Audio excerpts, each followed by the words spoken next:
War. War has obliterated an era. It has also birthed a new world.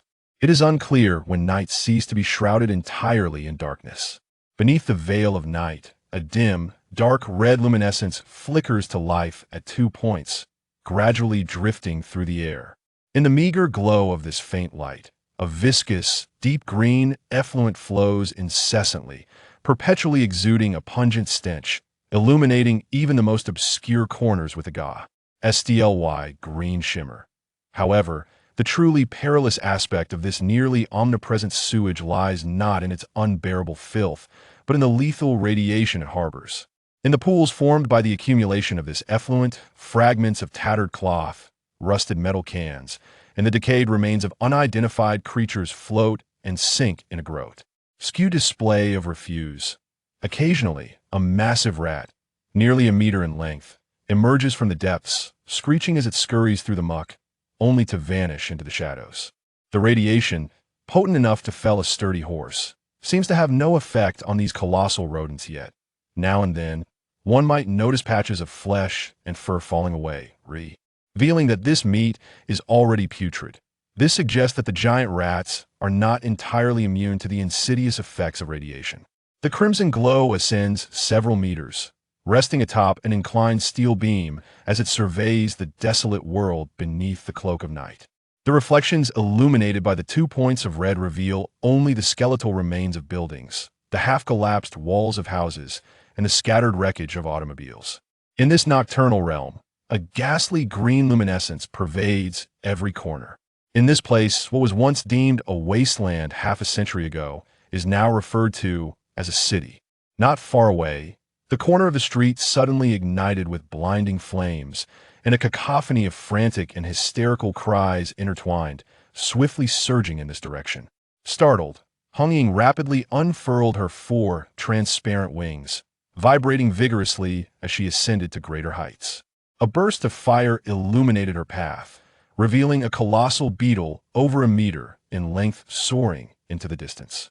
The torchbearer exhibited no interest in the beetle, instead focusing all his energy on sprinting alongside the throng ahead, occasionally emitting a roar akin to that of a wild bee. In response to his screams, there arose a series of crunching sounds, echoing ominously. Within a darkened alley, the hurried sound of footsteps abruptly pierced the silence, as a woman, appearing utterly frantic, rushed in. Upon entering the alley, she suddenly noticed a figure slumped against the wall. The individual was entirely shrouded in a black blanket, their head bowed, rendering their face indistinguishable. Judging by the slender physique, they resembled a child of 8 or 9 years. With a determined grit, the woman surged forward, forcefully thrusting the swaddled infant she had clutched tightly into the stranger's arms, her voice tinged with desperation. "IBGU, save her." A pool of murky water at the foot of the wall emitted a faint glow, illuminating the visage of a woman. Despite the flickering dim light, it was evident that she possessed a remarkably youthful and beautiful face, appearing to be in her early 20s, adorned with a rare delicatio. Snow-white skin that could incite envy in most women, to the extent that they might wish to mar her features with a blade. Her neck was long and elegant, with a graceful curve emanating from her chin, tracing an almost flawless arc. A particularly burly man brandished a wooden club studded with several large iron nails, his arms flailing as he pushed aside those in front of him, all the while shouting, "When we catch that woman, you'll be the first to have her. Whoever dares to contest me, I'll smash their head." Behind him, a lean middle-aged man erupted into a laugh, the volume incongruous with his slender frame, mocking, "Oh, come on, Black Duncan. That woman has consorted with demons. Who knows what she carries? Do you really dare to approach her?" Black Duncan retorted, "That's debatable. I can withstand radiation better than you lot." Yet, his voice began to waver with uncertainty. His hesitation elicited laughter from several bystanders. "Black Duncan, you've dared to approach mutated sows, yet now you're afraid? Surely, your manhood must have decayed, but truly, your proportions are rather disproportionate." In a fit of rage, Black Duncan bellowed, "I don't care. Whoever thinks their endowment is grander can take their chance him out." Suddenly, a shrill voice cried out, "Let none of you take her. I will. A delicate woman is worth the decay." The speaker was a gaunt old man, his frail form haphazardly wrapped in a filthy rag, leaving him nearly bare. His emaciated body was marred by festering wounds, and atop his bald head sprouted only a few wispy strands of pale hair. He ran, panting heavily, his chest emitting a rasping sound, reminiscent of an antiquated bellows, struggling to keep pace with the throng. The alley was short, and in an instant, a dozen ruffians burst forth from the other end. As the flickering flames danced away, darkness reclaimed its dominion. The mob, consumed by violence and lust, could see only the woman's fair skin shimmering in the shadows, completely oblivious to the figure lurking in the corner, shrouded in gloom. In truth, even if the thugs had noticed him, there were countless others like him lying by the toxic waters, waiting their fate, unworthy of any concern. Not far from the alley, the clamor of the mob escalated, interspersed with the piercing, inhuman screams of women. Before long, the cries of the woman turned into muffled sobs, as if something had stifled her voice, while the raucous laughter and shouts of the mob crescendoed, ultimately drowning out her pleas entirely. In the shadowy alley, the figure swathed in a dark woolen blanket stirred suddenly. The lowered head gradually lifted, revealing a swaddled bundle cradled within the folds of the blanket. The tattered edge exposed a small hand, its tender outline unmistakably that of an undeveloped child. Yet, the skin gleamed with an icy luster, radiating an almost dazzling brightness that starkly contrasted with the surroundings. From beneath the drooping blanket emerged a deep emerald glow, his eyes, silently observing the infant ensconced within the swaddling. He blinked, and the azure light reflecting on the baby's face flickered in response. At last, he extended his hand, cautiously loosening the tightly wrapped swaddle just enough for the infant to perceive the cacophony around her, the shouts and gasps of the mob, interspersed with the occasional piercing cries of women. The infant tilted her head slightly, her ears twitching as they absorbed the surrounding sounds with rapt attention. Only then did he notice that her ears sported two pointed tips at their apex, elongated beyond the norm of typical humanity. The distant revelry of violence and debauchery did not persist for long. It dwindled gradually, giving way to a crescendo of disheartened roars. Soon after, a pillar of flame soared into the sky, accompanied by plumes of thick smoke that wafted through the air, carrying with it an unpleasant scent of char. The inferno blazed fiercely, occasionally leaping 10 meters into the air, casting flickering light that briefly dispelled the darkness of the alley. In the midst of the stagnant murk of the alley, an emptiness prevailed. The child, still enveloped in the deep black blanket, had vanished without a trace. The sun rose as it always did. The blazing sun strives to pierce through the thick, gray clouds, casting its rays upon the mottled earth below. Occasionally, a strong gust of wind disperses a small portion of the gray canopy, allowing sunlight to cascade unobstructed onto the ground. Various peculiar creatures scatter in search of refuge, or take shelter in the subterranean burrows to evade the potentially lethal intensity of the sun's rays. The sole entity undaunted by this radiant blaze is a towering plant, its pale stalks adorned with half-meter-long thorns. Whenever the sunlight bathes it, the plant writhes and twists, eagerly embracing the brilliance, growing at a remarkable pace visible to the naked eye. Clang, clang. A cacophony of noise shatters the morning tranquility. A man in his 50s with a raspy voice strikes a hollow iron pipe anchor in the ground, calling out, timid, "Oh, work! Get up, you little rascals! Let old Hans see how many lucky souls remain today." Instantly, over 100 individuals spring from the ground and rush toward him. Yet they halt 5 meters away, as if an invisible boundary prevents them from advancing further. A few among the crowd, oblivious to the situation, continue to push forward. Several burly men immediately chastise. Newcomers fall to the back. Why are you crowding? Before the newcomers can comprehend, they find themselves on the receiving end of heavy blows, collapsing to the ground. The surrounding individuals swiftly join in, unleashing fists and feet without mercy. After a considerable time, the brutes finally cast the barely conscious newcomers aside, spitting contemptuously as they do so. Confronted by hundreds of wild wolves, the old man Hans exhibited no fear whatsoever. He positioned himself behind a table fashioned from iron beams, retrieving several cans with indistinguishable labels from a wooden box behind him.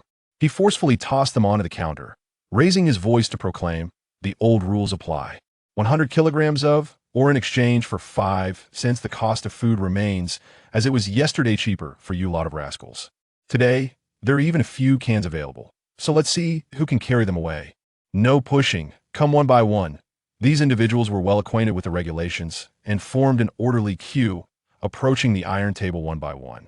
Old Hans resembled a butcher assessing livestock as he scanned their physiques, skin, and complexions, casually issuing commands. "You're fit, go over there to collect your tools." Or "You're unfit." Those granted permission immediately hurried towards the nearby heap of tools, seizing a pickaxe or a backpack before sprinting towards the mine several hundred meters away, fearful that any delay might lead Old Hans to deem them unworthy, uttering the dreaded phrase, "You're unfit." Meanwhile, the more experienced individuals ambled along leisurely, their demeanor relaxed and familiar, as if strolling through their own backyards, well aware that the task at hand would consume an entire day. Wasting energy on a rush was decidedly imprudent. Old Hans produced a pristine handkerchief, methodically wiping the saliva that had splattered onto his face.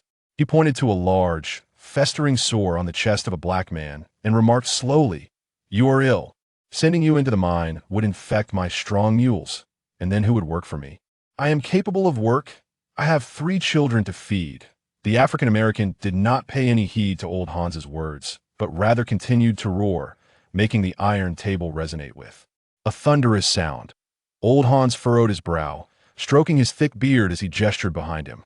Suddenly, with a loud bang, the man's cries ceased abruptly, his eyes wide with disbelief as he gazed at the gaping hole that had appeared in his chest. His throat rasped, yet no words escaped his lips.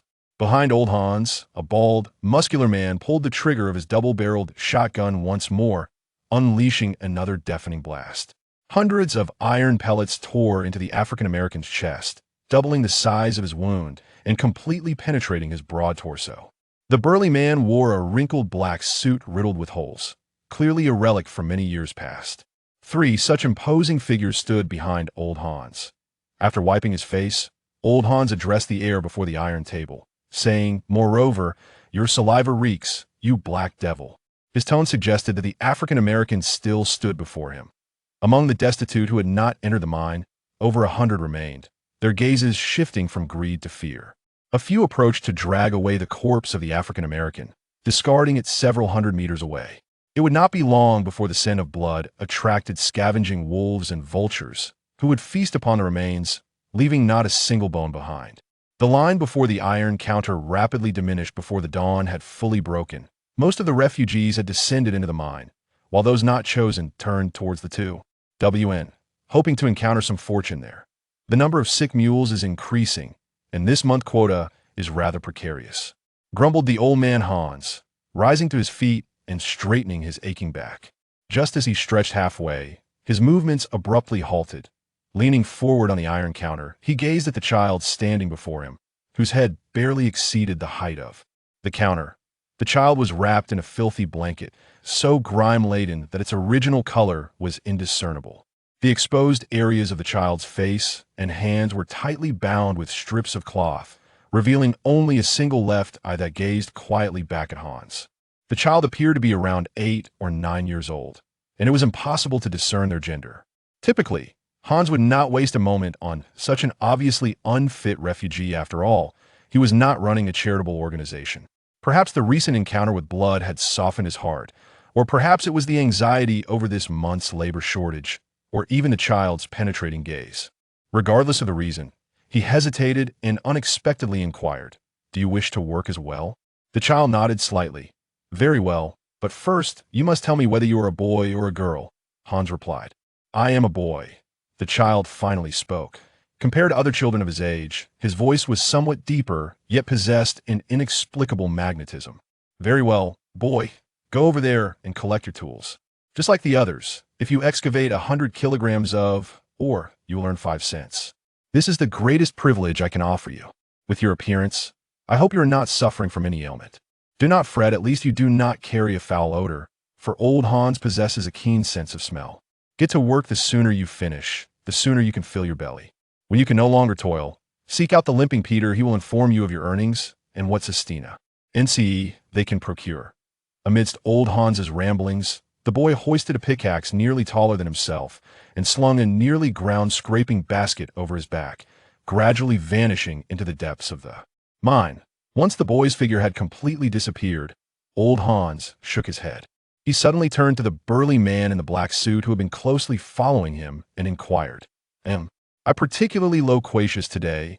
Before the somewhat neurotic old man, the robust figure in the black suit instinctively took a step back, hastily shaking his head with force and determination. Old Hans chuckled lightly and remarked, You are quite clever, which is why I have appointed you as the head of the guard. But always remember, in this place, I am the sole official representative of the company. I have the power to let you dispatch those stray beggars like wild dogs, or I can reduce you to the status of a dog by tomorrow. Older individuals often possess peculiarities. Just focus on fulfilling your own responsibilities. Do you understand? Understood, Mr. Hans. You should address me as Your Excellency, Hans. Understood, Your Excellency, Hans. Old Hans hummed a tune of unknown origin as he entered a shed constructed from corrugated iron. Even several kilometers away in the town, this rather drafty and leaky iron shelter could be deemed a mansion. Dusk swiftly approached, and the famished wolves, having slumbered throughout the day, emitted haunting howls as they began to wander restlessly, seeking opportunities to satiate hunger. Almost simultaneously with the sun's complete descent, a diminutive figure appeared at the mouth of the mine. The boy emerged, staggering under the weight of a basket filled with ore, nearly as tall as himself. Old Hans's eyelids twitched slightly. He remained stoic as he observed the frail child drag the ore across the scales before depositing it onto a mound resembling a small hill, and then slowly making his way over with a note penned by the foreman.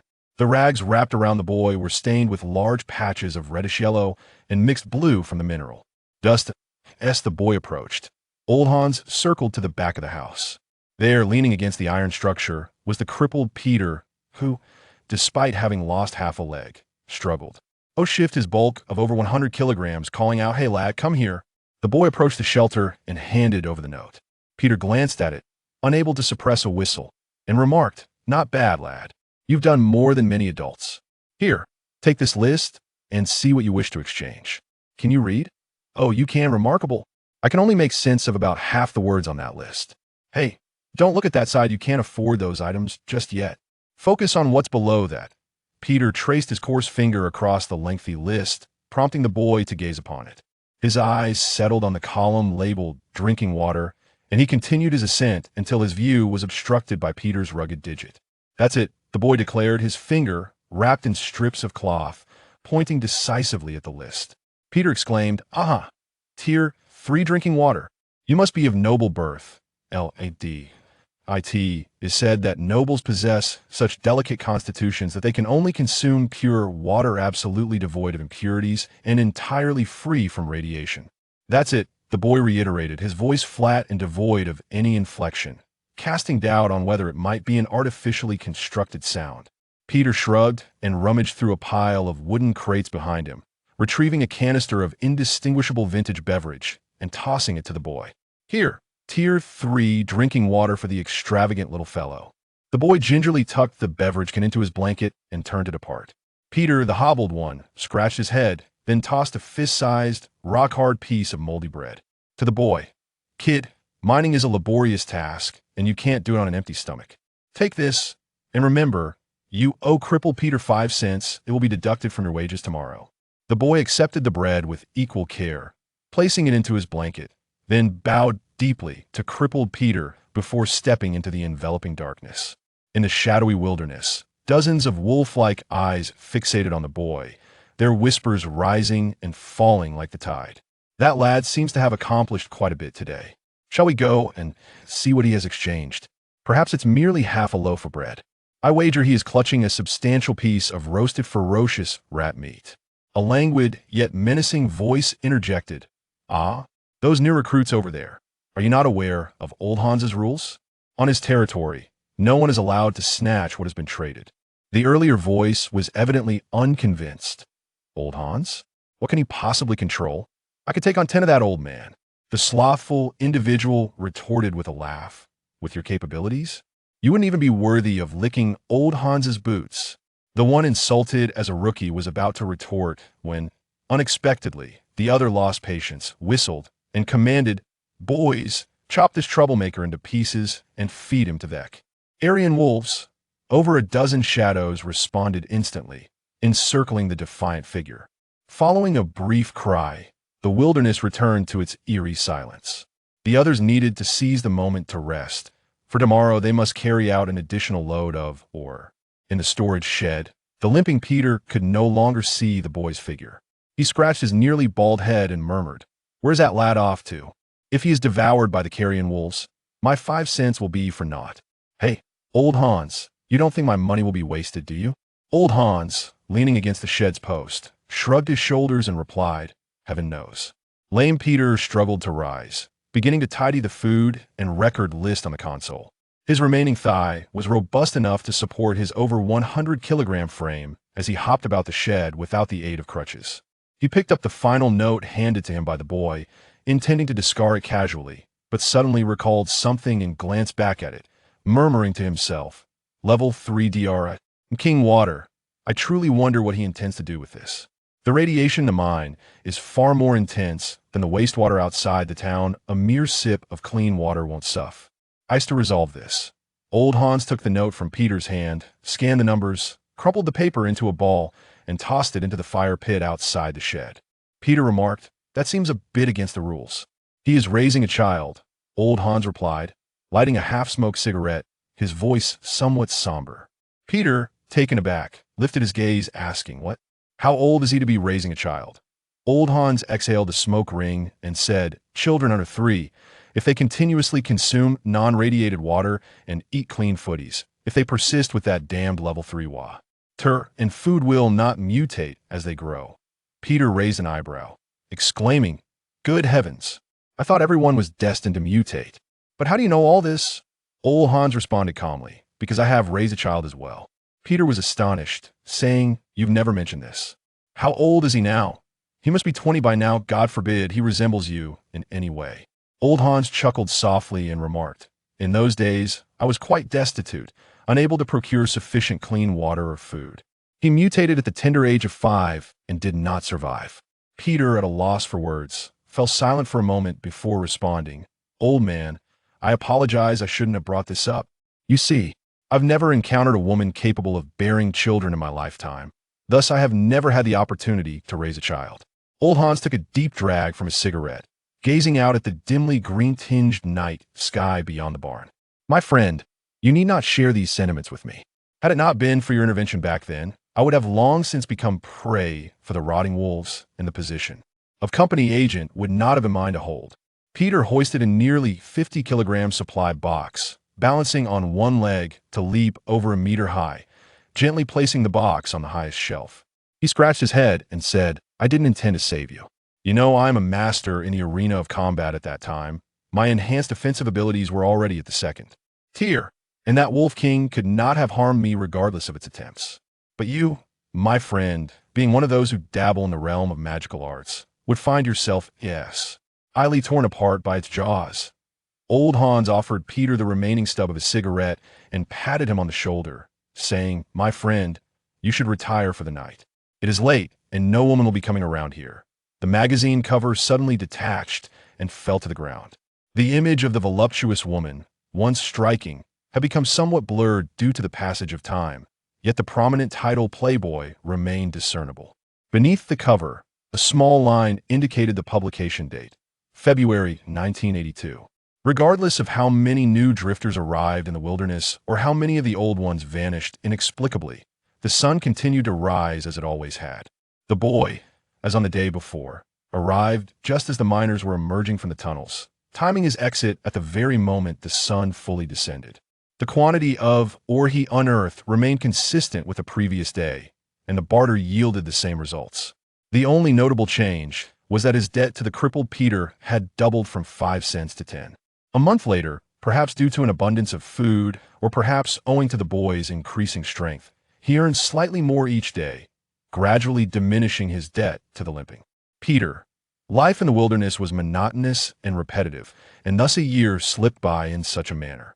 In this era, the ability to exist in a monotonous, repetitive fashion was a rare blessing. To avoid contention with the scavenging wolves over food, and to have access to water with lower radiation levels, what more could one desire? As for boredom, that was a topic too indulgent to entertain. Only a madman would occasionally ponder it. From that point onward, the seasoned drifters understood never to set their sights on that boy. 3 years passed. The ore unearthed by the boy had quadrupled from its initial quantity, yet the demand for food continued to escalate, leaving him perpetually without savings.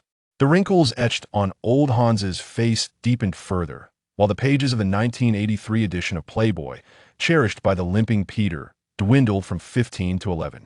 As the fifth year unfolded, the yield of ore from the mine diminished, signaling the end of simple happiness in the wilderness.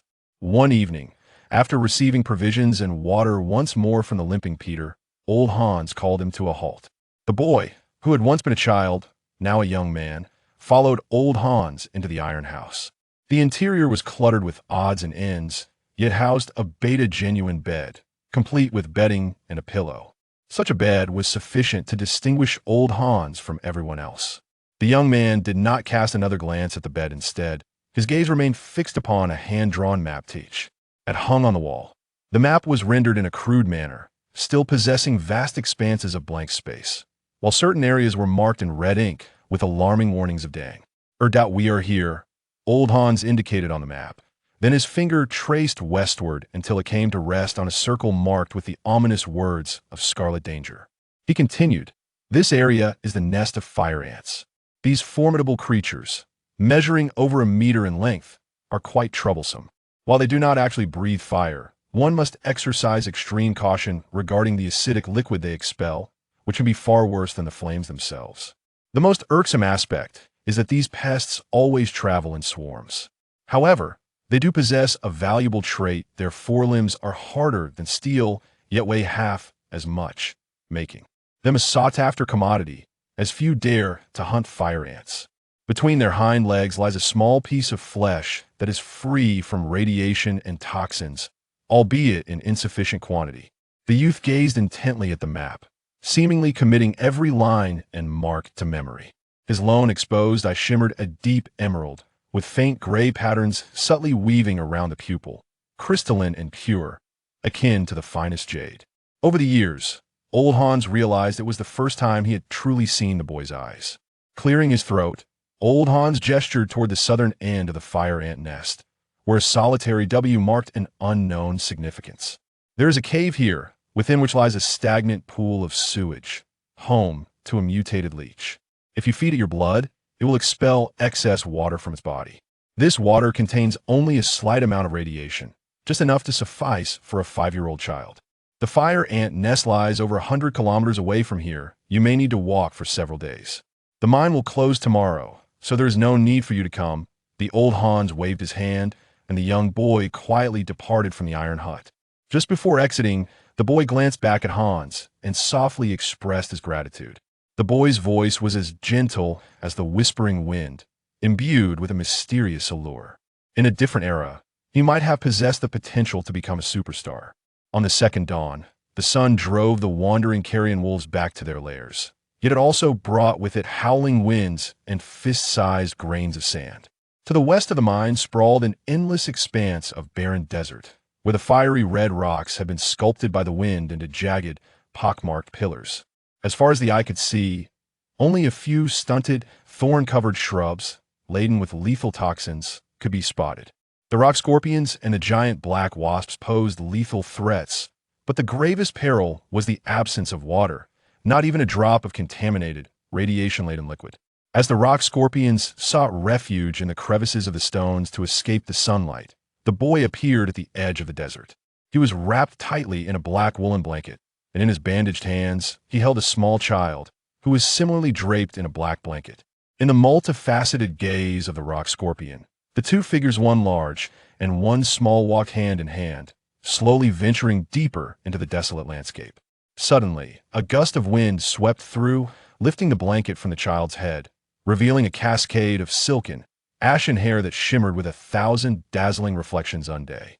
Are the sun's embrace. The young boy paused, meticulously gathering her long hair, rewrapping her in the blanket, and then taking her hand once more as they ventured deeper into the go. By desert. After a week of travel, they finally discovered the cave that old Hans had mentioned, along with the mutated leech. The boy carefully settled the girl within the cave before, under the cloak of night, he made his solitary way towards the fire ant nest. That evening, the little girl furrowed her brow, biting with all her might into the tough, pale green flesh of the fire ants, which was as resilient as rubber. Despite the meat's toughness and pungent flavor, she diligently chewed each morsel into submission, even licking her fingers clean of the viscous juices. Deep within the cave, the boy remained shrouded in darkness, painstakingly tending to the myriad wounds that marred his body, gaping and deep enough to reveal bone. The blood-sated, mutated leech languidly crawled out of the porcelain bowl, silently slipping into a shimmering pool of murky water, submerging itself, leaving behind half a bowl of clear water in the porcelain vessel. 3 years later, the leech perished. Regardless of the changes that may come, the sun will always rise. The boy and the girl stood side by side at the mouth of the cave, the fierce wind tugging at their tattered blankets, occasionally tearing away fragments of fabric. We must head to the settlement. The boy's voice remained ever so gentle and steady, with an underlying magnetism that resonated deeply.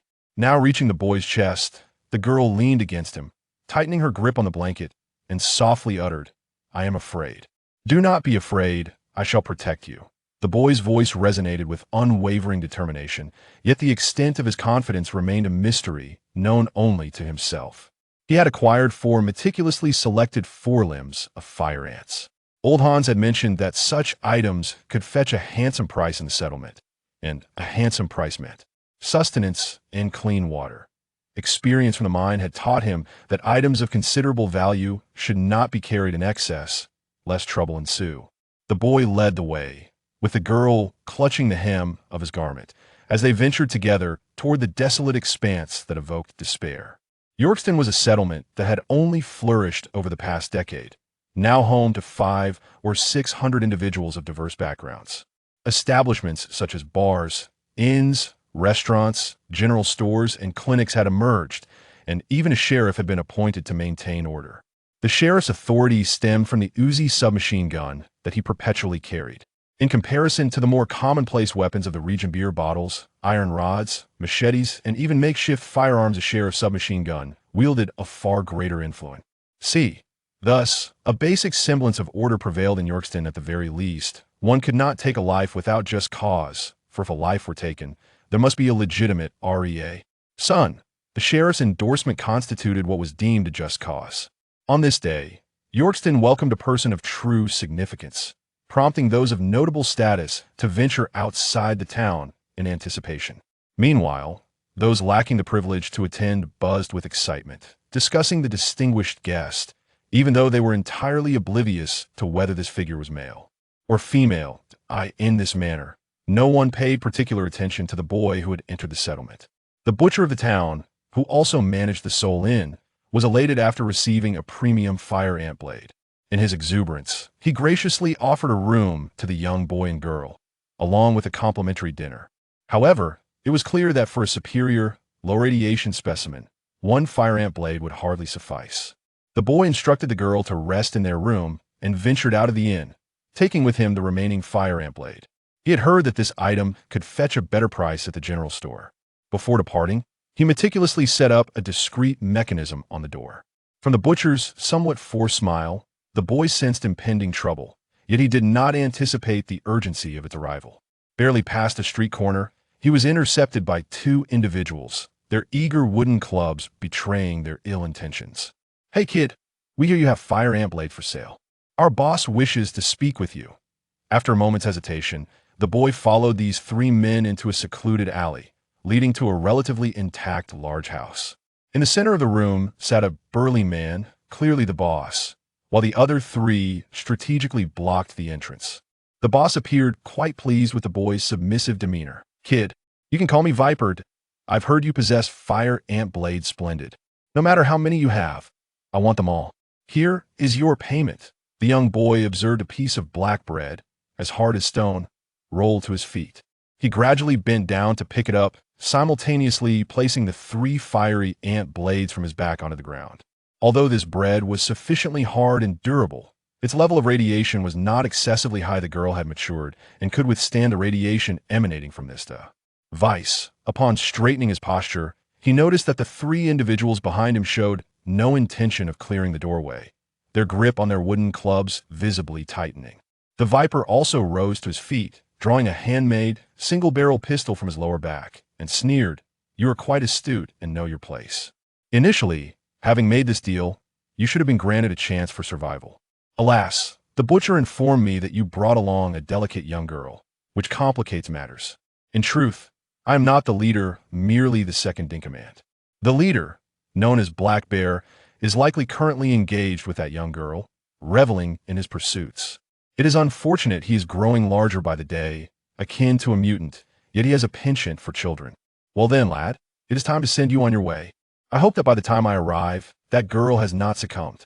At that moment, the boy, concealed beneath the bandages, suddenly detected a faint dripping sound.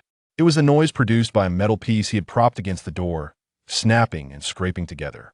This high-frequency sound, reaching tens of thousands of hertz, was beyond the hearing capacity of an ordinary person. He abruptly lifted his head, although his face was deeply shrouded in the shadows of the blanket. The singular left eye shone with an intensity akin to a vibrant emerald flame. "You!" the Viper exclaimed, its voice abruptly cut off, followed by the deafening sound of a firearm discharging.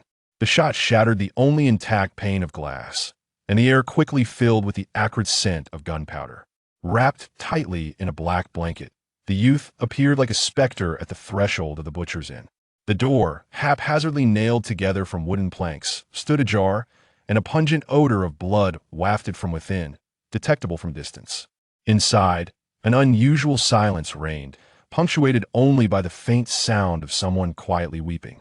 The boy paused at the entrance before stepping inside the inn, leaving a trail of blood in his wake. The butcher stood frozen at the door of the boy's room, his eyes wide with terror, an expression of sheer horror etched on his face. All that remained of him was his head. His body had vanished without a trace. The door to the room was slightly ajar, and blood flowed from beneath it like a gushing spring, enough to induce a sense of dread. Standing amidst the blood, the youth felt its warmth against his skin. He gently pushed open the half-closed door, then fell silent. The girl sat in the center of the room, her head deeply nestled between her knees, softly weeping. The black blanket that typically enveloped her lay discarded in the corner, and the crude wooden bed had completely collapsed. She wore a dress that, though roughly made, was remarkably clean. Her exposed skin, whether her arms or the lower part of her legs, was pale and delicate to the point of inciting madness. Despite her youth, she possessed a beauty that, even in a bygone era, could turn the men of an entire city into ravenous beasts. The room had transformed into a hellish nightmare. Scattered across the floor were remnants of flesh and limbs, leaving little space to stand. The walls, splattered with blood, had turned a deep, dark red. It remained uncertain whether the butcher's body lay among the carnage, which pieces belonged to the Black Bear, or WH. Either there were 3 or 4 corpses in this grim tableau. Everything had been shredded and intermingled. The girl remained seated, a solitary figure in the heart of this bloody inferno. Her beautiful, ashen-gray hair cascaded like a waterfall, resembling silk, with the ends submerged in the crimson liquid. Beside her stood a massive, bone-cutting cleaver, its blade nearly a meter long, driven into the ground. Its edge was riddled with nicks, adorned with fragments of sinew. This formidable stainless steel cleaver was wielded only against the hard bones of the ferocious ironclad bear, a foe as tough as stone. Upon hearing the sound of the door, the girl lifted her gaze and beheld the youth. Instantly, a radiant smile, reminiscent of a rainbow, illuminated her face. The sunlight streaming through the window cast a glimmer upon the tears lingering at the corners of here. Yes, resembling 2 resplendent diamonds. The boy sighed, cautiously navigating the scattered limbs on the floor as he approached her. However, the girl paid no heed to anything else. She sprang up and leaped into his embrace. The youth gently caressed her ashen-gray locks, the strands still soft and warm, impervious to the blood that had soaked them, as if no droplet could linger upon their surface. "I am afraid," the girl whispered softly. Her small hand clutched tightly to the bandages wrapped around the boy, pulling at them painfully. He understood her fear, yet felt at a loss as to how to provide comfort. A community often signifies trouble, yet in the vast wilderness, finding sustenance has become increasingly arduous. The most scarce resource, however, is clean water. In this era, the foremost concern for every individual each day is survival. In the face of survival, there exists no leniency, no sharing. To any observer, each person could represent a source of untainted food and water. Suddenly, a cacophony erupted outside the inn, with a voice ringing out, "Outsiders have killed. The butcher is dead. I saw them still inside." The clamor of the crowd grew increasingly deafening, punctuated by the unmistakable sound of metal striking metal. From the cacophony, it was evident that no fewer than several dozen individuals had encircled the modest inn, which boasted merely 4 rooms. The young man gently patted the girl and silently extracted a meticulously preserved fire ant blade from beneath a dark blanket. The blade had been truncated to half its original length, retaining only the sharpest tip, with each serration shimmering with an ethereal blue light. The handle had been carefully crafted and tightly wrapped with coarse fabric. In terms of lethality, this implement rivaled the military daggers of a bygone era. With a firm grip on the blade, the young man awaited the moment the crowd would burst through the door. The girl ceased her sobbing, her radiant blue eyes scanning the room before settling on the cleaver-like knife. She reached out her small hand, eager to grasp the weapon she wielded with such ease. With a resounding crash, the inn's door was forcefully kicked open by the sheriff, eliciting gasps of astonishment from the throng. In an instant, the sheriff's Uzi was cocked with a sharp click. At that very moment, a chilling voice, imbued with lethal intent, echoed from outside. "Step aside. Make way for the lady." Instantly, the young man heard several screams followed by the sound of heavy objects hitting the ground, clearly indicating that the newcomer had offered no time for retreat. Yet, the once tumultuous uproar outside had vanished entirely. The mob, including the sheriff, fell into an eerie silence, too fearful to utter a sound, let alone voice any dissent. Then, amidst the thunderous roar, dust and debris ascended as the inn's courtyard walls, barriers, gates, and rooftops were ruthlessly dismantled. With a sharp sound, a hand clad in deep black leather gloves penetrated the thin iron sheet that served as a wall. With a firm grip and a swift pull, the entire sheet of metal was torn away and casually tossed over 10 meters away. This was a tall, handsome, arrogant, and icy young man, his golden hair standing erect like flames ablaze. He donned a half-armor crafted from silver-gray alloy, protecting vital areas such as the chest, back, and abdomen. Beneath the armor lay a deep black uniform adorned with dark golden stripes, and his knee-high leather boots gleamed brightly, starkly contrasting the surrounding chaos. Just moments ago, this individual had effortlessly carved a 5-meter-wide path through the disordered construction of the street, relying solely on his bare hands. The boy, the girl, and the hell within the room were now laid bare before the onlookers. The girl raised her head, gazing somewhat bewilderedly at the throng of people around her. It was her first encounter with such a multitude gathered in one place. Instinctively sensing a whisper of danger, she attempted to reach for the square-bladed bone cleaver, only to be firmly restrained by the boy. At the instant the crowd discerned the girl's features, an abrupt silence enveloped them. Even the proud, golden-haired warrior's expression faltered, momentarily frozen. At the opposite end of the recently cleared road, a carriage stood still.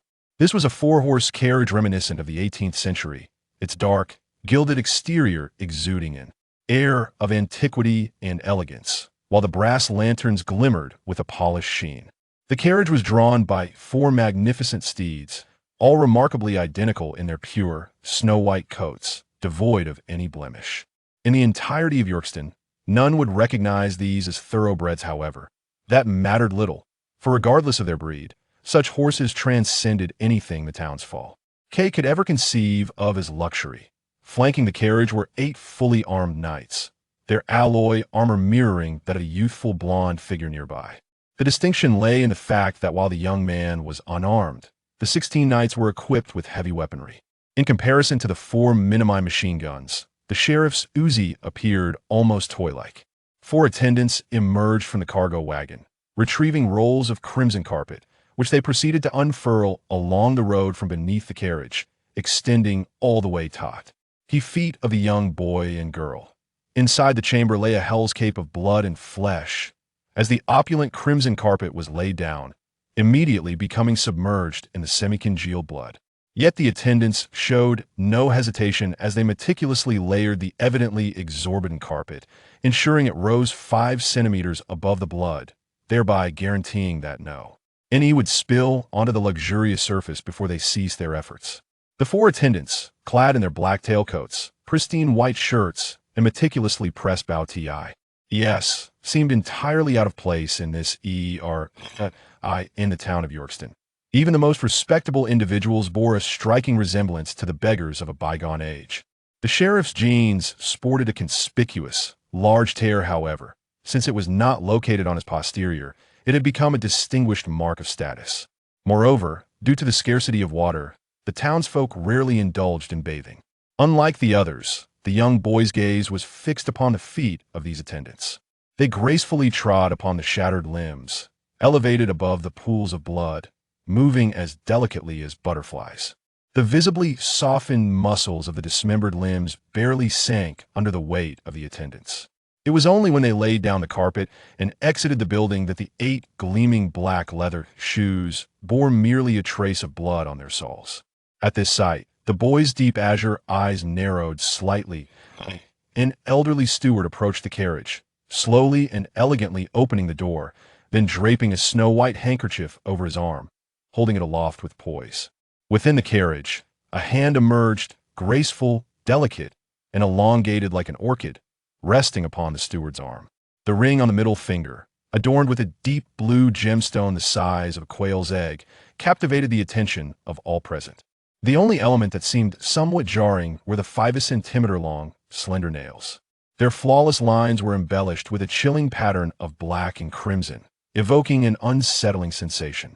Emerging from the carriage was a woman adorned in the opulent garb of a bygone medieval court. Her hair was elegantly coiled high, secured with a golden ribbon patterned with roses. She appeared to be scarcely 20, her pale gray eyes exuding the typical aloofness of nobility, and her skin, tender and delicate, seemed as if it could be easily torn by the gentlest breeze. From any angle, she epitomized even the most stringent standards of classical beauty. As she alighted from the carriage, the residents of Yorkston town momentarily forgot their fallen neighbor, who lay lifeless at their feet. With a resounding murmur, they jostled and pushed forward, eager to glimpse her more clearly. Most of these individuals had never encountered a woman with such flawless skin, let alone one clad in a gown from an era long past, adorned with jewels that would make even the most esteemed ladies of your green with envy. Nearly everything associated with this woman seemed utterly incongruous with the present age. Indeed, it was luxurious beyond the reach of their imagination. The crowd, animated and exhilarated, pressed closer to the carriage. Within a throng, even the most timid souls found an inexplicable courage, especially in this era, the distinct show. In between man and beast had blurred. Just as the crowd's fervor threatened to spiral out of control, a guard suddenly raised his weapon. The Minimi gun erupted in a fiery blaze, and amidst the torrential cacophony of gunfire, hundreds of bullets effortlessly shredded the bodies that stood in their path, carving arc void from the dense mass of onlookers. Until the entire ammunition belt was expended, the Guardian lowered the now scorching heavy machine gun, his face expressionless, as if he had not just gunned down a dozen individuals, but merely slaughtered a herd of livestock. In the ears of all the townsfolk of Yorkston, the sound of the Guardian replacing the ammunition was chillingly clear and cold. The sheriff struggled to swallow, discreetly concealing his Uzi behind him. The woman did not cast a single glance at the scene of carnage from the moment she disembarked from the carriage. Her gaze was fixed upon the girl. Elegantly, she raised her hand, her fingertips adorned in hues of black and crimson, pointing at the girl as she declared, "I will take this girl." Her tone brooked no dissent, an edict directed not only at the youth but also a command to the steward. The steward bowed slightly, responding, "At your command, madam." The youth understood this was an order, leaving no room for negotiation. Since the moment the woman stepped down, he had kept his head bowed, not daring to meet her gaze. Yet, his body trembled uncontrollably with each step the woman took closer. His quivering intensified. The elderly steward, using his arm as a makeshift support, followed her approach, though he walked respectfully and cautiously outside the confines of the carpet. Despite traversing the blood-soaked ruins, the soles of the old steward's shoes remained pristine, and unlike the attendants, his footwear was spotless. In truth, every step he took never truly made contact with the ground. The woman approached the young boy, extending her hand to draw the girl from behind him into her embrace. Leaning slightly forward, she scrutinized the girl's exquisitely delicate features, and after a prolonged moment, exhaled softly, exclaiming, "Such beautiful eyes." Throughout the encounter, the boy stood with his head bowed, utterly motionless, permitting the woman to take the girl away. Despite being wrapped in a thick blanket, the tremors of his body were impossible to conceal. The woman, taken aback, cast a glance at the boy and nodded, saying, "You are surprisingly afraid of me, rather than my subordinates. How intriguing. It appears you are a clever child, aware of the choices you ought to make. What do you think I would offer you as a choice?" After a brief silence, the boy responded, "If I live, she belongs to you. If I die, she remains yours." The woman was further astonished, but not by the boy's answer rather. It was the quality of his voice that caught her attention. Her tone softened as she inquired, "Please tell me your name, .su," he replied. Before each utterance, the boy paused momentarily, striving to suppress the tremors of his body to maintain a steady voice. The woman smiled faintly. "Very well. My full name is Angelina Finlanakis. I have taken this girl. You cannot protect her now. Only in my care can her true talents be fully realized. Remember my name, for should you ever become powerful enough, you may seek me out. Now, let me see your face." She leaned forward, her elongated left index finger, adorned with a long, black red nail, gently lifting the boy's chin. Their faces were scarcely 10 centimeters apart, and the enigmatic fragrance emanating from her breath enveloped his visage entirely. Then, with her delicate nails, she slowly peeled away the filthy bandages that enveloped the boy's face, which, despite their grim appearance, oddly bore no foul odor. The sharp tips of her nails glided softly across his skin. The elderly butler stood to the side, his gaze fixed upon the tips of his own polished shoes. The guards had all turned away, their backs to the scene, weapons aimed towards a crowd of onlookers. The dark barrels of their guns instilled a measure of caution among the townsfolk of Yorkston, who realized that mere submission was insufficient. They must also turn away to Havia. New York hope of survival. In the profound silence, the perception of time became a conundrum. It felt as if only a fleeting moment had passed, yet it also seemed an eternity had elapsed. At some unknown moment, Angelina had once again wrapped the boy's bandages, covering her mouth as she chuckled. "I eagerly await the day you come to find me." With that, Angelina took the girl by the hand and walked towards the carriage, her bright, exuberant, and somewhat ambiguous laughter cascading like a melody upon the crimson carpet. Beneath them, suddenly, from the carriage window, Angelina lifted the curtain, revealing half of her classically beautiful face to the boy, and said, "In this era, the most arduous task is to live with dignity that I hope you have not chosen the most wretched path." Only when the 4 carriages had completely departed from Yorkston did the boy slowly raise his bowed head. At this moment, he remains unaware of the true significance of the name Lonixis. He is also oblivious to what the Spider Queen of the Bloody Council represents in this era. Chapter 1. The Alpha Wolf in a realm where 4 seasons were once customary, this novel epic still experiences the passage of seasons, albeit with a somewhat altered significance. Spring heralds the awakening of creatures, from colossal bears and stone dragons to diminutive blood-sucking flies and luminescent fleas, all roused from their slumber, having endured a relentless winter. Their hunger renders them particularly ferocious. The peril posed by these tiny bloodsuckers rivals that of the armored bears. In this era, the number of lethal plagues is unfathomable, with nearly every strain of bacteria or virus selecting the blood-sucking flies as their most suitable vessel. Each passing year witnesses a rapid proliferation of these maladies.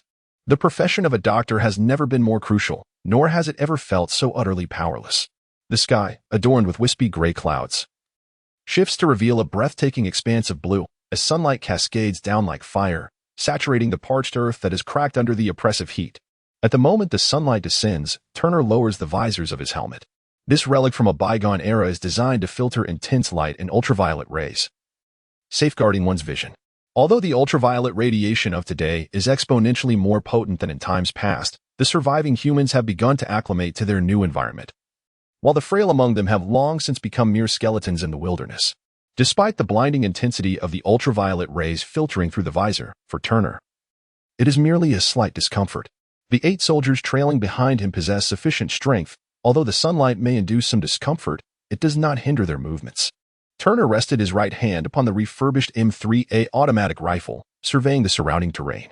With a gesture of his left hand, the unit immediately advanced under his command. Each soldier in the ranks donned camouflage attire, armed with automatic rifles, among which was also a grenade launcher. Although their uniforms bore signs of wear and their weapons varied in design, ranging from the elite M3A of a bygone era to the ubiquitous AK series, they undeniably represented a legitimate military force rather than a haphazard assembly of brigands. This army possessed ranks, tactics, logistics, and training. Most crucially, the organization capable of sustaining such a force was evidently substantial. At 43 years of age, Turner boasted nearly 2 decades of military experience, rendering him a reliable and esteemed commander. At this moment, he led his troops along a barren ridge, a vantage point that afforded an unobstructed view over several kilometers. As for the presence of trees to shield them from the sun, Turner remained indifferent. Expanses of greenery often concealed unpredictable dangers. His visual range surpassed that of an average person by 1.5 times, a price paid for the expenditure of an evolution point, or more plainly, a single opportunity for genetic enhancement. While the average individual might have only 1 or 2 chances for genetic improvement in a lifetime, most opted to bolster muscle strength or physical defenses. Turner, however, had no regrets about investing his evolution point in enhanced sight. In the wilderness, the ability to detect danger a moment sooner meant a greater chance of survival. Damn it! It appeared that these creatures had grown larger. Turner muttered a few curses before leading his men towards the valley. Ordinarily, this task would require him and his crew to traverse the wilderness for over half a month. Yet the difficulty was not particularly high. This desolate region, spanning more than 100 kilometers, was well known to Turner. He could easily discern the habitats suitable for various creatures, even with his eyes closed. With the firepower of his 9-man team, they could effortlessly contend with a wolf pack of over 100 corrupted wolves. However, the crux of the matter lay in the fact that everything was rapidly evolving in this era. Turner had witnessed the gradual increase in the size of the corrupted wolves. What once could be dispatched with a single bullet now often required 2 or 3 rounds in quick succession to bring down. They were becoming faster and more formidable.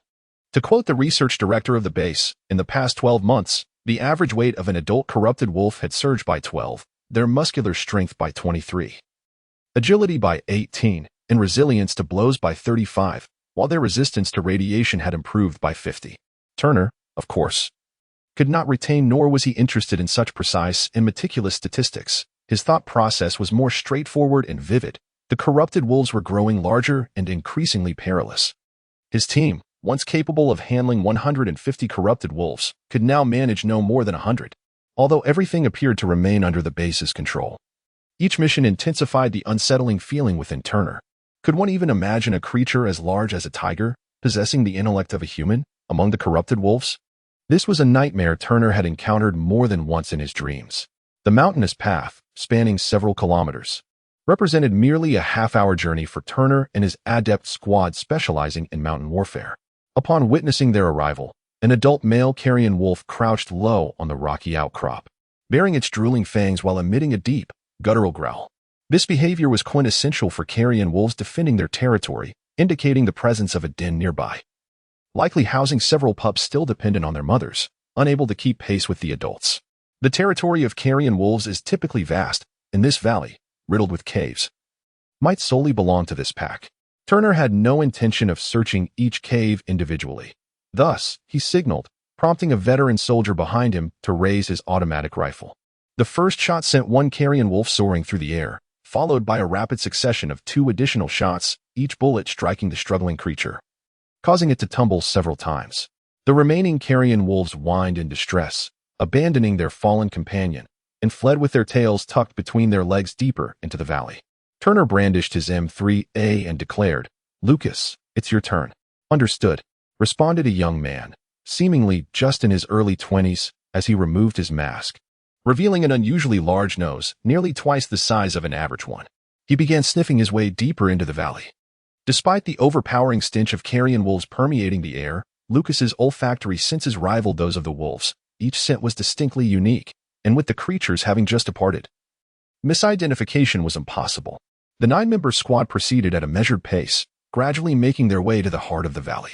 Their objective was abundantly clear: a cave located several hundred meters away, its entrance adorned with a few desiccated bones. As was customary, Turner stationed 2 warriors at the cave's mouth while he led the remaining fighters into the depths of the cave to conduct a search. He harbored no concerns regarding ambush.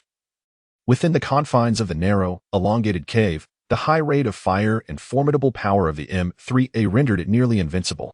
Moreover, among the 8 individuals present, 5 were seasoned veterans, having undertaken more than 10 missions, each having undergone at least one genetic enhancement, equipping them to handle any eventuality. Team members had already begun assembling makeshift animal cages, as the value of a live Rotwolf pup far exceeded that of 10 deceased wolves. The cave was not deep. After traversing a mere 30 meters, they reached an end. However, apart from heaps of desiccated bones, there lay only mounds of hay, with no sign of the pups to be found. Turner's expression darkened as he fixed his gaze intently on the hay, his eyelids twitching involuntarily. Suddenly, he thrust the barrel of his weapon into the pile, revealing rocks caked with filth, yet still no trace of the pups. "Lucas, someone began to speak, only to be cut off brusquely by Turner. "Shut the hell up," he barked. Lucas wouldn't make a mistake. Turner crouched down, drew his bayonet, and sifted through a fresh pile of wolf feces. After scrutinizing it closely, he sprang to his feet, yanked back the bolt of the M3A with a sharp sound, and shouted, "Damn it, this is a trap. We're leaving." One of the veterans followed closely behind, exclaiming, "Hey, Chief, who set this trap for us? Don't tell me it was the Rotwolves." He chuckled lightly, only to realize that no one around him responded, leaving him to reluctantly cease his laughter and shrug helplessly. He sensed the impending danger, yet he believed that a jest might serve as a means to alleviate the tension. Turner quickened his pace and murmured, "Most likely a pack of Rotwolves. God, I sincerely hope I am mistaken." They hastened their steps, rounding the final bend to arrive at the cave entrance. However, the 2 sentinels stationed at the mouth of the cave were hunched over, trembling, as they retreated step by step into the darkness. Without uttering a word, Turner charged forward, forcefully pulling the 2 men aside as he peered into the cave. His eyes widened in horror, for the depths of his deep brown irises were filled with a swarm of rot wolves. Good heavens, at least 300 of them. Turner's heart constricted violently, rendering him nearly breathless. Suddenly, he caught a whiff of a faint, foul odor, and years of combat instinctively propelled him to leap backward while simultaneously firing a long-range shot into the empty space of the cave entrance. A shadow darted through the air like lightning, and its sharp teeth clamped down in the exact spot where Turner's neck had been moments before. In response, 5 scorching bullets tore through its abdomen completely. This was a robust male wolf weighing at least 30 kilograms, and it was sent sprawling several meters away by the force of the bullets, rolling upon the ground. Despite nearly all its innards being eviscerated, it struggled to rise, wobbling as it emitted a menacing growl toward the cave entrance, until another male wolf silenced it with a swift bite to its neck. Thud! Turner fell heavily to the ground, inadvertently knocking over 2 of his subordinate soldiers. When he was helped to his feet, he realized that cold sweat had thoroughly soaked both his inner and outer garments. An experienced member glanced outside the cave and immediately turned pale, saying, "Boss, it seems we are trapped." Another individual checked the walkie-talkie in his hand, shook his head, and remarked, "There is absolutely no signal from the base.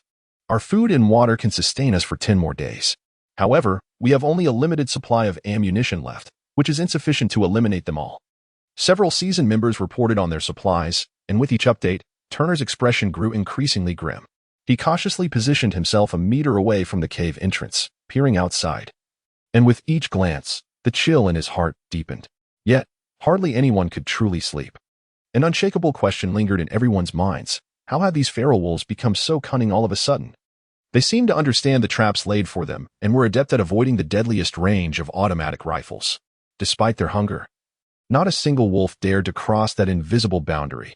Their behavior was reminiscent of an army. "Boss, come quickly," Lucas suddenly called out urgently. He deliberately lowered his voice, as if fearing to disturb something. Turner cautiously moved to the entrance and looked outside, following the direction of Lucas's finger. He finally beheld the leader of the wolf pack. This was no ordinary wolf. Its massive physique and sleek, pure black fur were rare among the feral wolves. Yet, the most astonishing detail was that this wolf was standing upright. The alpha wolf occasionally descended to all fours, yet for the most part, it stood upright, orchestrating the disheveled pack with its varying howls and commanding gestures of its forepaws. Turner leaned against the cave wall, closing his eyes as he gravely uttered, "It is undoubtedly a corrupted wolf. The corrupted can speak, which is hardly astonishing. In this day and age, anything is possible. We must find a way to eliminate it." Berg, the marksman of the team, positioned his SVD sniper rifle, steadily aligning the crosshairs of the scope upon the alpha wolf. The creature was a full 1,000 meters away from the cave, evidently more alert and agile than the ordinary corrupted wolf. At such a distance, achieving a precise shot was a feat reserved for those endowed with enhanced sniper specialization, wielding the latest sniping technology from the New Era's corporations. Berg was neither a second-tier specialist nor was he armed with a contemporary rifle. He held an antique sniper, leaving his success to mere chance. "We must find a way to eliminate it," Berg incessantly reminded himself, as the crosshairs patiently tracked the alpha's movements. At last, the alpha wolf straightened its body, extending its snout to scent the air. Such a rare opportunity was not to be squandered. Berg decisively squeezed the trigger. Bang! The tremendous recoil slammed against Berg's shoulder, pushing him back by 10 centimeters. However, through the scope, he clearly witnessed the moment the muzzle flashed. The alpha wolf suddenly and astonishingly crouched, vanishing amidst the throng of its brethren. A second later, a massive spray of crimson erupted from one of the corrupted wolves, nearly severing its powerful torso in two.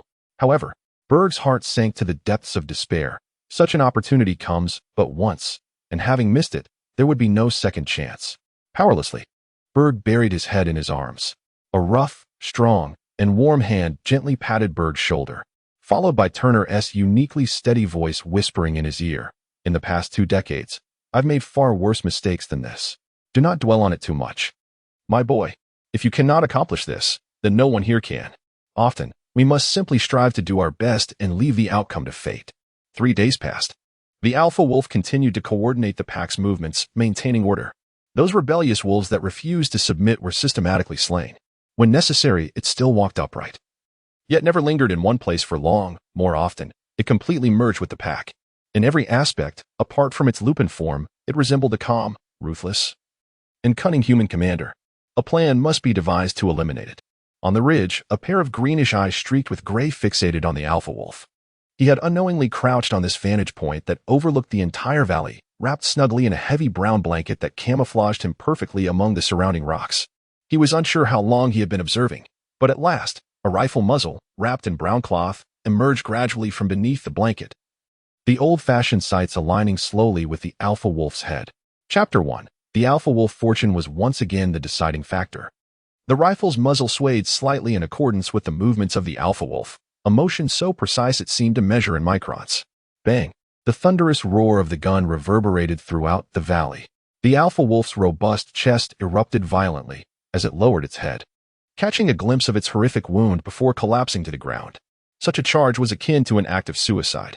Over 40 formidable corrupted wolves, the furthest of which approached within 10 meters of the cave's entrance, were methodically felled by a relentless hail of bullets. The only consequence was the depletion of 1/3 of the entire squad's ammunition.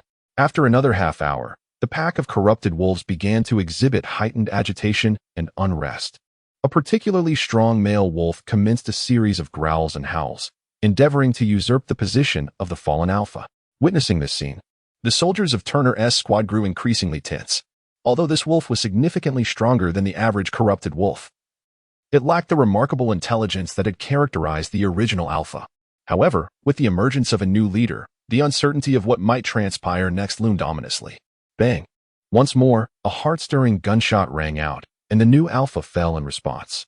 This time, Berg finally caught sight of a wisp of smoke rising from the ridge across the mountain. He promptly retrieved his binoculars and peered into the distance. Yet all he could discern was a stretch of rocky terrain, devoid of any human presence. "What is the shooting distance?" Turner inquired, having taken a position beside Berg without his notice. Berg estimated the distance and replied in a hushed tone, approximately 1,400 meters. His voice was laced with both envy and admiration. To strike accurately from such a distance, achieving a double hit, signifies that the adversary is a marksman at least 2 tiers above him, indicating that this opponent has undergone at least 3 rounds of genetic evolution. The gunfire is robust and weighty, imbued with the distinctive metallic scent of classic firearms.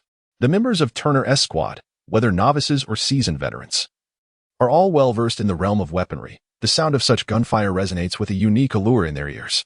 A vintage firearm capable of hitting a target at 1,500 meters evidently sacrifices other attributes for range. Yet, this concealed high-tier sniper demonstrates mastery in both movement and concealment, eluding even the keen eyes of the corrupted wolves. Coupled with his extensive sniping range and terrifying accuracy, exposure of his position bears little consequence. To survive under this marksman's rifle truly demands a stroke of luck. As tranquility returned to the valley, the afternoon sun blazed ever more fiercely, agitating the corrupted wolves. Though they have evolved at a terrifying pace, becoming stronger and more cunning, their aversion to sunlight and endurance have not significantly improved. Lacking the restraint and leadership of their alpha, the pack devolved from a disciplined army into mere beasts acting on instinct. With an hour remaining before dusk, they lost their final patience, beginning to disperse from the valley in groups of 2 or 3. The warriors in the cave breathed a sigh of relief. Even Turner felt the tension in his nerves begin to ease. Throughout these 3 days, every soldier in the squad had endured under the shadow of death. Though their bodies relaxed, their minds remained in a state of extreme tension. Should the severity of death be ranked, being devoured by a ravenous wolf would likely stand just below being feasted upon by a living corpse. As dusk approached, a figure emerged on the opposite hillside, clad in a tawny hooded cloak that rendered him nearly indistinguishable from the surrounding landscape. The rifle slung across his back, nearly as tall as himself, was clearly the instrument responsible for the precise elimination of 2 alpha wolves. In the valley, a few lingering carrion wolves immediately surged forward with ferocious roars. With a series of thunderous gunshots, several of these creatures collapsed without hesitation, their mournful cries echoing as they convulsed, unable to rise again. He did not utilize the rifle on his back. Instead, a remarkably powerful handgun now rested in his left hand, evidently a modified piece. While an automatic rifle would require 2 shots to fell a carrion wolf, this handgun achieved the same with but a single bullet, a feat that transcended mere firearm efficacy, suggesting that multiple shots had struck the wolves' vulnerable spots to yield such results. The sound of this handgun was as awe-inspiring as its might, rivaling that of the sniper rifle behind him, rugged, robust, simplistic, and direct, much like a burly man with a stubbled visage. After dispatching 6 carrion wolves in swift succession, the man deftly manipulated the handgun, the cylinder now empty, 6 heated casings falling to the ground. With nimble fingers, he reloaded 6 fresh rounds into the cylinder, followed by a crisp click as it locked into place. Without the need for precise aim, he merely elevated the muzzle slightly, unleashing another fiery torrent. Amidst the resounding echoes of gunfire reverberating through the valley, the 7th and final decayed wolf, lunging toward the man, trembled violently, performed a somersault in midair, and crashed heavily to the ground. It whimpered incessantly, blood gushing forth relentlessly from its body. Yet, in its position, the source of its injury remained elusive, leaving one to ponder how such a shot could fell a creature renowned for its ferocity and tenacity. Within the valley, over a dozen decayed wolves lingered. But as the crisp and continuous report of the automatic rifle rang out, none of the remaining wolves could escape the searing onslaught of metallic projectiles. Turner's M3A emitted a lively roar, bringing down the last of the fleeing wolves on the mountainside. He then angled his rifle toward the ground, traversing the valley as he approached the enigmatic figure perched on the opposing slope. Turner's hand rested lightly on the rifle's grip, poised in such a manner that with the slightest movement of his wrist, the muzzle of the M3A could spring up like a startled rabbit. The soldiers behind him casually spread out, each prepared to unleash their firepower upon the mysterious figure if the need arose. Turner halted 10 meters from the individual, scrutinizing the oddly attired person, bathed in the brilliant hues of the setting sun. Much of the figure's face was obscured beneath thick, tawny fabric, with a black eye patch covering the right eye, and disheveled strands of pale, grayish-blonde hair cascading over a significant portion of the forehead. Though only the left eye of this individual was discernible, the elongated, robust, and slightly arched eyebrows, the azure irises veined with gray, and the contours framing the eyes collectively formed an almost perfect tableau. Turner suddenly felt a dryness in his throat, despite the individual's physique suggesting masculinity. He could not ascertain whether the form concealed beneath the bandages was even human. In this era, where survival reigns supreme, desires have shed their shackles, and both sex and violence have become innate instincts for the majority. Men and women, adults and children, humans and non-humans, within the eyes of those yearning for stimulation and ecstasy. All boundaries swiftly dissolve. Years of grappling with life and death have instilled a sense of calm in Turner, and he was heartened to find no hostility reflected in the stranger's azure gaze. After a moment's hesitation, Turner released his grip from the M3A and extended his hand toward the stranger. "I am Turner." This gesture was a rare display of friendliness amidst a gathering of unfamiliar faces. The stranger appeared slightly taken aback, yet his eyes curved with warmth, and a smile graced his features as he extended his hand in return. "I am Sue."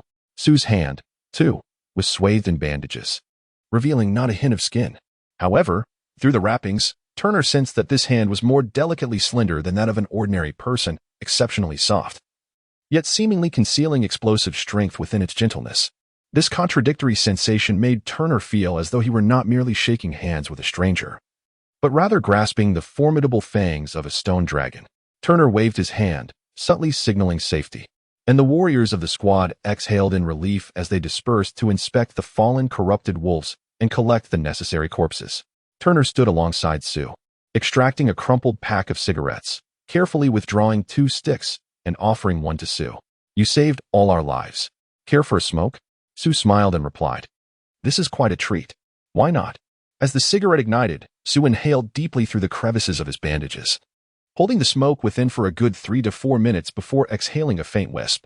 It was evident that he truly understood the art of savoring tobacco. Turner observed his soldiers skillfully dissecting the wolf carcasses while casually inquiring, "It seems there's nothing but corrupted wolves around here. What brings you to this place?"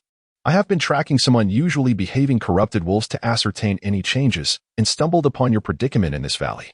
Merely fortunate to have slain the alpha." Sue's voice flowed like water. The mutated species, whether living or deceased, could fetch a handsome price at many major bases or settlements. Their genes are the source of new genetic enhancement serums. Thus, the profession of hunting mutated species for profit has emerged, known as hunters. "Are you a hunter?" Turner asked. "An elite hunter and a junior mercenary," Sue replied. "Which company issued your license?" Turner inquired.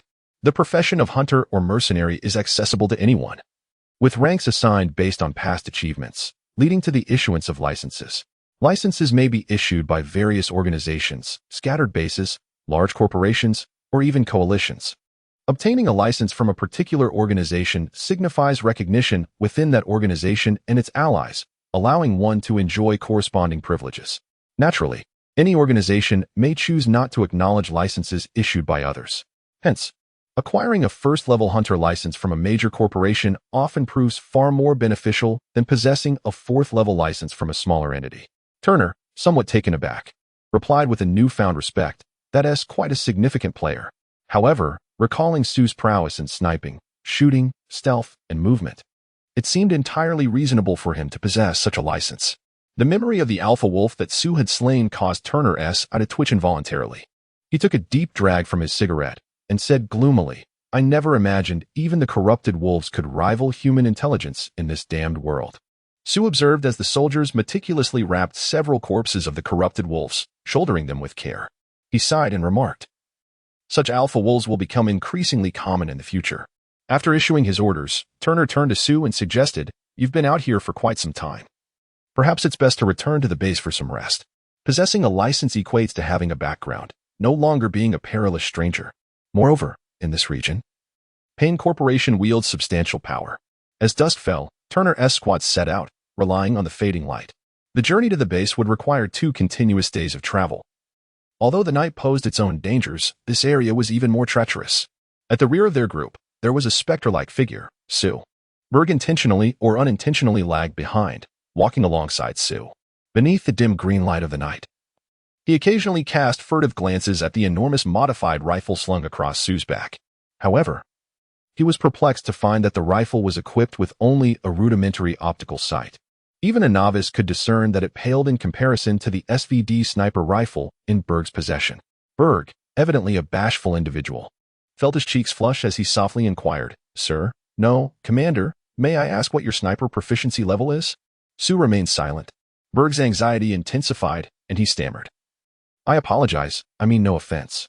You see, I am only 20 years old, just a first-tier sniper, and I have never encountered someone like you. Thoughts of psychic domains, mastery of simple weaponry, and sniper expertise flickered through Sue's mind in an instant, as hundreds of data points shifted ceaselessly. 3 seconds later, a conclusion emerged.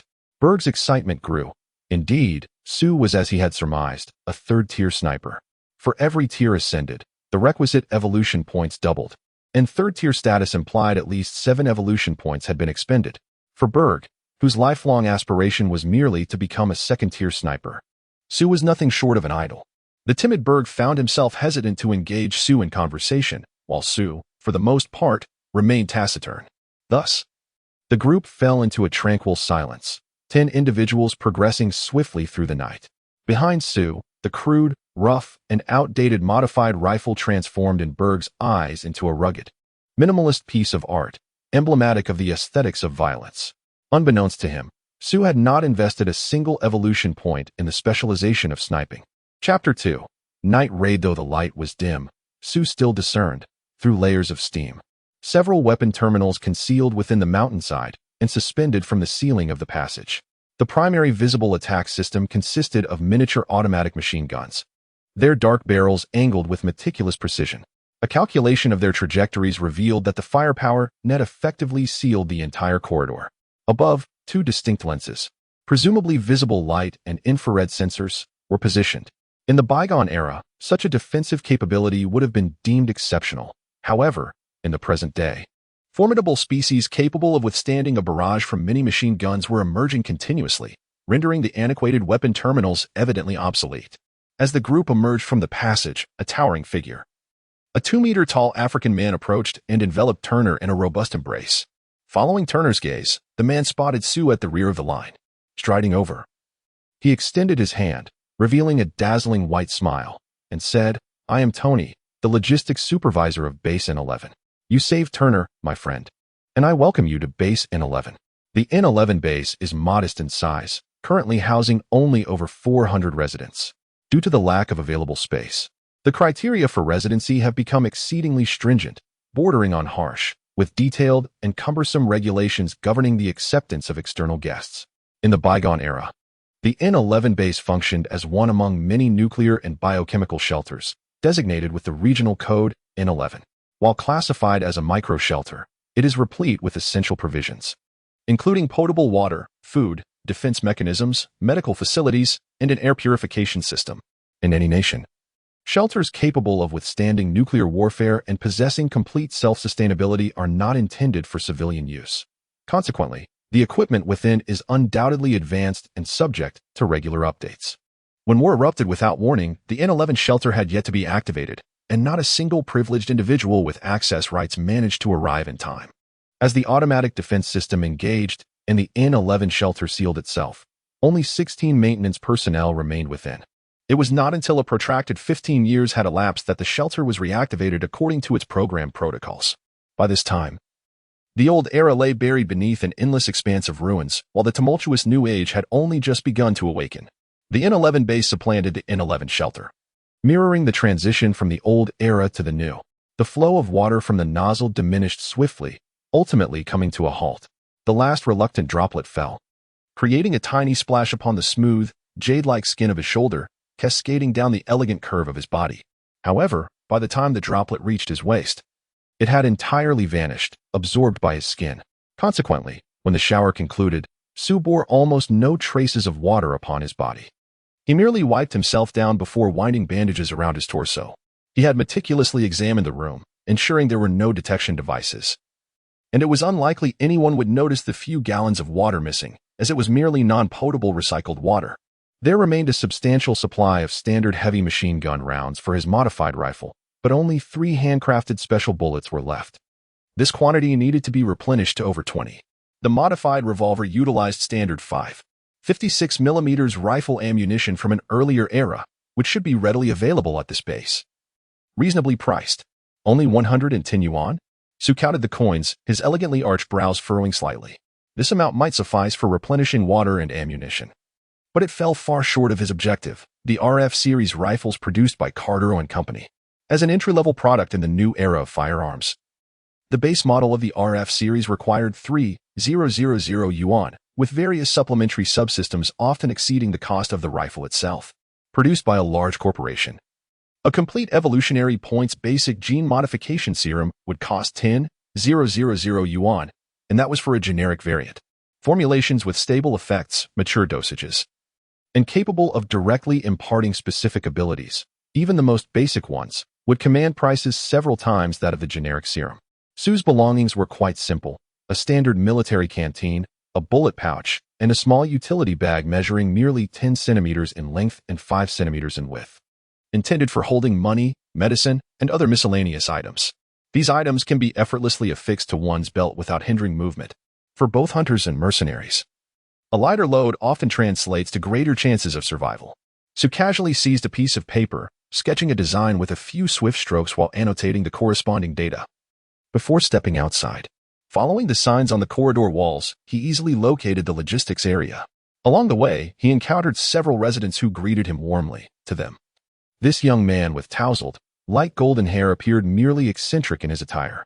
Yet, aside from his remarkable prowess as a third-tier sniper and the license issued by Payne Corporation, it was his mysteriously enchanting left eye that overshadowed the bandages enveloping his body.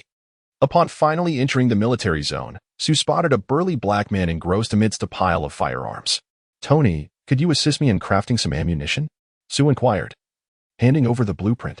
Tony swept his massive hand across the cluttered workspace, clearing a space among the scattered gun parts to lay out the design. After a fleeting glance, he grinned widely, exclaiming, "Hey, the recoil from this bullet could shatter your shoulder. Only mutants or those with enhanced defenses would dare to use such a thing." "I need 20 rounds, Su stated, his azure eyes reflecting a distinct smile. He appreciated the straightforward simplicity of this giant. "All right, 20 rounds it is.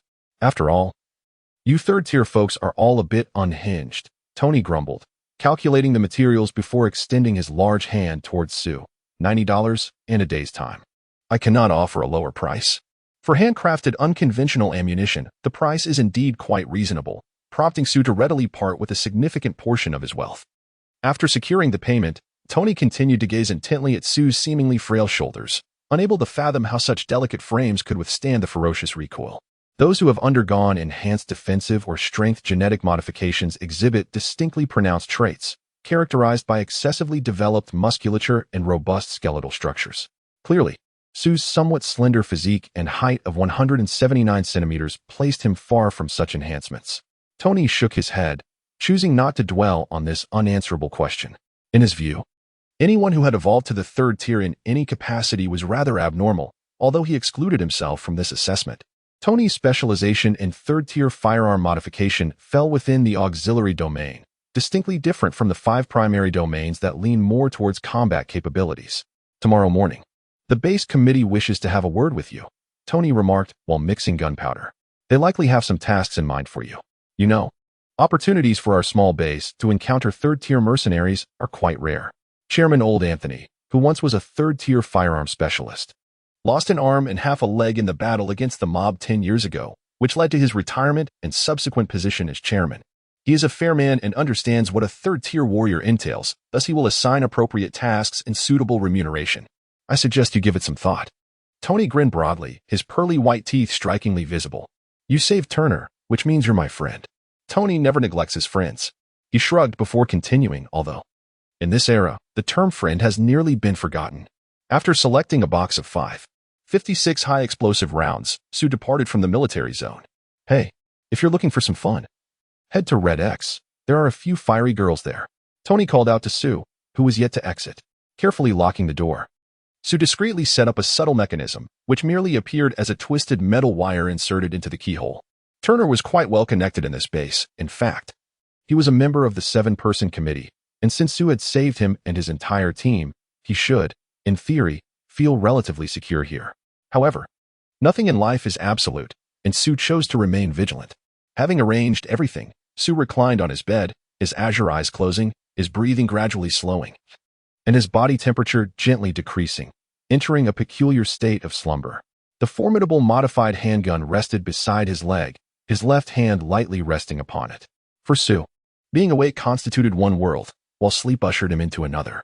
The realm of night was at times tranquil, at times tumultuous, filled with bizarre fragments, yet upon waking, most of these snippets would fade from memory. In a wholly unfamiliar environment, Su generally slept lightly, which allowed him to respond to even the slightest disturbances. The N11 base undoubtedly represents a novel environment, prompting Su to sleep with utmost caution. However, tonight was not a dreamless night. Su once again found himself ensnared in that irresistible realm of dreams. The faces he encountered were mostly fleeting, with only a handful recurring, and just two appearing with any regularity. Yet, regardless of the visage, each remained indistinct and utterly unrecognizable. Thus, Su remained perplexed as to how he discerned which faces had graced his dreams before. This dreamscape unfolded in a relentless loop, vanishing from memory upon awakening, leaving Su perpetually unaware of what he had dreamt. Just as this particular dream reached its midpoint, an unforeseen interruption occurred. A signal emanated from the depths of Su's consciousness, and in an instant, dozens of data points surged throughout his body. His form suddenly executed a peculiar lateral shift of 30 centimeters, followed by an abrupt sit-up. His left hand grasping a pistol, which he thrust forward with lightning speed, pressing it against the jaw of the uninvited guest. This sequence of actions transpired with such swiftness that it was only when the pistol aligned with its target that Su's eyes fully opened. Amidst the darkness, his pupils glimmered with a faint azure light, a true radiance and a hallmark of low-light vision. "Who are you?" Su demanded in a hushed tone, deliberately lowered. His soft voice took on an alluring magnetism, yet the imposing, nearly 50-centimeter-long rugged pistol starkly contrasted with the gentleness of his words. The formidable frame, elongated barrel, and intimidating muzzle left no doubt that at this proximity, the firearm could undoubtedly obliterate the cranium of the most formidable armored bear. This is by no means a firearm that an ordinary individual could wield. Its tremendous recoil rivals that of antiquated automatic rifles, should one attempt to operate it single-handedly. Even if the wrist remains unbroken or cracked after the first shot, the force of the recoil would inevitably shift the aim, complicating the precision and timing required for a subsequent shot. However, with the pistol already pressed against the intruder's chin, the need for any aim becomes moot. Even if the recoil were to fracture Su's wrist after the initial discharge, it would occur only after the intruder's head had been shattered. The cranium beneath the muzzle appears rather fragile and insubstantial. Indeed, even the most feeble of handguns could effortlessly penetrate it. Yet, few would hastily pull the trigger, particularly after discerning the intruder's visage. Almost all men would hesitate upon seeing her. She is an exceedingly beautiful young woman, her appearance suggesting she may not yet be 20. Given the harsh realities of the new era, women often appear significantly younger than their true age. She might very well be only 18 or even younger. With chestnut short hair and sun-kissed skin, her alluring lips are painted in a peculiar shade of purplish gray. Her large, exquisite eyes gaze at Su, reflecting a mixture of panic, excitement, and anticipation. She dons a short leather jacket with a plunging neckline, its hem so brief that it reveals a portion of her full bosom and a trim waist devoid of excess flesh. It seems that there is nothing beneath the leather. Her lower half is clad in jeans that cling tightly to her curvaceous hips and elongated legs, resembling a second skin. Chapter 2. Night Raid. The young girl possessed a countenance and figure that inspired a sense of pride, radiating vitality and an abundance of energy. As evidenced by the heavy scent of alcohol that enveloped her, it was evident that she had indulged excessively, causing her nerves, ignited by the intoxication, to seek stimulation and excitement while neglecting the weight of fear. Despite the pistol pressed against her chin, capable of delivering a fatal blow, her slightly unfocused eyes, dulled by the effects of alcohol, fixated solely on Su's left eye and the hand that wielded the gun. His hand, unwrapped by bandages, displayed a form and skin that effortlessly overshadowed the girl's own proud hands. A flicker of murderous intent flashed in Su's eyes as he noticed the metal wire that had fallen to the ground. This woman, in her inebriated state, had managed to bypass the alarm traps he had set. If Su's fingers were to tremble even the slightest, her beautiful visage would be reduced to a mere heap of flesh. The pistol remained pressed against her until she was forced to rise onto her toes. A moment of stillness at last. Beads of sweat began to trickle down her face and neck, a sign of her overwhelming tension. She had to maintain this pose, one only a ballet dancer could achieve, for any minor movement might trigger the weapon. Yet at that moment, Su began to caress her. His right hand first glided through her hair, then traced the line behind her ear, and after gently squeezing her neck, he even inserted his fingers into her slightly parted, gasping mouth.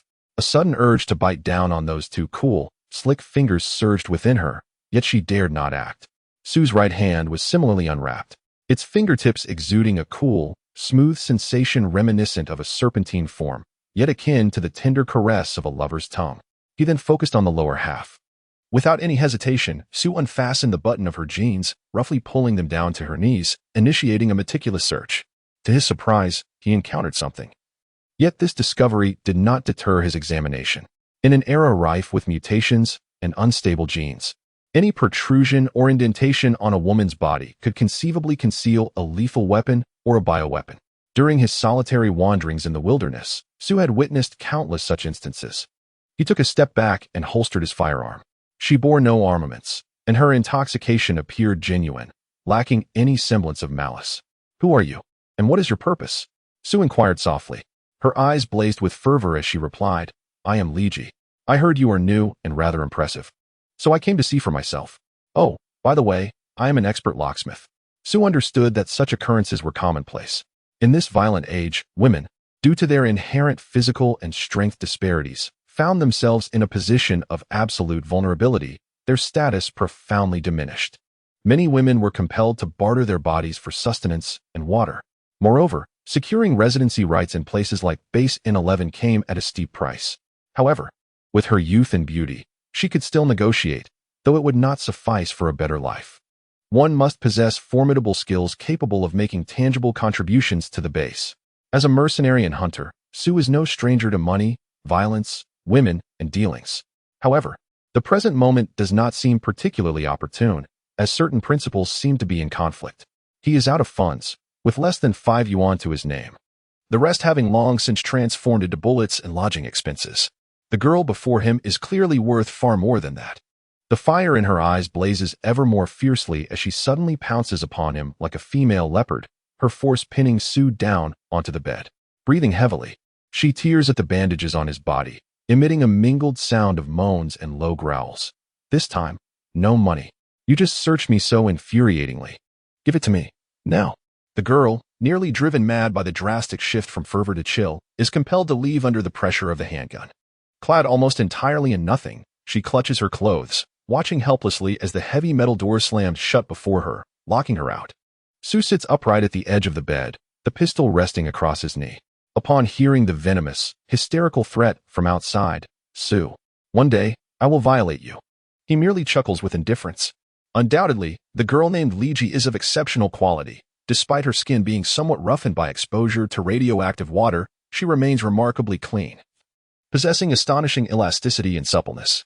It is evident that such a woman would bring immense stimulation and pleasure in bed. However, at the moment just before entering, Sue suddenly sensed an inexplicably repulsive force within his body, which instantaneously extinguished all his desires. Though he could not discern the nature of this force or whether it truly existed, he had always placed unwavering faith in his instincts, for they had never deceived him, and his fortune consistently exceeded expectations. The decision-making body of the N11 base was a 7-member committee, chaired by Anthony, with Turner overseeing a contingent of 20 soldiers and law enforcement officers. Additionally, the committee comprised members such as Tony, the chief medical officer, and the research director. Though modest in size, the base was remarkably well-equipped, necessitating that its inhabitants be of utility. This led to a rather harsh system of residency rights, wherein residents were required to demonstrate their usefulness or possess sufficient financial means to secure their right to remain. Only those who contributed significantly to the base, such as the members of the committee, were eligible for retirement within its confines, due to considerations of safety and a degree of stability.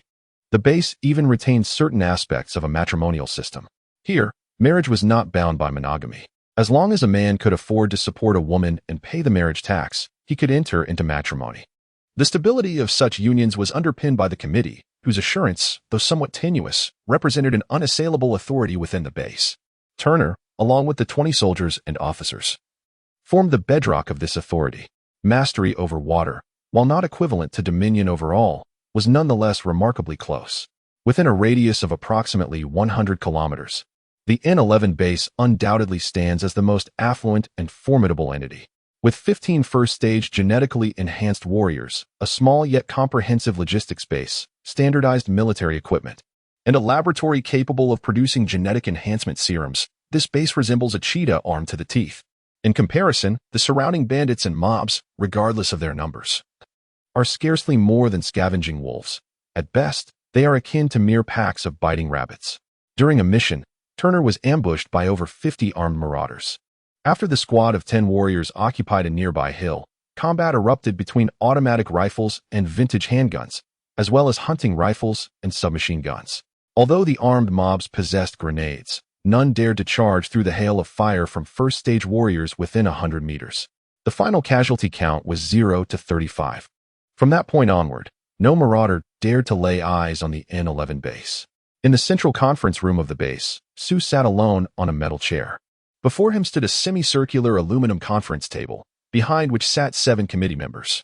This arrangement bore a striking resemblance to an interrogation from a bygone era, not within a courtroom, but rather in a police station.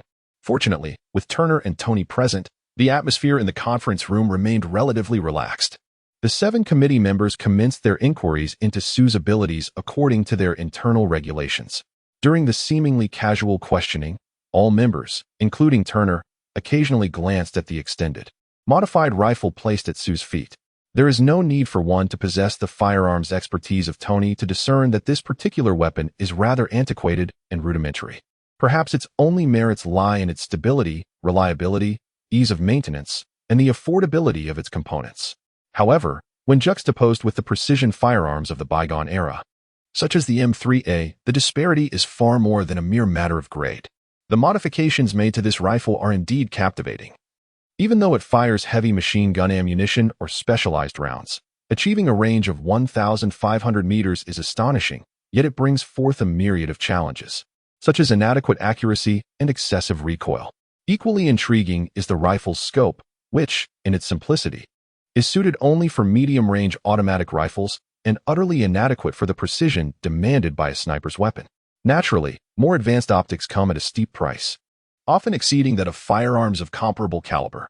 Nonetheless, such an expense should not be insurmountable for a third-tier sniper. Attaining the status of third-tier implies a significant genetic evolution equivalent to 7 standard evolution points, which, when converted to currency, is sufficient to acquire 3 or 4 top-tier optical sniper scopes. However, Sue's situation appears to be somewhat exceptional. He has chosen to evolve himself rather than invest in advanced weaponry initially.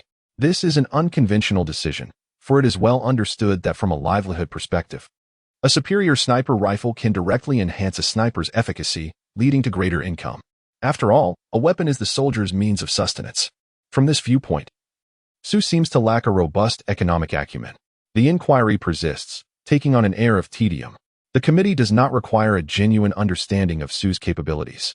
The task commission itself is a matter of life and death, and the employer is never obligated to be responsible for the lives of their employees. Moreover, Sue would never reveal all his cards to an organization that merely represents an employer-employee relationship. It is simply a requirement of the regulations set forth by the base. Over the decades following the war, Base N11 has inevitably developed a multitude of formalities and bureaucratic intricacies. The third-tier specialization in sniping within the psychic domain, along with the first-tier enhancement of perception in the visual domain, constitutes the information Sue has chosen to disclose to the committee. Nevertheless, this revelation has significantly shaken the 7-person committee, primarily due to the added first-tier visual enhancement. Such enhancements in sniping specialization are inherently comprehensive, encompassing improvements in physical strength, endurance, vision, bodily control, and coordination, all of which are further refined through specialized training to help the enhanced individual adapt to their transformed physique. This type of enhancement is well established, and it is quite common to combine it with the first-tier visual enhancement in the perception domain after reaching the third tier. After all, the fourth-tier sniping specialization, due to its immaturity and the exponentially increasing difficulty of enhancement, requires 8 or more evolution points. In terms of visual augmentation, the increase provided by the fourth-tier sniping specialization is less significant than that of the first-tier visual enhancement. However, even a single evolution point signifies a fortune of at least 10,000 yuan. Given Sue's youth, not yet 20, this additional 10,000 yuan is by no means a trifling sum, indicating that Sue possesses a remarkable ability to generate wealth, even though it may appear that he is more adept at spending it. The 7 members of the committee swiftly calculated the worth of 10,000 yuan in terms of alcohol, tobacco, firearms, water, and women. And then their gazes towards Su transformed significantly. The figure, wrapped in bandages, was no longer merely a human body, but rather a manifestation of nearly 100,000 yuan in wealth. The nature of the task was both simple and intricate. Due to concerns regarding the security of the base, the committee resolved to investigate the cavernous system located outside the back door of the facility. They specifically aimed to explore the subway tunnels, intricately woven like a spider's web, to identify an escape route for emergencies. This mission was divided into 2 parts. Should they discover a natural cave leading directly to the subway system, the reward would be a mere 500 yuan. However, if they could clear a safe passage within the subway tunnels, the compensation would be a rudimentary gene modification serum produced by Base N11. Su pondered briefly and recognized that the level of danger associated with the task was indeed commensurate with the reward.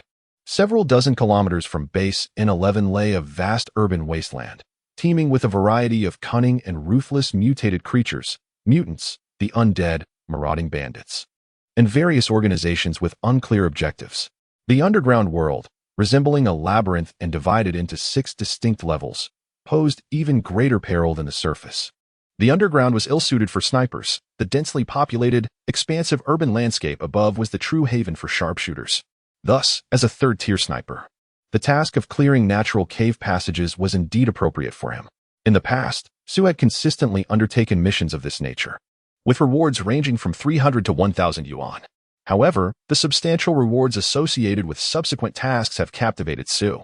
He may no longer require such rudimentary potions, yet he can still exchange them for necessities worth at least 5,000 yuan. For Su, who is essentially bankrupt, such remuneration presents an irresistible allure.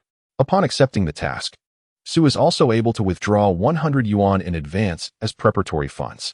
The license issued by Pain Company is indeed worth this initial payment.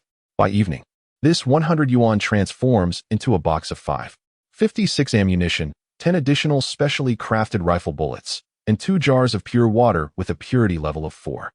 As night falls, Su, fully equipped, enters the natural cave through the emergency exit at the rear of the base. Before departing, he inadvertently learns that a girl named Liji had left the base during the day. She was not a resident of the base, and her skills in lockpicking proved futile, leaving her without a source of income. Within less than a month, all her funds were exhausted on exorbitant residency fees. Refusing to exchange her body for money like other women, she was compelled to vacate the base today. This is a regrettable outcome. Many men within the base longed for Liji's company and were willing to pay generously for it. Once outside the base, her fate is unlikely to be any better than it was inside. At least within the base, there exists a sufficient legal framework to maintain order, which implies that even in the event of blatant assault, the perpetrator would still be obliged to compensate her afterwards to ensure that their actions appear compliant with the laws and fairness of the base. Beyond the confines of the base, chaos reigns as an eternal theme. The wandering males are plagued by excessive violence and insatiable desires, yet they possess scant resources. At this moment, Su finds himself devoid of the emotional bandwidth to concern himself with Li Ji, as his aquamarine gaze sweeps across the abyssal depths of the cavern ahead. Behind him, the heavy iron gate of the base has been firmly shut and locked. Chapter 3. The Era of Turmoil. Genes Dictate All. This is the profound assertion of Dr. Maxim Rachet. 60 years ago, at the twilight of the old era, Dr. Rachet was an eminent expert in the realms of genetics and biology, approaching both science and himself with an equal measure of fervor and madness. In his quest for sufficient volunteers, or rather, subjects, to actualize his genetic research, he turned his gaze inward. Over the course of a decade, countless genetic fragments were implanted within his own being. These genes interacted, intertwined, and mutated. Eventually, Dr. Rachet's body transformed into a veritable battlefield of genetics, where innumerable genes perpetually engaged in combat and mutation, striving to vanquish or dominate their adversaries. As the vessel of these genes, the doctor harbored hundreds of lethal viruses within him at any given moment. As his daughter, Kashi, aptly noted, from a genetic perspective, the aged Dr. Rachet could no longer be considered human.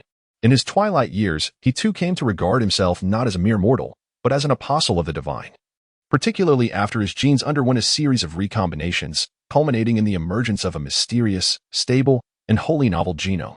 At that time, the doctor's left hand could harness an extraordinary level of heat, sufficient to ignite alcohol. This temperature was entirely unbearable for the human body, yet, remarkably, the doctor's left hand emerged unscathed. It was the hand of a deity. Rachet gazed upon his left hand and articulated his second famous saying, known to the world. Over the subsequent year, the doctor's ability to control high temperatures became increasingly stable, and the temperatures he could achieve continued to rise. He meticulously documented the preliminary stable genome and his insights into temperature control, partitioning the data into 3 copies, 2 for safekeeping and 1 intended for publication, to announce his findings to the world. However, on the very day of the doctor's press conference, war erupted without warning. The instantaneous waves of intense heat and shock obliterated everything, including the doctor, who believed himself to possess the physique of a god. Yet, his brief yet profound remarks had already been transmitted across the globe. The abrupt war ended as suddenly as it had begun. Survivors emerged from various shelters and ruins, horrified at the transformed world before them. Some astute individuals recalled Dr. Rachet's speech and located the safe he had left behind. This safe, which contained the crystallized essence of pre-war technology, remained intact, and its contents were preserved without damage. This data represented the foundational ability of a quasi-spell domain, the embryonic form of flame. Thus began the genesis of all human capabilities. A decade later, in this tumultuous era, a myriad of abilities surged forth like mutated insects. Some of these abilities proved remarkably stable, while others exhibited fleeting effects, and some even resulted in dire consequences. Moreover, it has been observed that individuals surviving in the wilderness and amidst ruins, perpetually exposed to radiation, exhibit a diverse array of abilities without the necessity for artificial genetic recombination. Through categorization, compilation, systematization, and a series of debates, these various clearly defined and consistently effective abilities have ultimately been distilled into 5 principal domains: arcane-like, combat, perception, psionics, and mysticism. The arcane-like domain encompasses all forms of energy manipulation abilities, named in homage to a once magic-obsessed doctor who was the first to discover this realm. The combat domain serves as a collective term for various offensive, defensive, and mobility skills. The perception domain, as its name suggests, includes all abilities related to the detection of both known and unknown worlds. The psionics domain aggregates various forms of control, with the most prevalent skills revolving around weapon manipulation, ranging from basic handling of melee weapons and conventional firearms to specialized sniping and advanced command of intricate weapon systems. Lastly, there is mysticism, a somewhat superfluous domain where nearly every ambiguous ability that defies classification may be categorized. At the heart of mysticism lies the concept of luck, manifesting in myriad forms. Yet, those who invest significant evolutionary points into this domain often find themselves devoid of the anticipated fortune. They neither uncover rare mineral deposits nor acquire immense wealth or superhuman abilities. Instead, their fates are no less tragic than those who specialize in other domains. There was once an individual who indeed discovered a vein of gemstones.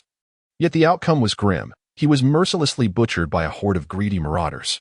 Over time, the number of individuals devoted to the study of mysticism has dwindled significantly.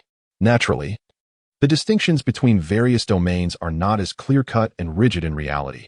As time passes, an array of abilities continues to emerge, many of which defy simple categorization into specific domains. Moreover, some abilities necessitate the collaboration of multiple domains to manifest. In this context, the once mad Dr. Rachet has come to be venerated as the father of abilities. With his divine left hand, the doctor has opened a gateway, thereby enhancing humanity's leverage in the struggle for survival and continuity within a harsh world.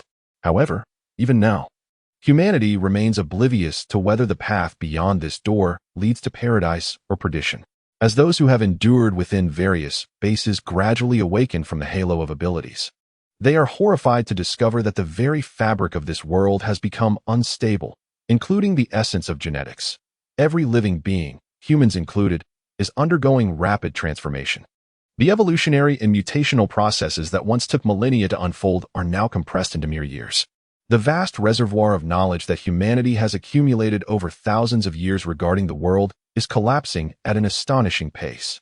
Behold, a fleeting shadow darts beyond the barbed wire. It is a rabbit, relying on its speed to evade its predators, characterized by red eyes, long ears, and a gentle disposition. Yet, no one can guarantee that this creature, which today outpaces even the leopard, will remain unchanged in the coming year. Thus, this unprecedented era has come to be known as the Age of Turbulence. Su treaded cautiously within the depths of the cavern, his steps light and delicate, akin to a nimble feline, moving silently and stealthily.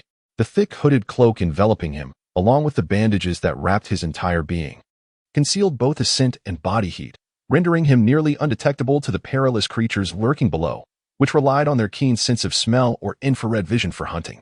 In his grasp, he wielded a triangular thick steel pipe, its sharp edges honed to a lethal point, capable of both striking blows and piercing directly, an exceedingly formidable weapon. A modified rifle rested upon his back, while a powerful yet inaccurate handgun was concealed beneath his cloak. However, within the confines of the cavernous passage, the handgun's potency could be exponentially amplified. The challenge lay in the profound silence of the tunnel, where the sound of a gunshot could resonate across vast distances, effectively announcing his presence to any lurking monstrosities within several kilometers.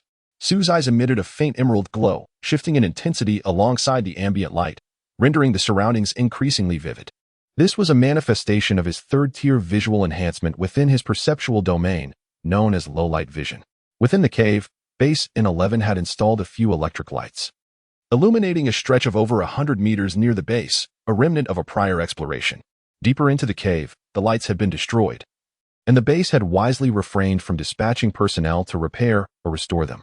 Yet, for Su, endowed with low-light vision, even the slightest flicker of illumination sufficed to reveal the scenery around him. He now traversed the dimly lit passageway. In the corridor, bioluminescent moss occasionally flickered into view, accompanied by the faint glow of sewage, which sufficiently stimulated his dim vision. A soft rustling echoed through the cave, and a ferocious mole, measuring nearly a meter in length, emerged. Its disproportionately large nostrils quivered as they faced the sky, while its small eyes appeared dull and almost entirely degenerated. The ferocious mole and its terrestrial counterpart, the fierce rat, bore little distinction a decade ago. However, they have since diverged into two distinct species. Suddenly, Su, who had been quietly lurking in the shadows, sprang into action. A triangular steel pipe shot forth like lightning, piercing the uppermost part of the mole's snout, penetrating its jaws, and pinning it firmly to the ground. The snout, being the mole's most vulnerable point, elicited a frenzied scream as it clawed desperately at the earth with its short, sharp paws, sending shards of rock flying and quickly digging a pit in the hard stone. Su's left hand gripped the top of the steel pipe. Despite the apparent frailty of his arm, it remained as steadfast as granite. The ferocious mole, severely wounded at its vital point, could not endure for even a minute, convulsing violently before collapsing motionless. Su slowly withdrew the steel pipe and turned the creature over, revealing it to be a female. Male ferocious moles typically prefer solitude, while a female is always accompanied by a male. Su swiftly shifted a few steps to position himself in the center of the passage where the ferocious mole had appeared. Crouching low on his forelegs, his hind feet firmly planted on the ground, and raising the steel pipe, aiming it into the profound darkness of the corridor. Almost at the moment he leveled the steel pipe, a sudden gust of rancid air surged from the passage, and a more robust and ferocious male mole burst forth from the shadows, leaping towards Su with a menacing bite. The steel pipe remained immovable, and utilizing the brute force of the attacking mole, its razor-sharp tip plunged deeply into the creature's throat, traversing through its innards, nearly emerging from its rear. Su released his grip and swiftly retreated a few steps, moving with an agility akin to gliding on water. With a sharp crack, the ferocious mole exerted all its might to close its massive jaws, clamping down fiercely on the grip of the steel pipe. Although its incisors could gnaw through nearly any stone, they were no match for this reinforced steel. In a cacophony of sounds, the metal immediately bent, while the mole's teeth shattered. The momentum of the mole was too forceful after plummeting from the air. It skidded across the rugged ground for several meters before finally confronting Su. He raised his right leg and firmly stepped upon the mole's head. The creature let out a pitiful squeak, struggling futilely, unable to lift its head from the ground. The moment it exerted any effort, the unbearable agony from the steel pipe piercing its body would ensue. Even in such a grievous state, it continued to writhe for over a minute before finally ceasing to breathe. Su's elegantly arched brows twitched slightly. For him, these ferocious moles had grown even more resilient than they had a few months prior, and the rapidity of such mutations left him profoundly unsettled. Even within the dark, rugged cavern, Su's luminous eyes and extensive experience allowed him to discern the traces left by the ferocious moles, and soon enough, he located their lair. Within the burrow, there resided over 30 ferocious gophers of varying sizes. The larger ones were nearly adult, while the smaller had yet to open their eyes, indicating that these gophers belonged to different litters. Given the 3-month maturation period of the ferocious gopher, it could be deduced that they typically produce a litter approximately once a month, with the gestation period shortened by 10 days. Sue felt an increasing discomfort as he contemplated these facts. A minute later, this nest of ferocious gophers was completely eradicated. Ferocious gophers possess a strong territorial instinct. With one nest present, it is unlikely that another would exist within a kilometer radius. Sue retrieved a map, supplementing the blank areas with the topography of the surrounding tunnels, marking the location of the gopher nest before carefully stowing the map away. Continuing along the cave for several hundred meters, Sue halted at a collapsed area where a passageway barely wide enough for a single person to traverse was exposed. Beyond this entrance lay a labyrinthine network of subway tunnels, deep and fraught with unknown dangers. Reaching this point signified that a reward of 500 yuan was already in his grasp, while the other side of the entrance beckoned him with the allure of a gene-altering serum. Kneeling at the threshold, Sue listened intently. The wind flowing from the subway tunnel fluctuated in strength, accompanied by faint rustling sounds. The air was thick with foul odors, and the oxygen levels were low, rendering it inhospitable for ordinary humans. This was one of the reasons the N11 base could not venture deeper into the subway tunnels on its own. However, Sue was certainly not an ordinary human, with a third-tier ability in the realm of perception and a second-tier capability in mysticism. Whether Sue could still be considered human was a question he pondered himself. After vanquishing the den of ferocious rodents, Sue sensed the stirring of his genes once more within him. He had amassed 3 genetic evolution points. Perhaps a stroll through the subway tunnels would yield another. Evolution points, a colloquial term in these tumultuous times, represent the space afforded to new genes following genetic oscillation. An abundance of evolution points signifies not only greater capacity but also the potential to accommodate more formidable new abilities. The methods of acquiring evolution points are diverse. Most naturally occurring points arise from enigmatic origins. For humanity, the controllable avenues primarily encompass genetic enhancement serums and combat. However, possessing evolution points alone is insufficient. One must also acquire specific genomic sequences to manifest corresponding abilities. Within each domain of capability, numerous abilities have been identified, yet many remain shrouded in mystery. Evolution points gained through combat often accompany new abilities, which frequently diverge from those already known. Consequently, many warriors regard their abilities as their greatest secret. When two endowed individuals encounter one another, the act of slaying the opponent carries a minuscule chance of acquiring their abilities. Thus, it is rather ironic that, in this chaotic era, bloodshed undeniably fortifies one's strength. Sue closed his eyes, and the faint rustling in his mind conjured a vivid image of the living dead. They wandered aimlessly, their dark red eyes hungrily scanning their surroundings. Unlike the zombies frequently depicted in tales of the bygone era, the living dead are slender, agile, and capable of moving with astonishing swiftness, often outpacing humans. The formidable strength and flexibility of the undead allow them to effortlessly traverse walls and even ceilings. From a genetic perspective, these creatures can still be classified as human. Conversely, those highly advanced warriors, having undergone numerous genetic modifications, are further removed from pure humanity. 50 years have elapsed since the war, and many of the undead are now second or even third generation. Compared to their forebears, they exhibit greater swiftness, increased strength, and a heightened capacity to endure harsh environments. Many of these undead, surviving in the subway tunnels, have evolved infrared vision to adapt to the frequently lightless surroundings. Sue once again assured himself that no dangerous creatures lurked near the opening of the tunnel, then withdrew his pistol and gracefully leaped into the subway passage, executing a long jump and landing deftly on the tracks, moving swiftly yet silently, never losing his balance on the narrow rails. Chapter 3. The Tumultuous Era. As he advanced, a cacophony of sounds grew louder ahead, and the air became increasingly permeated with the distinctive stench of decay associated with the undead. Turning a corner, he beheld a train tilted precariously, obstructing much of the passageway. The subway cars had long succumbed to rust, their bodies gaping open, with shattered windows strewn about. Through one of the windows, he could discern 2 undead rummaging through the remnants, desperately seeking sustenance. Ding! Sue gently tapped on the side of the carriage. The sound was barely audible, yet to the keen ears of the undead, any discordant noise was akin to thunder.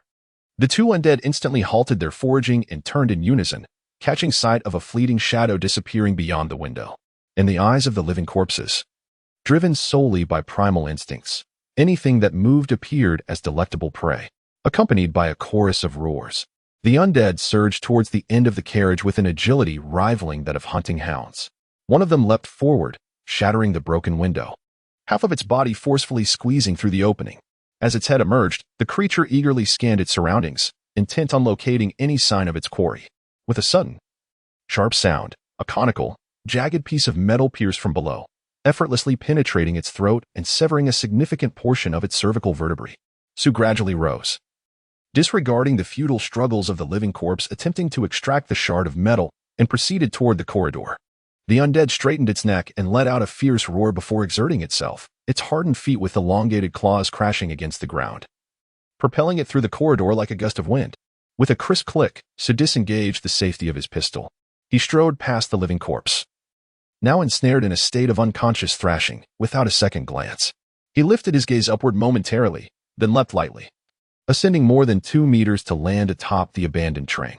A glint of cold light flashed in Sue's azure eyes as he suddenly surged forward, moving at a speed far surpassing that of the undead, racing along the train like a bolt of lightning.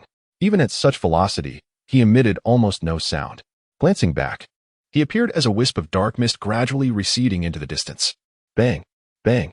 The thunderous sounds of gunfire shattered the tranquility of the subway corridor. Inside the train carriage, 2 living corpses were struck in the head, the force of the bullets nearly obliterating their skulls. Bang, bang, bang, bang. Once again, the cacophony of gunfire echoed, and Sue had already sprinted to the end of the train. Without a moment's hesitation, he leaped down from the roof, and amidst the air, several faint sounds of gunfire rang out. As Sue regained his footing on the ground, the bullets in his handgun had been reloaded. Suddenly, he came to a halt, his body rigidly swiveling as he fired 3 shots in quick succession. 3 undead fell in response. However, another undead creature swiftly turned towards him, roaring as it lunged forward. Sue calmly regarded this creature, remaining utterly still. The undead advanced a mere few meters before collapsing in a heap. Unbeknownst to him, Sue's right hand had already grasped a blackened tungsten dagger, concealed to avoid reflection. In the fleeting moment of their encounter, this dagger had cleaved the creature's side open entirely. How could the undead disregard food so close at hand? Bang, bang, bang. Sue set down his still-smoking handgun and approached the 2 fallen undead that could no longer rise. This time, one of his shots missed its mark. Intended for the forehead, it struck the chest instead, necessitating a follow-up shot. Beyond a distance of 10 meters, the accuracy of his modified handgun became a significant issue, and this time, fortune did not favor him, failing to resolve the matter with a single shot. The undead, composed of flesh and blood, were no match for gunpowder and metal at such a close range, regardless of where they were hit. A gaping hole of over 20 centimeters would appear in their bodies. With a crisp click, Sue first filled his handgun's magazine with bullets before maneuvering through the fallen undead, observing them intently. The undead were astonishingly resilient beings. Even if a significant portion of their bodies was obliterated, one could only wonder if they could still spring up to bite. This indicates that these living corpses have established a community characterized by clear divisions of labor and distinct hierarchies. In stark contrast to the mindless creatures Sue encountered when he shot them in the abandoned train, Sue has stumbled upon a hunting party. He loathes clever beings. He mused silently, standing upright. These living corpses inevitably reminded him of the alpha wolf in the valley, whose expression of shock, confusion, rage, and curses lingered in his memory until this day. It is evident that these living corpses have formed a well-defined organizational structure, markedly different from the chaotic and primitive assemblage of the decayed wolves. Among these corpses, there must exist a leader endowed with intelligence. This is certainly not a favorable development for Sue. Within the underground passage, dealing with living corpses is already a formidable challenge, and an organized group of them exponentially increases the peril. In both tumultuous and bygone eras, there has never been a free lunch. Eliminating a nest of organized living corpses comes at a cost far greater than that of a basic gene evolution serum. A single hunting party comprises 6 living corpses, suggesting that the total number of this nest likely exceeds 30. Slaying such a multitude alone would yield sufficient evolution points. Perhaps the N11 base is already aware of the presence of intelligent living corpses in this passage, necessitating the considerable expense of enlisting Sue to cleanse it. Sue recalled the sincere smiles of Turner and Tony, a shadow passing through his heart. However, he quickly cast this thought aside. After traversing numerous settlements, Sue has learned to harbor no expectations regarding any matter. Sue gazed into the profound depths of the passage, his emerald eyes piercing the endless darkness in search of the undead's traces. At this moment, he was first and foremost a hunter, focused solely on the completion of his task before contemplating anything else. At the passage's end, nearly absolute darkness enveloped the surroundings. Even Sue's enhanced vision could discern no more than 5 or 6 meters. Illuminating this environment would be tantamount to courting death, and he would certainly not be so reckless. He attuned himself to the scents wafting through the air as countless data streams flowed through his consciousness like water, ultimately honing in on the odor of 6 fallen corpses lying on the ground, wrapping his cloak tightly around him. He moved silently into the depths of the passage like a phantom. The scent of the undead served as a series of guiding threads, gradually drawing Sue toward their lair. From the intensity of the odors, it was evident that these creatures had been out hunting for at least 2 days. The passage was rugged and uneven, with certain sections seemingly strewn with empty cans as if placed there intentionally by someone. These rudimentary traps posed no threat to Sue but did impede his pace. Suddenly, he dashed forward 2 steps and leaped, pressing himself against the corner where the wall met the ceiling, then glided silently like a gecko. As he rounded a corner, he gracefully descended and landed soundlessly behind one of the undead crouching in the shadows. The creature, clutching a metal pipe, had dim red eyes fixed on the dark corridor. Sue extended his hand and gently tapped its shoulder. A low growl emanated from the creature's throat as it abruptly turned its head. Yet, before it could fully react, the serrated edge of Sue's dagger slashed through its throat with such force that it nearly severed its neck entirely.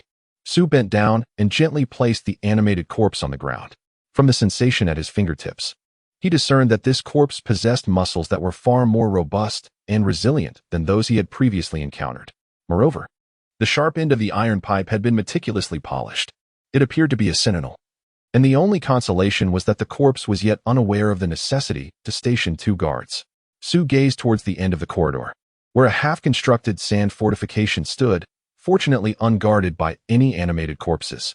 Behind the fortification lay a spacious chamber, from which flickering flames seeped through the ajar door. An array of guttural and shrill roars emanated from within, indicating the presence of the undead. These newly intelligent aberrations often had a leader whose intellect and strength far surpassed that of its kind. The most effective strategy against them was to eliminate the leader in one fell swoop, causing the remaining corpses, whose intelligence paled in comparison, to descend into chaos. The peril posed by a horde of instinct-driven creatures differed vastly from that of an organized army.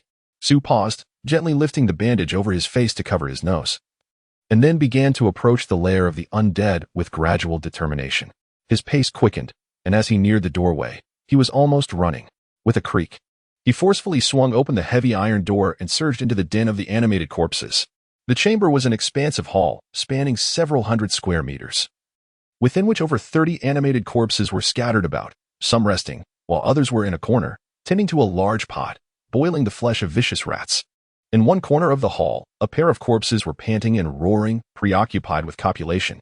Dominating the center of the hall was a conspicuous large bed, upon which sat an animated corpse, exhibiting the physical characteristics of a female.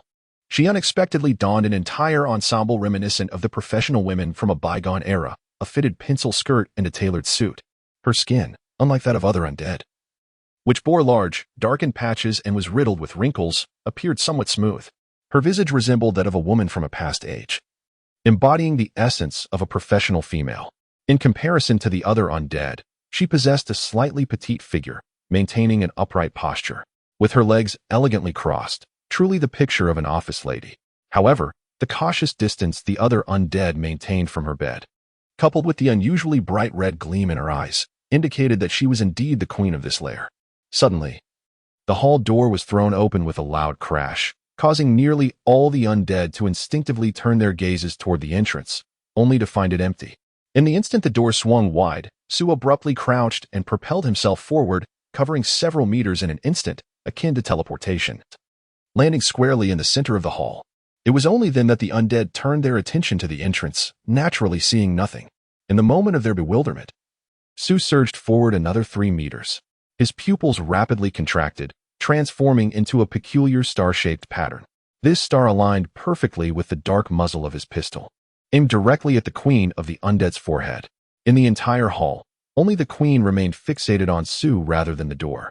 Her mouth fell open in shock, her eyes wide with terror, paralyzed, unable to make any move. Observing her startled demeanor, reminiscent of a frightened fawn, Sue's finger on the trigger hesitated ever so slightly. He halted his advance, and the gun's barrel began to lower.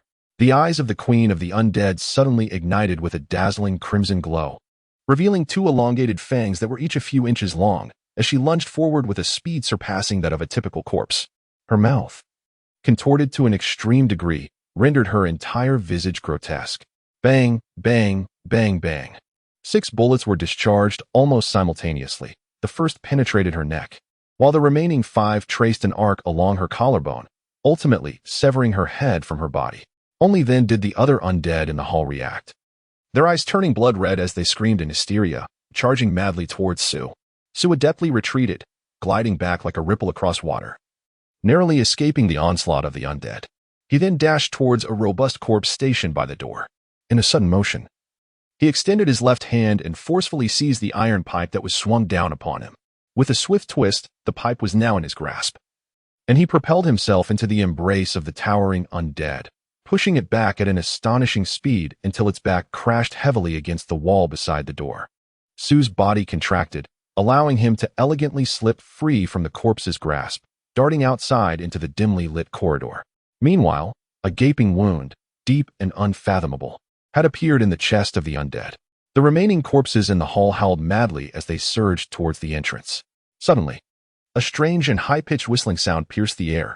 The iron pipe, wielded by the earlier undead, soared into the hall at an incredible velocity, piercing through 3 corpses before finally losing momentum, clattering to the ground, still bouncing a few times. The inherent ferocity of the undead momentarily stunned them. As an instinctual dread began to permeate the hall, they hesitated, some already retreating from the doorway. From the darkness outside, a drop of vivid blood flew in, landing on the ground and forming a small crown shape. With a roar, the undead surged into motion, their overwhelming thirst for fresh blood eclipsing the fear within their hearts. One after another, they rushed out of the hall, hastening down the corridor toward the depths of the underground passage. Unbeknownst to them, the world shrouded in darkness had always belonged to Sue. The muffled and heavy sound of gunfire echoed intermittently, reverberating through the winding passageways, waves of noise cascading into the distance. 10 minutes later, Sue slowly entered the hall. The space, once a waiting area of a subway station now overrun by the undead, had long ceased to be a venue for trains or travelers. Sue approached the central grand bed, pausing momentarily at its side to pick up a magazine resting on the bedside. It was the May 1997 edition of Fashion, remarkably well preserved. After briefly flipping through its pages, Sue set the magazine down and moved to the corpse of the undead queen, gently brushing his hand across her face. The crimson glow in her eyes gradually faded, the luster in her pupils extinguishing completely. Sue then retrieved an exquisitely crafted aluminum box, 10 centimeters in length, and cautiously opened it. From within, he extracted a surgical knife and carefully removed the undead queen's eyes, placing them into the aluminum box. The genetic material contained within her eyes had now been acquired by Sue. Infrared vision had always been the next ability that Sue yearned to acquire. The prowess of the zombie queen in this regard was evidently far superior to that of ordinary zombies, precisely catering to Sue's needs. Once he accumulated 8 evolution points, Sue could evolve infrared vision by utilizing the genetic specimen and ocular structure of the zombie queen.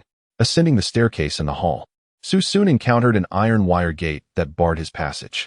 He cleared the debris blocking the door and, with a single shot, severed the rusted iron lock, allowing him to push open the gate. After advancing another 10 meters, Sue's azure eyes narrowed slightly as a brilliant ray of sunlight illuminated his face. Having spent an extended period in darkness, this beam of sunlight was somewhat discomforting to his eyes. After a brief period of adjustment, Sue emerged onto the surface. The metro sign at the top of the staircase remained remarkably clear, untouched by the passage of time. As he surveyed his surroundings, he observed that the west was dominated by an endless expanse of wilderness, while the east was shrouded in fog, revealing numerous towering edifices. It appeared that he had arrived at a subway station located on the outskirts of the city. There were no sufficiently threatening mutated creatures nearby. This subway station, along with the surrounding area, likely constituted the hunting grounds of the zombies within the hall, suggesting that no other creatures would dwell here. Although zombies were averse to sunlight and rarely ventured above ground, they ruled the night, often wandering through the city when driven by hunger. Sue retrieved a map and marked the location of the subway station, designating it as safe. Meanwhile, within Sue's memory sector, a precise and intricate map was retrieved, illuminating corresponding areas progressively. As Sue's gaze traversed the expanse, the outlines of a grand city gradually materialized. At this juncture, the mission of Base N11 had finally reached its conclusion. Chapter 4. Troubles. The handover of the mission proceeded seamlessly, just as Tony had previously asserted. Old Anthony proved to be quite an agreeable individual. Upon confirming Sue's accomplishments, he was remarkably generous regarding remuneration and exhibited no inclination to retract his offer, despite his barely concealed astonishment at Sue's swift completion of the task. Notably, old Anthony refrained from mentioning the entire hive of intelligent leaders among the undead, which certainly did not imply ignorance on his part, in comparison to the tribulations Sue had faced at other settlements. Old Anthony could indeed be regarded as a man of remarkable integrity, validating Tony's assessment. As for the minor asymmetry of information, it was a trivial matter in this era. A 10-centimeter test tube filled with a deep green liquid constituted the principal part of Sue's remuneration, a primary gene evolution serum. In truth, the potencies of the serums produced by the N11-based laboratory were not particularly high, as these formulations predominantly aimed to enhance abilities within the psychic domain, yielding significantly diminished effects in other domains. While the psychic domain could be considered the most widely applicable, improvement serums tailored to specific abilities were, in terms of value, far inferior to the stable, versatile serums. After conducting a preliminary inventory of his equipment and remaining funds, Sue discreetly purchased 3 boxes of rifle ammunition from Tony, along with a flask of high-purity water, before quietly departing from Base N11. This mission proved to be quite fruitful, after deducting expenses and accommodation fees. His net gain was estimated to be around 3,500, not including the substantial evolution points acquired from eliminating a nest of living corpses. Given that Sue's abilities had reached the 3rd tier, he could only garner a fraction of an evolution point from each living corpse, which barely amounted to 1 point for an ordinary individual. Naturally, it was exceedingly challenging for an ordinary person to survive encounters of such intensity. It was yet another sun-drenched day, with the relentless ultraviolet rays scorching the earth. However, Sue's heavy cloak shielded him from the harsh sunlight. He did not walk swiftly, but his pace was steady, and he halted only at noon in front of the ruins of a solitary house. During the sunlit hours, most mutated creatures tended to remain in their lairs, which was why Sue preferred to travel at such times, even though his capabilities were more pronounced at night. Inside the villa, which had lost half its roof, Sue meticulously inspected the premises, ensuring there were no hidden deadly creatures, nor any lairs of large carnivorous beings akin to armored bears. Only after confirming the absence of threats did he allow himself to relax. He extracted the bullets intended for his handgun and, using an alloy file less than 10 centimeters in length, etched intricate patterns onto each bullet head. This treatment caused the bullets to either explode shortly after being fired or upon penetrating the target, thereby significantly amplifying their destructive power. As for the precision of the losses, it was no longer within his realm of consideration. When Sue employed his handgun, he never allowed the distance to exceed 30 meters from the target. Sun meticulously handled the bullets, one by one, seemingly devoid of weariness or fatigue. In the blink of an eye, an entire box of ammunition had been processed, each bullet bearing identical engravings, as if crafted by a precision machine. Sue carefully stored the bullets and retrieved a second box, opening it with the same unwavering focus, as though the repetitive toil of the past 2 hours had not dulled his spirit. His solitary experiences wandering through the wilderness had taught him that sufficient patience was essential for survival. Suddenly, Sue furrowed his brow, sensing an exceedingly faint yet unusual tremor beneath the ground. With astonishing speed, he stowed away the bullets and tools, grasped his rifle, and swiftly chambered a modified round. He then darted to the wall, peering through a narrow crevice to gaze outside. Throughout this entire process, aside from the metallic sound of the rifle being loaded, Sue emitted not a single sound. At that moment, his rifle lacked any sighting apparatus. The old-fashioned optical scope proved futile for someone with Sue's enhanced vision. Now at a 3rd-tier level, its presence was merely to mislead the inhabitants of nearby settlements or bases. Sue narrowed his eyes slightly to shield them from the glare, cautiously surveying the exterior. Being proficient in long-range shooting, he was acutely aware of what could betray his position. Several kilometers away, he observed a billowing cloud of dust rising, indicative of a convoy.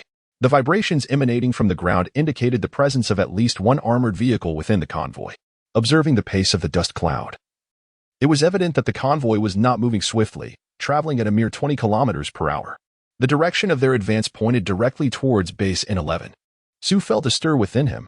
After sitting quietly for several minutes, he gradually rose, bending his body as he set off at a steady speed of 25 kilometers towards base N11.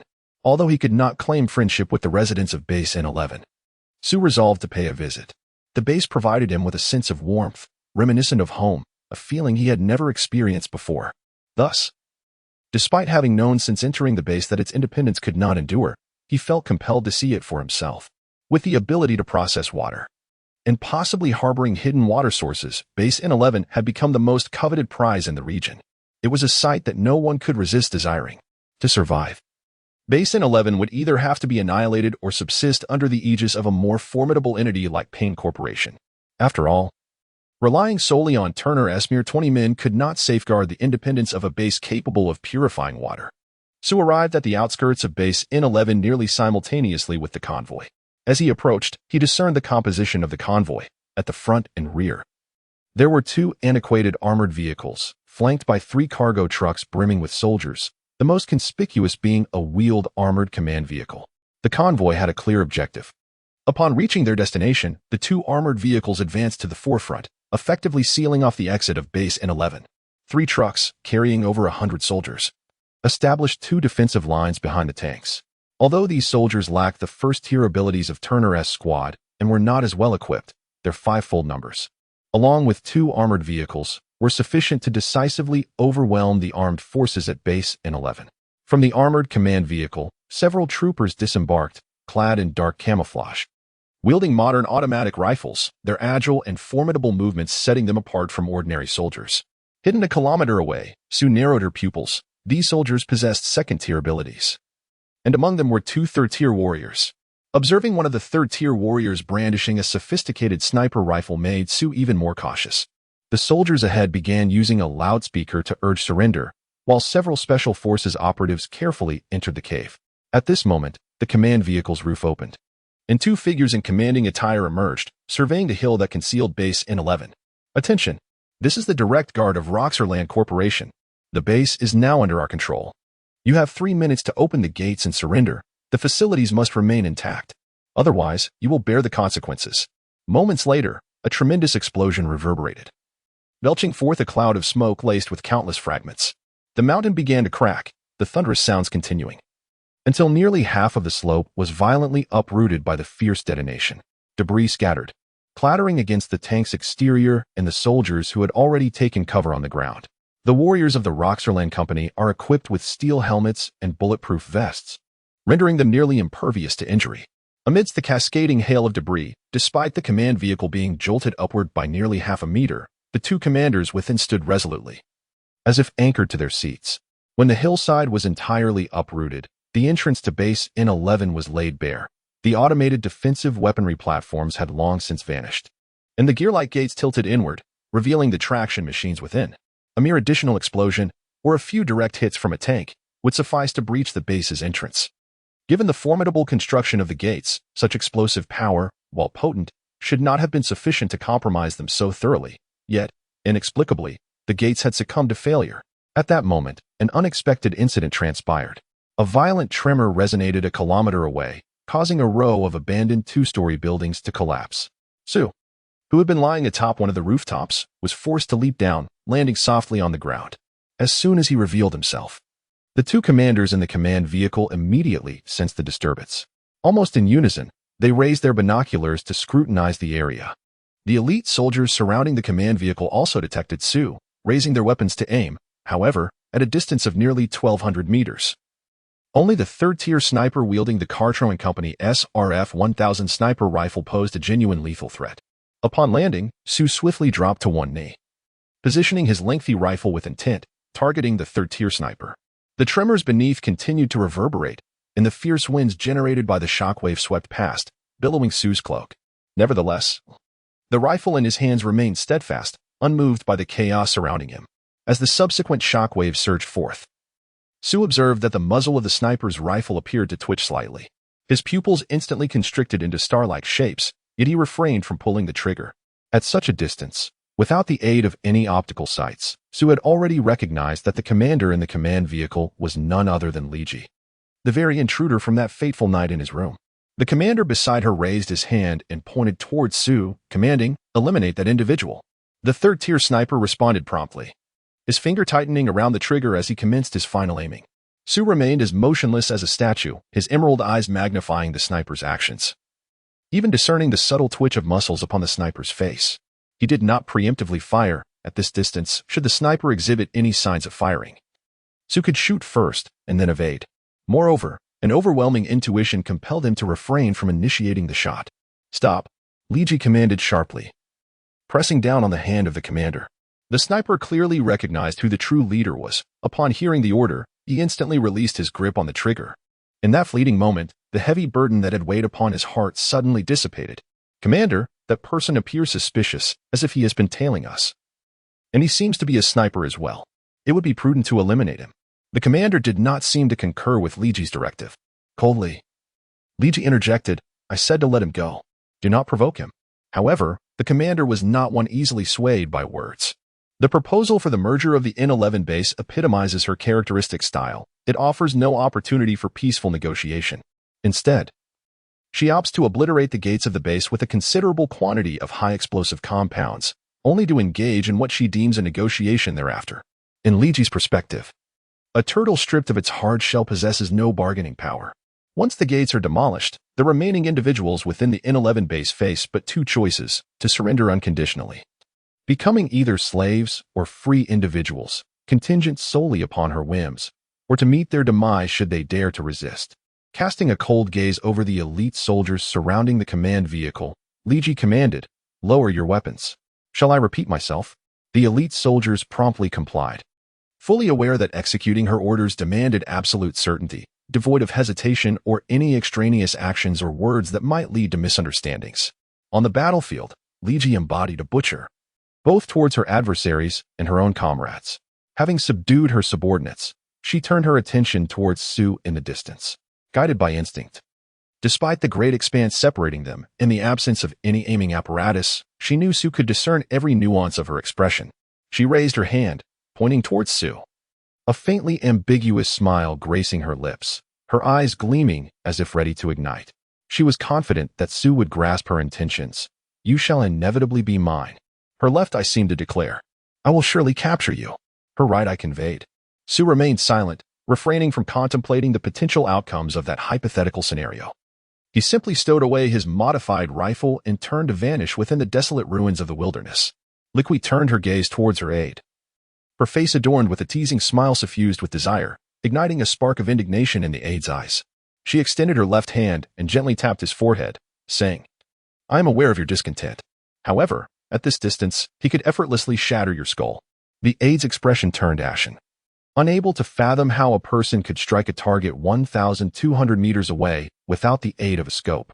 Yet, from the corner of his eye, he suddenly caught sight of the ace sniper he had relied upon. The sniper knelt on the ground, his complexion pale and his uniform drenched in sweat, barely holding himself upright against his rifle. It was only at this moment that the aide felt genuine astonishment. He knew how many battles this sniper had endured and was well aware of his illustrious and valiant record. How could such a seasoned veteran, who had emerged from the piles of the dead, become so utterly exhausted in a confrontation where the sniper's prowess could be wielded, facing off with an antiquated, modified rifle lacking even a scope, in less than a minute? This seemed utterly inexplicable. The new era was rife with such mysteries, and this was merely one of them. The aide's face remained pallid. His reluctance to challenge Liqui's authority on the battlefield did not signify fear. Within the confines of the organization, his support was far more formidable than Liqui's standing. The scorching sun eventually sank behind the clouds, casting a shadow over the sky as darkness enveloped the desolate ruins, heralding yet another night devoid of stars and moonlight. Chapter 4. Trouble in the Night. Suwon moved like a specter, weaving through the ruins with a pace that fluctuated between haste and hesitation. He was not fond of traveling at night, however. He felt an urgent desire to reach his destination swiftly. The N11 base receded further behind him, and from the moment he had showered at the base, Sue understood that the fate of N11 had already been sealed. It would not be the Roxerland Company that arrived, but rather another organization, apart from himself. Sue possessed neither the capacity nor the inclination to rescue others. and it was unreasonable to confront a corporation on behalf of a client with whom he had only conducted a single transaction. He was no fool. The woman who called herself Liji was a significant reason for Sue's eagerness to depart. Standing atop the command vehicle, Liji was almost a different person from the woman who had indulged in drunken revelry that night. Even in their close proximity, Sue had failed to discern any latent abilities within her. Yet, it was inconceivable for someone devoid of power, especially a woman, to lead a corporation's elite military unit, particularly one armed with heavy weaponry. This could only imply that Liji either possessed capabilities beyond the third tier or harbored some extraordinary ability beyond the known. Whichever the case may be, it was not auspicious news for Sue. As long as the individuals within the N11 base did not resist, Liji would refrain from issuing orders for slaughter. This was the message Sue gleaned from her gaze. But what did this signify? Was it a promise made to him? Every promise comes at a price. What was it that she sought in return? Moreover, Sue had never considered himself a savior. The thought of Liji's mocking, wild demeanor, brimming with confidence, like a cat watching a mouse, filled him with unease. He harbors an aversion to situations beyond his control, and even more so to being perceived as a mere pawn. Under the cloak of night, a myriad of creatures stir in the shadows, some of which possess an acute awareness capable of detecting Sue's whereabouts. Those adept at navigating the nocturnal realm prefer to lurk close to their targets before making a move. Sue's handgun holds its most formidable threat within a 10-meter radius. Should he find himself closer, he is equally proficient with his dagger.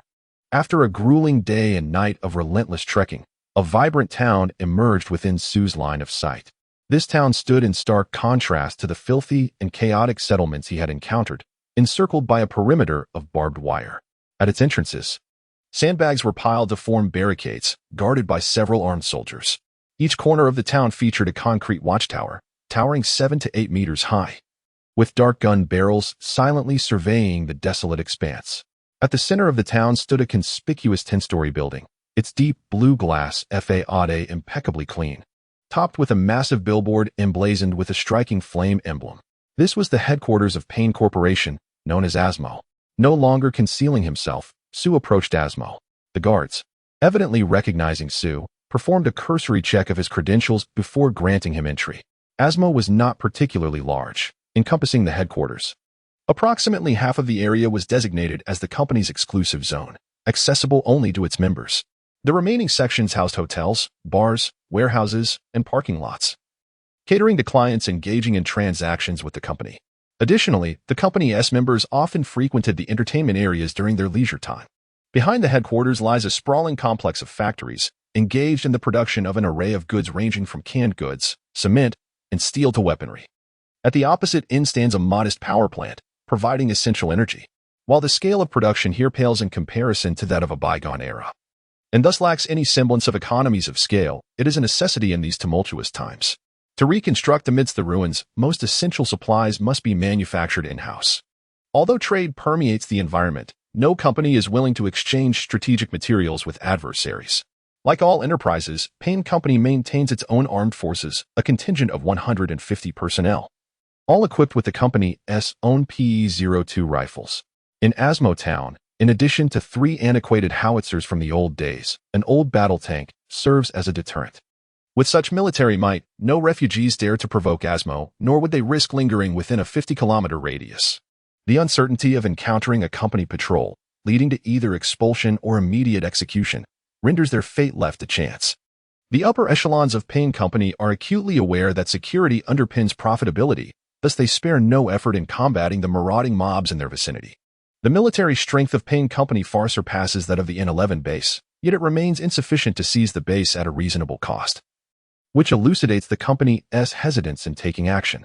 Furthermore, Asmo harbors an untainted underground water source. Although the potential for contamination looms uncertainly, there is no current necessity to sacrifice a significant number of well-trained warriors for the sake of water.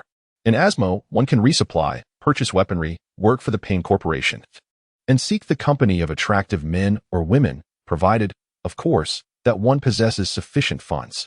Over the past 3 months, Sue has completed 3 assignments for the Payne Corporation and submitted specimens of 4 newly mutated species, thereby obtaining his licenses as a hunter and mercenary. Whether it involves hunting down armed insurgents or clearing designated areas, Sue has executed his tasks with remarkable efficiency and precision. This diligence has enabled him to secure his license sooner than others and forge a friendship with the manager responsible for external hiring at the Payne Corporation. Byrne relishes the pervasive atmosphere of decadence, desire, and debauchery that envelopes the place, often indulging in a large bottle of potent whiskey during his visits. This is not the high-end liquor of a bygone era, but rather a product of Asmo itself.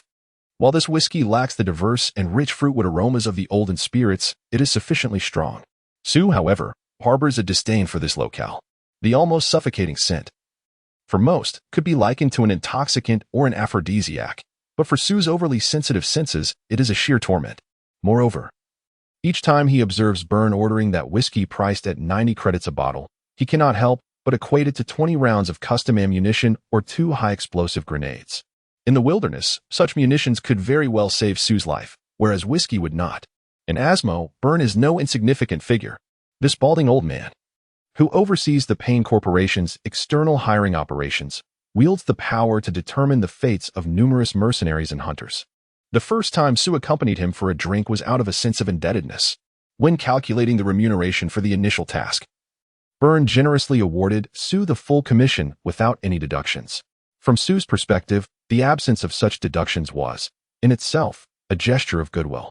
After their first drink, Byrne declared that he and Sue were now friends. Consequently, the act of drinking together became a matter of course, and Sue's debt of gratitude began to accumulate. These favors included the unwavering payment of Sue's task remuneration, the assignment of tasks that were more suited to his skills, and the generous allocation of additional points, utilizing company policy after each task concluded. These points signified an elevation in licensing levels and discounts on supplies purchased from the Payne Company. Byrne had ample justification for his actions, and Sue willingly accepted them, as he was in dire need of money, indeed, a considerable amount.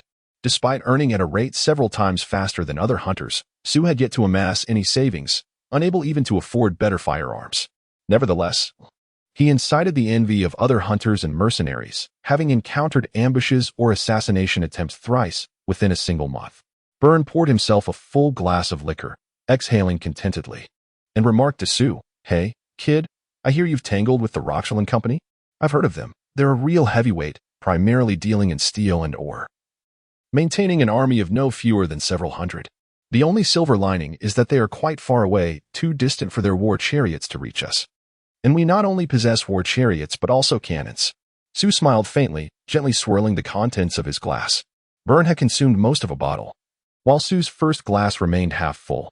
Whether it be armored vehicles or artillery, even if the Payne Company currently possesses armed helicopters, it matters not to him. The Payne Company is unlikely to engage in conflict with other corporations over such an inconsequential peripheral mercenary. She spoke. "Her name is Liji," Sue calmly stated. "Lee." Byrne's mouth fell agape, nearly swallowing the wine glass before him. Sweat poured down Byrne's bald head, and the intoxication that had once reached a moderate level suddenly dissipated significantly. Byrne gazed at Sue, shrugged his shoulders, and with a wry smile remarked, "You are indeed fortunate to have entangled yourself with the most formidable butcher general in Roxland. Indeed, her name is Lee, not Liji. Yet, from your description, I knew it had to be her." Sue patiently awaited Byrne's elaboration, keen to learn of the butcher general's past exploits and capabilities, as such intelligence was of paramount importance. However, Byrne seemed hesitant to divulge anything further. He glanced around before sighing and sealing his lips. Sue continued to swirl the wine in her glass. Although Byrne remained silent, he understood that his knowledge was likely limited. To ascend to the rank of commander within a vast corporation like Roxland undoubtedly required exceptional prowess. Otherwise, how could she command respect from that unruly cadre of elite warriors? Moreover, she had previously interacted closely with Sue, yet he was unable to perceive her abilities. Such an individual, especially at a young age, must hold a status within the company that far surpasses Byrne's standing. If trouble were to truly arise, it would not only be Byrne, but even the Payne Company itself, that would find it challenging to offer assistance. Recalling the 2 encounters with Lee, what left a profound impression on Sue was the wildness and tenacity concealed within her gaze. Sue had no doubt that she possessed the unwavering resolve to transform every word she uttered into reality. As for herself, it seemed that Lee had only once venomously uttered a phrase that demanded action. Suddenly, Sue felt beads of perspiration forming in his palms, an uncomfortable sensation washing over him.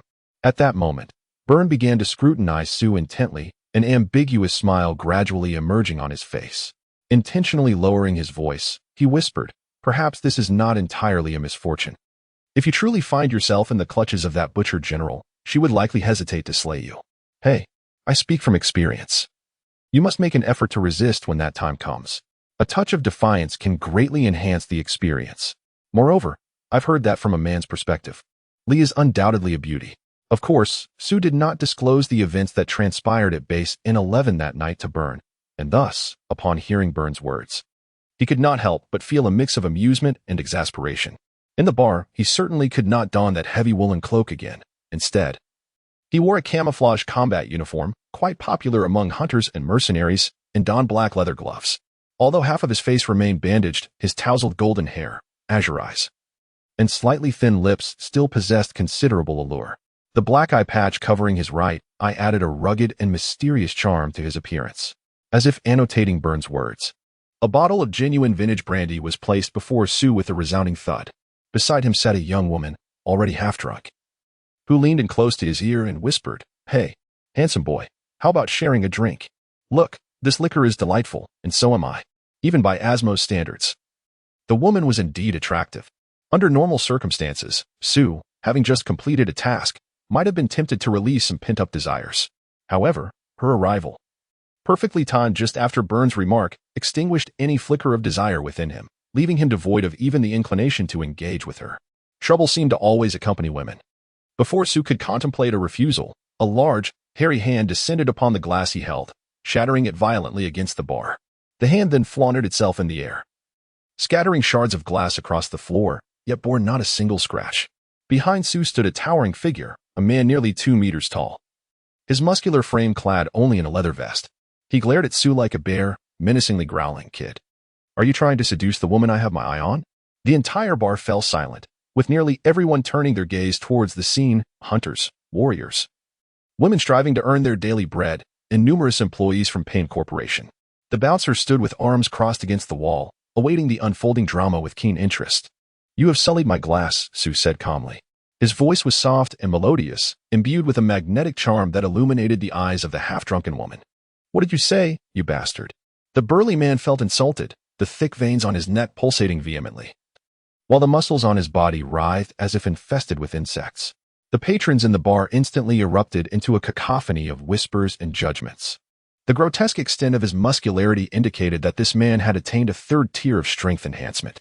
In Asmo, regardless of the domain of ability, a third-tier individual, while not invincible, was certainly not one to be trifled with lightly. The burly man cleared his throat, a thick phlegm lodged at the back of it. He intended to spit this loogie onto the face of the frail, pale-faced youth before delivering a crushing blow to his neck. However, the phlegm remained stubbornly trapped in his throat. The man's mouth agape, his eyes wide with disbelief. He fixated on the modified handgun deeply embedded in his mouth, utterly bewildered by its sudden appearance. Yet the nearly 50-centimeter-long barrel constantly reminded him that this weapon could obliterate his head with ease. No more challenging than shattering a glass. With a soft click, Sue cocked the hammer. The burly man's complexion turned an ashen hue. Almost without granting him a moment to ponder, Sue had already squeezed the trigger. The sound of the hammer falling was completely drowned out by the man's earth-shattering scream. However, the thunderous gunshot that should have followed did not resonate. The burly man, having lost consciousness, collapsed onto the floor, toppling 2 tables and scattering several bottles and countless cups in his wake. The bar was filled with the shrill screams of women. Whether in fright from the imposing figure or in encouragement for Sue remained unclear. Sue seized the bottle of exceptionally expensive brandy from the table, poured some over the barrel of his gun, and ignited it. Only when the pale blue flames extinguished did he open the chamber and reload the 6 bullets nestled in his palm. Those who lingered in Asmo for any length of time understood the folly of provoking Sue. His peculiar appearance suggested a calm and gentle demeanor, perhaps even a hint of timidity, yet beneath that facade lay a ruthless heart. The towering man, new to Asmo, was oblivious to this knowledge, and thus the patrons of the bar awaited his fate with bated breath. After such a commotion, it was evident that drinking was no longer an option. Sue departed the bar alone, making his way to the inn where he resided. He planned to organize his equipment and devise a strategy for necessary supplies, preparing to sell the gene modification serum the following day. Once he replenished his provisions and ammunition, he intended to leave Asmo behind. The night swiftly passed. By 9:30 the next morning, As most shops in Asmo had just opened, Su completed all his tasks. After selling the gene modification serum for 4,000 yuan, he acquired 2 ceramic bulletproof plates, a set of precision tools, and several specialized rounds. Having made these purchases, Su found himself destitute once more. In this era, there were no banks, and currency consisted solely of coins. Thus, possessing a large sum of money translated into an unbearable weight, making swift expenditure imperative. Moreover, Su had numerous demands for his funds, ensuring that for the foreseeable future, he would not face the dilemma of being wealthy yet without avenues to spend. At precisely 9:40, Su, fully equipped and enveloped in a heavy cloak, made his way toward the exit of Asmo. With less than 100 meters to go, he suddenly halted. The ground trembled slightly, and a cloud of dust rose in the distance. Then, the roar of engines pierced the serene morning of Asmo. The soldiers guarding the exit tensed, retreating behind the barricades with their weapons aimed at the approaching dust. Amidst the cacophony of the engines, 2 rugged jeeps emerged from the haze, charging towards Asmo with a fierce growl. Behind their quaking bodies trailed 2 plumes of smoke. Both vehicles were reinforced with bulletproof armor, rendering the light arms of the Asmo guards nearly ineffective. However, the 12.7mm anti-aircraft machine guns mounted on them were far beyond what a sandbag barricade could withstand. The faces of the Asmo soldiers turned pale, beads of sweat cascading down from under their helmets. The ominous muzzles of the machine guns instilled a palpable sense of danger, and the prominent galloping tank insignia on the jeeps dissuaded them from firing prematurely. This was the mark of Roxorland Corporation. Suddenly, it seemed as though a T-Rex had roared in the dust, its bellow drowning out the growl of the speeding vehicles. Then, from the cloud, a sleek black motorcycle burst forth, surpassing the jeeps at an astonishing speed, hurtling directly toward Asmo. This motorcycle was wildly modified, and its engine's roar matched its incredible velocity. The motorcycle seemed utterly oblivious to the guards stationed at the fortifications, charging straight ahead until it skidded to a halt upon entering the great gates of Asmo. The shrill screech of metal against metal instantly enveloped the entire vicinity, shattering the glass windows of nearby buildings. Clouds of dust were stirred into the air by the forceful entry. After nearly 100 meters of agonizing and tremulous braking, the motorcycle regained its balance, showcasing the rider's nearly flawless control. It came to a poised stop just 3 meters away from Su. The rider, clad in a form-fitting black leather suit, perfectly accentuated the contours of her powerful physique, her long legs elegantly draped over the motorcycle. She wore no helmet, allowing her chestnut hair to dance defiantly in the wind. The motorcycle occasionally roared with a deep growl, sending tremors through the chests of the growing crowd of onlookers. It was unmistakably a beast unwilling to be tamed. Before the assembly, Li pointed at Su and declared, word by word, "From this moment onwards, you are mine." Chapter 5. Welcome to the Jungle. At the gates of Asmo, the audience had swelled to over 100, comprising mercenaries, hunters, and several soldiers and officers from the Pain Company, most of whom were heavily armed. The hunters and mercenaries were predominantly fierce and domineering, holding women in contempt. In their eyes, women were merely instruments for the release of desires, no matter how beautiful or formidable they appeared. Yet they were not foolish. Witnessing the silence of the officers from Pain Company, who should have been at the forefront, they too chose to remain mute. Over 100 restless souls, their gazes either hostile or lewd, appeared to Li as if they were merely air. Outside, the roar of engines erupted once more. As 2 off-road vehicles surged forward 10 meters, their fronts nearly pressing against the bastion of Asmo's gate. As they advanced, 2 heavy machine guns on the vehicles adjusted their aim, and upon halting, the dark, menacing gun muzzles precisely enveloped the onlookers within their range. The eyes of the gunners filled with a cruel, bloodthirsty anticipation, clearly eager to pull the trigger. The sight of these heavy machine guns rendered the officers of Pain Company even more taciturn. They had no intention of antagonizing the Roxorland Company over a mere peripheral hunter, despite the provocations currently exhibited by Roxorland. Given the circumstances, any conflict would inevitably lead to war between the 2 companies. Perhaps the ordinary mercenaries and hunters lacked understanding. But these officers, being the elite within this land rife with suffering, possessed knowledge far beyond that of common folk. Engaging in battle with Roxorland was tantamount to suicide. Su slowly raised his hand, untying the knot at the top of his cloak. Li arched her beautiful brow, her eyes growing increasingly bright as she observed Su's movements. Bang! Bang! The 2 resounding gunshots reverberated throughout Asmo, even causing Li to feel the oncoming wave of heat and shockwaves. Am I dead? Upon hearing the gunfire that overshadowed the cacophony of a machine gun, Lee instinctively entertained such a thought. Suddenly, a dark cloud loomed overhead, casting a shadow that enveloped her vision, causing her to lose her balance and fall to the ground. The moment her shoulder met the earth, Lee exerted a forceful twist of her waist, propelling herself back onto her feet with remarkable agility. In a fit of rage, she flung aside the cloak that shrouded her head, just in time to witness Sue, clad in camouflage battle attire, dash towards the barbed wire fence that served as a barrier.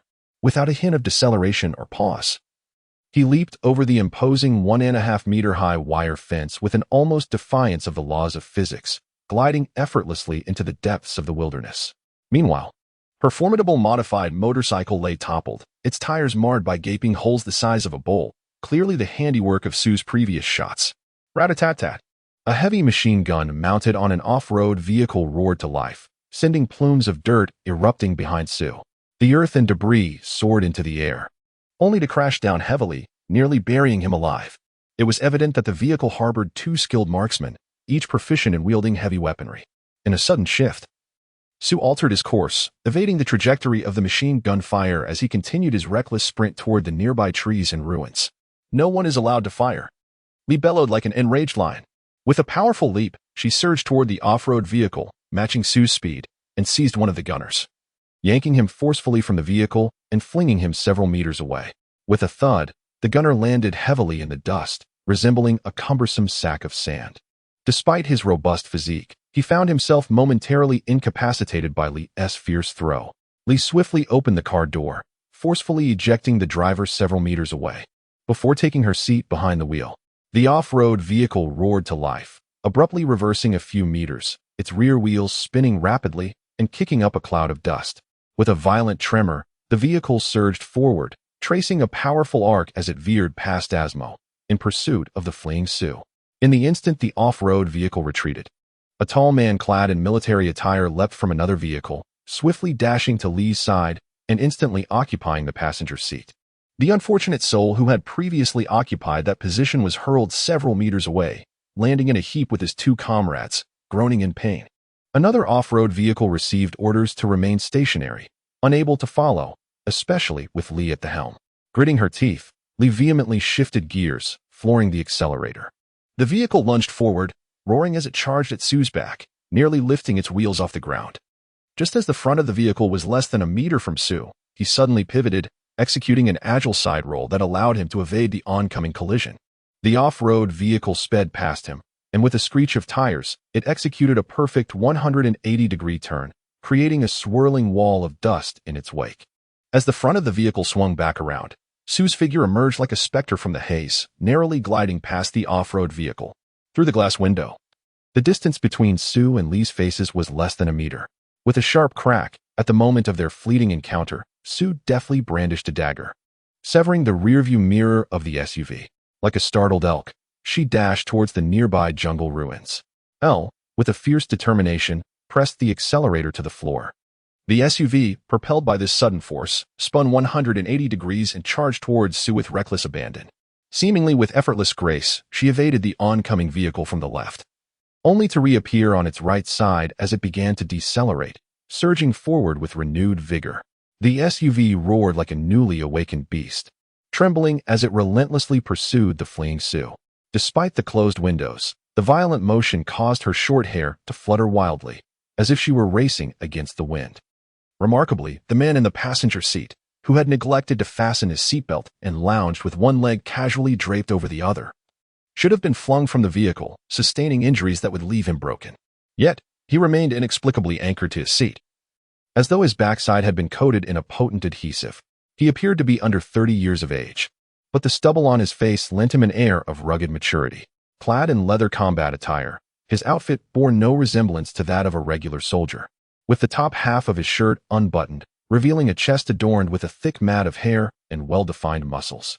His hawk-like nose, paired with deep gray eyes, exuded an aura of strength and charisma. This man observed Sue, agile as an antelope, with keen interest, whistling appreciatively and remarking, "This little one is quite impressive." Observing his speed, it has surpassed 60 kilometers per hour and has been sustained for a full minute. "Are you certain he has not upgraded his combat domain capabilities at all?" Lee gritted her teeth and retorted, "Enough of your prattle. How could the person I seek be lacking? I wager he undoubtedly possesses no combat domain abilities. Hey, pass me a cigarette. You know what I want. Don't give me the runaround. The man displayed an expression of helplessness and discomfort, but nonetheless retrieved a genuine cigar from his jacket pocket. With a deft flick of his finger, he clipped the cigar's end, then conjured a wisp of blue flame to ignite it, awkwardly thrusting it into Lee's mouth.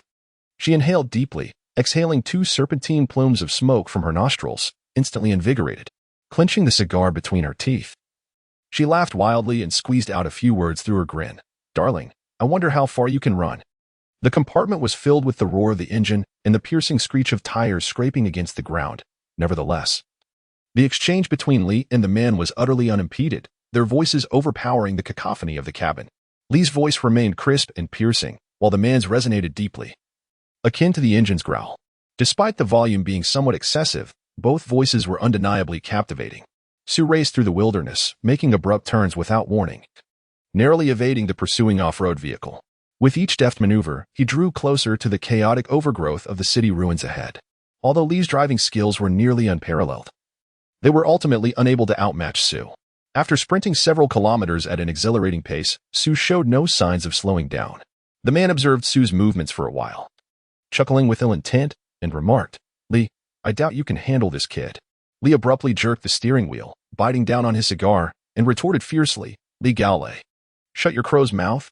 I merely wished to see how far he could run. Otherwise, I would have taken him down with a single shot long ago. Lee Galloway burst into laughter, seemingly unperturbed by Lee's anger, and bluntly declared, that is not certain at all. Let us put it to the test. He brandished a Desert Eagle, shattering the car window, and extended his arm out, effortlessly aiming at Sue's nape. Lee Galloway chuckled menacingly, resembling a cunning fox, and said, What's the rush? I never intended to shoot. Lee took a deep drag from his cigar, pretending not to hear a word. A flicker of lethal intent crossed Lee Galloway's eyes as he suddenly exclaimed, Now this is getting serious. His right hand, poised outside the vehicle, swiftly aimed again at Sue's nape. Bang! The Desert Eagle roared, kicking up a cloud of dust in the wilderness. In that fleeting moment, when Lee Galloway aimed, Sue unexpectedly executed 2 rapid rolls to the left, evading the line of fire and darting to the left side of the vehicle, causing Lee Galloway's shot to miss entirely.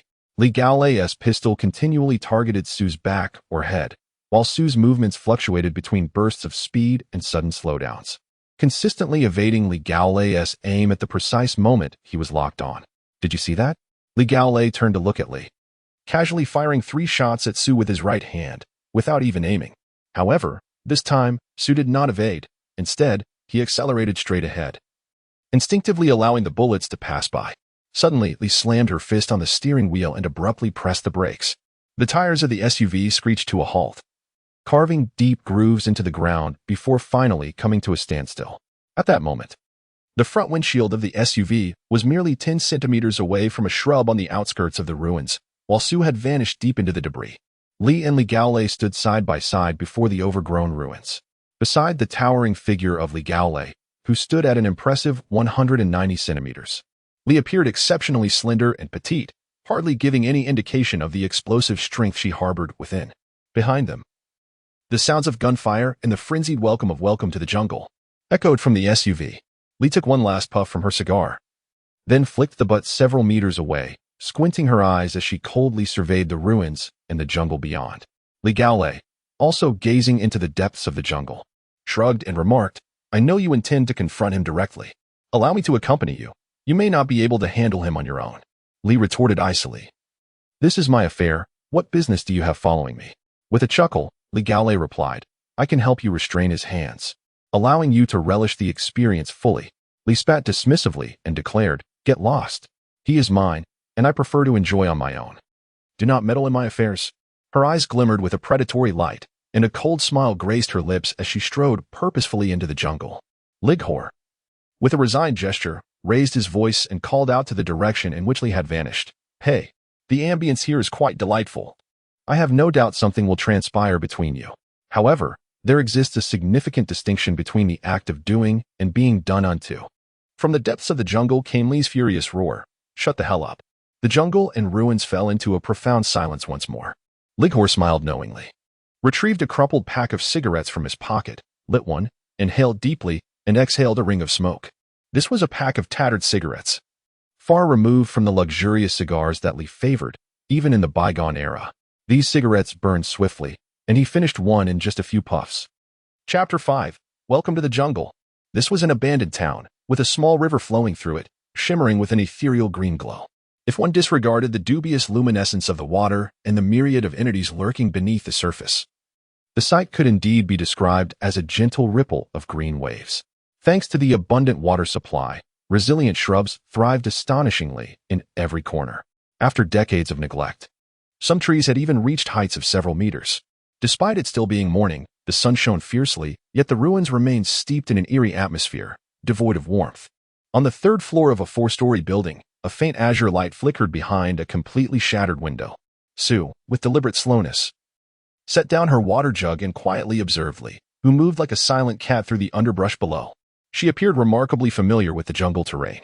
Each twist of her body and every angle at which she evaded obstacles executed with an almost instinctive precision, allowing her to navigate around impediments in the most efficient manner. Although that exquisite little dagger seemed to be her sole weapon, the explosive power concealed within her curvaceous form suggested that anything in her grasp could unleash tremendous lethality. Sue's gaze swept over her figure. The fitted black leather attire accentuated her every contour. After that fateful night, Sue had grown intimately acquainted with her physique and discerned that it was unlikely she harbored any additional weapons beneath her attire, seemingly having brought only this dagger into the fray. It appeared she intended to engage in hand-to-hand combat with me. Sue comprehended Lee's intentions. As her silhouette vanished into the thicket, Sue quietly closed his eyes, allowing his breathing to gradually slow until he inhaled only once every minute. His body temperature steadily descended until it matched the ambient surroundings. Sue took several sips from his canteen, draining it of the fourth-grade water within. He then plucked a handful of freshly harvested leaves, slowly chewing them. The juice from the leaves trickled down his throat, swiftly absorbed. Embracing his rifle, Sue slipped into a semi-conscious state, gradually replenishing the nearly exhausted energy from his earlier sprint. Beside him lay a handgun and a neatly arranged row of bullets. This was a ruined abode, and within this desolate expanse, countless such rooms existed. Although Lee is an expert in both jungle warfare and urban combat, Sue, who has struggled for survival in the wilderness since his earliest memories, believes he will leave no trace for her to follow. To locate Sue amidst the ruins of this jungle, even granting Lee a week, may prove futile. Sue resolves to rest for a while, not only to recuperate his strength, but also to wear down Lee's patience and stamina. He has already made up his mind to resolve matters with Lee within this jungle. If he cannot bring this situation to a conclusive end, her demonstrated tenacity suggests she will not relent and will pursue him relentlessly. While he remains uncertain about the true might of the Roxxolyn Corporation, it is undoubtedly a formidable entity capable of silencing Pain Company in the face of such blatant provocation. Once he escapes this jungle, he cannot fathom the distance he must traverse to evade the influence of Roxxolyn Corporation. In this land, besides Roxxolyn, there exist various other companies and organizations. Although Sue abhors complications, he understands that interaction with these entities is inevitable. At the very least, most abilities of the fourth tier and above are monopolized within the laboratories of large corporations and organizations. Roxxolyn Corporation stands as a behemoth capable of providing abilities exceeding the fourth tier. Lee, armed only with a dagger and venturing alone into this jungle, has effectively established the rules of this game. Sue finds himself with no choice but to accept them. Within this jungle, the rules of the game prevail. Beyond its confines, the rules of survival dictate all. The man accompanying Lee, whom Sue identified as extremely dangerous from the moment he laid eyes on him, is someone he wishes to avoid unless absolutely necessary. In this dense jungle, only Sue and Lee remained. Sue ceased her thoughts and gradually fell into a deep slumber. Lee crouched beneath a thicket, her keen gaze sweeping over several lifeless buildings that appeared almost identical. Suddenly, a bead of sweat trickled from her brow into her eye, causing an immediate sting. Cursing silently to herself, Lee raised her hand to wipe away the fine droplets of sweat from her forehead. She had been searching this desolate jungle for 3 hours, yet had not uncovered a trace of Sue. An expert in jungle warfare and urban combat, she had begun to feel for her weapon the moment she set out. Having fought alone in the wilderness since the age of 13, by 16, she had already claimed the lives of hundreds of refugees and marauders. Even the most skilled hunters would find it difficult to survive under her pursuit. Never before had she encountered someone like Sue, who left no scent, no trace, no hint of her presence. Were it not for her strong intuition, she might have suspected that Sue had already vacated this ruin. As dusk descended, Lee had almost scoured every corner of the jungle, yet still found no sign of Sue. However, she sensed a gaze upon her, an instinctual feeling, for she had not detected any reflective glimmers of eyes. Sue was like the most cunning and patient beast, lurking in the shadows, waiting for her prey to grow weary. Lee finally conceded that in matters of concealment and tracking, she was no match for Sue. If this continued, she would never hope to find her. Suddenly, Lee sprang to her feet and shouted, "Are you still a man or not? If you have the guts, come out." As anticipated, an unusual sensation enveloped her from a building 100 meters away. To Lee's astonishment, a spark flickered from a shadowy window, followed by the resounding crack of a gunshot that startled a flock of birds preparing to roost. The searing wind tousled Lee's chestnut hair as a bullet grazed overhead, shattering a tree branch as thick as her thigh. She stood frozen, her complexion ashen. She had presumed that Sue, with his intellect, would comprehend the rules of her game.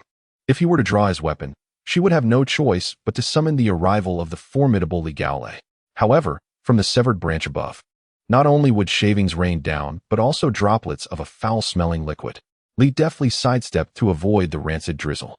She reached up to catch a droplet, bringing it to her nose. Aside from the repugnant stench, she detected a hint of the characteristic bitterness associated with neurotoxins. The oxidative effects of the air had significantly diminished the toxin's potency, yet from that trace residue, she could infer its originally lethal intensity. Subsequently, she beheld a creature unlike any she had ever encountered, devoid of bones, resembling a mass of flesh, moving through undulation, endowed with remarkable mimicry and color-changing abilities. Judging by the well-developed muscle fibers within its fragmented remains, this palm-sized entity could, when necessary, move with astonishing swiftness, even propelling itself like an arrow. The neurotoxin, potent enough to be fatal within seconds, served as its weapon. Lee's expression grew increasingly grim. After hours of stealth and searching, her stamina and alertness had dwindled significantly. Had she been pounced upon by that little creature moments ago, she would likely have become a decaying corpse, serving as its slow feast. Sue's shot, it seemed, had not disrupted the rules she had established. More importantly, it had revealed his position. A glint of excitement and cruelty flickered in Lee's eyes, akin to a black panther, as she swiftly dashed toward the source of Sue's gunfire. When she eventually caught him, she mused. She might as well spare him a modicum of dignity. The flames of her fervor blazed ever brighter.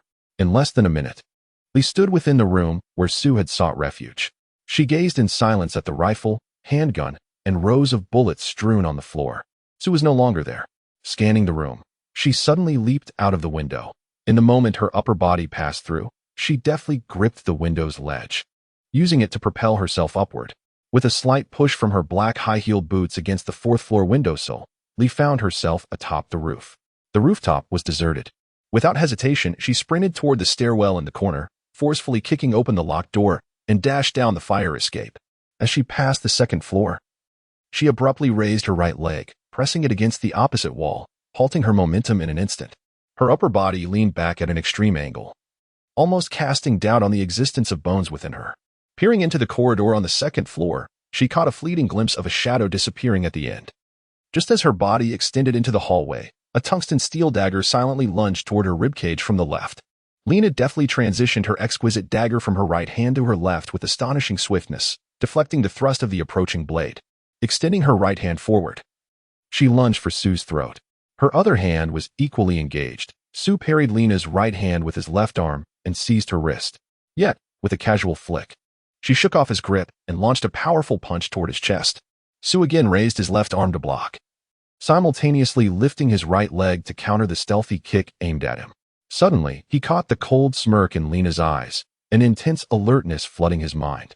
Lena's right hand hovered in the air, but her foot unexpectedly transitioned from a kick to a powerful stomp, striking Sue's right leg with tremendous force. The strength emanating from her boot, enhanced by 4 levels of reinforcement, propelled Sue backward, crashing through the door behind him and tumbling into the room. Lena approached the room unhurriedly, having effectively locked on Sue's whereabouts, ensuring he would not escape easily. Moreover, that unexpected kick had likely delivered a force of 1,000 kilograms, probably fracturing the bones in his leg. During their previous encounter, Lena had assessed Sue's physical strength and meticulously calibrated her own output.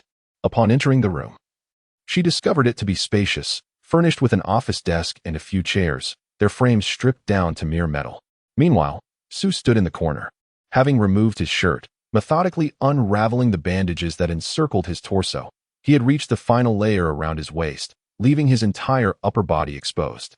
He was still barefoot, with his military boots neatly arranged beside his discarded shirt and the unwrapped bandages.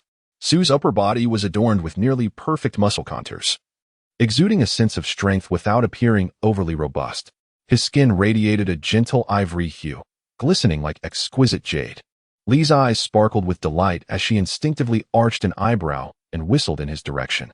After a burst of carefree laughter, she remarked, "It seems you are quite perceptive, even beginning to remove your garments. Nevertheless, I encourage you to continue resisting. It will add a certain flavor to our encounter." At that moment, apart from a pair of camouflage pants and a bandage obscuring half of his face, Sue was devoid of any fabric. Seemingly compliant, he charged forward upon hearing Lee's words. Just then, the sky had fully darkened, and the last vestiges of light vanished. The already gloomy ruins succumbed to darkness, illuminated only by the faint glow of certain bioluminescent plants, enticing oblivious insects to their doom. In the room where Sue and Lee found themselves, darkness enveloped them almost entirely. For Sue, who possessed low-light vision, this degree of obscurity was sufficient. Lee smirked, utilizing the sliver of light that seeped through the window to discern Sue's approaching silhouette. Unflinching, she absorbed Sue's heavy punch to her abdomen, then retaliated with a powerful roundhouse kick.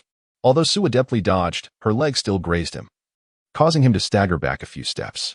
The force of Sue's punch had been substantial, landing squarely on Lee's abdomen. Yet she merely felt a sharp pain before carrying on as if unscathed. In that moment, Sue realized that Lee's body possessed at least 2 tiers of enhanced defense. Suddenly, Sue took a deep breath, the sound raspy and coarse, then exhaled, the release equally prolonged and hoarse.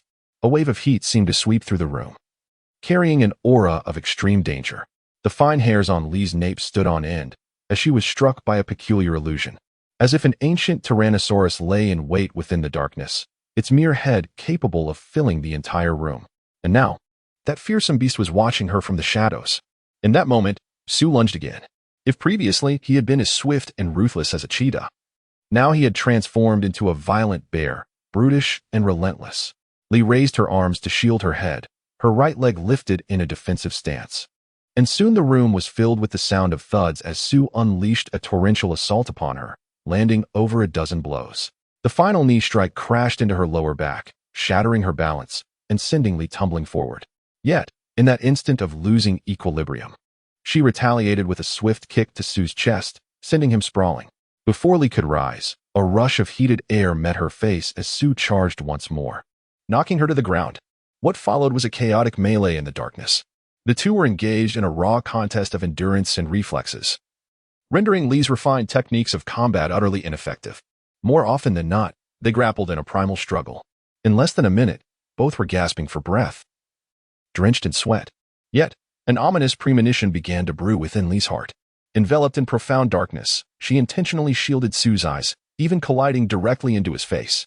Nevertheless, Sue seemed to perceive her every movement, countering her actions with impeccable precision, despite having fortified her strength to the 4th tier and her defense to the 2nd. Alongside a 3rd-tier agility, the prolonged struggle drained her stamina far beyond Sue's. In her previous search, she had already expended an excessive amount of energy. A chilling thought suddenly flickered through Lee's mind. Could he also see me? Once again, a fierce struggle ensued. A wave of emptiness surged within Lee, accompanied by a metallic taste rising in her throat, rendering her breathless. She realized that her endurance had finally waned. Pain coursed through her arms, and soon her entire body was lifted and slammed down, face first against the floor. Sue firmly grasped her hands, wrenching them behind her back. After releasing her final breath, Lee felt an overwhelming weakness envelop her, as if she needed to muster every ounce of willpower just to move. At that moment, Sue's strength appeared unfathomable, his movements swift and decisive, leaving no room for her to resist. Did he ever tire? Lee thought in astonishment, involuntarily recalling the image of Sue sprinting at a steady 60 kilometers per hour for a full minute. However, the prospect of what might ensue next sent beads of sweat cascading down her body, prompting her to struggle with all her might. However, Sue's movements were always so precise and forceful that they afforded her no glimmer of hope. With his left hand, he firmly grasped Lee's wrists, while his right leg pressed down on hers. With a swift motion, he lifted her upper body. "Do you intend to violate me?" Lee's voice, as always, was soft and magnetic, a stark contrast to his current brutality. Gritting her teeth, Lee boldly declared, "Indeed. This time, you are fortunate. Next time, luck may not be on your side. I have declared you mine, and sooner or later, I shall claim you. Run if you wish. I shall see how long you can evade me." Sue appeared to smile as he replied, "Why should I run?" Lee retorted with a cold laugh. "If you do not flee, are you prepared to engage with me now?" "No, it is I who shall engage with you." Sue's voice seemed dissonant with the words he spoke. Lee's short hair almost stood on end as she screamed, "You dare!" Just as Ligor had said. She did not reject such an outcome. She simply could not accept being in a passive role. In a flash, Sue's right hand pulled down the zipper of her top, and within seconds, her resilient yet thin garment became an excellent restraint for her hands. He lifted her entirely and forcefully pressed her onto the long table, his agile right hand effortlessly dismantling the defenses of her leather pants. "Sue, you dare!" Lee began to exclaim, but suddenly inhaled sharply. Yet the storm raged on for a full hour. When Sue meticulously re-wrapped the bandages and donned his attire, Lee managed a groan, barely lifting her head and straining to open her seemingly weighty eyelids, glaring fiercely at Sue. Her hands had long regained their freedom, the black leather jacket and pants neatly folded beside her. Yet, every bone in Lee's body seemed to be utterly disjointed, rendering her incapable of even reaching for her clothes. The meticulously arranged attire, as if sliced with a knife, appeared to mock her mercilessly. How utterly humiliating, Lee thought weakly. Sue leaned against the long table, producing a cigar. Slicing it open, lighting it, and taking a deep drag. "Not bad," he remarked. Lee recognized that it was the cigar she had found in her pocket, and she couldn't help but curse under her breath. She was surprised by the sudden surge of strength that propelled her to her feet, standing bare before Sue, glaring at him fiercely. However, her legs soon wobbled, nearly causing her to collapse, and the fierce demeanor she had mustered dissipated significantly. "This is the game you set, and I chose to play, ultimately winning. Thus, this is the price you must pay." Sue's voice was perpetually gentle and melodious. Yet Lee felt an overwhelming urge to smash his nose, despite never having seen what it looked like. "This time, I will let it go. Rest assured, I won't trouble you over this matter. However, in the future, Sue, be cautious. Do not let yourself fall into my grasp." Lee narrowed her eyes and spoke fiercely. Sue chuckled softly. Lee was infuriated to realize that his lips seemed more alluring than her own, and the half-burnt cigar appeared to suit him even better. "I, too, have my principles. All women I have been with must pay their dues." As he spoke, he reached into his pocket, but his hand suddenly froze for a moment before he resumed his smile and withdrew it. In the palm of his hand lay a gleaming coin, quietly resting. Lee felt as though a stone had lodged itself in her chest, her proud bosom rising and falling sharply, her eyes blazing with fury as she bit down. "Is this my worth? This is all the money I possess." Upon hearing Sue's words, the rage within Lee suddenly diminished significantly. Sue stepped away from the long table he had been leaning against, placing a 1 yuan coin upon it before striding toward the door. Lee swiftly grabbed the clothing on the table, hurriedly donning it. Just as she secured the zipper of her jacket, Sue reached the threshold. "Halt," Lee commanded coldly. Regaining a semblance of the butcher general's authority, Sue turned to face her, observing her in silence. "You have taken from me, and yet you still smoke my cigarettes. You have paid for my services, but you have yet to settle the bill for the cigars. Bring me the money." Lee felt a sense of satisfaction at the astonishment etched across Sue's face. He had never anticipated that she would wield such a card. Lee's gaze was sharp, pinpointing his unwavering principles that she would not permit to be shattered. Yet, Sue found himself in a quandary. He could not produce even a single coin. It could be said that from the moment he shot the leech-like creature off Lee's head, his nerves had remained in a state of heightened tension, and the final hour of intense exertion had further stimulated his senses. The cigars would provide splendid relaxation after such extreme stress and excitement. Sue experienced a rare lapse in judgment, failing to recognize that Lee was unlike his previous quarry. However, with a wry smile, Sue gestured toward the coin on the table, stating, "This is all the money I have." "Very well, grant me some time. I shall undertake a few tasks and return the money to you. I require your handgun." Lee's gaze was unyielding. Sue intended to express something, yet ultimately fell silent as he exited the room. Moments later, when he re-entered, he was fully equipped. He placed his modified handgun and 2 boxes of ammunition on the table, sliding them towards Lee. Lee grasped the rather oversized handgun, weighed it in her hand, and without hesitation, tucked it into the small of her back, declaring, "We're even now." This time, Sue did not exit through the door. Instead, he approached the window and delivered a swift sidekick, sending the entire pane flying outward. "Sue," Lee called out, her left hand aiming at his forehead in a mock execution gesture, stating, "When we meet again, I will certainly finish you." Sue seemed to hesitate for a moment before finally responding, "If the rules remain the same, no matter how many times it happens, the outcome will always be as it is today." With that, he abandoned the visibly furiously, executing a graceful leap through the open window, vanishing into the shadowy embrace of the forest. Lee stood alone in the room for a considerable time, allowing her anger and humiliation to subside slightly. She took a few steps, and with a kick of her boot, the small dagger on the floor seemed to spring to life, leaping into her hand. Mimicking Sue's earlier actions, she elegantly slipped out of the window. Before departing, she did not forget to pocket the coin from the table. Beneath the night sky, Lee resembled a black cat, moving with an eerie grace as she landed silently on the ground. However, upon touching down, her legs weakened, causing her to wobble before finally regaining her balance, a stark contrast to her earlier imposing demeanor. The jungle at night held dangers. Various mutated creatures began to emerge in search of prey, each exhibiting its own ferocity. However, the mutated creature, confronted by the furious Lee and her exquisite dagger, soon realized that its luck for the evening was decidedly unfortunate. Lee had virtually dismembered everything she encountered along the way, including hundreds of blood-sucking mosquitoes.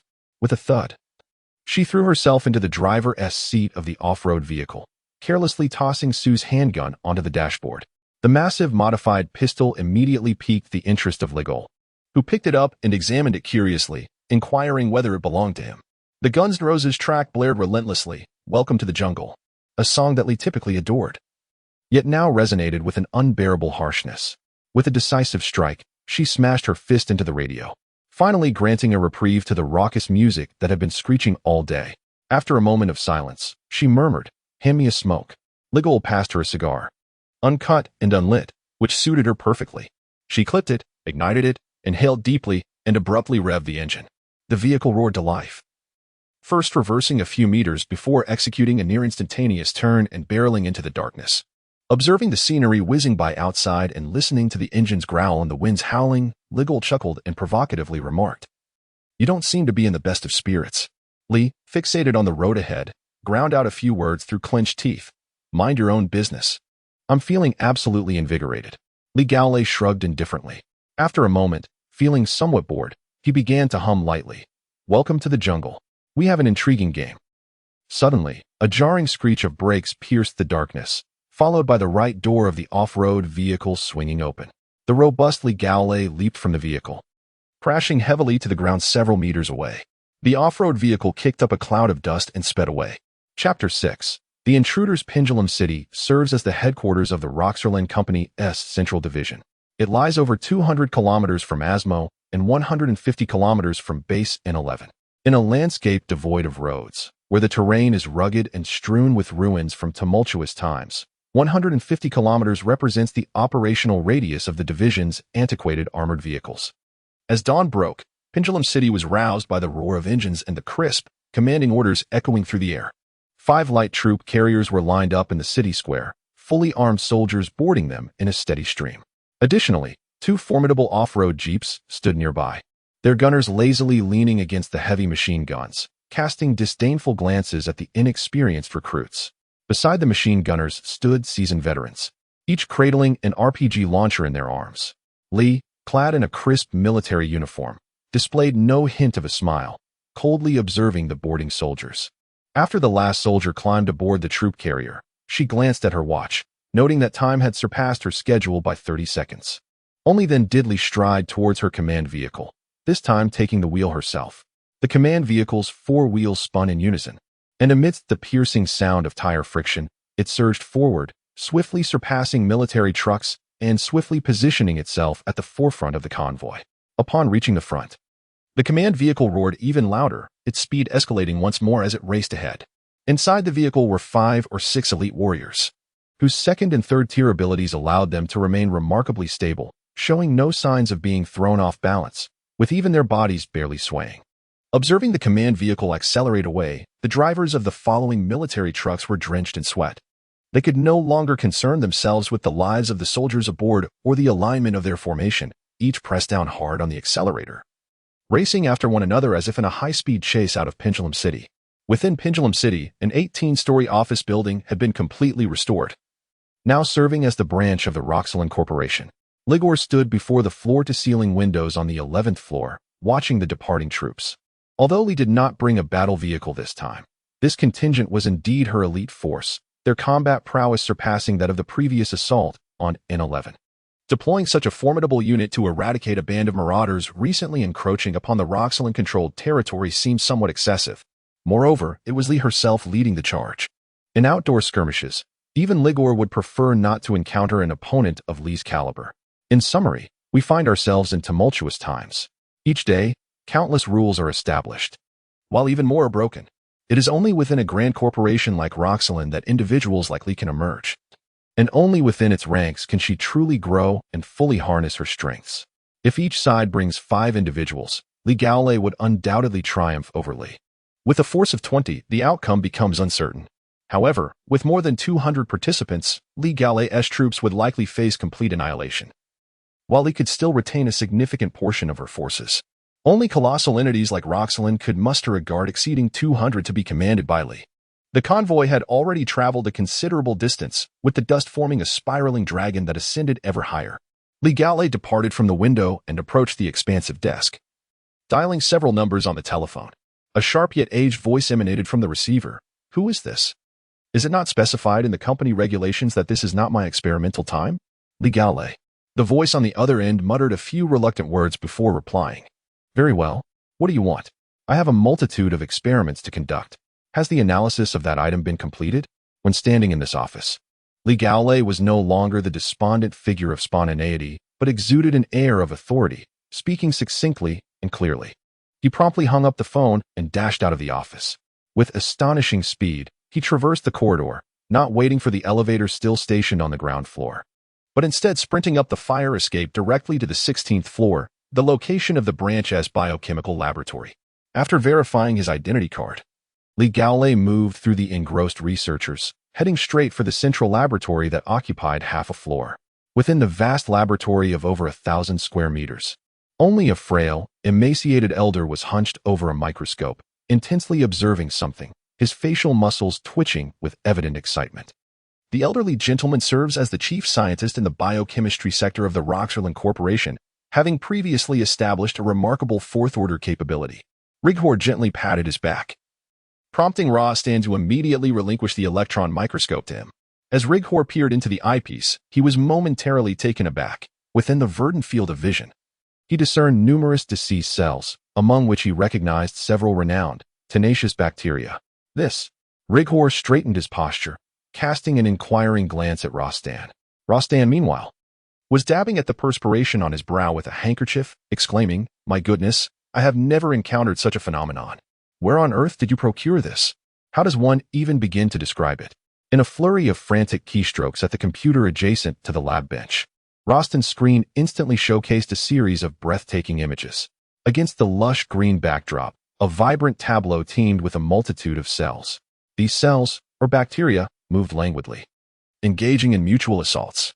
At that moment, a singular cell was observed unnaturally swelling before fracturing, from which emerged dozens of distinctly new cell types, divergent from the parent cell. While the movements of all cells appeared excruciatingly slow, Righor harbored a different perception. In the realm of reality, the actions of these cells or bacteria transpired at an astonishing velocity. Should an individual become infected with such a bacteria capable of inducing cellular mutations, it would signify a mere day's survival. Suddenly, an astonishing spectacle unfolded before them. A medium-sized cell suddenly materialized at the periphery of the visual field, exhibiting an astonishing speed that far surpassed that of the other cells, nearly 100-fold. Upon encountering any other cells, regardless of their type, these cells would extend a needle-like appendage, piercing into the interior of their counterparts and injecting their own fluid. Within mere seconds, the invaded cells would swell and rupture, releasing dozens of identical cells that mirrored the invaders. The intruders would then disperse in all directions with a velocity akin to that of an off-road motorcycle weaving through a crowd of turtles. In less than a minute, every cell within the visual field succumbed to the onslaught, either bursting or being directly pierced to death. At that moment, the screen was inundated solely with a multitude of invaders. The invaders collided with one another, ricocheting like balls in every direction, engaging in increasingly intricate movements of collision. Yet, no other cells or bacteria remained for them to consume. This absence drove all invaders, both original and newly spawned, into a frenzy of erratic movements. A minute later, all invaders lay lifeless, the scene now a chilling silence, littered with the corpses of cells, precisely as Ligor had observed through the eyepiece moments ago. This imagery was captured in a film recorded by the electron microscope. Ligor felt a tingling sensation on his scalp, his palms slick with cold sweat, uncomfortable and clammy. After a brief pause, Ligor inquired, "Are you suggesting that these cells were discovered from the sample I provided you?" Rigorously furrowing his brow, Rigor lay fixated on the screen, which portrayed a scene reminiscent of a cellular graveyard. Suddenly, he uttered, "If." Rothstein, evidently anticipating his train of thought, interjected, "If such cells invade the body, we could transform into monsters within half an hour, and no one knows what kind of entity might emerge." In that moment, Rigor's hand trembled, a most unusual occurrence for someone of his typically composed demeanor.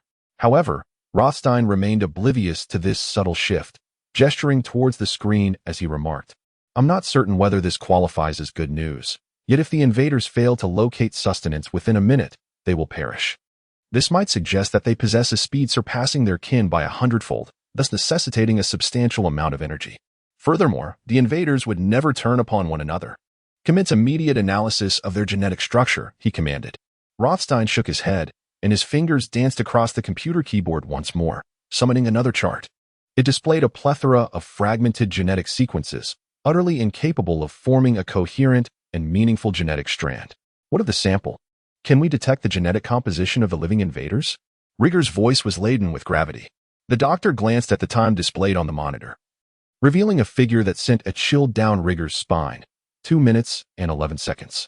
To the cells, the petri dish was as expansive as Rigor standing atop the highest floor of the division building, surveying the vastness around him. If this entity were to infiltrate a biological organism, would there be an incubation period? Would it mutate once more? Rigor pondered, his tone heavy with foreboding. He suddenly noticed the extremely grim expression on Rigor's face and gasped sharply, stuttering, You cannot possibly. Damn it. I have come into contact with that thing."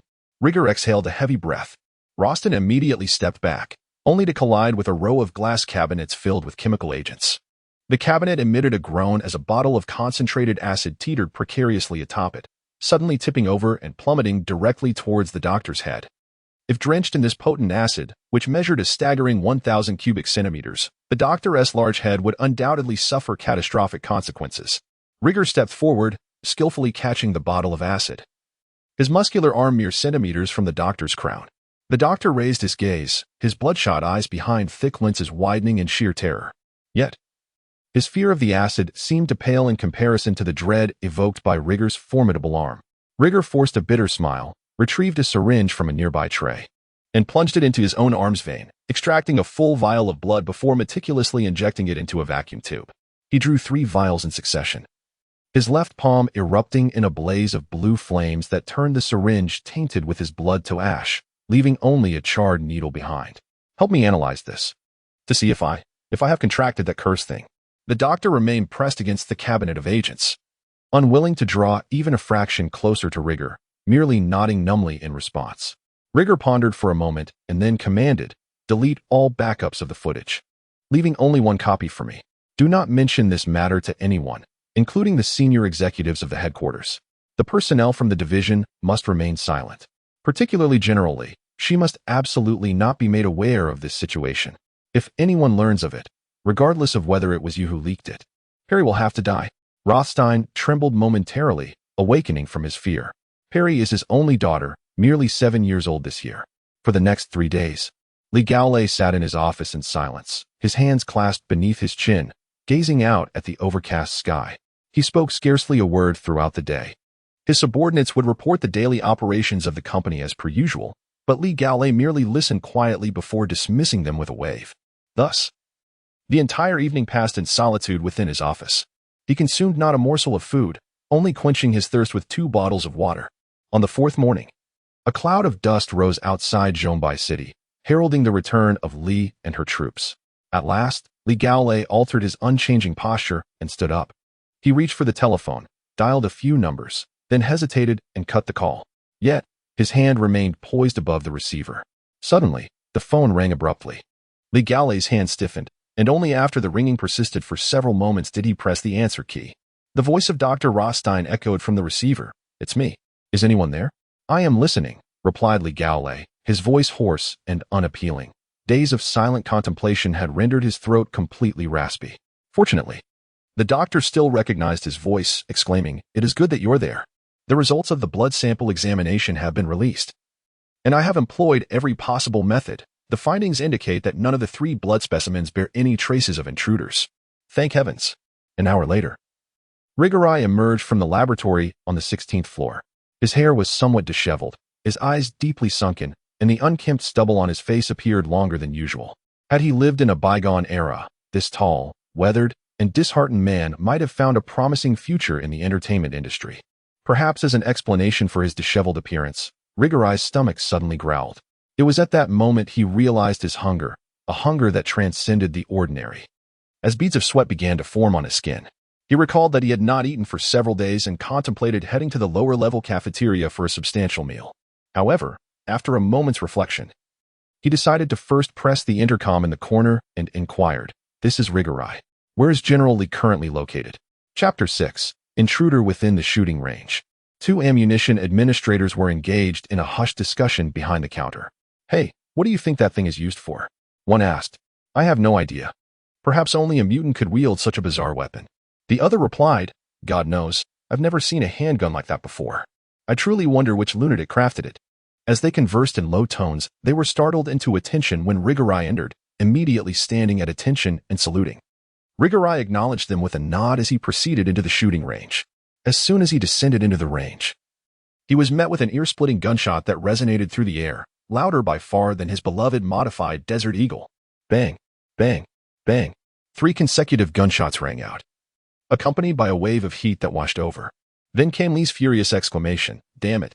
Li Gaolei stepped behind her, following her gaze towards the target ahead. 50 meters away, the target wall was riddled with enormous bullet holes. The distribution of these perforations was utterly random, with the sole commonality being that most were far from the target paper. On the torso target, only 2 bullet holes marred its surface, yet they had nearly blown the entire paper away. In her hand, Li held the modified handgun belonging to Sue. With 2 boxes of ammunition laid out on the shooting bench before her, she had already fired 2 rounds, totaling 12 shots, yet had only managed to hit the target twice from 50 meters. The results of her rapid-fire attempts were particularly dismal. None had struck the target at all. Under ordinary circumstances, with any standard military handgun at that distance, Li would have achieved a perfect score after just a few practice shots. The 2 boxes of ammunition appeared to contain standard 5.56mm rifle rounds, but the bullets had a peculiar reflective quality that caught Li Gaolei's attention.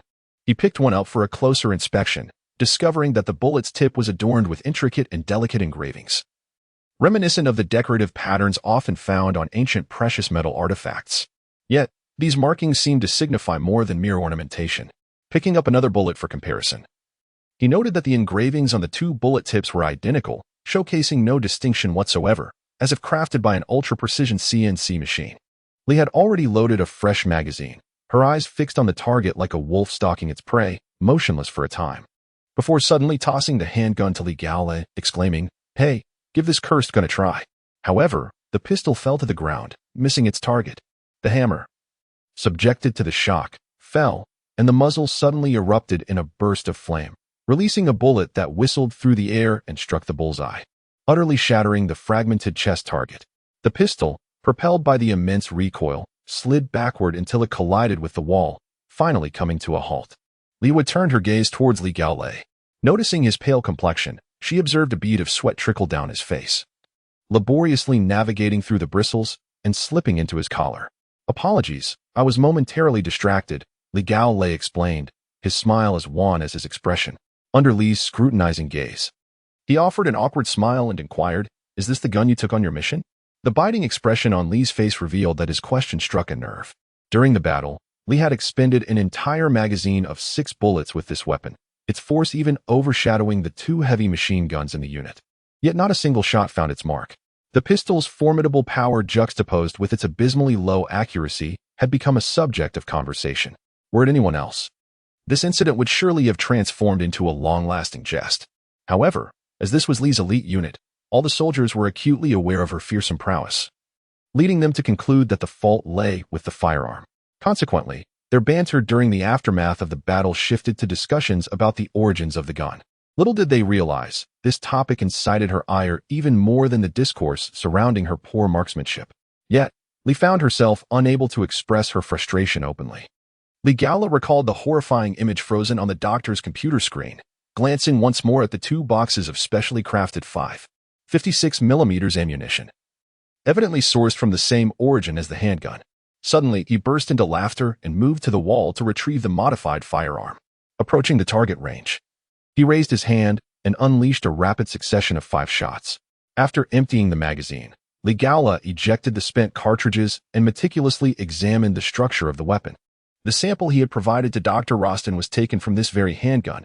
Had it been contaminated by the invaders, he might have already transformed into some unimaginable monstrosity. Furthermore, this firearm had been in Lee's possession for some time. Considering the lifespan of the invaders' cells, any remnants should have long since perished. Moreover, he had initially handled the gun and had just touched the bullets. If any invaders had survived, evasion would have been futile. Thus, Legala accepted the reality. The handgun itself was rather crudely constructed, with nearly all modifications handcrafted to accommodate rifle ammunition, lacking precision and clearly not the product of a master craftsman. It resembled a makeshift weapon crafted by a gunsmith in a settlement. The sights were even misaligned, and the original owner had evidently never calibrated them, indicating that he had no need for such accuracy. It could be said that, aside from its substantial firepower, the handgun was nearly devoid of merit. A significant portion of its potency stemmed from the grooves etched into the bullet heads. Legala pulled out a display screen from beside the target range and tapped a few times, retrieving the high-speed footage of his recent shooting. From the imagery, it is evident that approximately 50 meters after being discharged, the bullet's tip has completely shattered, transforming into dozens of high-velocity metallic fragments. Although this diminishes the bullet's penetrating power significantly, its lethality against biological entities has increased manifold. However, this very characteristic causes the bullet's trajectory to become unstable beyond 10 meters. Observing this, Rigger remarked to Lee, "I believe that your handsome young man will only employ this handgun within a distance of 20 meters. Lee took the handgun, casually tucking it into the small of her back. At that moment, as the handgun slipped from her grasp, she acutely sensed Rigger's sudden exhalation of relief, which puzzled her enough to scrutinize him closely, causing him to feel flustered. Lee then secured the remaining bullets and proceeded towards the shooting range's exit. As she passed by Rigger, she playfully patted his chest and said, "Thanks. I'm off to take a shower first, and then we shall have lunch together. It's on me." Watching her retreating figure, Rigger couldn't help but call out, "Hey, you've been out for quite some time. Perhaps you should visit the doctor for a blood test, just to be safe." He absent-mindedly stroked his beard, reminiscent of coarse wire, and continued, "I've heard that several new mutated creatures have recently appeared in the vicinity. Considering how long you've been away, it might be wise to get checked. Think of it as a precaution." Lee frowned in annoyance, replying, "You are becoming increasingly verbose. Fine, I will go see the doctor for a blood test shortly. However, for lunch, I'll cover the meal, but you're responsible for the drinks." With a soft chime, a coin sprang high from Lee's left hand, spinning rapidly and emitting a melodious tremor, almost grazing the ceiling before it began its descent, vanishing once more into Lee's palm. Although Lee had long departed from the shooting range, Legala still envisioned that coin whirling before his eyes, its erratic glimmers strikingly bright. It was just past noon, and the wilderness remained oppressively hot, even with the sun persistently concealed behind the clouds. On the relatively flat terrain, 2 dilapidated freight trucks roared incessantly, struggling to crawl forward at a pace hardly faster than a leisurely stroll. The truck beds were crowded with people, with 2 even perched atop the cabin, each wielding an AK rifle that had been in circulation for over a century, vigilantly scanning the seemingly endless expanse of wilderness.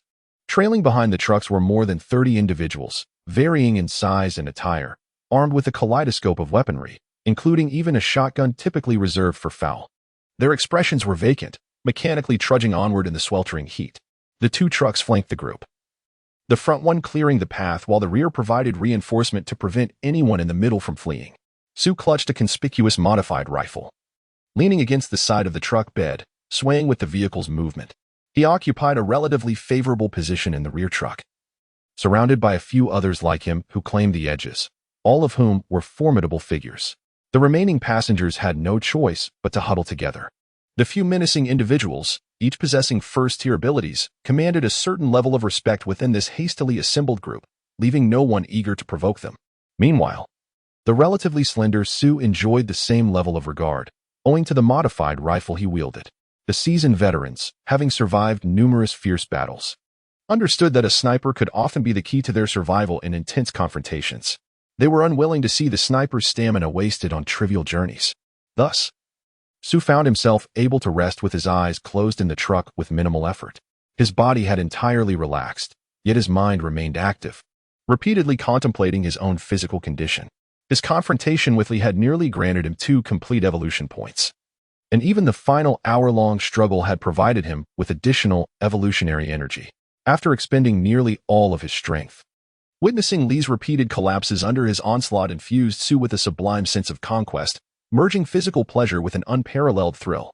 Could it be that such intense stimulation could also incite evolution? Su pondered this question earnestly. In all matters concerning evolution, he approached with mechanical precision and seriousness, devoid of any emotional fluctuations. He now possessed 6 evolution points. Acquiring just 2 more would enable him to initiate the evolution of infrared vision. Only by attaining this capability could he truly become the sovereign of the night. However, before securing additional evolution points, financial resources were essential. Su was already destitute, having spent the last of his money on the coin he had given to Lee. Certainly, items such as ammunition or ceramic armor plates are not among the treasures of value. To be candid, these are the prized possessions of impoverished mercenaries like Su. While individuals of high standing in large corporations, such as Lee, regard them with disdain. Su sought out a large settlement he had previously visited and accepted a task to eradicate the rioters. In the wasteland, rioters are ubiquitous, and their numbers seem to be ever increasing, rendering them an insurmountable menace. The remuneration for this task is exceedingly meager. Even a skilled warrior like Su, equipped with professional gear, receives a paltry sum of merely 100 yuan. The armed refugees, who traverse between 2 trucks, possess nothing but weapons and their relatively robust physiques, will be the vanguard in battle, earning a mere 20 yuan. Yet, the number of applicants far exceeds the demand, with most armed only with makeshift weapons like wooden sticks or rebar. The leader of the settlement selected only 30 armed refugees, constrained by a limited budget. The significance of money varies for each individual. For these refugees, 20 yuan means a month free from the anxiety of hunger, while shelter is abundant in the wilderness. In the settlement, there are places offering protection from the elements. Conversely, for Su, 100 yuan merely equates to the cost of 20 modified bullets. Even in the absence of missions, as Su wanders alone through the wasteland, he consumes dozens of bullets in a single day. From the earliest moments of memory, Su has been acutely aware that his body differs from others. In tumultuous times, everything undergoes transformation. Even couples living together for over a decade may find their genes markedly altered. However, Su is acutely aware that his body differs significantly from those of the mutated beings. His physique is nimble and agile, allowing him to command every part of his body with remarkable ease. He can endure radiation levels that would be lethal to the mutated. Prolonged survival in various extreme environments has conditioned his body, enhancing its resilience. During his solitary wanderings, as Su's understanding of his abilities deepened, he assessed that, despite lacking any enhancements in combat prowess, he possessed at least the foundational strength of various abilities. Of course, this excludes Lee. The convoy had been traveling for a full 3 hours, and the terrain began to grow rugged. Not far off lay a collapsed highway, and scattered abandoned countryside villas were visible. Despite the length of their march, the shadows of marauders had yet to appear. Even the soldiers atop the trucks appeared lethargic, while the armed refugees on foot were on the brink of exhaustion. Suddenly, Su's eyes flew open. His heart began to thump vigorously, his body temperature soared rapidly. And within mere seconds, he awoke fully from a near hibernation state, stepping into a battle-ready mindset. The seasoned veterans in the same vehicle, hardened survivors of life and death struggles, noticed Su's transformation and immediately became alert, scanning their surroundings. Bang! The sound of gunfire erupted, deep and resonant, echoing with an undeniable force. The truck at the forefront was instantly pockmarked with several fist-sized holes, while a large splash of dark red liquid drenched the windshield, trickling down in a dismal fashion, filling the air with a pungent scent of blood. Armed refugees in the center of the convoy fell in droves. The commander leapt from the driver's seat of the rear truck, dropping to the ground and shouting, "Damn it! Heavy machine gun! Get down, you little bastards! Get down! Sniper! Take out that son of a bitch!" The outcome exceeded the commander's most optimistic expectations, and he slammed his fist against the ground, exclaiming, "Well done." Gunfire erupted from the houses lining the road, with at least a dozen firearms unleashing a torrent of bullets upon the convoy, while the frenzied cries of the mob rang out even louder than the cacophony of gunfire. Bullets rained down, rendering the armed inhabitants of the settlement unable to raise their heads. Aside from a few veterans who adeptly found cover between the truck doors and the vehicle's body, returning fire with vigor, the rest merely shut their eyes and fired indiscriminately, praying that their bullets might fortuitously strike an enemy. As for the whereabouts of the enemy, who could say? Crouched on the ground, Sue was nearly camouflaged by the earthy hue of his cloak, blending seamlessly with the terrain.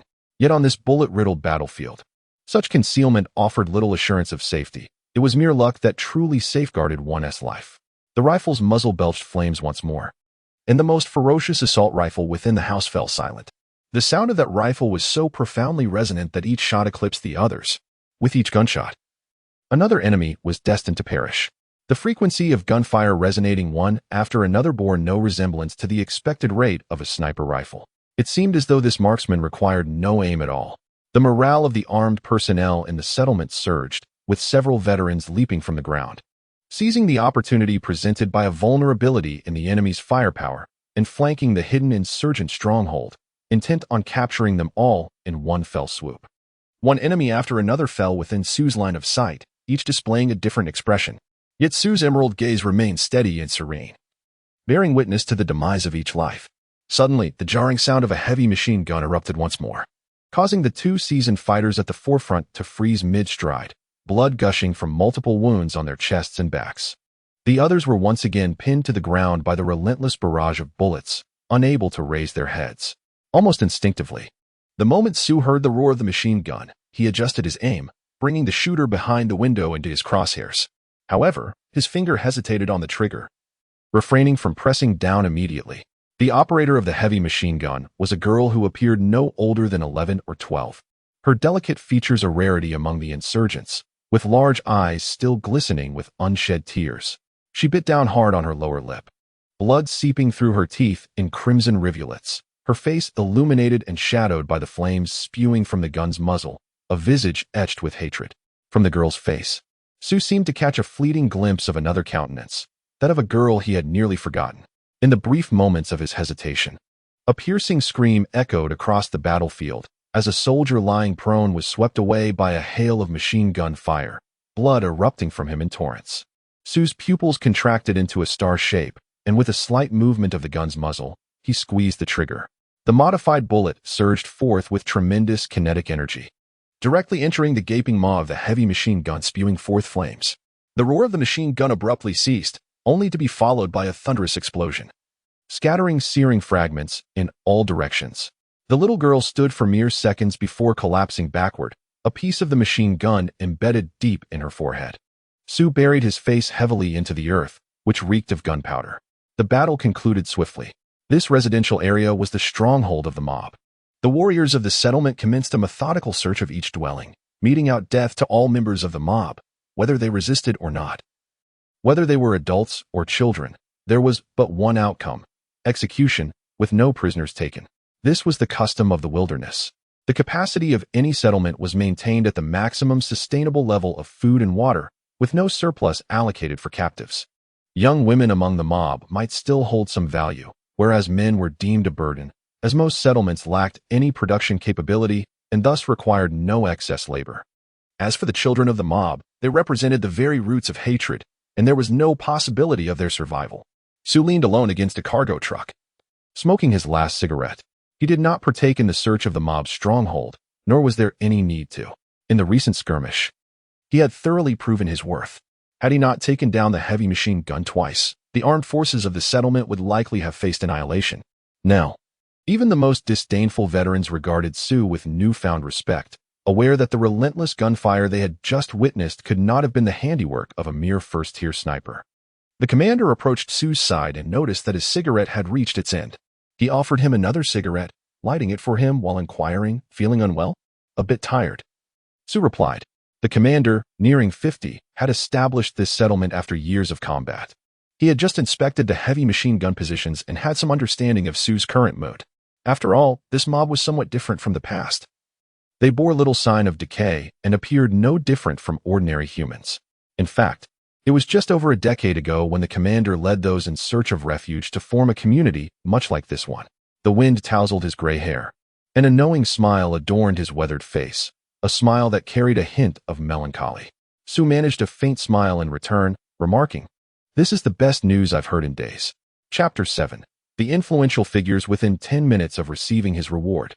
The 200 yuan in coins had been entirely exchanged for pure water, food, and ammunition. Su did not intend to linger in this settlement. After a brief resupply, he prepared to depart. In the map etched in his mind, this settlement lay a mere 100 kilometers from Asmora, still rather close. Although Li harbored no intentions on his life, she presented enough complications. Moreover, Su always sensed an ominous premonition that she might bring him significant trouble. Thus, he chose to leave. The commander of the K7 settlement was eager for Su to remain, as the recent battle had demonstrated that a marksman of Su's caliber could decisively influence the outcome of a conflict. Certainly, Su's refusal did not come as a surprise to him. Only large corporations could possibly retain someone of Su's caliber. The K7 settlement was simply too small and impoverished. The previous battle revealed an unexpectedly formidable opponent. Hiring Su for 200 yuan, the commander felt fortunate, as the outcome could have been drastically different. Based on Su's performance in combat, the commander estimated his worth to be at least 500 yuan. However, K7 could never muster such a substantial sum. Under the cover of night, Su departed from K7, heading westward. Before his departure, the commander entrusted him with a map, marking a specific location. That place was the headquarters of a mercenary organization known as the Falcon. The leader of the Falcon had once been a comrade of the commander. The commander suggested that if Su found himself in need of funds, he might try his luck there. Regardless of the location, proficient snipers are always in demand. As usual, Pendulum City welcomed the dawn. The environment of Pendulum Town was somewhat superior to the surrounding areas, characterized by lower radiation levels and pollution. Although these soldiers had not undergone any special enhancements to their physical resilience, each possessed robust health, fully capable of withstanding double the radiation. In stark contrast to the tumultuous era that emphasized individual martial prowess, Li advocated for the training methods of the olden days, placing great importance on troop composition and equipment quality.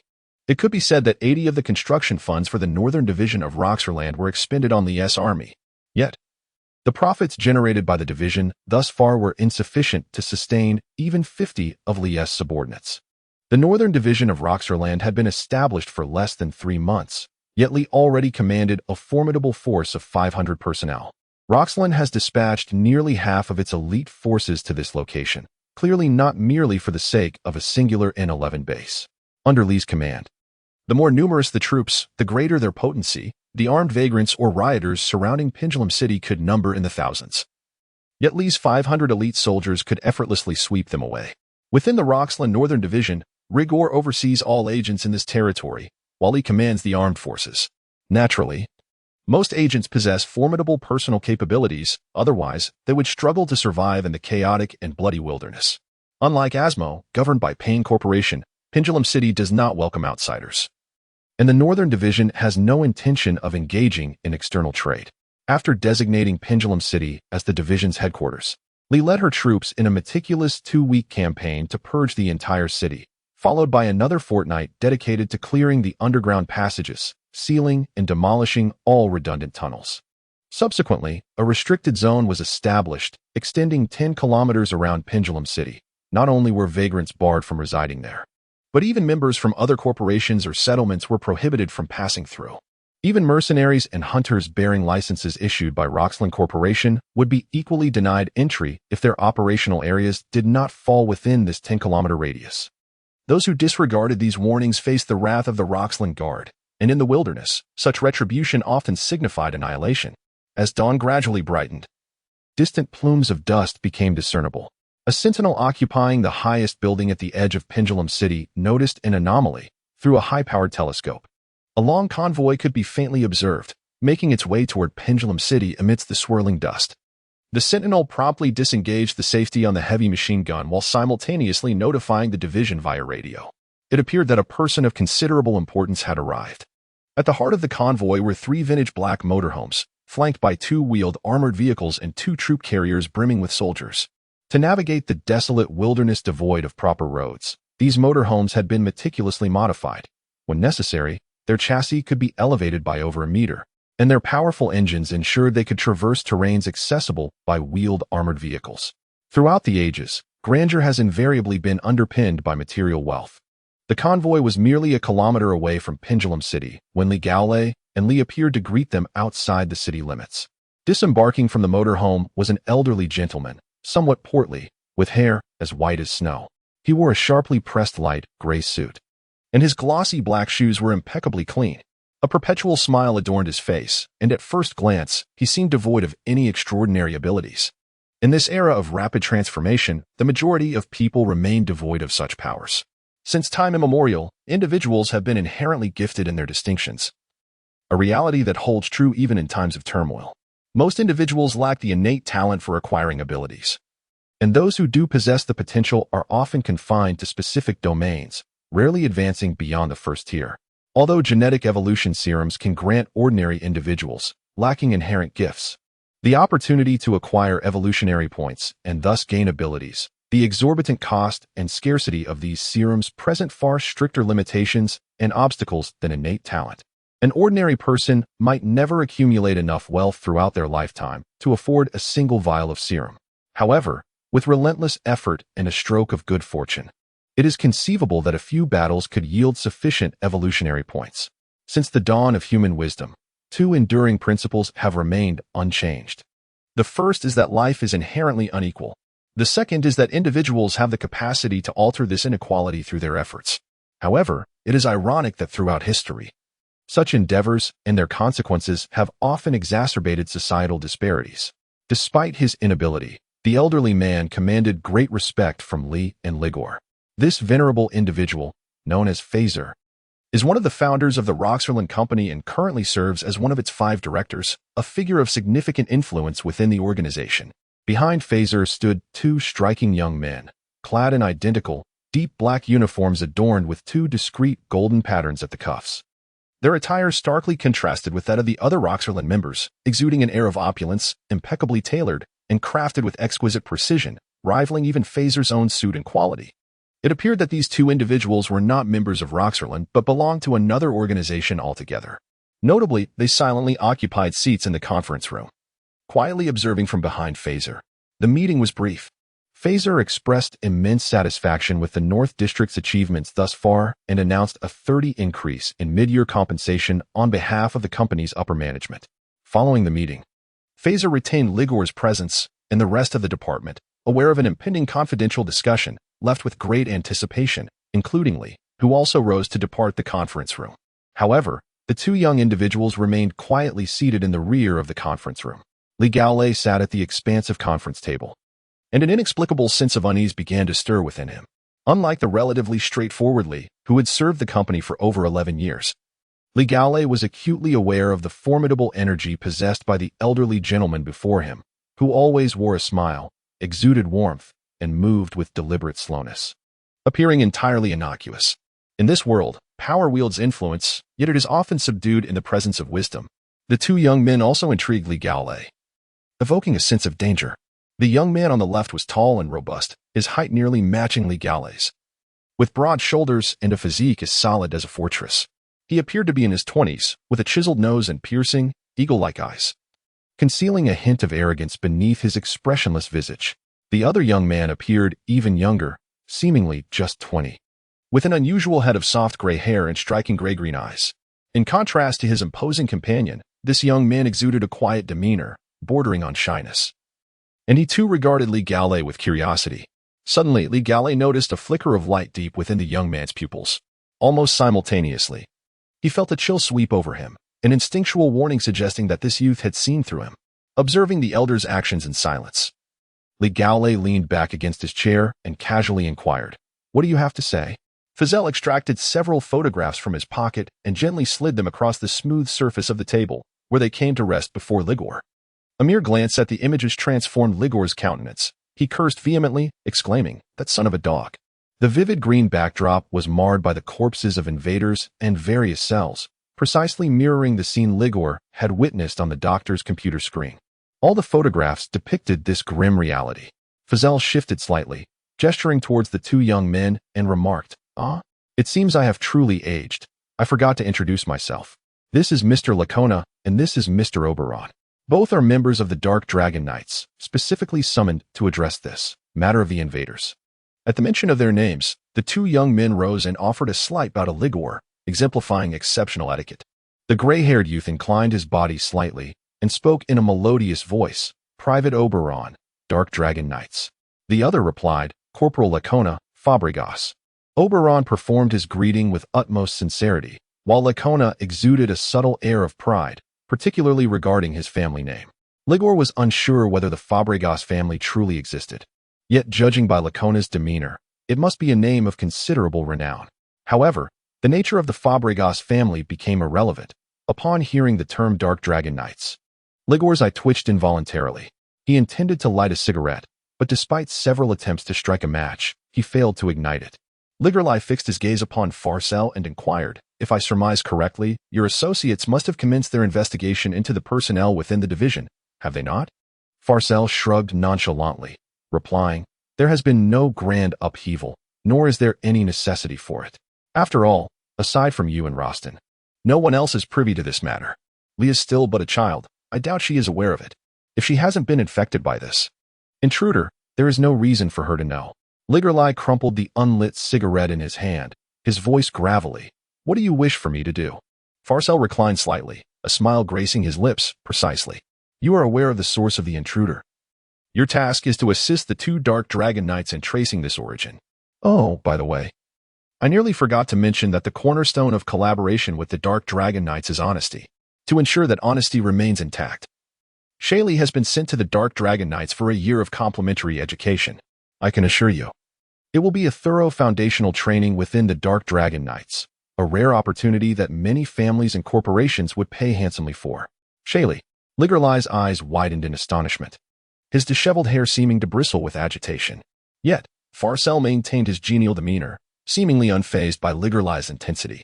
Farcel continued with a smile, "Indeed, a year with the Dark Dragon Knights will bestow innumerable benefits upon Shaylee for the entirety of her life, and she is already 13. If her mutated tissues receive no intervention soon, they may become permanent.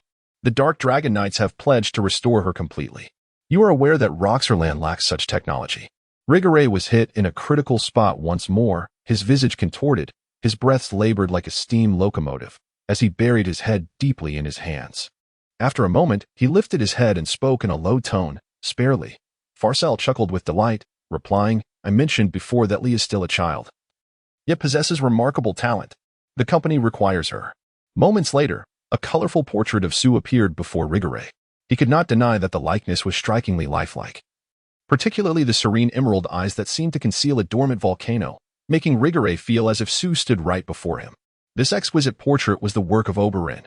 This quiet, almost bashful young private possessed extraordinary artistic talent, merely by Rigore's verbal descriptions, alongside a handful of colored pencils and a few adjustments. He had crafted such a nearly photographic representation.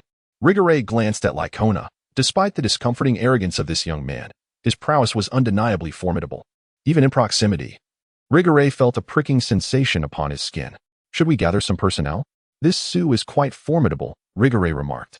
Half an hour later, Rigore drove his off-road vehicle away from the headquarters, heading towards the outskirts of the city. Seated beside him was Lacona, while Oberon occupied the gunner's position, scanning the surroundings with interest as they traversed Pendulum City. As the off-road vehicle traversed the west square of the city, Lee stood upon a high platform, gazing indifferently at the soldiers below who were engaged in their drills, her chestnut hair dancing in the wind, making her stand out. Oberon furrowed his brow, acutely sensing a barely perceptible anger emanating from Lee.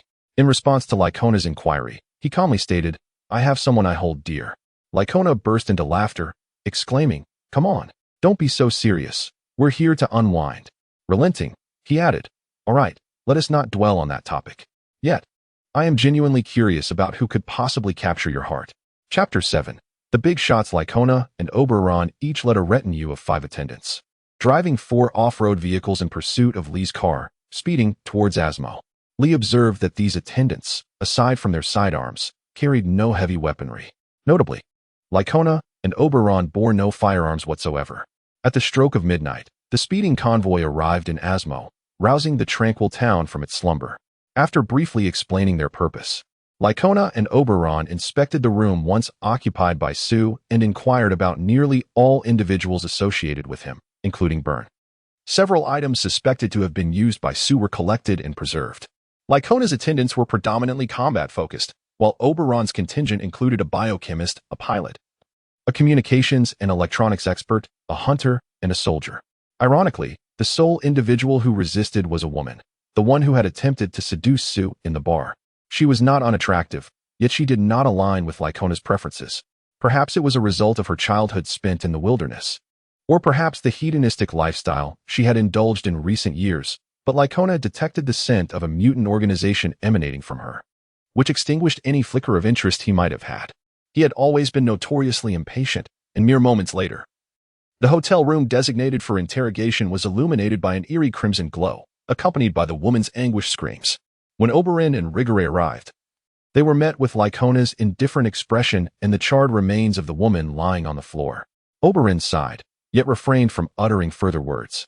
The convoy made a brief stop in Asmo to replenish their water and fuel supplies, resting for 2 hours until the first light of dawn broke. Before venturing into the jungles surrounding Asmo, the deceased woman was rumored to be the mistress of the owner of Payne Corporation. However, not once did any high-ranking officials from the company make an appearance throughout their stay in Asmo.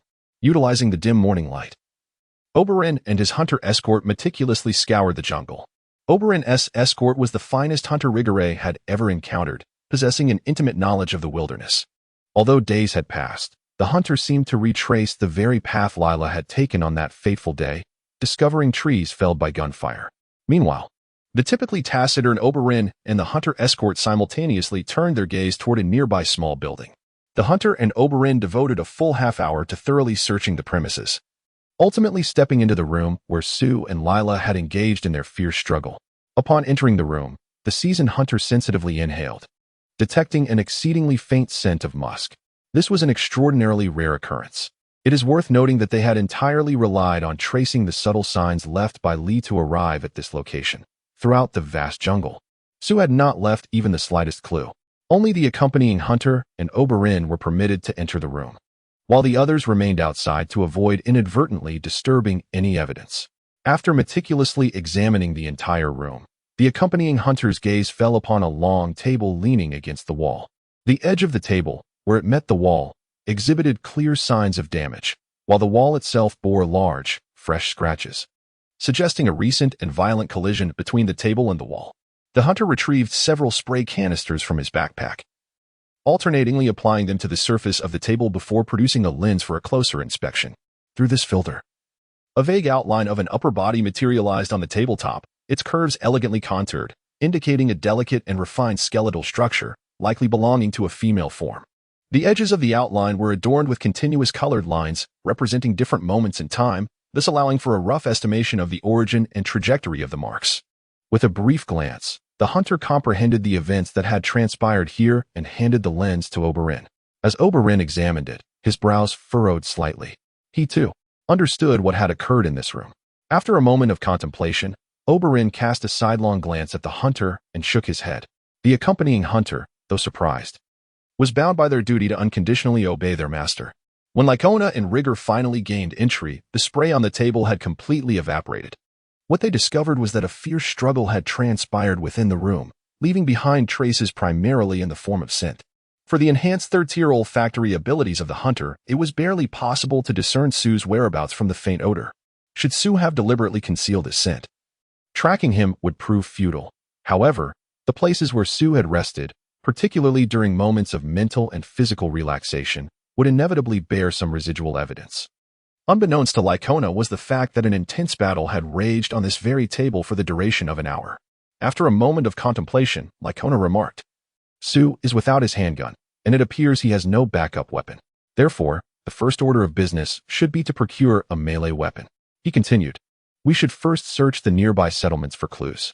Conwyn, please compile a list of the surrounding outposts."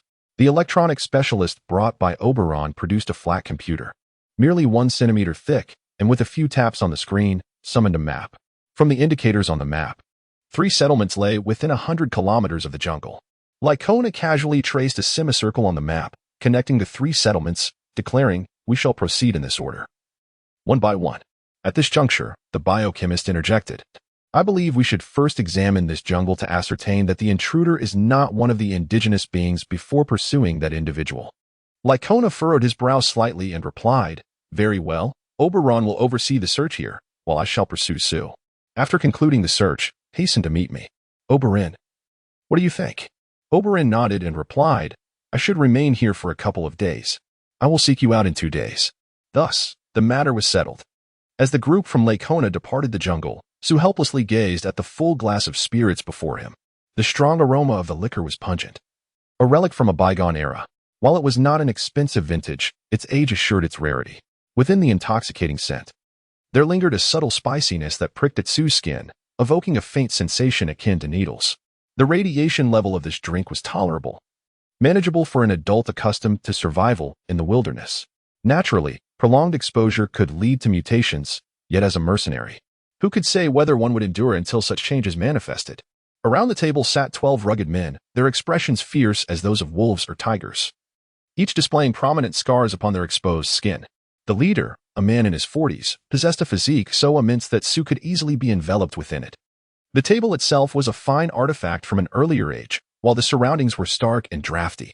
The fare consisted primarily of various roasted meats, ranging from feral rats and putrid wolves to unidentified chunks of mutated flesh. There was an abundance of meat, yet only a single bottle of liquor, half of which had already been poured into Su's glass, eliciting a wry smile from him. This table, populated by men whose rough appearance resembled that of beggars, belonged to the renowned Falcon mercenaries. Their dilapidated headquarters and food only marginally superior to that of the destitute served as the meager hospitality extended to Su. The Falcon mercenaries are renowned in the surrounding region for their commendable success rate and efficiency in completing missions. However, the mercenary profession is fraught with high casualties. Unlike other mercenary groups that discard their injured members, the Falcon organization chooses to gather and support these individuals in a nearby settlement, a commitment that incurs substantial expenses, nearly depleting the entirety of their revenue. Not everyone agrees with the policies of the Falcon leader, resulting in the squad being reduced to a mere 12 members. In pursuit of greater financial gain, the Falcons find themselves compelled to undertake perilous assignments for local companies, tackling high-risk missions that other mercenaries might hesitate to accept.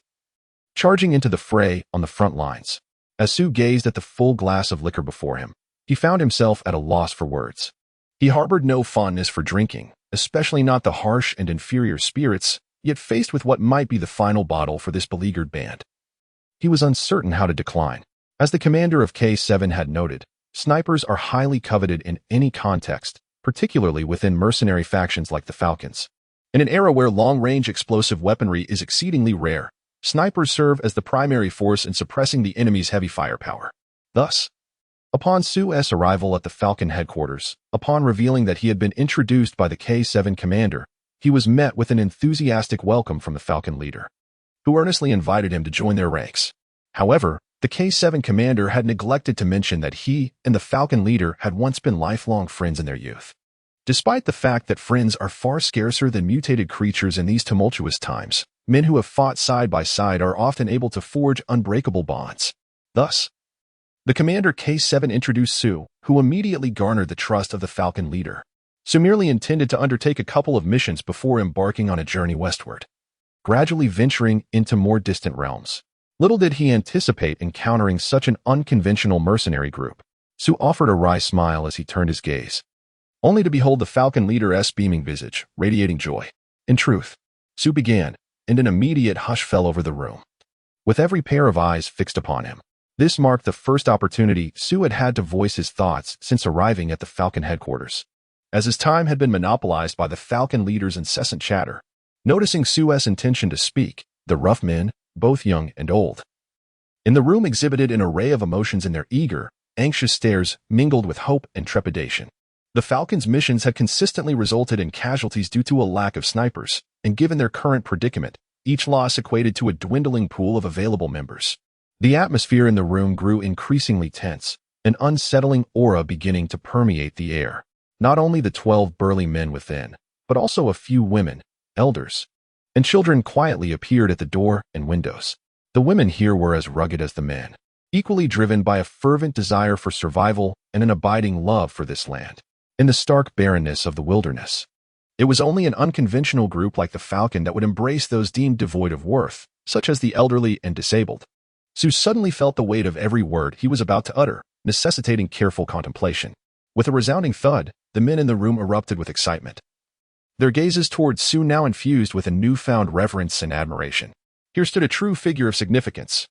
The Falcon leader was merely a practitioner of basic strength enhancement and rudimentary firearms mastery.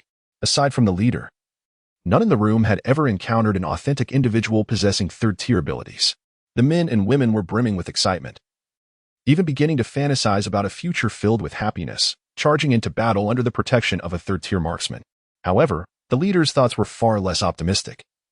A heavy weight settled in his heart as he realized that the Falcon could never retain a third-tier sniper, regardless of the angle from which one viewed the situation. He understood the market value of a third-tier sniper on a mission. Indeed, Sue turned to the Falcon leader and stated, "I came here to see if I could possibly undertake a mission along the way. After completing a single task, I shall take my leave." The Falcon leader glanced at Sue, then at the room full of men rendered speechless, and finally at the table laden with roasted meats and the untouched full glass of wine before Sue. Rubbing his nose, he chuckled bitterly and said, "I am well aware of the price of a third-tier sniper. The cost of a single mission from you could easily purchase the entirety of the Falcon. When you arrived, I assumed you were merely a first-tier sniper. You have seen our circumstances. To be frank, we simply cannot afford such an expense." The Falcon was indeed impoverished. Apart from their weapons and a somewhat acceptable base, they scarcely had any surplus food or water reserves. Most of their weapons were funded by nearby settlements, and their base, a relatively sizable manor, was hardly anything remarkable. In these tumultuous times, abandoned structures were the least of the shortages. Suddenly, Sue seized the glass before him and downed the full measure of spirits in one swift motion. A fiery line suddenly extended from Sue's throat down to his abdomen, igniting a multitude of ammunition depots within him. "I owe the Falcon a mission," Sue declared, his emerald eyes sparkling like precious gems. The leader of the Falcons was momentarily taken aback by this unexpected turn, hesitantly responding, "But we truly have no money. Even these mutated meats are becoming unaffordable. You know, we have over 30 veteran members to feed. The payment has already been made." Sue gestured towards the empty wine glass before him. The Falcon leader opened his mouth, speechless for a while, and after a moment, he extended his large hand to pat Sue's shoulder. "Brother." However, his hand met only the empty air, landing on the back of the chair instead. In astonishment, the Falcon leader then noticed that Sue had collapsed onto the table. Sound asleep. The room fell silent for a moment as everyone exchanged bewildered glances at the inebriated third-tier sniper, utterly confounded by the situation. Aware that most high-ranking warriors had their own privacy, the leader sternly commanded everyone to refrain from rummaging through Sue's belongings or entering his room. Particularly, a curious little girl who wished to see Sue's face beneath the bandages was not only reprimanded but also penalized with the loss of her dinner. Thus, the Falcon Manor slumbered under the cloak of night. As dawn approached, it was the darkest hour. Amidst the darkness, a faint azure light began to flicker. The light grew increasingly bewildered, before suddenly intensifying. Sue shot upright, instinctively reaching for his weapon with his left hand. Yet, to his dismay, his hand found only emptiness, sending a cold sweat cascading down his body. With a swift motion, Sue's waist propelled him upward, as if he had shed all weight, effortlessly ascending to the ceiling. In his grasp was a shard of ceramic armor, light, thin, yet remarkably resilient. When launched, it could effortlessly sever a head from its neck. Sue remained suspended against the ceiling for a full 3 seconds, taking in the unfamiliar surroundings of the room, which, to his relief, appeared to be entirely uninhabited. Before silently descending, all his equipment was neatly arranged in a corner, and his cloak lay meticulously folded nearby. It was then that Sue recalled the events of the previous night. He vaguely remembered the leader of the Falcons grinning widely, seemingly uttering something. Yet not a single word reached his ears. Following that, a wave of heat surged within his chest, reminiscent of a grenade explosion. And the details that followed eluded him completely. It dawned on Sue that, for the first time in his life, he had become intoxicated. The sensation of drunkenness was peculiar. But what left him speechless was that this sudden inebriation had, in fact, granted him a minuscule yet significant advancement in his evolution points.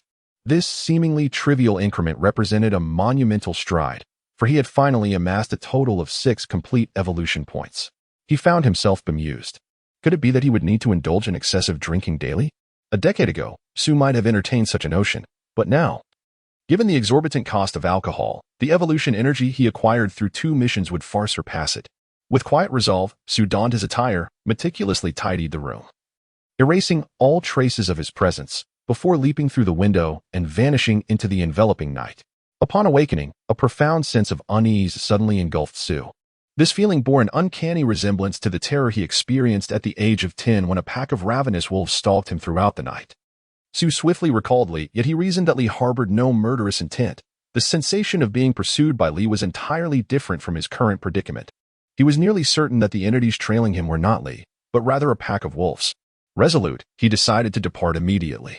Whatever instilled such a potent sense of danger within Sue, be it human or some other aberrant creature, was far beyond the capabilities of the Na'vi mercenaries of the Falcon.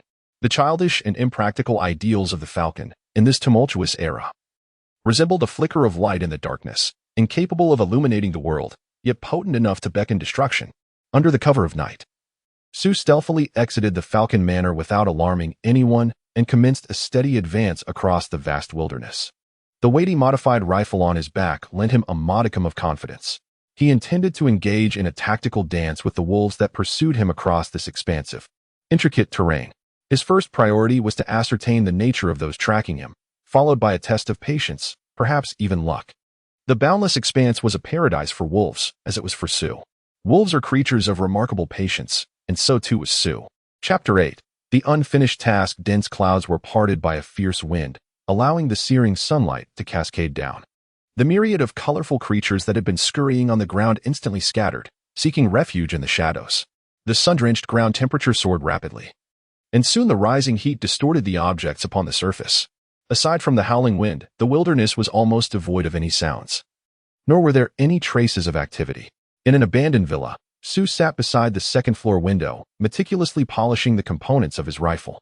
Upon completing the final piece, he proceeded to reassemble the rifle with deliberate precision, carefully loading an incendiary round before placing the weapon beside him, shrouding the muzzle with a cloth to prevent dust accumulation.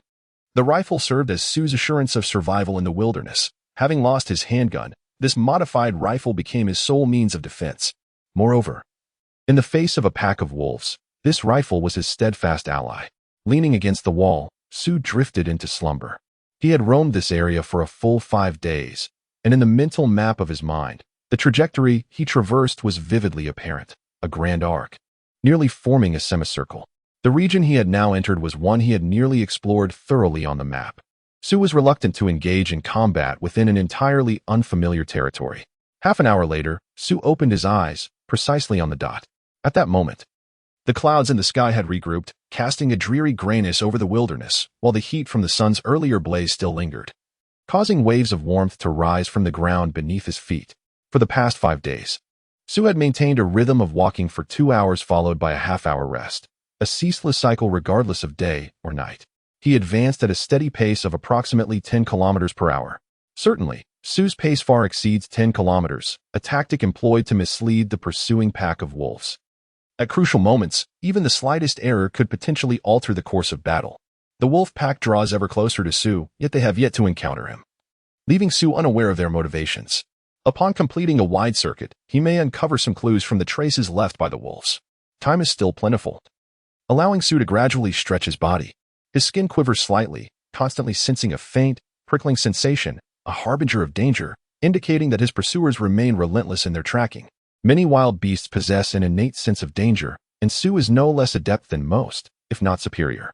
Having chosen the domain of mysticism, his awareness of peril has sharpened considerably, perhaps one of the lesser-known advantages of this path. Sue begins to organize his equipment while contemplating the map in his mind, pondering his next course of action. Upon spotting the K7 base on the map, a sudden flutter of excitement courses through him. regardless of the wolves' origins. Their timing and direction suggest that the K7 base is the most likely point of origin.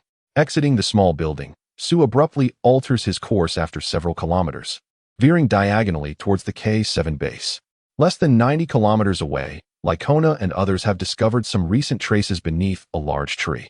The electronic expert, serving as a part-time escort, unfolds a map of precision that rivals Sue's, clearly marking the route Sue has traversed in recent days with remarkable accuracy. The electronic expert marked a position on the latest map, revealing an almost complete semicircle. Several locations on this map were conspicuously marked with bright red XS, a vivid scarlet that was hard to overlook. He has undoubtedly discovered our presence, that cunning individual, intent on leading us in circles, Lycona remarked with a sneer. He cast a glance at the electronic expert and inquired, "Is your device reliable?"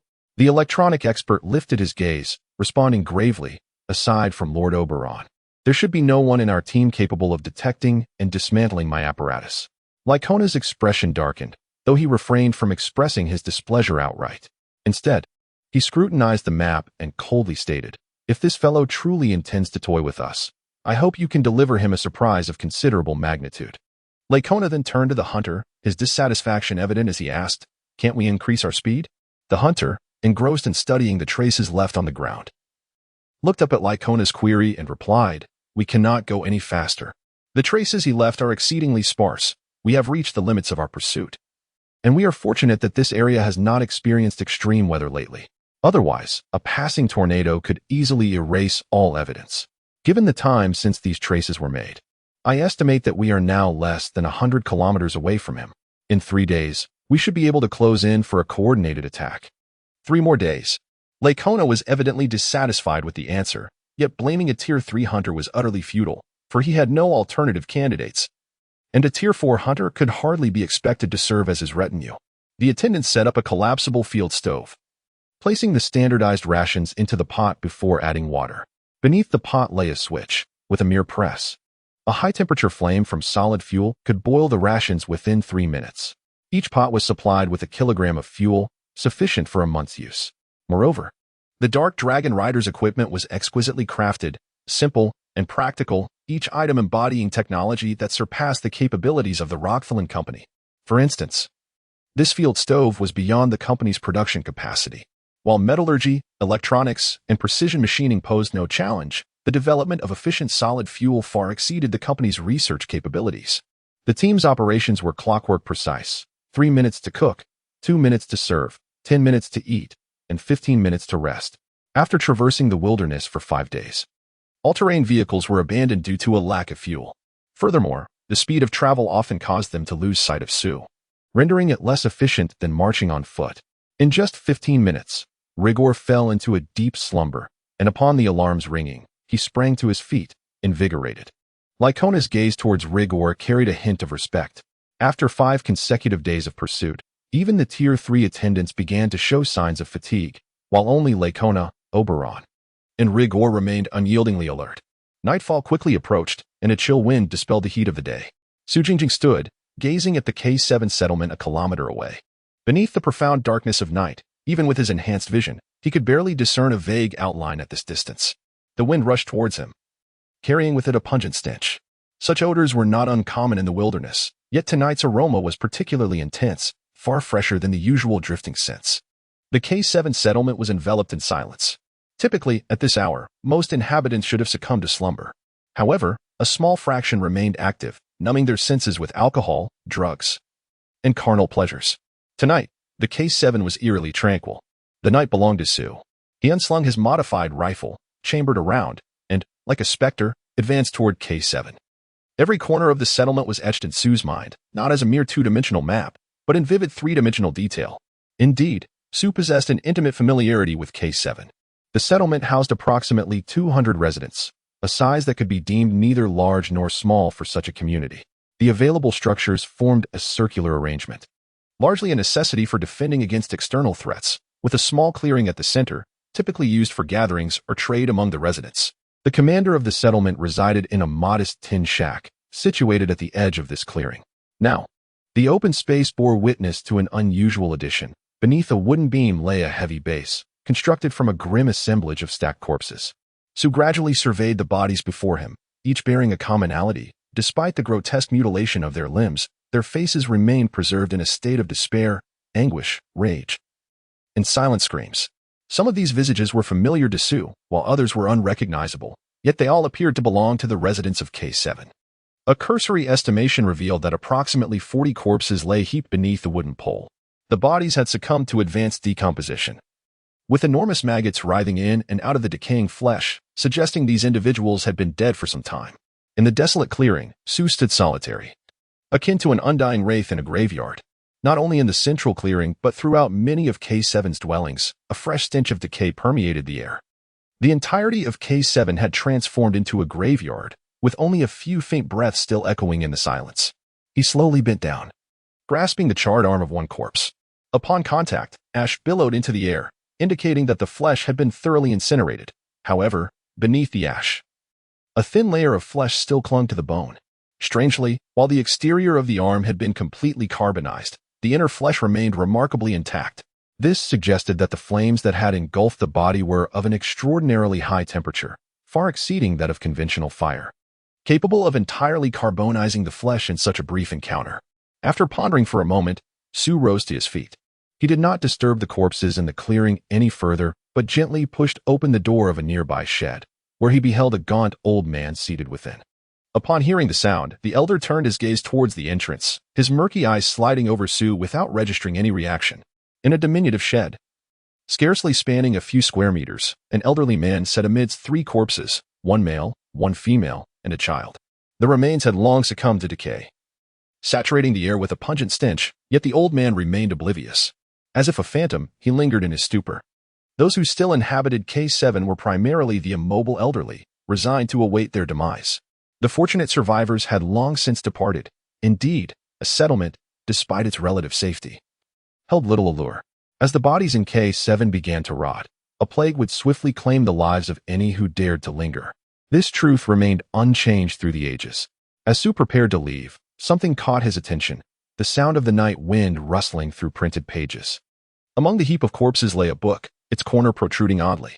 With deliberate care, Sue unwrapped the bandage from his right hand, and his slender, slick fingers gently brushed the cover before extracting the tome from beneath the remains.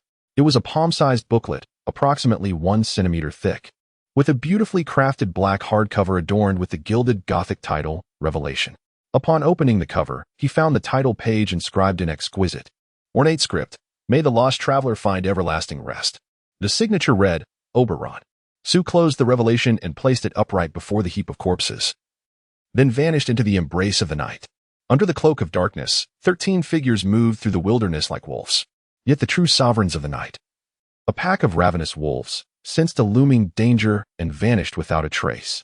The leading hunter suddenly halted, meticulously discerning the traces upon the ground. He inhaled the wind, declaring, "He has changed direction here." Lycona followed the hunter's pointed finger, directing his gaze towards K7, a cold smile curling at the corners of his mouth. "It seems our trap is about to take effect." The wolf pack, sensing the scent of blood, altered their course and gradually quickened their pace.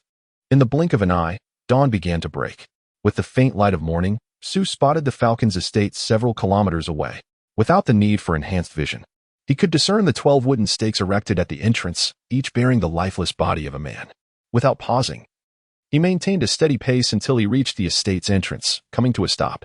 That night, the 12 pairs of piercing eyes fixed intently upon him were all present here. The fourth from the left was the leader of the falcon, who appeared to be disregarded by his adversaries, mingling casually among the others despite his imposing stature and first-tier abilities. This time, none had been consumed by flames, yet the agony remained unabated. The dried bloodstains upon the stakes indicated that they had still been alive when impaled from below. The estate lay in ruins, consumed by fire, strewn with ashes and collapsed debris. Amidst the rubble, limbs occasionally protruded, while many others had been reduced to indistinguishable charred remains. Judging by the remnants, it appeared that some elders, children, and women had been buried within the inferno, while others had vanished, their fates unknown. Whether they had fled or perished elsewhere remained a mystery. Beneath the first wooden stake on the left lay a somewhat familiar black-covered tome of Revelations. Upon opening it, the title page bore the inscription, "Immortal through ideals, redeemed through return." The signature remained that of Oberon, inscribed in the same elegant and ornate script. Sue caressed the name Oberon, his fingertips keenly sensing the steadiness and strength with which that name had been penned. Oberon. Sue silently repeated this name, returning the tome to its original place. His gaze fell upon the ground beneath the leader of the Falcons.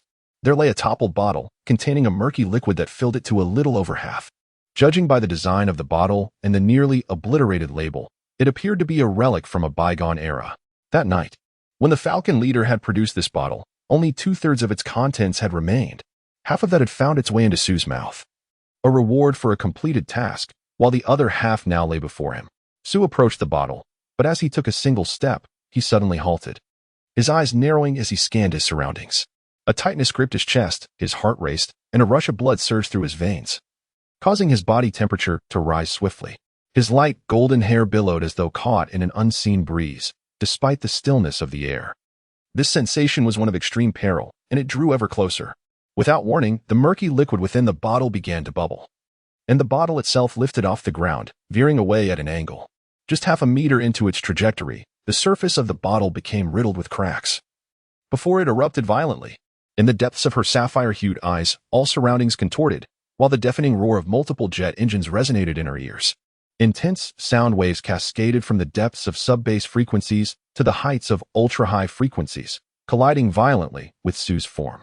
In an instant, the corpse of the Falcon leader was riddled with hundreds of wounds. Initially, they appeared as nearly invisible fissures, which swiftly gaped open into a myriad of varying depths. The leader's lifeblood had long since drained away, and as the wounds manifested, countless fragments of decayed flesh began to swirl in the air, resembling a swarm of somber or emerald moths. Nearby corpses also sprouted numerous injuries, albeit fewer and shallower than those on the Falcon leader. The further the corpses were from him, the scarcer the marks became. Yet, Sue bore the brunt of the sonic onslaught. Her cloak was shredded into hundreds of pieces, while fragments of her clothing and bandages soared through the air. The modified rifle's fore-end was marred with countless cracks, and even the robust barrel bore several pale blue scratches. Like the Falcon leader, Sue's body was now adorned with countless interwoven lines. Blood plasma surged forth from these lines, which then widened to reveal the red and white of flesh within. In some of the intersecting wounds, entire patches of skin and flesh had fallen away. In a heartbeat, Sue had transformed into a figure drenched in crimson. Slowly, she lowered her arms that had shielded her face. In that moment of abrupt chaos, she had instinctively protected her head and visage with her arms, neglecting all else. His arms were a grotesque mess of flesh and blood, yet his face and eyes remained untouched. However, the bandage around his ears began to seep fresh blood. In comparison to such a ferocious sonic assault, his ears, endowed with hypersensitive hearing, were remarkably delicate. Sue stood there, gazing at the site where the bottle had shattered. There lay a circuit board, scarcely larger than a fingernail, its edges charred. The lethal sound waves and the life-sensing device were ingeniously integrated into this seemingly inconspicuous little circuit board. Such a trap, such technology, Sue had never encountered before. Slowly, he raised his hand and grasped the shard of the broken bottle that protruded from his chest, channeling his strength to forcibly extract the piece embedded in his sternum. With a surge of effort, blood gushed from his arm and half his body, the bright red liquid cascading down to pool at his feet, forming a crimson puddle. The glass scraped against bone, emitting a sharp and piercing sound as it reluctantly disengaged from the flesh of Sue's chest. This was the base of the bottle, still stained with blood and speckled with tiny morsels of flesh. Sue tore away the bandage from his face, lifted the base of the bottle to his lips, and extended his supple tongue to lick and sip the mingled blood and liquor. The taste of iron sweetness flooded his senses, intermingled with the potent aroma of alcohol and bits of flesh. He consumed this cup in its entirety, a blend of wine, blood, and meat. Sue bent down and placed the pristine base of the bottle at the feet of the Falcon leader. This cup of blood wine, he vowed, would serve as the final payment for his commitment to the Falcon's task. The azure hue of Sue's eyes deepened to an unfathomable abyss. He bent down, meticulously gathering the scattered remnants of his own flesh from the ground, consuming each piece with a primal urgency. He searched with great care, leaving no morsel, however sizable, untouched. In the end, Sue knelt beside the pool of his own blood, reminiscent of a wild beast, licking up his own crimson essence with deliberate strokes. He required strength, and sustenance was derived from food. In this moment, the most fitting nourishment was his own blood and flesh. As Sue rose once more, The earth beneath him was left as merely a patch of dark soil. No longer did blood flow from his wounds. Yet the hundreds of lacerations remained like small mouths ajar, exposing ghastly white flesh. The world around Sue was enveloped in silence. His ears could no longer perceive any sound, and the landscape before him was a fleeting blur of colors, while countless nerves within his mind surged and throbbed in relentless agony. Nevertheless, he caught a whiff of danger in the suddenly rising wind. Sue tore apart his already tattered clothing, fashioning strips of fabric to bind two ceramic bulletproof plates to his body, feebly covering some of his injuries. He abandoned all equipment, taking only 20 handmade bullets. Before grasping his rifle, rather than fleeing into the distance, he charged towards the pack of wolves.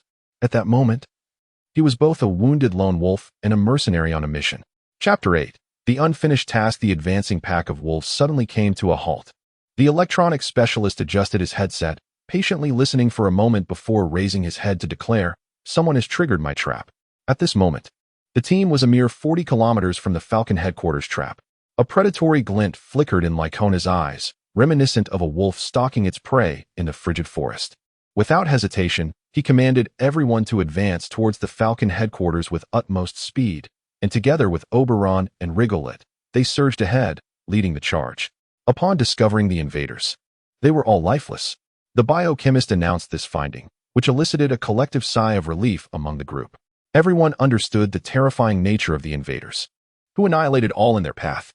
Although they had come precisely for this reason and were all formidable individuals in their own right, they were still uncertain about the channels and methods of the invaders' infection.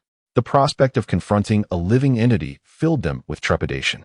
The biochemist conducted a preliminary examination of the acquired samples using his portable device, and as expected, the samples contained nothing but deceased invaders and remnants of other cellular debris. Following initial staining, it was revealed that the cells of the deceased invaders were riddled with fragmented genetic shards, rendering any reconstruction impossible and obscuring the true nature of the invaders. I require more time to ascertain whether I can locate any surviving samples of the invaders, the biochemist stated, his expression reflecting his growing concern. His only hope now rested on the premise that the invaders' vitality was as formidable as their aggressiveness. Only by discovering living invaders in the soil or elsewhere, and subsequently employing his cryogenic spray to freeze them completely, could he hope to obtain intact genetic material. Nonetheless, no one understood the terror of the invaders better than this biochemist. Despite his unwavering dedication, he harbored no desire to engage with such matters, especially considering this was not a well-secured laboratory. He possessed merely a rudimentary portable instrument and a few basic protective measures. Heaven alone knows how these intruders transmitted their contagion and what effects it would wreak upon the human body.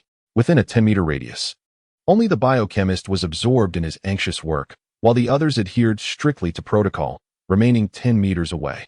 The biochemical expert meticulously collected samples, spraying them with cryogenic liquid and carefully placing them in individual containment bags, each marked accordingly. Lycona assigned 2 individuals to assist the biochemist, while the remainder, led by the hunter, set out to trace Sue's whereabouts. However, upon exiting the headquarters of the Falcon, all leads regarding Sue abruptly ceased. Oberon's hunters, endowed with various perceptual abilities of the second to third tier and second tier agility in combat, along with nearly 2 decades of wilderness survival and tracking expertise, still needed to exercise utmost caution to uncover even the faintest, nearly imperceptible traces left by Sue. He was exceedingly cunning. His previous behavior was merely a ruse to mislead us. The hunter, his expression grave, reiterated this sentiment more than once, always adding, of course, that he was grievously injured. Even with the treasure tantalizingly within reach, the necessity to meticulously search piece by piece tested the patience of anyone involved. Calmness and patience are qualities that every dark dragon knight must repeatedly remember. Lycon possesses an inherently restless disposition. However, the rigorous education he has undergone enables him to suppress the turmoil within and refrain from directing undue criticism towards the hunters. Those are the retainers of Oberon. And trusting professionals is a well-established principle known to all dark dragon riders. The progress of the party is exceedingly sluggish. Hours have elapsed as they have circled the headquarters of the Falcon 3 times, yet they have only advanced a mere 2 kilometers from the epicenter. Sue has not strayed far, a conclusion jointly reached by the hunters and Oberon, given the brevity of time and the severity of his injuries. It is implausible for Su to have moved at a rapid pace without leaving any trace. The signs left by Su are scattered around the estate. It appears he too has traversed in circles to confound his pursuers. Presently, amidst the terrain littered with ruins, abandoned villas, fractured highways, solitary pylons, and dense, twisted thickets, Su has ample concealment options. Should his trail remain elusive, even within a mere 1 square kilometer area, a thorough search would necessitate an entire day. Assuming the target remained stationary, the hunter activated an intricate flashlight, yet no visible beam emerged. It is an ultraviolet torch, designed such that the hunter's specially modified eyes can perceive ultraviolet light. While the hunter meticulously examines the traces upon the ground, the others scan the darkened night aimlessly. Most are oblivious to what the hunter discerns from the barren landscape, yet it is evident that he has uncovered some clue, which accounts for his cautious demeanor. The night is animated by a restless wind, shifting erratically in pace. In the darkness, a flicker of fire suddenly illuminated the distance. Oberon's expression changed dramatically.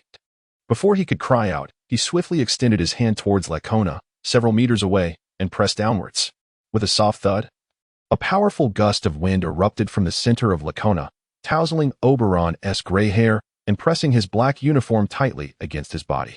Several second-tier ability users were caught off guard and could not withstand the pressure of the wind, staggering backward. Rigor remained stationary, yet he too felt a pang of dread from the approaching forceful gust. With a gentle sound, a sphere of fire suddenly ignited a meter in front of Lacona. As a bullet collided with an invisible barrier, abruptly slowing down, its tip beginning to undergo severe deformation. Had it been an ordinary bullet, it would have futilely exploded before this barrier. However, this particular bullet possessed immense momentum, far surpassing the ordinary. Despite its tip glowing red-hot and nearly melting into a molten mass, it ultimately pierced through the invisible wall with a resounding pop, transforming into a searing jet of molten metal that hurtled toward Lacona's chest. Although the speed of this metallic stream was significantly reduced compared to before, its force and intense heat could still effortlessly penetrate thin steel plates. Yet, with the bullet momentarily hindered, Lacona had the opportunity to react. A brilliant red hue ignited in his eyes as he let out a fierce roar, and an extraordinarily intense firestorm erupted around him. The metallic jet surged into the searing wind, swiftly caught in a violent whirlwind that violently twisted, diverted, and scattered it. A multitude of metallic droplets narrowly brushed past Lacona, cascading down onto the desolate terrain, where the ground ignited in wisps of blue smoke. After spinning rapidly for several dozen revolutions, the scorching wind suddenly expanded in all directions, igniting everything within a 10-meter radius around Lacona that was flammable. An invisible force field seemed to envelop Lacona's body, isolating him from the inferno, yet the situation was abrupt. The force field's range fluctuated unpredictably, and the dark dragon knight uniform he wore succumbed to the intense heat, large swathes of fabric beginning to ignite. It was only at this moment that the distant, thunderous gunfire faintly echoed. Standing amidst the flames, Lacona gazed at the charred earth nearby, still exuding tendrils of smoke, and suddenly broke out in a cold sweat.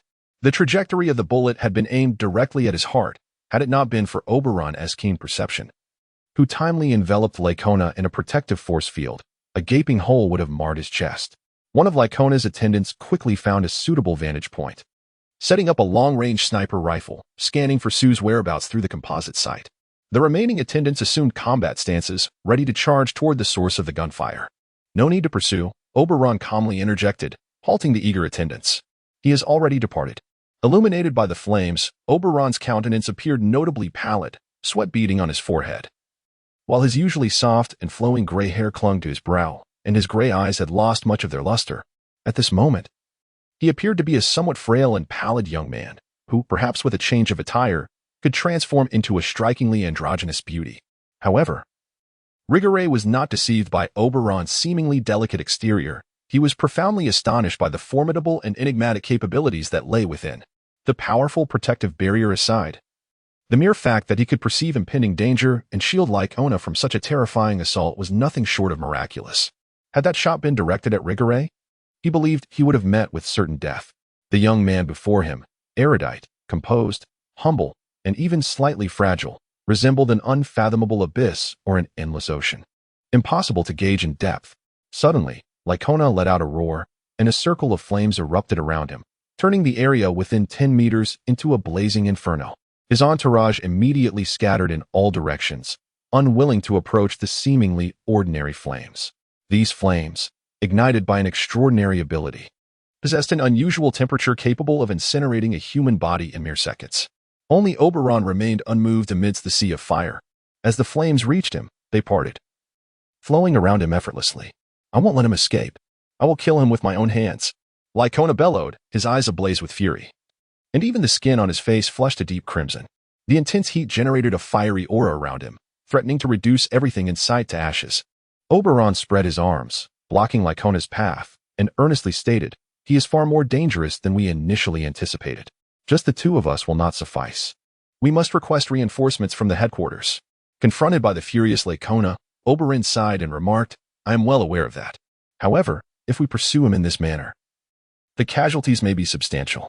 Yet, Oberon hesitated to voice his counterargument. Lycona pointed decisively at the hunter and commanded, "Lead the way. Find that scoundrel." The hunter hesitated momentarily, but ultimately responded, "Yes, sir." He served as Oberon's retainer while also being a peripheral member of the Dark Dragon Knights. As a sergeant of the Dark Dragon Knights and the highest-ranking officer present, Lycona's orders were to be obeyed, unless Oberon explicitly objected. A gunshot aimed at Lycona originated from a kilometer away.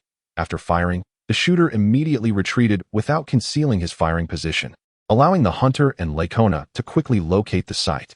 It was a modest pit, just large enough to bury a man, surrounded by sparse underbrush that offered little in the way of concealment. After inspecting the area, the hunter informed Lycona, "It seems he buried himself during the day to evade our pursuit. He should now be retreating eastward. Pursue." Lycona commanded darkly, and the 10 men shifted their course toward the east. Lycona had completely abandoned any concern for the biochemist and the 2 soldiers left at the estate, fixated solely on capturing Sue. This was the first time he felt so close to death. As the group commenced their advance, Oberon abruptly halted.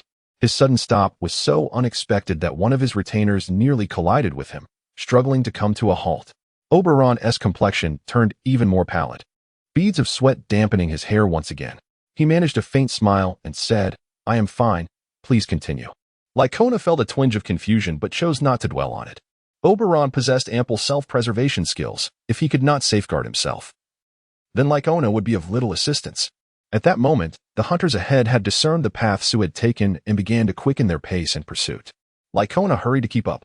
Just as the team was poised to track Sue, Oberon suddenly felt a sensation akin to a needle piercing his forehead. In that instant, he realized he had become the target of an unseen assailant. Just as he was about to activate his protective field, the prickling sensation vanished. Oberon abruptly comprehended the message conveyed by this targeting. "Next time, I shall be the one to strike you down." In the vastness of the night, Oberon could not sense Sue's position, nor could he trace Sue's movements through that fleeting moment of contact. This indicated that Sue was beyond the limits of his perception.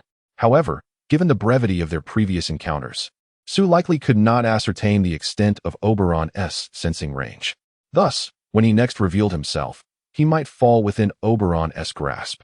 After all, Oberon's range of perception extended to 800 meters. Cloaked by the night, Sue moved like a nimble black cat, traveling at a speed of approximately 10 kilometers per hour. He was capable of moving faster, yet any increase in velocity could cause his barely closed wounds to rupture, potentially spilling drops of blood. Such traces would be sufficient to attract the wolf-like hunters trailing behind him, thereby exposing his path. Yet, despite this, the path ahead remains fraught with treacherous terrain and lurking scavengers that require Sue's intervention, thus aggravating his wounds. On the 4th day, a vast expanse of city ruins materialized before Lycona, the very site that connected to the underground passages of Base N11. At this moment, he no longer exuded the calm elegance tinged with arrogance. His eyes were sunken deeply, and his golden hair was in disarray, matted in clumps upon his head. The once dark, Dragon Knight uniform, now charred and tattered, was in such a filthy state that its original hue and dark golden embellishments were utterly obscured. Lycona was in this disheveled state, and his companions appeared even more wretched. Time and again, they questioned whether Sue had sustained any injuries, for how else could he endure such relentless flight? Yet, every few kilometers, a few drops of blood, or even a fragment of flesh rekindled their hope. Oberon fared slightly better. Despite the fatigue etched into his youthful features, his gaze still radiated warmth. Apart from himself, no one knew the immense pressure he had borne along this arduous journey. As for Rigore, his visage, already adorned with stubble and an air of despondency, had simply grown a bit more unkempt and his clothing a touch dirtier, remaining largely unchanged. With a cold laugh, Lycona strode toward the city. Oberon grasped his arm. Furrowing his brow, it appears this is the battleground he has chosen. We should request reinforcements from headquarters. In such a sprawling metropolis, snipers could pose significant challenges. What is there to fear? Is this not perfect? The mouse has finally ceased its flight. Lycona's eyes were bloodshot, appearing particularly fierce. We have all undergone counter-sniper training. Moreover, a Tier 3 sniper will have but one opportunity to fire before you, will he not? Oberon furrowed his brows ever deeper. Yet he could not restrain Lycona and could only follow him into the city. For these 10 individuals, the looming city resembled an immense beast, coldly observing them, awaiting its prey to unwittingly walk into its maw. Chapter 9. The next agreement in the past 24 hours, Sue had been drawing closer to them, only to swiftly retreat, vanishing once more into the shadows. He repeatedly targeted and locked onto various foes with his consciousness, then promptly disappeared. Through this method, he gauged the enemy's perceptual acuity while applying pressure. Sue's stamina was rapidly depleting, yet he was confident that the enemy's endurance was waning even more swiftly.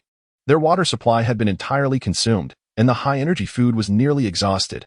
Most critically, the adversaries were deprived of effective rest. Sue circled around them, ever vigilant for an opportunity to eliminate a solitary sentry. Indeed, he had 2 chances, yet he refrained from striking. The sentries exhibited slight signs of unease, as did the others who appeared to be team members or subordinates, which heightened Sue's alertness. Although all 10 were present, and he believed there were no hidden ambushes nearby, he could not shake the unsettling feeling that such an effortless victory was somewhat suspicious. The opposition did not strike him as the type to make such a blunder. After meticulously surveying the surrounding terrain and silently calculating all suitable locations for a sniper, Sue began to grasp the opponent's hidden cards. The city's intricate landscape lacked the conditions for long-distance sniping in open areas. At both of the adversaries' resting sites, every potential long-range sniping position was no further than 700 meters away. This pattern was consistent on both occasions. It appeared that among the enemy, there existed an individual adept in perception and detection, whose sensing range seemed to be precisely 700 meters. This individual, Sue immediately recalled the young man with gray hair who had thwarted what he believed to be a certain kill. He appeared delicate, even somewhat bashful, and silently followed the main force, rarely voicing his opinions. Yet, it was this very young man who not only sensed Sue's murderous intent, but also intercepted the sniper bullet at the critical moment. What other unknown abilities did this gray-haired, gray-eyed youth possess? At that moment, a muffled gunshot echoed from afar, resembling the distant rumble of thunder, reverberating ominously, almost simultaneously with the sound of the shot. The attendants within the team instinctively took evasive actions, while Lycona and Oberon swiftly stepped aside in anticipation of the impending danger. Only Rigger remained still, continuing to smoke with a rather bored demeanor. If Sue had aimed at him, Rigger believed he would inevitably meet his demise, as evasion would be futile. Should Oberon choose to rescue him, Rigger's immobility might ease Oberon's burden. There was only the sound of the gunfire, yet no bullets followed. Lycona suddenly accelerated. Despite his erratic changes in direction, his speed was still strikingly unnerving. In the blink of an eye, he located the source of the gunfire, standing frozen with a pallid expression. It was an abandoned 7-story building, a structure that had long been considered antiquated even in its prime. Its most apparent feature was the lofty ceilings of the rooms, with a multitude of narrow windows that, despite their size, did not hinder the influx of light. Over time, the building had been repurposed for unknown uses, resulting in most of the windows being bricked up, leaving only 1 or 2 slender openings that rendered the interior exceedingly dim. A suitable environment even for creatures such as the living dead, who shunned the sun. The room was nearly devoid of furnishings, creating an air of desolation, while a grotesque mass of flesh and blood clung to the opposite wall, ablaze. A living corpse writhed on the floor, its chest and entire arm obliterated, emitting anguished cries. On the ground lay an empty cartridge, alongside several scattered stones and scraps of scrap metal. Another bullet was embedded in the floor, bearing signs of hammering. This was an incendiary round, smeared with what appeared to be blood and flesh of an unknown creature. It seemed these undead believed there was still delectable marrow within, incessantly striking at the bullet, ultimately triggering an explosion. The unfortunate creature struggling on the floor was evidently the victim of this simple yet effective trap, a veritable chain of traps. As realization dawned on Lycona, A sudden chill gripped his heart. Almost instinctively, he dropped to the ground, simultaneously pushing down a retainer standing beside him. A bullet shot through one of the windows from the opposite side, whizzing perilously close to both the retainer and Lycona, heading towards Oberon, who had just steadied himself on the windowsill. By the time the bullet reached him, Oberon had already activated his defensive field. The projectile, akin to its previous iteration, abruptly decelerated and, under the tremendous force of kinetic energy, began to glow a fiery red, warping in shape before ultimately breaching his defensive shield, transforming into a metallic jet that surged toward his chest. Rigo, with a cigarette dangling from his lips, was scaling the exterior drainage pipe when he suddenly felt an intense heat above him. Instinctively, he cursed under his breath and leaped sideways, landing on the balcony of a neighboring residence. Dozens of intensely heated metallic droplets cascaded down, many landing precisely where Rigo had just stood. Had he not reacted swiftly, the molten droplets would have surely inflicted grievous harm upon contact. On the balcony, Oberon stood erect, whether seated or standing. He maintained an air of both military precision and aristocratic poise. His pallid complexion was somewhat alarming, occasionally touched by a sickly flush, while his lips bore a purplish hue, and beads of sweat cascaded from his forehead. In the instant he deflected the bullet, a faint yet sharp pain shot through the side of his head, conveying a chilling message. Next time, I shall end your life. The twilight's afterglow illuminated the glass facade, casting dazzling, multicolored reflections. Sue understood that this intense radiance would last no longer than 20 minutes, after which the entire city would be engulfed in profound darkness. As the final rays of light vanished precisely at the horizon after 20 minutes, the vast, abandoned metropolis surrendered entirely to shadows. Standing in the heart of a narrow alley, Lycona gazed upward at the towering buildings on either side, enveloped in solemn silence. Oberon stood beside him, his face finally revealing an unmistakable weariness, though a smile lingered upon his lips. Even Righor, who bore the lightest of burdens, began to feel the weight of fatigue settle upon him. This game of pursuit was far from effortless, as the roles of hunter and prey continually shifted. Each individual remained on high alert, wary of bullets that could come from any direction. Although Sue had only fired a single shot and set but one trap throughout the ordeal, the constant state of tension swiftly drained everyone's stamina. After deflecting Sue's lone bullet, Oberon exhibited clear signs of exhaustion, his energy seemingly depleted by a significant measure. None could ascertain how many more shots he could withstand. Under the veil of night, the city loomed like a colossal, dark beast, poised to collapse at any moment and crush them into mere pulp. They had traversed this labyrinthine metropolis for an entire day and night. Fatigue crept upon Lycona like a vine, silently entwining around his heart, its tendrils spreading to every corner of his being. For the first time, Lycona sensed that the glory of capturing Sue was not as alluring as it had initially seemed. The threat to life felt far more tangible compared to the promise of a bright future. The previous pursuit, fraught with challenges, had made every kilometer gained across the vast wilderness feel like a triumph. Yet, he had always been fearless, while others might cower before a long-range sniper. The Dark Dragon Riders did not. Each competent Dark Dragon Rider underwent rigorous counter-sniper training. Perhaps Sue's menace surpassed that of an ordinary sniper. But with Oberon's team at his side, Lycona still possessed the means to pursue him. Now, with the prey so tantalizingly close, the vast city seems to be permeated with the essence of Sue, showing no signs of departure. However, when Lycona turned his head, he was met with the pallid visage of Oberon, which shook the last remnants of his ambition. Perhaps you are right. Let us depart from this place before summoning aid from headquarters. Lycona's smile was somewhat forced. At this juncture, with exhaustion overwhelming him and his will on the brink of collapse, he began to lament the energy squandered at Base K7 and Falcon headquarters. In retrospect, the energy expended to incinerate those wretches who dared to provoke or deceive him seemed so trivial, easily replenished with just a few hours of rest. Yet, after days and nights of relentless pursuit, who could have anticipated the utter lack of time and opportunity for adequate rest? Even with ample manpower, theoretically arranging sentinels posed no issue. However, the sniper abilities displayed by Sue instilled a paralyzing fear, preventing anyone from entering deep slumber. Under the shadow of such a gunpoint, comrades became utterly unreliable. Now, every ounce of strength and energy felt exceedingly precious. Hidden in the darkness, Sue resembled the most cunning of wolves, patiently awaiting the moment when the prey would succumb to exhaustion. Undoubtedly, the gravely wounded Sue should have fallen before the rigorously trained Dark Dragon Knights. Yet in this game of pursuit and evasion, It was Lacona and his subordinates who faltered first. Perhaps Su would collapse in a minute, perhaps he would relent. But that possibility would never materialize. A group of individuals traversed silently through the darkness, seemingly at ease except for Raikona, who remained vigilant. Upon reaching the intersection ahead, they arrived at the outskirts of the city, where a safe haven for camping could be found, as well as a means to summon reinforcements from the Dark Dragon Rider headquarters. Having experienced Su's cunning and resilience, nearly all the followers believed that only by calling upon higher-ranking Dragon Riders could they hope to capture this elusive creature.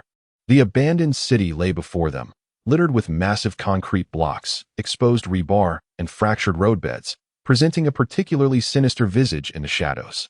Suddenly, a vast swarm of enormous bats erupted into the air from a distant part of the city. Seemingly startled, they flew in droves over Raikona, casting an almost complete shroud over the already dim night.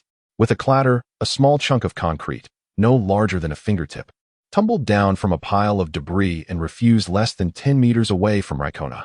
He abruptly halted, turning to see a brilliant flame igniting 10 meters distant.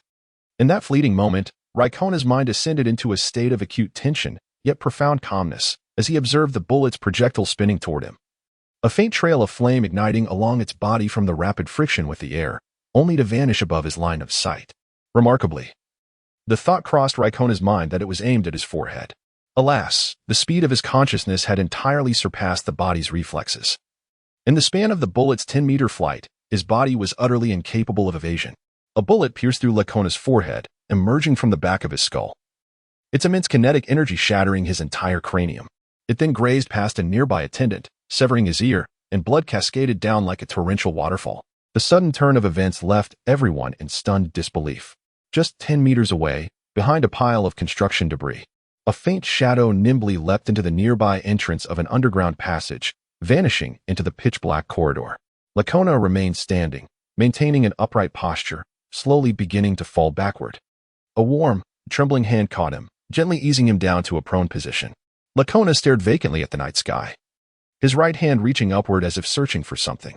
Oberon clasped Lacona's hand. A flicker of solace crossed Lacona's bewildered eyes as he tightened his grip. Akin to a drowning man grasping for a lifeline, he parted his lips, attempting to utter something, yet in that moment, the light in his eyes faded, and his right hand gradually lost strength, slipping free. This time, it was Oberon who tightened his hold on Lacona's hand, preventing him from slipping away. The left hand that supported Lacona's head became drenched with warm, slick fluid, yet Oberon dared not look. Suddenly, Oberon's gray hair stood on end as he bellowed into the darkness. "Am I not the next to be killed? You deceiver." The attendants exchanged bewildered glances, failing to comprehend the meaning behind Oberon's furious outburst. It seemed to Oberon that, amid the vast night sky, Su was mocking him, ridiculing his naivety. He remained focused, attuned to a range of 500 to 800 meters, the optimal distance for a sniper to launch an attack. Little did he anticipate that Su would dare to lie in wait along their path of departure, only firing when they had approached within a mere 10 meters. Even the mightiest defenses require time to mobilize. Had that shot been aimed at Oberon, he too would have been unable to withstand it, though he might not perish. He would surely sustain grave injuries. However, the bullet was directed at Lacona.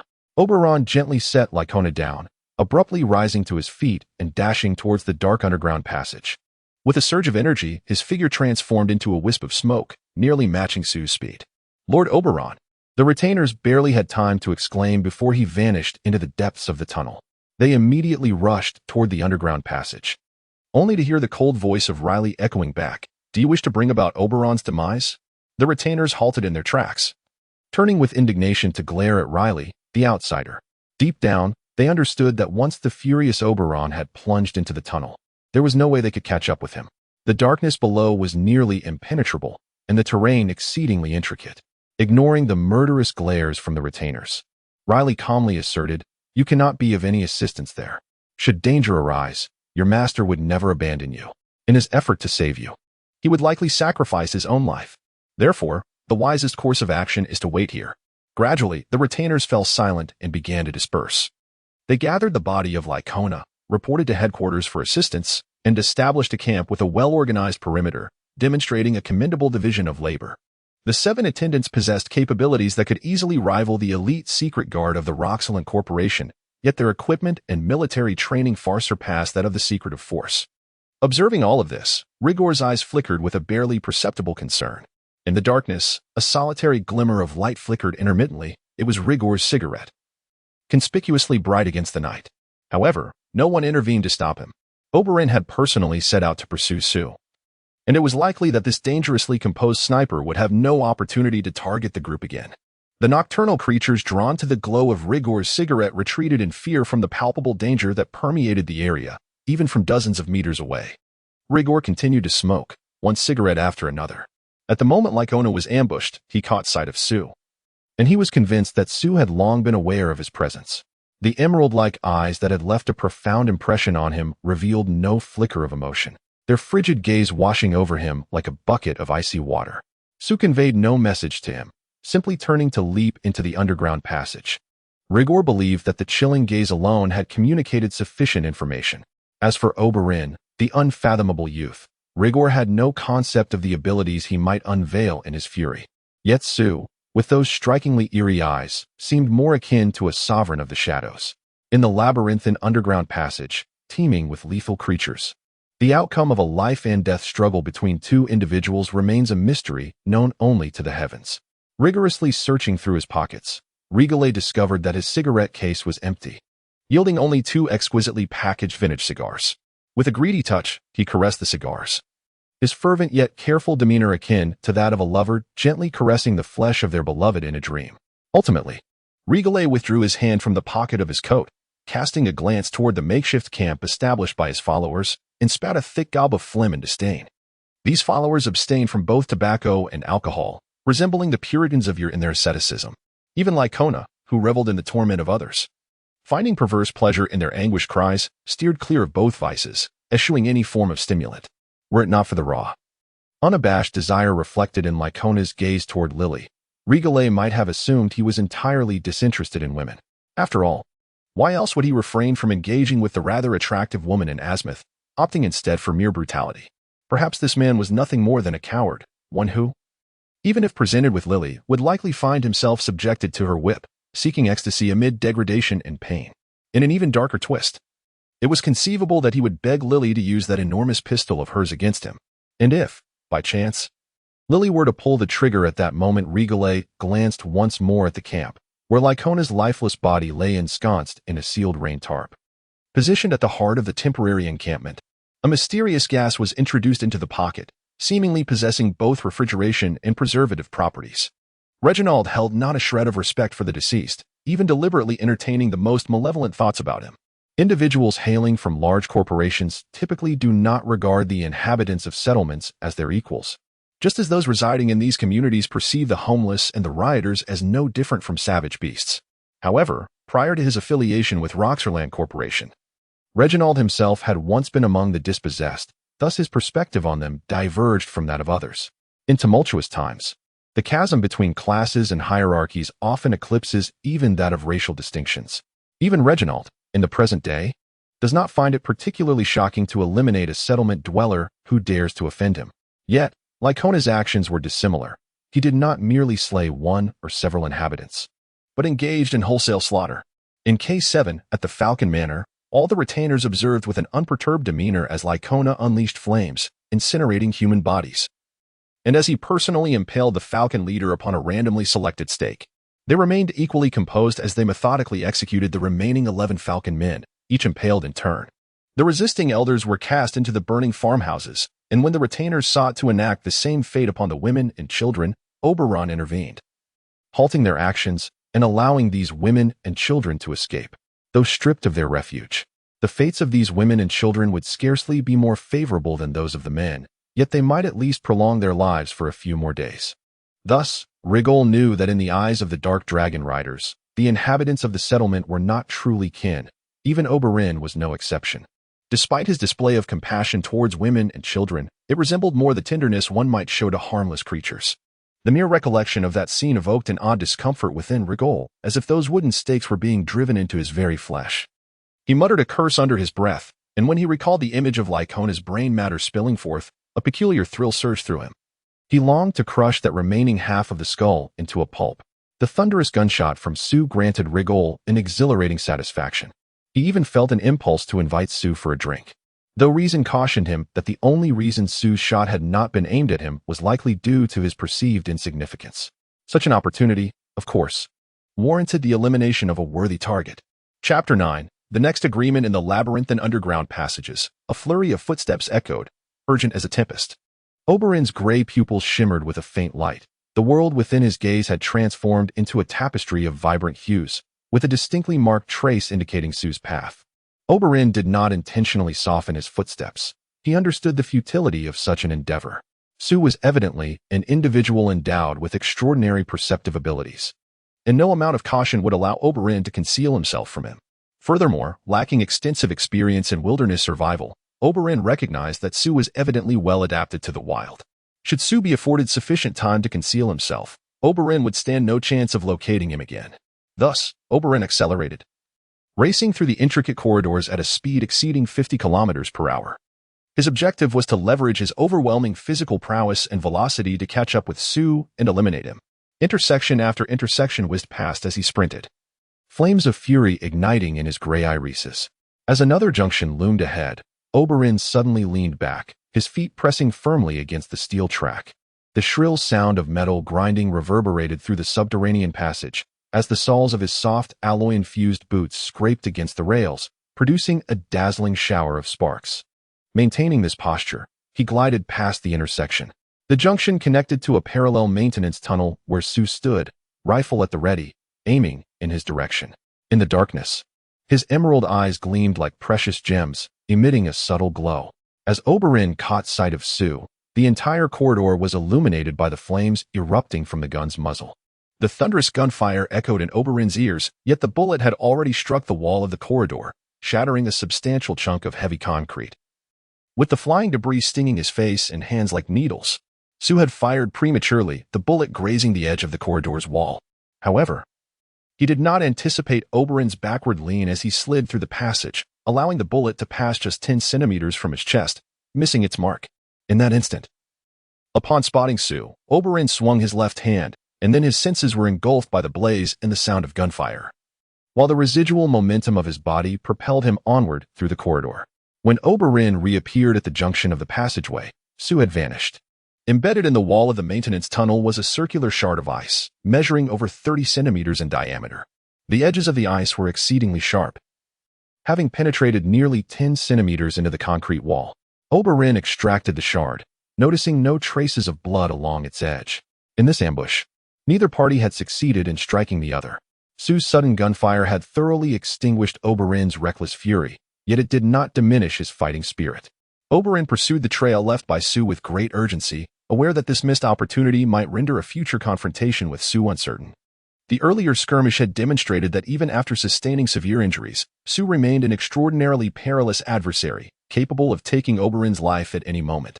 Nonetheless, Oberyn continued his chase. He recognized the imminent danger ahead, yet did not believe his status was so exalted that he could avoid peril as his retinue might assume.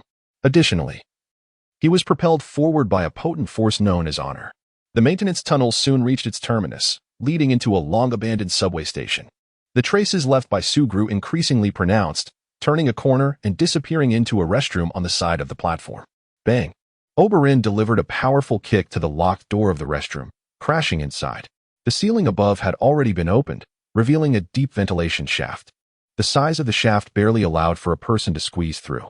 In his haste, Sue had fled without even resecuring the grill at the ventilation's entrance. Oberyn leaped into action, his head and upper body already immersed in the ventilation shaft. With a swift horizontal strike of his left elbow, he astonishingly breached the stainless steel wall of the duct, anchoring himself within. His right hand pressed into the corridor, and a glimmer of light flashed in his eyes, followed by a resounding thud that seemed to reverberate throughout the entire subway station. An invisible force field rapidly extended through the passage and wherever it passed. The stainless steel panels that constituted the ventilation system groaned and writhed. Yet, under the almost irresistible pull of this power, the entire corridor twisted and collapsed as if besieged by an onslaught of colossal boulders. At the other end of the passage, Sue's modified rifle was hurled out, and he almost surged forth from the entrance, gracefully catching the firearm midair before landing lightly on the ground. Suddenly, he lifted his gaze, fixating on the recently vacated passageway. With a whoosh, the entrance expelled a cloud of dust and debris, which then twisted and contorted as if gripped by an unseen giant hand. Had Sue emerged a minute later, he could have been crushed within the steel confines of the duct. Sue cast but a fleeting glance at the distorted opening before disappearing into the depths of the subterranean passage, rifle in hand. The battle was far from over. Within these tunnels lived a myriad of perilous creatures, yet at this moment, none dared to surface, all having retreated from the vicinity. Both Oberon and the now unmasked Sue instilled a profound sense of danger within them. This area was unfamiliar to both. Yet Sue's path would be recorded on his map, thus eradicating any possibility of becoming lost. Oberon appears to possess an extraordinary memory for the terrain. As he navigates the labyrinthine corridors alongside Sue, gradually shortening the distance between them. Once he has traversed a particular path, he no longer encounters detours or missteps. Sue quickly observes this remarkable trait, yet he maintains a steady pace, seemingly prepared to engage in a contest of endurance with Oberon. Oberon's speed remains consistently at 1.5 times that of Sue, neither hurried nor sluggish, exhibiting no signs of significant exertion. With the sound of whistling wind accompanying him, Oberon propels himself forward, hurtling directly towards the opposing wall. Upon striking the wall, he takes 2 powerful strides, surging through the first corner with a fierce and unyielding momentum, as if he were racing upon the very surface of the wall.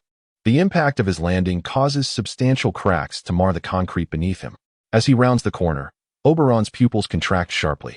He notices an iron oil drum that had mysteriously appeared at another turn, just as an incendiary round strikes it from the side.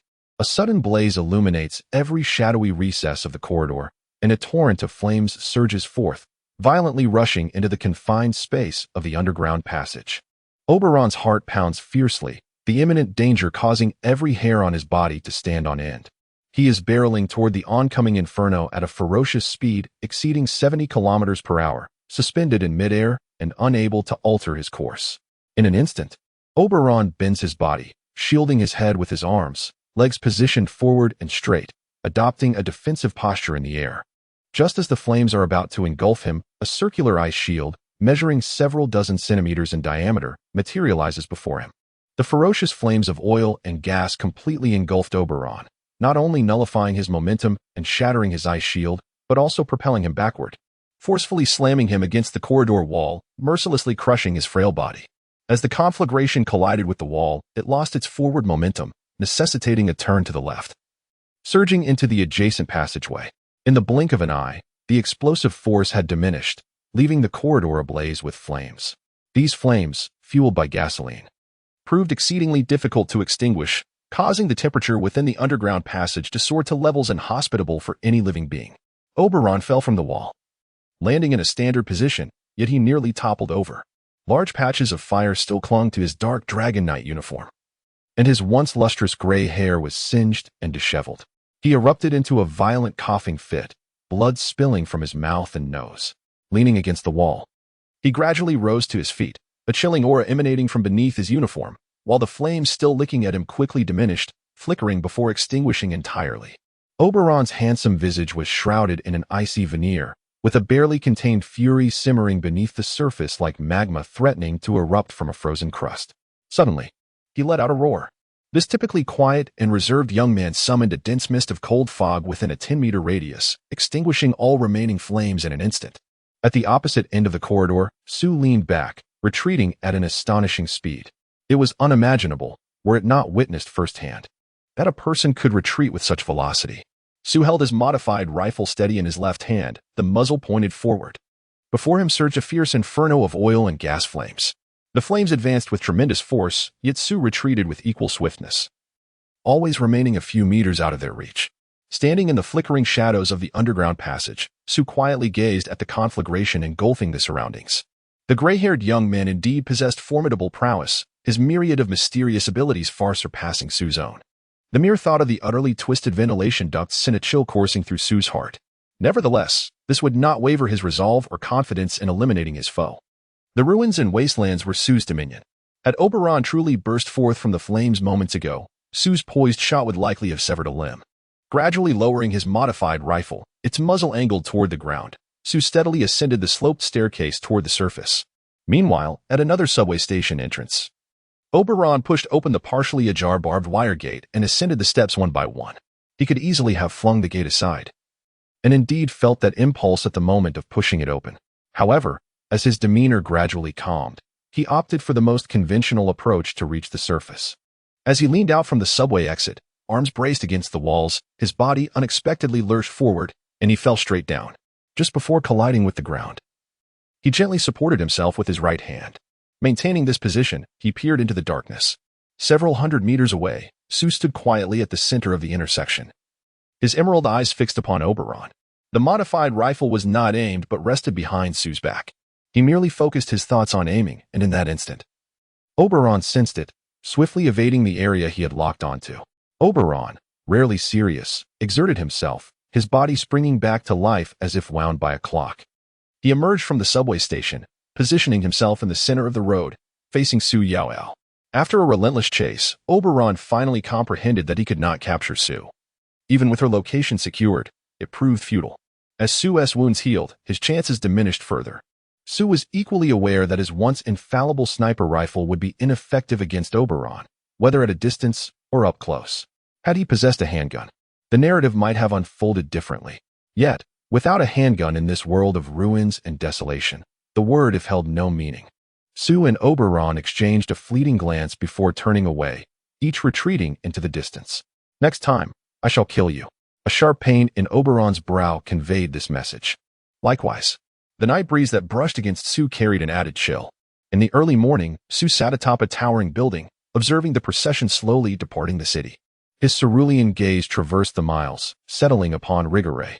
The sudden appearance of the formidable duo, Lycona and Oberon, was undoubtedly tied to Rigore, at the very least. He served as their guide. Trouble, no, it should be termed disaster, had only just begun.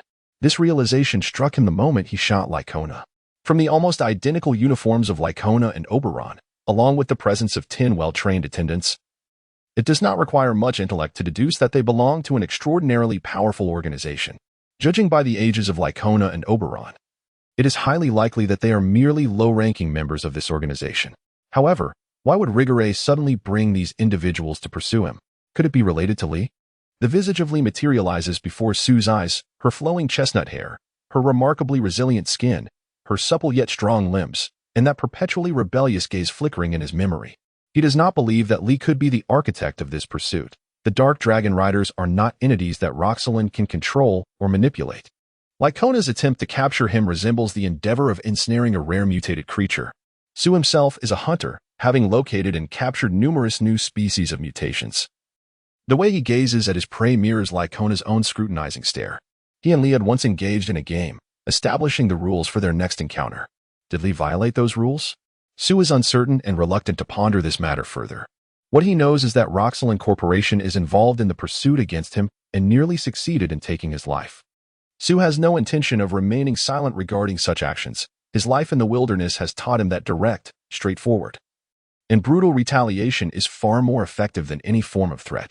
Perhaps Su cannot shake the Dark Dragon Riders, and after eliminating Lycona, endless troubles will ensue. Thus, he must vacate this territory. However, before departing, Su resolved to make the Roxerland Company comprehend the ramifications of provoking a sniper nurtured in the wilderness. In both bygone and tumultuous eras, there exists no such thing as a free lunch. Likewise, there are no rewards devoid of consequences, and Roxerland is no exception. If their pursuit truly stemmed from Li, then Su harbored no reservations about adding a beautiful name to his record of hunts. Chapter 10. Fortunate it was not until the third day after the departure of Oberon and his entourage that Su vacated the abandoned city. This sprawling metropolis, once a paragon of the olden days, featured a layout that had flourished in its time, with the main city at its core. Encircled by 4 satellite towns to the southeast, southwest, due west, and due north. Intercity highways, canals, and high-speed railways crisscrossed like a spider's web. Although the structures now lay in disrepair, the canals had dried up, and the roads were fractured, remnants of its former grandeur still offered a glimpse into its opulent past. The main city loomed like a slumbering behemoth sprawled across the plains, stretching nearly 100 kilometers from east to west. The series of life-and-death battles from a few days prior had merely explored a corner of this vast expanse. The central district and the distant fringes still concealed immense dangers. Even during the most arduous of conflicts, Su meticulously steered clear of these perilous zones, and Oberon had no intention of traversing them either. Perched atop a high-rise where both dawn's blush and dusk's glow were visible, Sue sat in quiet contemplation for 3 days. Night yielded to day, and day faded once more into night. As the night descended for the 3rd time, Sue departed from the vast and enigmatic city. Even until his departure, he felt as though a pair of eyes were quietly watching him. After 3 days of tranquility, all his wounds began to heal, and his hearing had largely returned. Walking through the darkness, Sue's emerald pupils faintly glimmered with a dark crimson hue. This was a sign of infrared vision, indicating that from this moment onward, Sue had truly acquired the gift of sight in the dark. It was only from this instant that darkness ceased to be an obstacle. The night breeze wafted gently, causing Sue's light golden hair to flutter softly. The striking contrast between his beguiling eyes and the black eye patch on his right side was remarkable. Much of his face remained obscured beneath layers of bandages. Yet, the tattered remnants of fabric that clung to him could only cover most of his body. The exposed skin was smooth and taut, reflecting a faint glow under the night's embrace, reminiscent of ivory. Barefoot, he traversed the rubble-strewn terrain, littered with shards of stone and steel, yet he remained unscathed. The modified rifle sling had long since broken, and now the weapon dangled in Sue's hand. Its barrel pointed towards the ground, swaying with a consistent rhythm. With a steady pace, Sue exited this concrete jungle, the twilight casting his silhouette sharply against the backdrop of the crumbled city. The wind stirred his hair and the tattered cloth upon him, as the road ahead stretched endlessly into the darkness, without origin or conclusion. Meanwhile, Lee Gallet ascended to the top floor of headquarters, inhaling deeply from his cigarette twice before suddenly lifting his leg and forcefully kicking open the deep chestnut hardwood door before him. The abrupt manner of entry undoubtedly startled those present in the room. Farcel, clutching a stack of documents, maintained a posture as if about to deposit them into his leather bag, his somewhat clouded eyes peering over the upper rim of his tortoiseshell glasses. Casting a sidelong glance at Rigolet, his face devoid of expression. Yet, this very lack of expression conveyed a remarkable depth of emotion. The office was adorned in a lavish style, meticulously mirroring the retro aesthetic of high-ranking executives' offices from the 1960s. Each piece of furniture, every ornament, and even the rows of antiquarian tomes on classical economics in the bookcase were exceedingly rare. After all, in this era, the study of economics had long since lost its relevance. There were 3 such offices, specifically established by Rigolet for the upper echelons of the headquarters when visiting the branch. His childhood experiences in the wilderness had taught Rigolet the significance of pleasing key individuals. However, at this moment, he appeared to have completely forgotten this principle that had once propelled him upward. He took a deep drag from his cigarette, advanced a couple of steps, and stood before the expansive writing desk, extinguishing the cigarette but forcefully on Farcel's most cherished crocodile briefcase. Farcel continued to gaze into Rigolet's eyes, not sparing a glance at the bag, though the slight quiver of his jowls, speckled with age spots, betrayed his true sentiments. "So, are you aware of the outcome?" Rigolet inquired with a smile, baring his teeth. "Indeed. Lycona is dead, but the Dark Dragon Knights will soon send someone else." Farcel's tortoiseshell glasses slipped even lower. "We have provoked a formidable wolf."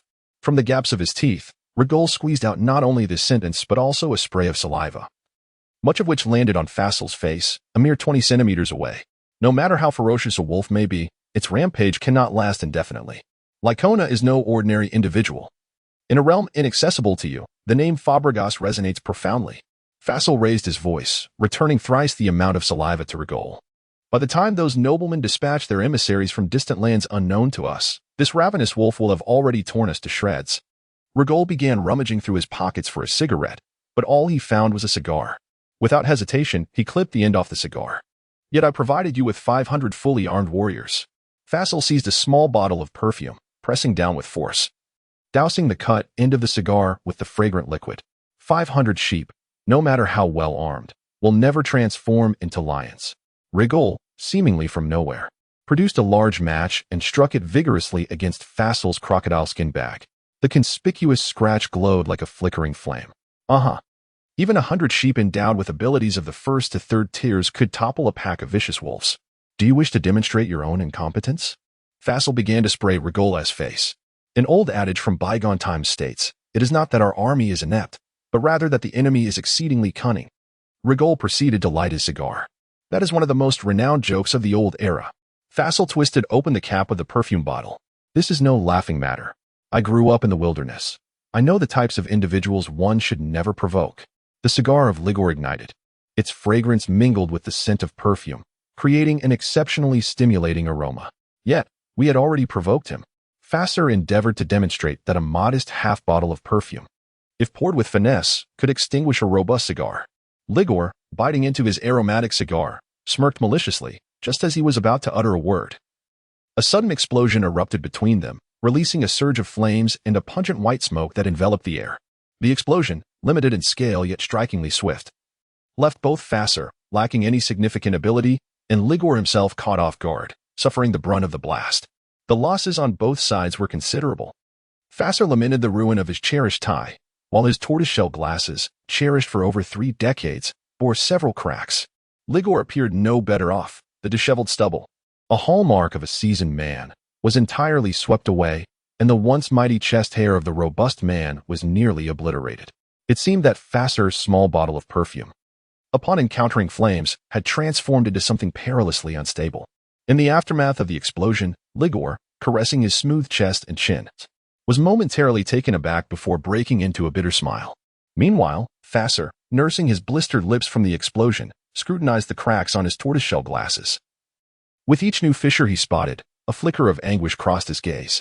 Although Ligor sustained no injuries, a tingling sensation persisted on his face and chest. As a bearer of abilities, such trivial disturbances were truly inconsequential. Ligor inhaled deeply, allowing his discomfort to gradually fade. However, Fasser's plight was different. Not only were his lips swollen, but his face began to swell as well. Rigorously suppressing a bitter smile, Ligolii inquired, "Are you planning to depart? It would be wise to refrain from leaving at this moment, should you wish to prolong your existence." Ligolii spoke with grave seriousness. "Is it truly that dire?" Fazel furrowed his brow, an action that elicited a wave of pain, contorting his visage into a somewhat ludicrous expression.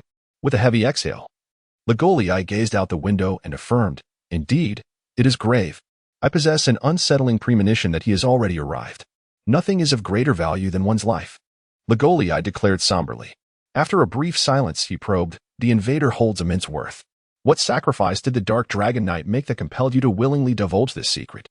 A complete formula for a 5th-tier ability, came the response. "Damn it." Ligolii cursed under his breath. Meanwhile, Sue stood quietly behind the window of an abandoned villa. Observing an armored off-road vehicle progressing at a speed of 30 kilometers per hour, a few hundred meters away, this vehicle was engaged in its routine patrol. Typically manned by 5 to 6 soldiers, equipped primarily with a 12.7mm anti-aircraft machine gun mounted on the roof, alongside a 7.62mm standard machine gun in the passenger seat. In the vast and intricate wilderness, the off-road vehicle appeared rather flimsy, and the weaponry it bore held extraordinary allure for both rioters and armed migrants. Due to their lack of knowledge, the migrants often failed to accurately gauge the true potency of the anti-aircraft machine gun and the protective capabilities of the vehicle's external armor, leading to a misguided assessment of the balance of power between the two factions. In confronting an off-road vehicle equipped with 2 machine guns and 3 automatic rifles, the disparity in numbers among the refugees, whether 10 or 50, becomes negligible. Their weaponry cannot penetrate the vehicle's armor, and at a distance of approximately 200 meters, the gunners aboard the vehicle can easily eliminate them. The marksmen on these patrol cars possess a proficient mastery of heavy weaponry. Such a patrol vehicle is, in essence, a trap set for small groups of armed refugees. If they believe that numerical superiority can compensate for their lack of firepower, they will soon find that the price they pay may be the transformation of the majority, if not all, into corpses. With a click, Sue chambered a round into his rifle. Dusk had fallen. Instances of patrol vehicles returning late were not uncommon, and such occurrences often signaled misfortune for a group of ill-fated armed refugees.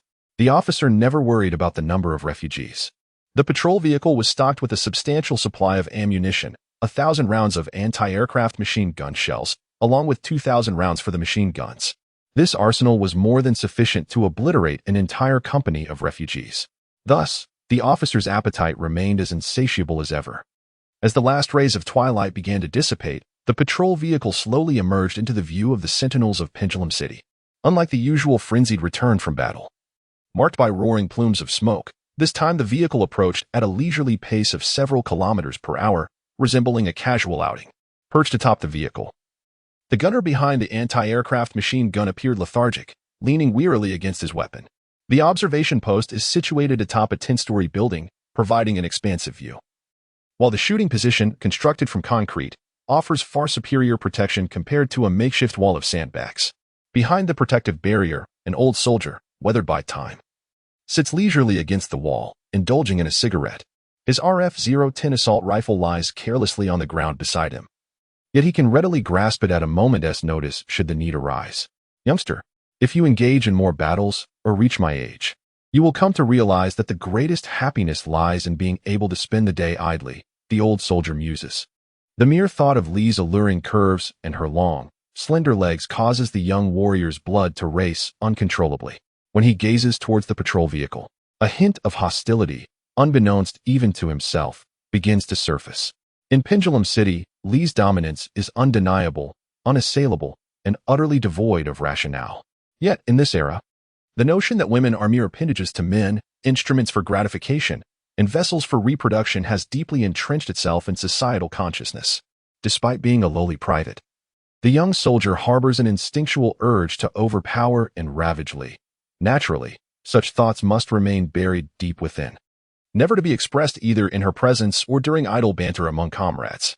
Soldiers, regardless of whether they are delicate, graceful, and effeminate or rugged, robust, and hirsute, who entertain bizarre notions of winning over General Lee, face a staggering mortality rate on the battlefield, without exception.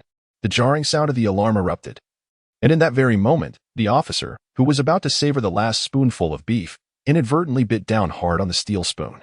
Meanwhile, Farsal, leisurely sweetening a cup of rich coffee, inadvertently spilled a substantial amount of sugar into the cup, utterly ruining the exquisite Jamaican brew. In the dark recesses of his office, Rigalai sat alone, inhaling one cigarette after another. Upon hearing the alarm, the flickering flames of his smoke ceased their dance and remained motionless until extinguished. Lila, trapped in the underground shooting range, relentlessly challenged Sue with a modified handgun amidst the deafening gunfire. Veteran Chindian activated the searchlight, directing a powerful beam onto the slowly advancing patrol car, illuminating both the vehicle and its occupants with startling clarity. The marksman leaned against the gun mount, his head bowed, and beneath the intense light, dark stains were discernible on his military uniform. Inside the driver's cabin, two soldiers reclined in their seats, their vacant eyes staring blankly at the sky and the roof of the vehicle, their chests marred by dark splotches. The patrol car growled ominously, continuing its slow ascent towards the alarm-ringing Pendulum City at a speed of less than 20 kilometers per hour. Within the military camp in the city, voices clamored. Soldiers rushed out, and a squad of armed night patrol warriors arrived in vehicles, converging on the patrol car. A courageous soldier leaped onto the patrol car, extricating the lifeless body of the soldier from the driver's seat and halting the vehicle, which had been set to drive automatically. The patrol car came to a stop 50 meters from the entrance of Pendulum City. Experienced officers speculated whether the vehicle might be rigged with explosives and summoned electronic specialists equipped with specialized instruments to scan the body of the car. Fortunately, apart from the absence of the anti-aircraft machine gun, the patrol vehicle appeared largely unscathed, devoid of bombs or other traps. Besides the two soldiers in the cockpit and the marksman atop the vehicle, the rear compartment was crammed with two corpses, both of whom had set out with the vehicle. Most of the ammunition within the cabin remained intact, albeit with a slight depletion of anti-aircraft rounds, the whereabouts of which remained uncertain, whether they had been discharged or removed by others. Upon inventory, it was noted that the reduction in anti-aircraft rounds was not substantial, amounting to merely a couple of hundred rounds.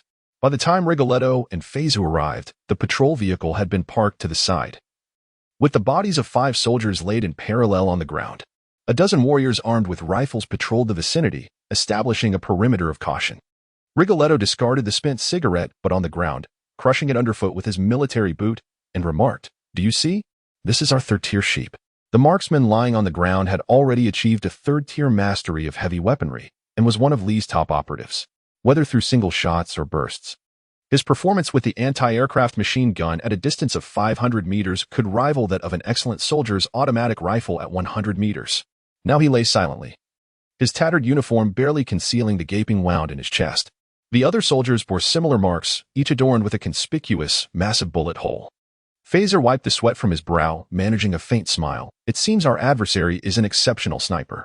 He shrugged and added, "But I have heard that ace snipers prefer to aim for the forehead." His weapon was different. A shot to the forehead would obliterate the entire head. Ligale gazed at Phaser, and after a moment's pause, continued, he refrains from striking first to allow us to observe the expressions of these individuals in their final moments. As they beheld the faces marked by terror, horror, confusion, and bewilderment, Phaser was suddenly acutely aware of the soreness in his facial muscles, rendering him incapable of smiling. The enormous bullet holes, each exceeding 10 centimeters in diameter, were profoundly shocking. Phaser experienced a disconcerting illusion that these gaping wounds had somehow transferred to himself. As the night breeze whistled through them, bringing with it a chilling sensation, the beam of the searchlight appeared particularly pale and blinding at that moment. It was anti-aircraft fire. Upon hearing the gunshots, Ligale instinctively reacted. He swiftly lunged to the side, pinning Phaser firmly beneath him. Yet, he understood Sue's marksmanship. The mere sound of gunfire indicated that it was already too late. Any instinctive movements made by Ligale could only serve as a fleeting comfort. The searchlight, stationed on the 10th floor, suddenly emitted a plume of white smoke before extinguishing. The veteran operating the searchlight was struck by 2 bullets from the anti-aircraft machine gun, one nearly severing his waist, while the other tore away half of his scalp. The final round of the 3-shot burst extinguished the searchlight. The young rookie sat dazed at the machine gun position, seemingly unable to comprehend the chaos that had unfolded before him. Warm blood streamed down his head and face, seeping into his clothing, creating an unsettling stickiness. The rookie was unharmed. What dripped onto him was the blood of the veteran, perhaps mingled with flesh. Suddenly, the rookie recalled the veteran's earlier words. "Kid, if you were to participate in a few more battles or reach my age, you would come to realize that the greatest happiness lies in being able to spend an entire day in idleness."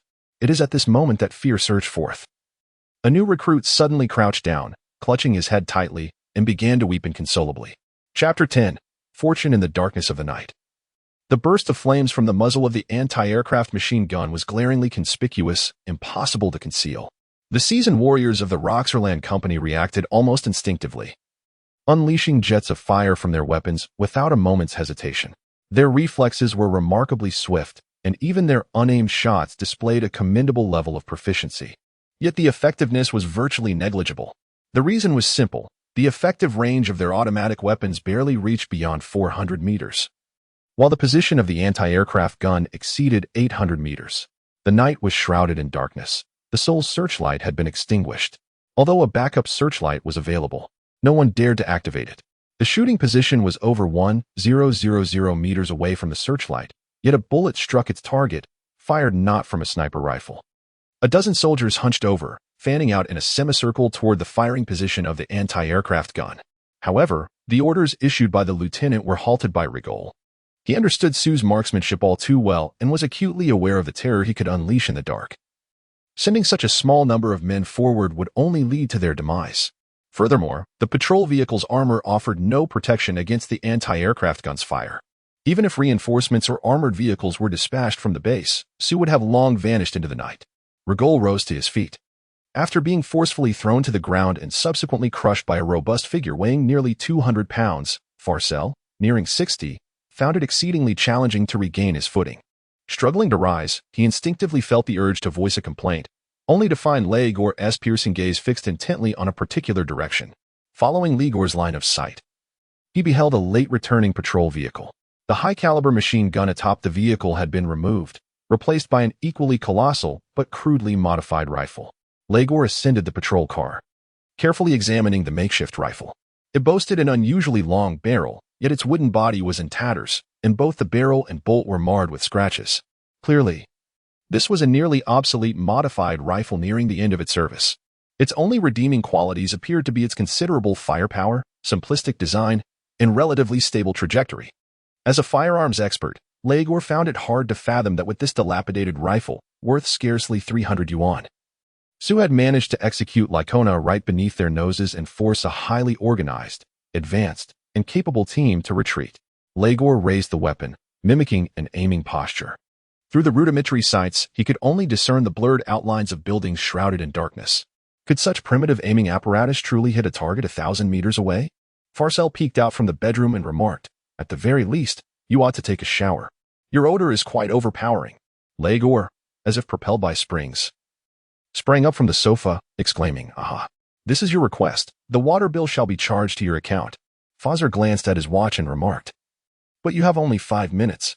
In 5 minutes, I shall cut off the cold water." After 5 minutes, Regal emerged from the bathroom, enveloped in rising steam. His countenance radiant with refreshment. A large towel was wrapped around his waist, and his muscular physique exuded a potent masculine allure. Fawzer sat in a single armchair, cradling a cup of coffee, his gaze penetrating the tape-bound glasses as he regarded Regal. "Your skin appears quite fine, remarkably smooth."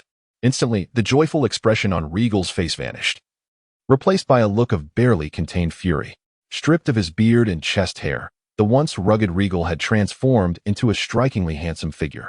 His natural attractiveness was accentuated by the absence of coarse stubble and body hair, which had previously contributed to his virile presence. The evening passed in tranquil solitude. At dawn, Regal whistled as he departed Fawzar's room, intent on seeking out Elle for breakfast and perhaps engaging in casual conversation. In the bygone era, Pendulum City was a bustling metropolis with a population of 100,000, and a mere 500 warriors could never hope to thwart Sue's infiltration. Had Sue sought to act last night, Regal would have preferred him to enter Elle's chamber. Under such circumstances, regardless of what transpired during that protracted night, one could deem it the most favorable outcome. Alas, Regal's desire to share breakfast with Elle was thwarted. It was rumored that when Elle emerged from the underground shooting range in the early hours, she learned of the events that transpired the previous night. In a fit of rage, she swiftly assembled a group and personally commandeered an armored patrol vehicle, setting out from Pendulum City to confront Sue. Regal's expression shifted dramatically in response. Lee was entirely unaware of the pursuit led by Leikona and Oberon against Sue, and thus could not comprehend the sudden violence unleashed by Sue in Pendulum City. A brilliant general and an exceptional soldier with astonishing talent in the realm of combat, she was unfortunately a novice in the realm of politics. Lee held her soldiers in high regard, though those who did not align with her desires were excluded from this affection. The loss of so many distinguished soldiers, especially at the hands of Sue, ignited a fury within her that was difficult to contain. Ligor understood Lee's feelings and was aware that she remained oblivious to the true peril that lay ahead. Should Sue have the opportunity to pull the trigger, he would undoubtedly do so without hesitation. Ligor abruptly shoved aside the incessantly chattering officer beside him and sprinted down the stairs, making his way to the garage. He chose not to take his armored off-road vehicle, but instead mounted Lee's recently repaired black motorcycle. With the engine roaring like thunder, Ligor burst forth from Pendulum City. He pressed the accelerator to its limit, following the trail left by the off-road vehicle into the depths of the wilderness. The terrain surrounding Pendulum City was complex, dotted with villages, abandoned factories, deserted farms, and undulating hills. Lee drove the off-road vehicle with wild abandon, disregarding any potential dangers as she careened between two adjacent country villas, completely oblivious to the lurking threats that might be concealed behind the crumbling walls. After what felt like an eternity of reckless driving, Lee suddenly slammed on the brakes, and the off-road vehicle screeched to a trembling halt. She opened the car door and stepped out from the driver's seat. In her attire of form-fitting black leather, she has added a short jacket to her upper body.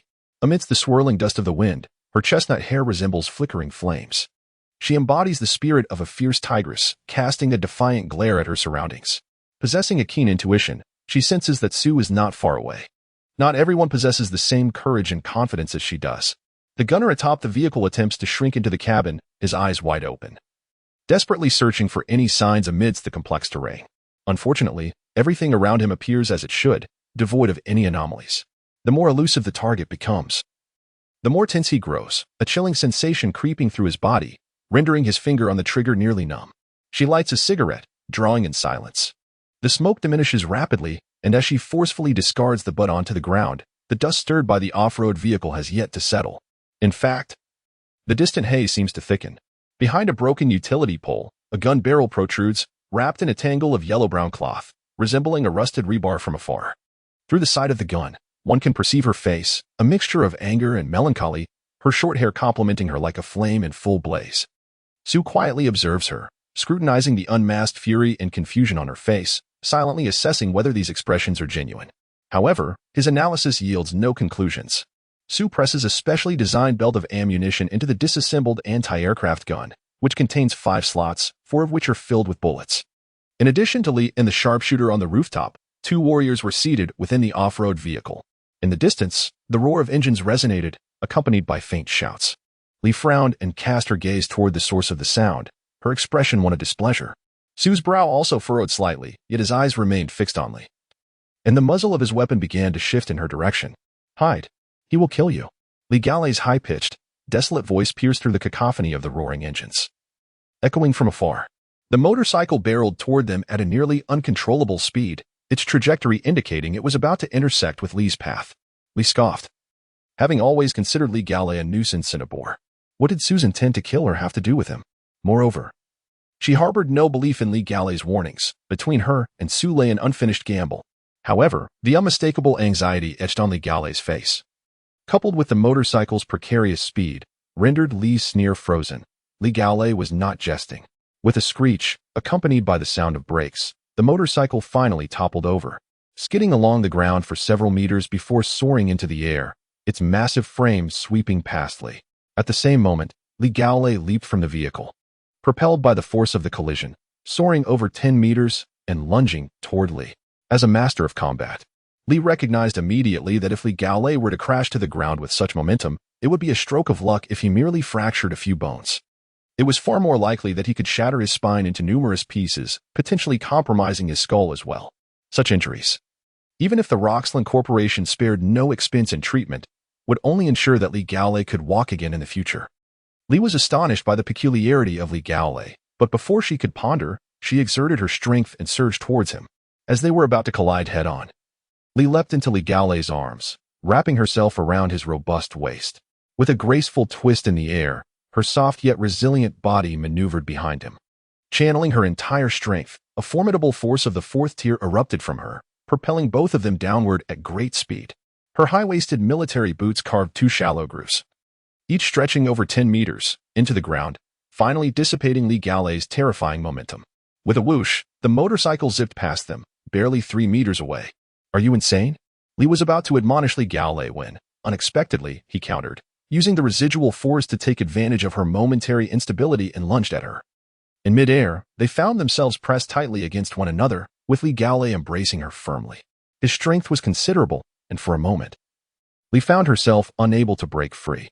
A dangerous glint flashed in her eyes. Her combat prowess far exceeded Li Gaolei's, and this was no jest. As long as she had the ground to leverage, he would soon understand the consequences of attempting to take advantage of her. Suddenly, a shower of sparks erupted from the rear wheel of the flying motorcycle as a bullet effortlessly severed its thick spokes, slightly altering its trajectory and gliding past Li Gaolei's back, its destination unknown. A second bullet followed swiftly, piercing through the chest of the shooter, whose face had just begun to reflect a look of terror, leaving behind a horrifying void. The third and fourth bullets flew in succession, violently penetrating the fragile armor of the off-road vehicle. The errant projectiles and shrapnel sliced through the soft bodies of 2 soldiers within. And although they did not strike any vital organs, the numerous and substantial wounds were sufficiently grievous to prove instantly fatal. Like a mother leopard, Li sprang into action, seizing Li Gaolei and forcefully slamming him to the ground. Just as she intended to stomp down hard on his broad back, she noticed a long, gaping wound marring his flesh. The dull thud of gunfire finally reached her ears, and upon recognizing the sound as that of anti-aircraft artillery, she realized the peril they faced. These were rounds capable of cleaving her slender waist in two. Li stood silently. Li, don't. Just stand there. Li Gaolei struggled to prop himself up, extending his hand toward her leg in a desperate attempt to pull her down. Yet, despite his injuries not being fatal, they had robbed him of much of his mobility. He grasped her leg but found he could not budge her. In the vast, desolate landscape, Li was the most conspicuous target. Yet, she remained motionless. It seemed that fortune had decidedly turned against them today. Sue pondered silently, her slender fingers clutching 2 bullets, which she affixed to the belt before loading them back into the chamber of the anti-aircraft gun. Li felt as though the sky was spinning. The sounds of the wind and the engine had faded into oblivion, replaced by an incomprehensible cacophony that surged forth ominously. Why must her subordinates be slain? Why was she targeted? Why? Li had never feared death, she simply could not comprehend it. With a sudden lift of her leg, she broke free from Li Gaolei's grasp and strode purposefully toward the direction from which the bullets had come. She drew the strikingly modified handgun from her lower back and unleashed a rapid succession of 6 shots, the thunderous gunfire overpowering even the cacophony of the heavy machine guns. Come out. Li's voice had taken on a raspy quality, her desperate cries drowned out by the explosive sounds of gunfire. Sue sat quietly, cradling the machine gun, leaning against a fragment of the wall. He was, of course, no longer in the previous firing position. A few seconds of respite had afforded him the opportunity to reposition himself quite a distance away, seeking a new vantage point. Suddenly, with a whizzing sound, a bullet zipped past, grazing the upper edge of the wall and nearly brushing Sue's head. Observing the few strands of light golden hair that fluttered down before him, Sue felt a sense of helplessness. Lee, wielding a handgun that could only maintain accuracy within a range of 50 meters, was firing indiscriminately. Yet the stray bullets nearly struck him from 700 meters away. Indeed, fortune had not favored Sue today. Lee had exhausted her third magazine of bullets. The 3 consecutive shots seemed to drain her of all vitality as she stood upright amidst the ruins, sweat soaking her chestnut hair, each strand clinging to her smooth, elegant forehead. The click of the empty chamber echoed, almost sapping her of the last of her strength. In her pocket, Lee found her final bullet, alongside a coin that pressed uncomfortably against her fingers. She withdrew both the bullet and the coin, slowly chambering the round. Lee Gallet struggled to rise, but his legs were weak, and he could not make it in time. In truth, it mattered little whether he would reach her or not. Given the elapsed time and distance, if Sue acted, even 10 Lees would not suffice. With a soft ping, a coin flicked up from Lee's fingers. Soaring high into the sky, a ray of sunlight pierced through the gaps in the clouds, illuminating the dancing coin, which instantly radiated a dazzling brilliance. At the very moment the coin reached its zenith, a deafening gunshot erupted from the ruins, shattering this vibrant dream and fracturing the delicate coin in flight. The shot was remarkably precise. The off-road vehicle roared back to life, turned around, and slowly made its way toward Pendulum City. Lee sat upright, her gaze fixed ahead, mechanically steering the vehicle forward. Her hands gripping the steering wheel were a pallid shade of ashen blue. Lee Gallet reclined against the back of his seat. His outer garment had been torn into ragged strips, hastily binding the wound on his back. His jeans were heavily frayed, exposing sharply defined muscles and a dense growth of leg hair. Lee Gallet incessantly puffed on his cigarette, using the smoke to alleviate the pain coursing through his body. Why? Lee suddenly blurted out, her question lacking context. At that moment, Lee Gallet noticed the inside of her lips was smeared with blood. He might require some supplies. The kind of resources that are unattainable elsewhere, only available to us, like anti-aircraft guns. A gun is the mercenary's second life. You see, the effectiveness of an anti-aircraft gun far surpasses that of his previous battered firearm. Lee Gallet gazed out at the fleeting scenery beyond the window, speaking casually. Lee remained silent, the vehicle's speed neither quickening nor slowing. Suddenly, Lee Gallet found the cigarette in his mouth unusually bitter, and he extinguished the half-burnt stick with a casual flick. The glowing ember slowly extinguished against the muscle of his thigh. In the center of the ruins, a wooden stick was carelessly thrust into the ground, with a modified handgun precariously balanced atop it. 2 bullets whistled through the air. One severed a wooden stick, while the other struck a modified handgun, shattering it into a multitude of scattered metal fragments. This stroke of fortune, Sue chose not to glance at the aftermath of the gunfire, instead shouldering the heavy machine gun as he stood solitary in the heart of the ruins. Chapter 11. From end to beginning as Sue re-entered the Pendulum City, twilight had descended, in stark contrast to the vibrant nights of Amos. This place, devoid of external influx, could almost be deemed tranquil. The square lay shrouded in darkness, illuminated only by the occasional change of sentries and the patrols of 3, leaving no trace of humanity. Pendulum City was under militarized governance, adhering to a curfew. Once night fell, all activities were confined within the buildings, a strategy designed to maximize defensive capabilities against the lurking dangers of the wilderness at night. Faint yellow light spilled from open windows, and the distant sounds of laughter could be discerned. Were it not for the machine guns stationed atop the outer parapets and the stark, unyielding silhouettes of armored vehicles that even the darkness could not wholly obscure, Pendulum City at night would resemble a cozy, serene hamlet. Sue lingered at the city's edge for a mere few minutes before discerning a gap in the defenses. Upon re-entering this city, his feelings had shifted slightly. The chill had lessened, replaced by a sense of curiosity and confusion. Yet, this uncertainty was insufficient to halt his current course of action. As a solitary hunter, Sue had never aspired to oppose the great corporations, such as the likes of Roxerland. However, life offers no absolutes. During missions, Sue often found himself deceived, with nearly every reward for his endeavors being unjustly withheld. This is the lament of the solitary hunter in the wilderness, as well as the customary practices of settlements and corporations. In the initial years, Sue's choice was to endure. After enduring, came the desire for vengeance. When the exploitation exceeded the bounds of tolerable endurance, or when some individuals harbored intentions of greed and malice. Sue would unhesitatingly opt for retribution, regardless of whether he faced a settlement or a small company. The scope and intensity of his revenge depended upon a scale within Sue's own heart. Riley aptly articulated that the vengeance of a lone wolf in the wilderness can, at times, be fatal. And Sue's retribution, whenever he deemed it necessary, could indeed be lethal. Sue understood that plunder is an intrinsic nature of humanity. Leniency has never guaranteed one's interests, and only fear can temper the greed that lies within. Countless times, Sue found himself approached by large organizations, some far more formidable than Roxelin. Yet, each time, he chose to decline. His refusal was not born of arrogance or steadfastness, but rather an awareness of his own unique physique. Having once been a hunter, Sue comprehended the potential worth of a newly mutated species in the hands of a large corporation. Although he was uncertain of the price these companies would place on an anomalous mutation that did not conform to the norm but instead bestowed capabilities upon humans, he could at least envision it. The value of Sue's body far surpassed the worth of the services he could currently provide. Thus, year after year, Sue wandered alone through the wilderness, painstakingly honing his abilities. Every point of evolution he attained was wrested from the brink of life and death, and all his capabilities were forged in the crucible of survival. Individuals emerging from formidable corporations like Gaulle or the enigmatic dark dragon riders akin to Lycona often derive their evolutionary advantages from well-established pharmacological concoctions. Correspondingly, their capabilities are honed through rigorous and systematic training. While such prowess necessitates diligent practice to master, each step they take with ease may require Sue months of solitary struggle to achieve. Thus, the solitary wolf in the wilderness is perpetually more perilous than the hound.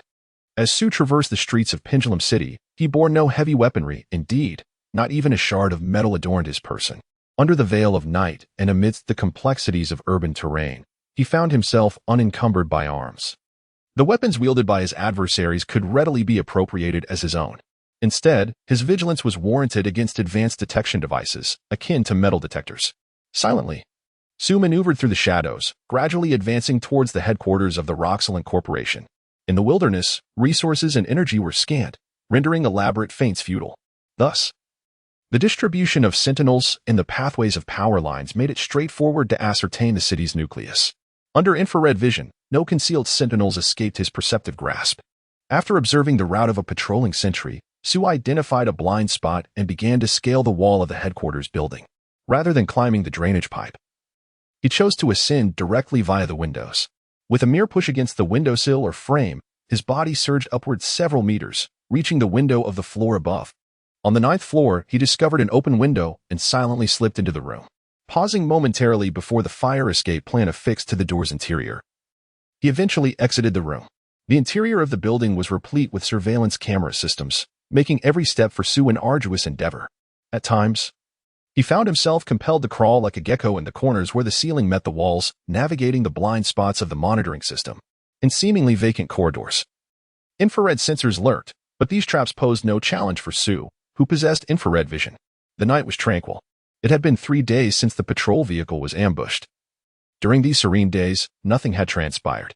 Members of the Roxelin Company gradually resumed their normal lives, beginning to accept a rumor that had recently circulated. A formidable hunter had attacked the company's patrol vehicle, aiming for the rare anti-aircraft machine gun aboard. The soldiers who experienced that fateful night insisted they had never encountered a marksman capable of wielding an anti-aircraft gun as if it were a sniper rifle. The assailant of that night was evidently such a person. Despite the deepening night, the personnel within the headquarters continued their diligent work. The laboratory remained brightly lit, with numerous researchers engaged in their tasks. The bar on the lower level had transformed into a lively scene as individuals, weary from a day of strenuous work, began to unwind.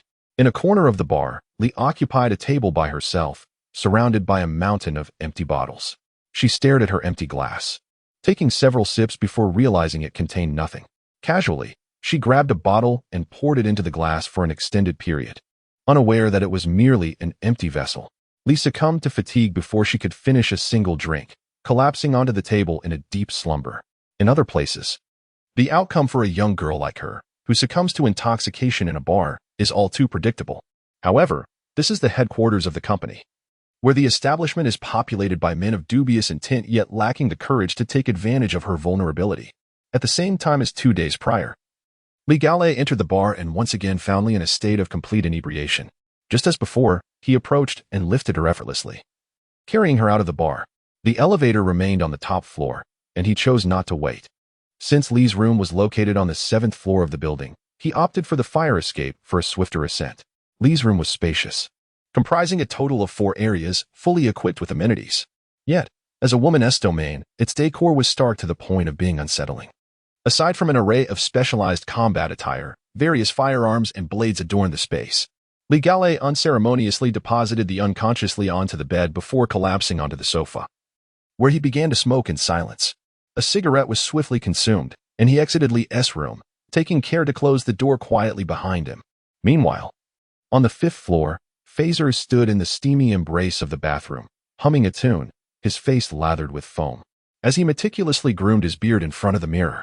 This ritual, once commonplace among men of the olden days, has now become a symbol of privilege and luxury. After nearly 10 minutes, Phaser completed his grooming, donned a bathrobe, and stepped into the bedroom. Upon entering, he froze momentarily, his body tense. A wry smile crossed his face as he shrugged and inquired, "Care for a drink?" Sue sat on the sofa, nodding in affirmation. He occupied Phaser's most cherished position, where each night before drifting off to sleep, Phaser relished the ritual of savoring a drink and indulging in a book. Phaser retrieved a small bottle and 2 glasses from the cabinet in the adjoining room, filled them generously, and placed one in front of Sue before taking a seat opposite him.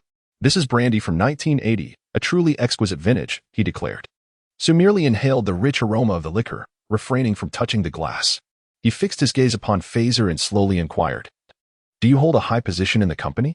Despite the undeniable allure of Sue's captivating eyes, Phaser felt an aversion to being scrutinized by their piercing green depths. Under Sue's gaze, the bathrobe provided no semblance of protection. He felt as though the softness of his flesh was peeling away in layers. At such proximity, he discerned the icy detachment in Sue's expression, void of compassion or mercy. Decades of experience cautioned Phaser against deceit in this moment. "Why are you pursuing me?" Sue's next question struck at the heart of the matter. Phaser hesitated, only to see the glint of frostiness in Sue's eyes. He sighed, rose from his seat, and retrieved several photographs from an old briefcase resting on the bedside table, laying them before Sue. "It is said that these items originated from you. I have heard you are an exceptional hunter. You should appreciate their significance." Sue scrutinized the photographs meticulously, and Phaser wondered if he had imprinted their images indelibly in his mind. "Where did the samples come from? Be more specific."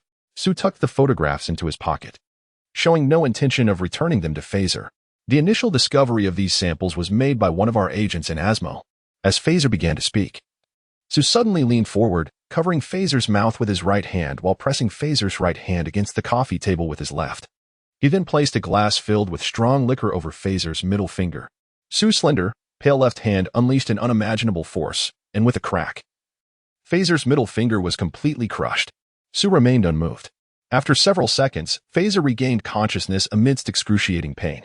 His right hand felt as though it were nailed to the table, utterly immobile, and he fainted again. The cycle of fainting and waking continued until Phaser acclimated to the agony, beads of cold sweat adorning his brow. Yet he managed to endure in silence. It was somewhat admirable that this nearly 60-year-old man, without any enhancements, could endure such inhuman suffering within a mere 2 minutes.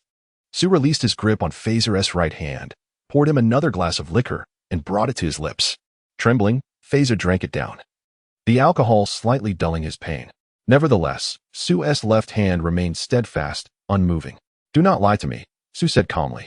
"Now tell me, where did these samples come from?"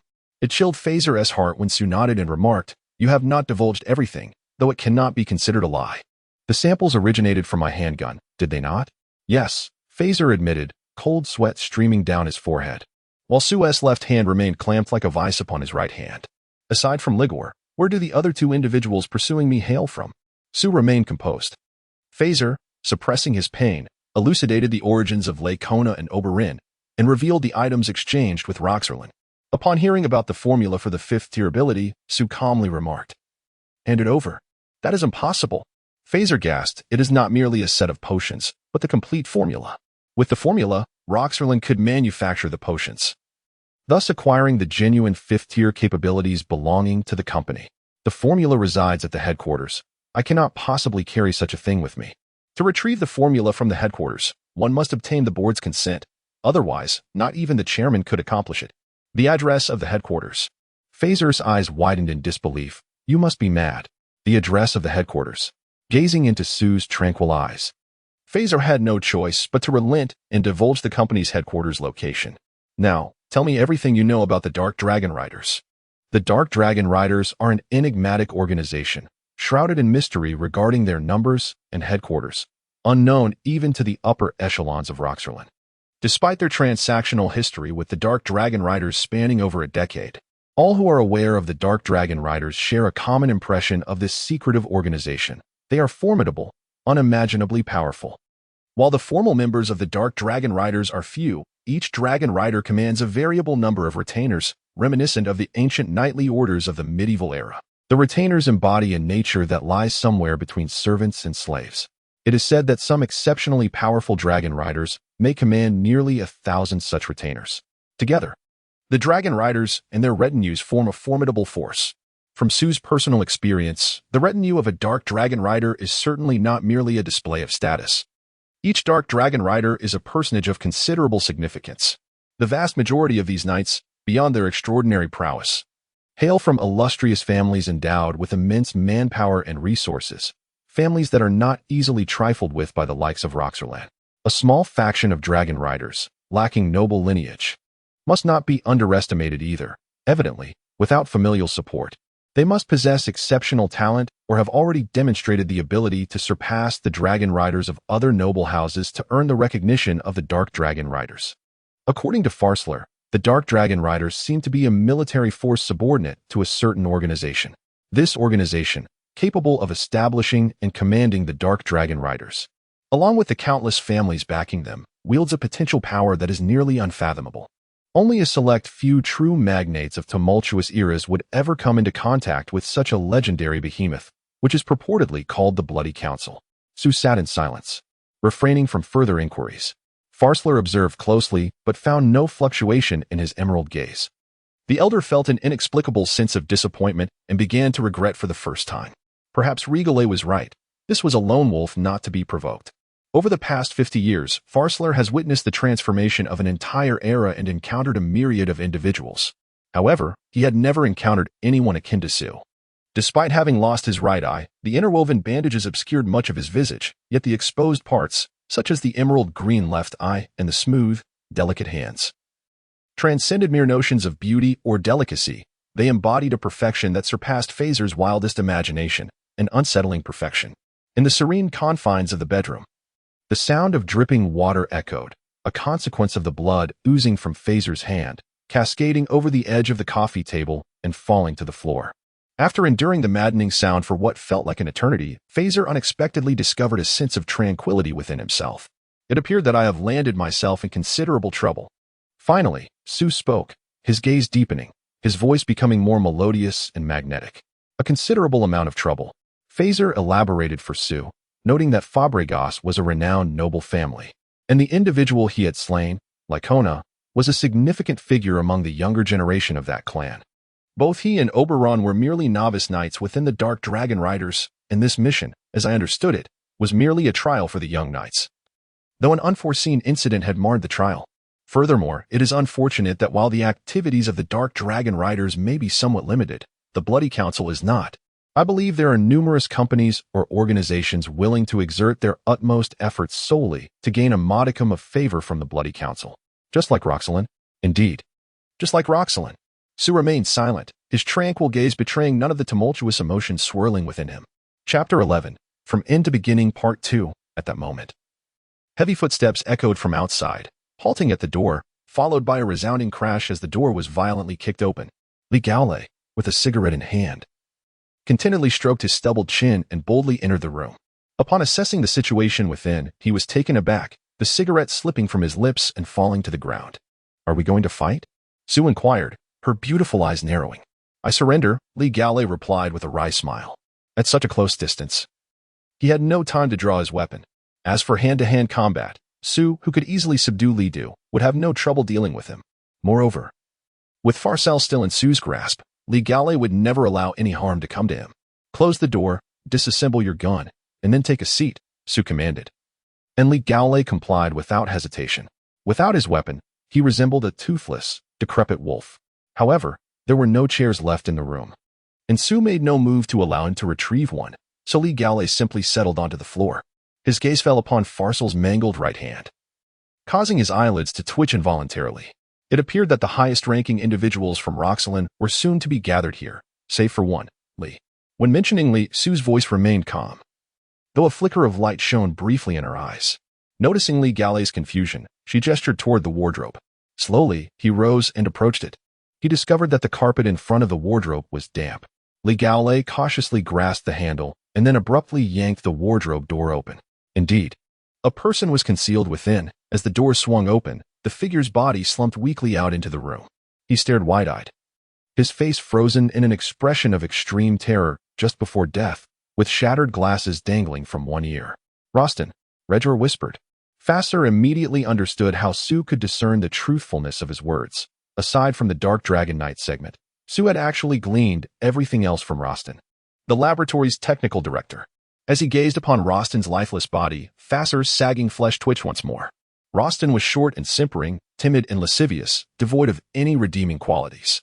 However, beyond these flaws, he was a genuine biochemical genius, fully capable of independently developing a complete fourth-tier ability. After acquiring a comprehensive fifth-tier ability formula from the Dark Dragon Knight, it was still necessary for Rostin to decode it. If successful, it would signify that Roxelin possessed the technology to independently develop fifth-tier abilities. Su, a hunter raised in the wilderness, failed to grasp Rostin's true worth. But Fasser was acutely aware. It could even be said that Li and her 500 soldiers combined paled in comparison to a single Rostin. Roxelin had invested significant resources into the remote northern division to establish a clandestine biochemical center in a region devoid of formidable foes, only for all that effort to be effortlessly obliterated by Su. Fasser's fury surged, and he roared, "You are challenging the entirety of Roxelin Corporation." Su, with an inscrutable motion that Fasser could not perceive, gently shifted the wine glass in his left hand and then pressed down. This time, Fasser's anguished scream echoed throughout the entire room. Su had mercilessly crushed the ring and little fingers of Farcel's right hand. Rigorously, Rigor leapt forward, yet halted abruptly under the icy gaze of Su's cerulean eyes. Farcel roared incessantly, his fury palpable, almost devoid of the previous terror that had consumed him. Remarkably, he did not faint again, rendering his resilience nothing short of miraculous. Observing Farcel's reaction, Su's lips curled into a smile, one that invariably held a peculiar allure. "I am already challenging Roxelin," Su maintained his smile as he spoke. "I am aware of the immense, formidable forces behind Lacona, forces I cannot contend with. Yet I still took his life. Therefore, do not attempt to intimidate me with Roxelin. I have never been susceptible to threats, particularly those devoid of any real menace." Rigor eased his demeanor, careful not to provoke any misconceptions from Su. He retrieved a tube of hemostatic spray from the cabinet and implored, "Could we first attend to Farcel's bleeding? He is elderly, continued blood loss could prove fatal." The prominent veins in Rigor's neck throbbed with tension. Yet he ultimately relinquished any thoughts of resorting to violence. He moderated his tone as he inquired, "What is it that you truly desire?" Farcel and Rigor, suddenly acutely aware of their damp, cold garments clinging to their skin, felt an indescribable discomfort. Hunters as ruthless as Su were abundant, yet few possessed the depth of contemplation he exhibited. "As for you, Mr. Farcel," Su's voice was melodious and clear, his accent flawlessly refined. "I perceive that you genuinely occupy a position of great stature and lead a life of quality. In the bygone era, it was said that only a select few could lead such a life. For instance, during my tender years, I toiled relentlessly throughout the day, merely to exchange my efforts for a cup of water that you would use for bathing. Hence, I refrain from taking your life, as you are bound to remember the pain of this day. In the future, when you contemplate any decision concerning me, it shall be with utmost consideration. This is far more advantageous than replacing me with someone devoid of painful memories. It is worth noting that I abhor complications. You are indeed the source of trouble." Faisal's pallor was strikingly alarming, yet his words struck at the heart of the matter. Su Xiaoxiao did not contest this assertion. He turned to Rigor, inquiring, "Where is Li?" Rigor was taken aback and replied, "She is but a child. Please do not harm her. Many have perished at the hands of that child." Su's tone remained calm, yet it carried an unmistakable air of authority. Rigor glared at Su, and after a moment's reflection, he sighed deeply and said despondently, "Speak your desires, but sparely. You should be aware that there is, in truth, no commitment between you two. Sue's emerald gaze flickered with contemplation. At that moment, the corridor echoed with hurried footsteps, indicating that Faisal's earlier outcry had finally alerted the patrolling guards. "Mr. Faisal, are you unharmed?" came the inquiries from outside the door, as they hesitated to intrude upon Faisal's chamber without ascertaining the situation. After dismissing the soldiers, Sue arrived at a resolution. "Please present me with a copy of your inventory of military supplies." On this occasion, Rigore summoned an ensign, instructing him to attend to the matter while he remained within a mere 3 meters of Sue. Beyond this distance, Rigore was uncertain whether Sue would act immediately. The ensign, exhibiting remarkable composure, assessed the situation in the room without any superfluous movements, accepted the command, and proceeded to execute it. The armament inventory at the Northern District Division was astonishing in both quality and quantity, clearly indicating that Roxerland had made a substantial investment here. After careful selection, Sue opted not for the renowned RF-300A sniper rifle of the new era, but rather chose an upgraded Barrett anti-material sniper rifle from the bygone era. Although the modified Barrett possessed slightly greater firepower, its specifications paled in comparison to the RF-300A, representing 2 distinct generations of sniper rifles. However, the Barrett's design was considerably simpler, making it easier to maintain and acquire ammunition, and perhaps even more amenable to modifications. It is noteworthy that each round of the RF-300A cost a staggering 100 yuan, and procuring it from populated areas or small companies was nearly impossible. After selecting a few composite armor plates, a set of precision tools, 2 second-tier ability potions, a handgun, and the corresponding ammunition, Sue expressed his satisfaction. That night, the headquarters of Roxerland was in disarray. Hundreds of fully armed soldiers guarded various critical points, ever ready to rush in to rescue Phaser and Rigore. Some individuals were tasked with retrieving the necessary equipment for Sue. Initially, they intended to delay the process, however. As the appointed time arrived, the room was suddenly filled with the anguished screams of Phaser and the furious roars of Rigole. Consequently, Sue's items were promptly delivered. Throughout the entire headquarters, only the intoxicated Li enjoyed a peaceful slumber. Sue briefly examined the equipment and casually loaded a bullet from the sniper rifle's magazine into the chamber of the Barrett. Without aiming, he twitched his right hand, and the muzzle instantly leapt upward, unleashing a fiery tongue towards the chest of the officer delivering the equipment. A gaping wound appeared on the officer's chest, the tremendous force of the anti-material round still capable of tearing a large hole in the wall opposite. Gazing at the astonished corpse of the officer now sprawled on the floor, Sue remarked nonchalantly, "Next time, remember to remove the tracker from the bullet." Rigole and Phaser's faces gradually drained of color, as they dared not make any unnecessary movements. Any action at this moment could provoke a terrifying anti-material bullet. Even a fool could sense the immense fury simmering beneath Sue's calm exterior. Approaching the window, he opened it and peered into the slightly chilly night, stating softly, "Inform Lee that this time, I shattered my own handgun. If there is a next time, it will be her head that shatters." With that, Sue, equipped with his full arsenal, leapt directly from the 5th floor. Thus, Lee, like the vast majority of the company, learned that the hunter had once again assaulted the headquarters the previous night. This time, the mad yet undoubtedly formidable hunter had not only temporarily kidnapped Phaser and Rigole but had also slain Rostan and a favored officer of Lee. The young hunter, adorned in peculiar attire, left an indelible impression with his singular left eye. Despite harboring deep animosity towards him, the warrior instinctively remarked upon the allure of that eye. The hunter's assault on Roxerland was driven by the intent to plunder a cache of valuable weaponry, including state-of-the-art sniper rifles, costly specialized ammunition, and newly developed composite armor plates. General? The young soldier gazed at the dazed Lee, a sudden pang of inexplicable pain and concern gripping him as he mustered the courage to call out a few times. Lee forced a smile, waving the soldier away, and ascended to the terrace, lighting a cigarette, standing against the wind. Was it truly worth it for just a few firearms? Lee had lost even the strength to curse. She barely managed to stifle her sobs, yet a single tear defiantly escaped her eye. Lee had her share of wilderness survival experience. She understood that for those living in the wild, a good firearm could be more precious than life itself. A rather attractive young girl, barely of age, could only trade her worth for a mere ordinary assault rifle. The state of Sue's modest pistol indicated that he was far from affluent.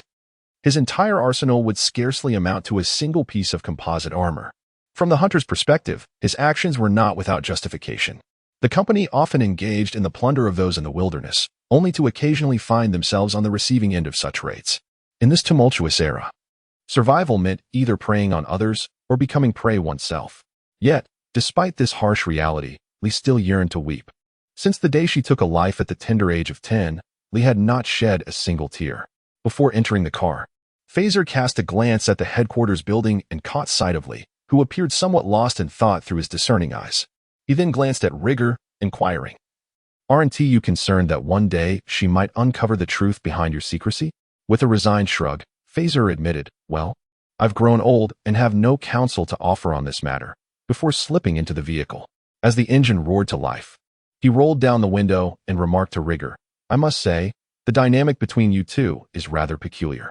Rigger, expelling the remnants of his cigarette with disdain, retorted, "Let us move, old man. Watch out for the danger on the road." Phaser raised his heavily bandaged right hand with a smile, assuring him, "Do not fret for my safety. Nothing could possibly be worse than this." Lee remained oblivious to the exchange between the two men. Only aware of the extinguishing embers of her cigarette, she flicked the stub from the 7th floor and turned away from the terrace. Those she encountered on her path were taken aback, noticing the complete absence of expression on her face. In contrast to her past, where she had been a whirlwind of emotions, either exuberant or infuriated. With her feelings laid bare, this day marked the onset of a relentless regimen of training for both herself and her troops.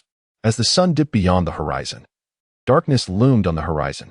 The nocturnal scavengers of the desolate landscape began to stir, driven by hunger to emerge from their lairs, reluctantly venturing forth into the very light they abhorred in search of sustenance. Within the region, the nocturnal decay wolves simultaneously turned their heads, their sharp eyes capturing the silhouette of an approaching figure on the horizon. It was a solitary individual, the dying light of the sunset casting an elongated shadow before him. Draped in a thick cloak, he bore a massive Barrett sniper rifle on his back. This person proceeded with a steady gait, seemingly oblivious to the multitude of wolves that had gathered around him. As night finally descended, a few of the hungriest nocturnal decay wolves could no longer restrain themselves and began to advance towards him, growling lowly in a show of intimidation. Unlike their ancient counterparts, these wolves were larger, stronger, and more ferocious. They favored frontal assaults on their prey, a tactic that, while perilous, provided sustenance for their rapidly proliferating kind, even if it meant injuring or killing their own. One particularly large decay wolf positioned itself directly in the path of the man, crouching low in preparation to pounce.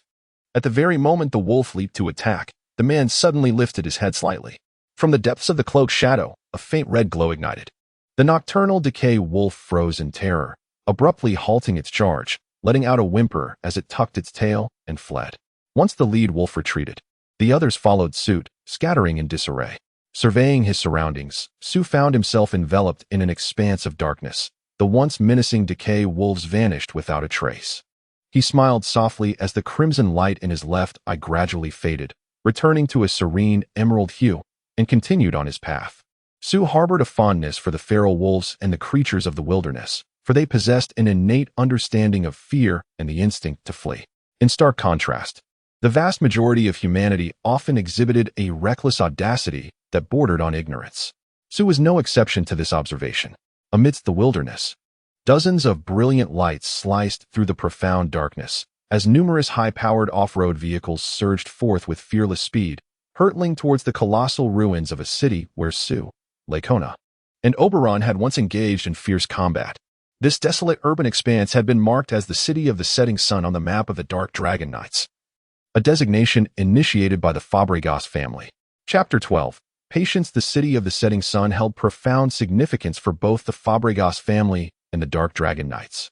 The Fabregas family mourned not merely the loss of a fourth-in-line heir, a promising young scion, but also the erosion of their dignity and ancient honor. Each Dark Dragon Knight was a figure of considerable importance, and while their influence may not be fully realized in the present, it was destined to unfold in the future. For an ancient and formidable lineage like the Fabregas, the loss of a young Dark Dragon Knight constituted a matter of paramount concern. This was not merely a substantial loss. Failure to apprehend the perpetrator within a reasonable time frame would invite skepticism from allies and even rival and hostile families regarding the strength of the Fabregas lineage, potentially triggering unforeseen repercussions. For the Dark Dragon Knights, the situation was far simpler, devoid of intricate political entanglements, as only honor was at stake. Two young individuals, recently initiated as Dark Dragon Knights, received a trial mission. During the course of this endeavor, an unforeseen incident transpired. However, it is noteworthy that the presence of outsiders added a peculiar twist to the situation. Naturally, even a modest establishment like Roxelin could not afford to lose face in front of them, as the Dark Dragon Knights were determined to investigate the matter, primarily intrigued by the intruders. As night descended, the city of the setting sun transformed into an immense beast, coldly observing all creatures that dared to venture within its confines, particularly those exhibiting audacious arrogance. 13 all-terrain vehicles were aligned in a perfect row, each adorned with a set of 6 powerful lamps atop their roofs, illuminating the city of the setting sun along with the 2 front headlights. In front of this convoy stood 6 individuals, clad in deep black uniforms embellished with dark golden patterns. At the center stood a middle-aged man, upright as a flagpole, his graying hair meticulously combed, complemented by a dense mustache and deeply set hawk-like eyes, embodying the quintessential military figure. Unlike the others, the cuffs of this man were embroidered with 2 crossed short swords. Lieutenant Luther Fabregas marveled at the grandeur of the ruins before him, yet remained indifferent to the name of the city of the setting sun. He harbored no interest in avenging Lacona, nor did he possess much enthusiasm for tracking down the intruder specimens, despite being a member of the Fabregas family. The connections within such an ancient and vast lineage could be remarkably distant. Luther is a distant uncle of Lacona, belonging to 2 far-removed branch families, whose blood ties have grown exceedingly tenuous. Although both are members of the Dark Dragon Knights and Luther holds a superior rank, Lacona is 3 decades his junior. In truth, Lacona's potential far surpasses that of Luther, and his future prospects are undoubtedly more illustrious. Within the ranks of the Dark Dragon Knights, factions undoubtedly exist. However, there is no strict hierarchy among the Dragon Knights themselves. In operations involving multiple knights, rank may determine the chain of command, yet it is not absolute. Should a commander issue a command for a Dragon Knight to undertake a suicidal assault, that knight, even if merely a private, may resolutely refuse such a self-destructive order. The subsequent repercussions for defiance hinge on a complex array of factors, including individual prowess, factional allegiance, background, and the overall success or failure of the mission. In the relatively loose structure of the Dark Dragon Knights, rank serves primarily as an acknowledgement of strength and a basis for corresponding privileges. A lieutenant like Luther, in his 50s, may not hold a higher standing in the eyes of others than a 24-year-old corporal like Lacona. Thus, upon Lacona's demise, Luther harbors a secret sense of satisfaction, though he would never reveal such sentiments. After all, the formidable strength of the Fabregas family does not necessarily benefit Luther's branch. With the family's power now diminished and a formidable heir lost, Luther's standing within the family may inadvertently rise, allowing him to vie for greater advantages. Luther conducted an in-depth investigation into the death of Lacona, meticulously interrogating every attendant present, with the exception of Oberyn's retinue. His admiration for Sue was palpable. He regarded the shot that felled Lacona as succinct and decisive, executed with an artistry that echoed the precision of the ambush's timing and location. Although, like most practitioners of combat and quasi-magical domains, Luther had always stubbornly perceived those who mastered weaponry within the psychic domain as feeble and ineffectual. He could not dismiss Sue's remarkable shot with the same disdain. Among the 6 Dark Dragon Riders, each possessed a detailed map of the City of Dusk, meticulously marking significant locations from the day of battle. Arrows in various hues indicated the routes taken by each Dragon Rider in their search. Without further ado, Luther raised his gloved right hand, extending his index and middle fingers to point forward. The 5 Dragon Riders dispersed, leading their respective attendants along the predetermined paths of inquiry. Behind the row of all-terrain vehicles stood a multitude of attendants. Luther's defining traits were caution, meticulousness, and patience. He searched the City of Dusk for a full 3 days. On the evening of the 3rd day, the 6 Dark Dragon Riders gathered atop a high-rise building. Sue had been quietly seated there for 3 days, awaiting the healing of his numerous wounds. It was in this very spot that he utilized his 10 evolution points to develop infrared vision. The Queen of the Living Dead possessed an even more refined and acute form of infrared vision, requiring a greater expenditure of evolution points. Thus, on that very dusk, Sue departed from the City of Dusk, before Luther could issue a command. One of the Dark Dragon Riders approached the spot where Sue had previously sat and took a seat. He appeared to be in his 30s, his complexion a sickly pallor, and his lips adorned with a vivid, blood-red lipstick. Unlike other Dragon Knights, who were either robust or as solid as iron, this Dark Dragon Knight's physique seemed excessively frail, as if even a moderate gust of wind could sweep him away. Standing over 180 centimeters tall, he likely weighed no more than 50 kilograms. Strangely, if Sue were present, he would notice that the knight's seated posture, the direction he faced, and even the slight squint of his left eye were all strikingly identical to his own at that moment. The Dragon Knight closed his eyes, seemingly attuned to some sensation. After a full 10 minutes, he suddenly trembled violently, emitting a series of groans reminiscent of reaching a climax. Luther and the other Dragon Knights appeared unfazed by this spectacle, their expressions revealing no hint of surprise. In truth, this Dragon Knight named Justin was the pivotal figure in this operation.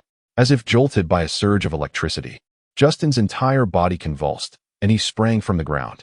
Perched on the edge of the top floor, he was propelled several meters outward, plummeting towards the ground below. The other Dragon Knights remained motionless. Although they were on the 30th floor, a fall of this nature would hardly be fatal for a dark Dragon Knight. Indeed, it seemed as though Justin was stepping onto something, gradually rising back from the edge of the building. His eyes had opened, yet the elongated, sultry gaze revealed pupils entirely dilated, devoid of focus. He ascended higher, extending his hand toward the distance as if tenderly caressing something with utmost caution and gentleness. "What a delightful little thing," Justin murmured, his voice raspy as if he had not quenched his thirst for days. He seemed to radiate heat, abruptly yanking at the collar of his dark uniform to reveal a crimson shirt within. In that moment, Justin stood erect, as straight as a javelin, his posture more soldierly than even Luther's. His pupils dilated rapidly, dispelling any previous look of aimlessness. "I've got you now, little one." Justin's voice was thick and damp, chilling like a venomous serpent lurking in the rainforest. "Where is he?" Luther inquired. Justin gestured towards the last sliver of twilight on the horizon, stating, "He is in that direction, and he continues to advance." Like the other Dragon Knights, Luther glanced at the electronic tactical map in his hands. According to the intelligence, Sue had previously infiltrated the northern division of the Roxland Corporation and absconded with a cache of equipment. The electronic tactical map not only marked the location of Pendulum City, but also displayed the list of equipment taken by Sue as Luther's finger navigated the screen. After scrutinizing the list for the 10th time, Luther furrowed his brow yet again. It was uncertain whether Sue was genuinely ignorant or possessed too much knowledge. He had disregarded the overwhelmingly advantageous RF-300A in favor of a Barrett rifle. Although the improved model has streamlined its structure and slightly enhanced its performance compared to the old Barrett, it remains fundamentally a Barrett, and no amount of modification can alter that essence. Luther let out a quiet sigh as he closed the electronic map. Despite its inferior performance, the Barrett is characterized by its simplicity, comprising entirely of mechanical components devoid of any electronic devices.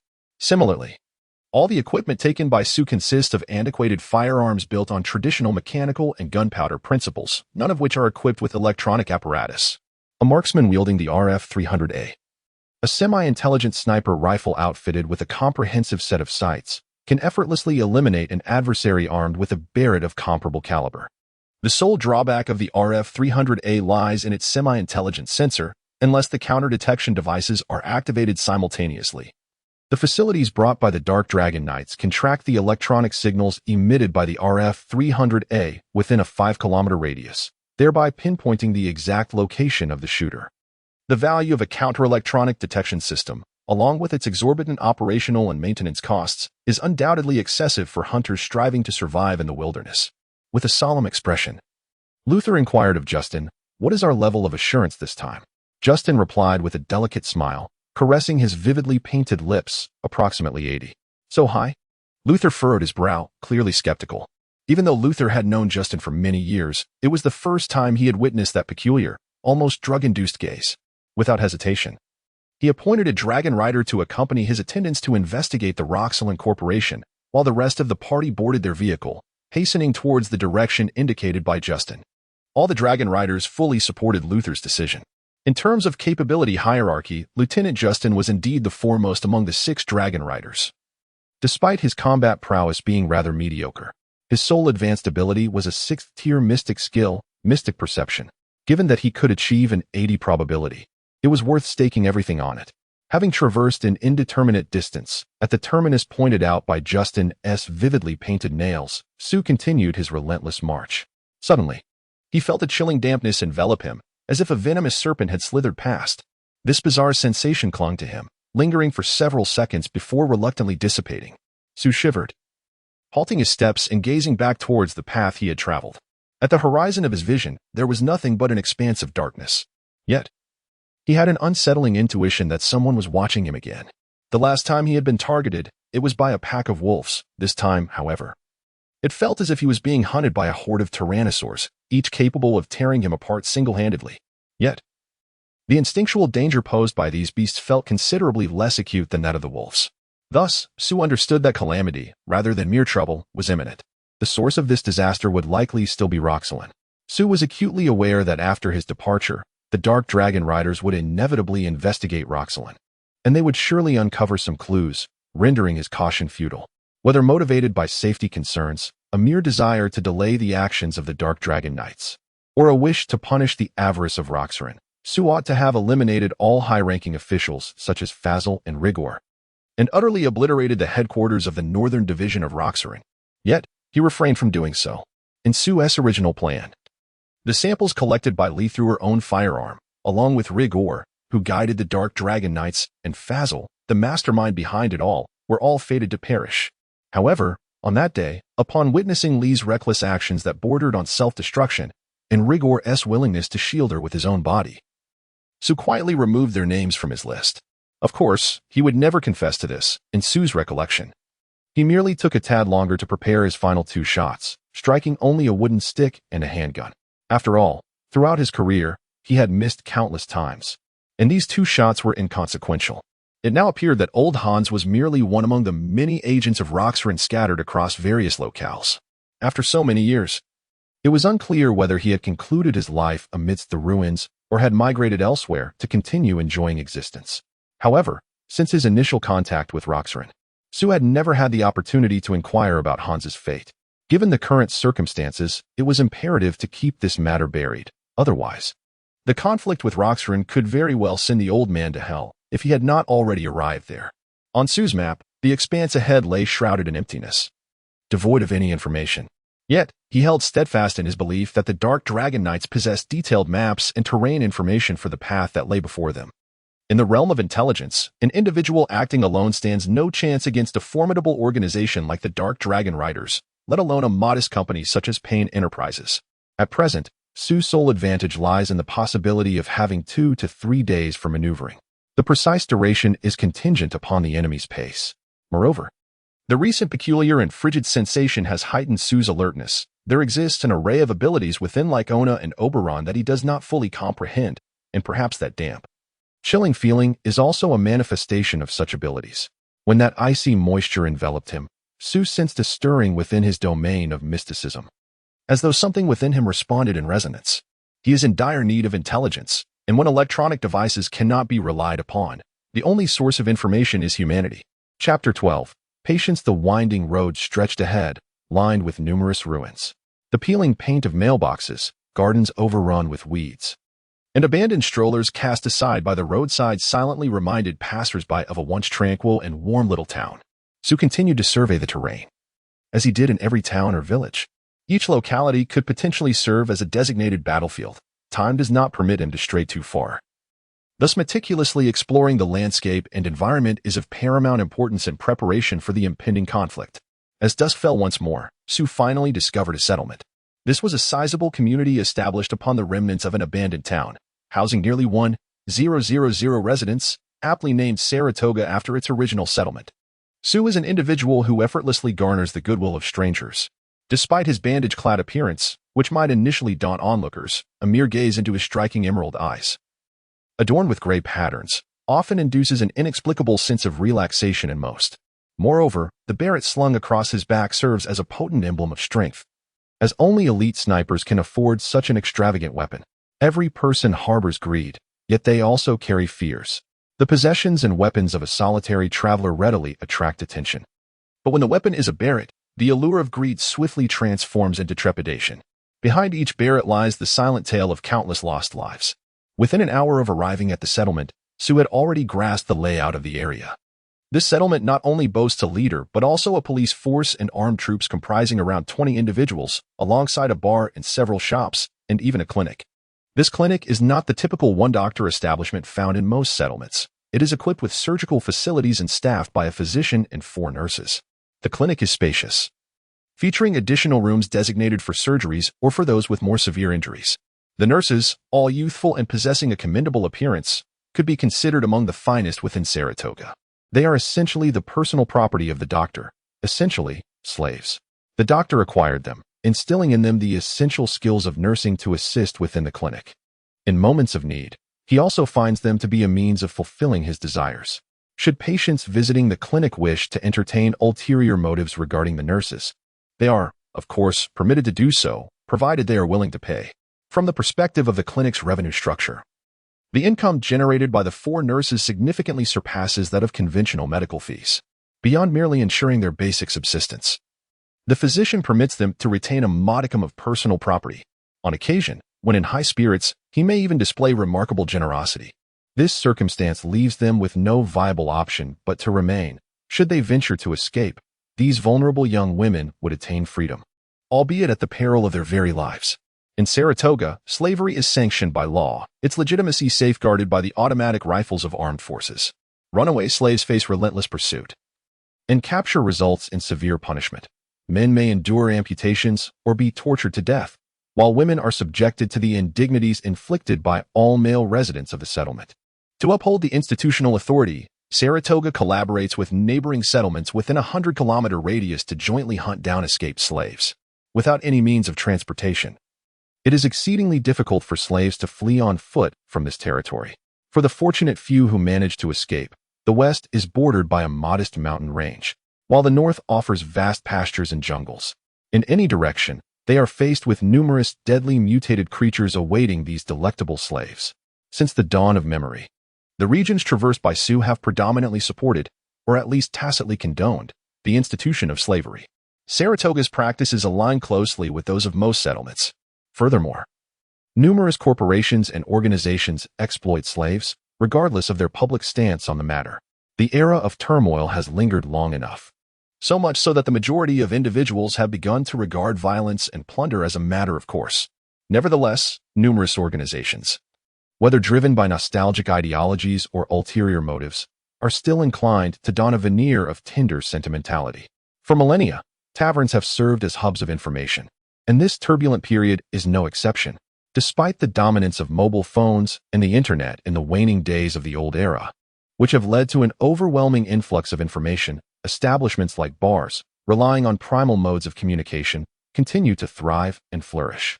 Indeed, in every sizable settlement during these tumultuous times, one can almost invariably find a bar.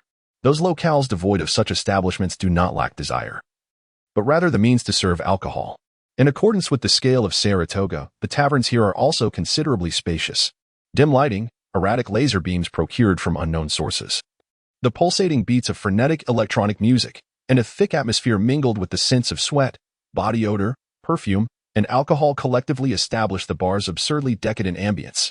The venue is teeming with patrons, a multitude of women, and an abundance of firearms. As Sue entered the bar, a young woman, not conventionally beautiful yet sufficiently youthful, arrived on stage, her scant attire failing to conceal the areas that ought to remain covered. The girl's skin appeared quite fine, at least by the wilderness's standards, and she was notably clean, suggesting she had spent a considerable sum on her bath. The men and women within the bar crowded around the stage, their countless gazes fixated upon this woman, particularly drawn to her shapely posterior. Men often desire to grasp firmly, while women long to seize with fervor. A man ascends the stage, rather inopportunely proclaiming the virtues of a particular woman alongside her price. It appears she is regarded as his possession. The man incessantly extols the merits of sharing a bed with a freshly bathed woman, asserting that the cost of her bath is not included in her valuation. Under the man's incitement, fueled by the allure of the woman's physique and the influence of alcohol, bids begin to emerge, igniting an enthusiastic atmosphere. Sue finds a secluded table in the corner, positioning the Barrett against the wall. Though the firearm is swathed in fabric, its distinctive ruggedness, wildness, and chilling aura continue to captivate a portion of the onlookers, many of whom can identify this iconic sniper rifle from its silhouette alone. The contrast between Sue's seemingly frail physique and the invaluable firearm is striking and evocative. However, those capable of recognizing the Barrett are not lacking in intellect, nor do they equate muscle mass with combat efficacy. The worth of a warrior's weapon is often proportional to his prowess in battle. "Sir, may I buy you a drink?" A timid voice interrupts, emanating from a girl no older than 14 or 15, standing at the table's edge. She clutches a half-empty bottle of whiskey of uncertain brand in her arms, while her right hand struggles to elevate a glass. The girl is slender, at the age of development, yet her thin shirt reveals no signs of any budding form. Her face can be described as somewhat delicate, still bearing the semblance of a young girl. Witnessing the girl biting her lower lip, her eyes radiating hope, Sue felt a subtle stirring in his heart. The little girl, who once relied on him for companionship, had surely grown tall by now, had she not? No, standing alongside Angelina, she must have blossomed beautifully. Undoubtedly transformed into a breathtaking beauty, attracting numerous admirers. Sue mused, caught in a moment of nostalgia and a hint of satisfaction. The petite girl, straining to hold up her cup, finally regained Sue's attention. He gently inquired about the price, and then extracted 50 coins to purchase the half bottle of wine. Sue was acutely aware that if the half bottle remained unsold tonight, the girl would inevitably face punishment, since the money was pilfered from Roxerland. He felt no pang of guilt. Yet, it seemed he had forgotten that he had only taken 60 yuan in total to lighten his load. The girl, seemingly incredulous, stood in shock for a full minute before dashing away, forgetting even to utter a word of thanks. At that moment, a middle-aged man, appearing to be in his 40s and sporting a rather cumbersome belly, approached and took a seat opposite Sue, casting a glance in the direction the girl had departed. He remarked, "I shall cover half the cost of the wine." Observing the 25 yuan the man placed on the table, Sue did not decline, but rather accepted the money. "One must understand, what you have just done may not yield the desired outcome," the man said cryptically. Just then, the little girl rushed back from the bar, halting by Sue's table, her eyes once again brimming with hope as she gazed at him. In a fleeting moment, her delicate face appeared significantly cleaner. Her hair tousled and dampened, presenting a far more alluring visage imbued with a hint of maturity, yet her countenance still retained a youthful innocence. It was evident that many men would find this appealing. "Sir, might you consider purchasing me?" the young girl eagerly inquired. The middle-aged man glanced at Sue, shrugged his shoulders, and poured himself a generous glass from the bottle on the table, savoring the drink slowly. Sue, observing the young girl, found himself at a loss for words. He remained silent. To assert her worth, the girl grasped Sue's hand and began to sway her hips with lively grace. Despite her slender frame, her legs were surprisingly firm, and her waist was supple, agile, and possessed considerable strength. As she proclaimed, she was indeed a girl skilled in pleasing men, and notably youthful. His voice remained as gentle as a flowing stream. "But I truly am," the young girl exclaimed. "I know," Sue replied with a smile. He lifted the untouched glass before him, poured the liquor onto his right hand, and struck a match to ignite it. The ethereal blue flame instantly illuminated a small portion of the table, reflecting beautifully against Sue's azure eyes. At that moment, the young woman on stage had found a buyer, and the throng of excited men and women gathered at the front finally dispersed. Many eyes were drawn to Sue's hand, now ablaze. The middle-aged man regarded Sue's flaming hand, his expression shifting several times before he sighed and remarked, "I had assumed your abilities lay within the realm of psychic powers. Yet I never anticipated you to be an adept of the magical domain." Sue merely smiled, neither affirming nor denying the assertion. Middle-aged individuals have begun to grow accustomed to Sue's reticent demeanor, speaking to themselves, "Yet, no matter your capabilities, you cannot save everyone." Sue, in contemplation, replied after a moment, "I shall only engage in those endeavors that I desire and am capable of undertaking. The outcome is of little consequence. For instance, this evening, my sole aspiration within my means is to procure this bottle of wine." The middle-aged man observed Sue for a while, shaking his head, and remarked, "You are mistaken." Intrigued, Sue inquired, "What can you offer?" "Information, intelligence, ammunition, and firearms, certainly not the commonplace variety. Moreover, women, various kinds of women, I can procure them all. Should you demonstrate sufficient capability, I might facilitate your entry into a truly prestigious corporation," Quinn said nonchalantly, his gaze fixed on the fervently dancing nude performers on stage. Sue too watched the dancers, responding, "That sounds impressive. Which company do you represent?" Quinn flashed a smile at Sue and replied, "I remain neutral." Without questioning Quinn's statement, Sue directly stated, "I believe I require the locations of all settlements within 100 kilometers, along with the corresponding intelligence." Quinn tapped the wine bottle on the table and said, "In light of this evening's libation, that information shall be provided free of charge." Sue had no intention of rebuffing this evident goodwill. "Then where shall we procure the maps or gather the intelligence?" "Right here," Quinn indicated towards his head. stating, "Everything you seek is contained within here." As they watched the fiery performance of the dancers on stage, the two individuals engaged in casual conversation. A series of numbers flowed from Quinn's lips, forming distinct positions in Sue's mind, accompanied by precise and detailed annotations. Even Sue was somewhat astonished by Quinn's prodigious memory. Recalling the populations of 7 nearby settlements, their leaders, the number of armed personnel, and the appearances of the leaders' several wives with remarkable clarity, a memory that seemed almost superhuman. Before long, night had deepened. After acquiring the information he sought and exchanging contact details with Quinn, Sue reached for the enormous Barrett and exited the bar alongside him. With a smile, Sue remarked, "I can't afford the price of your ladies right now."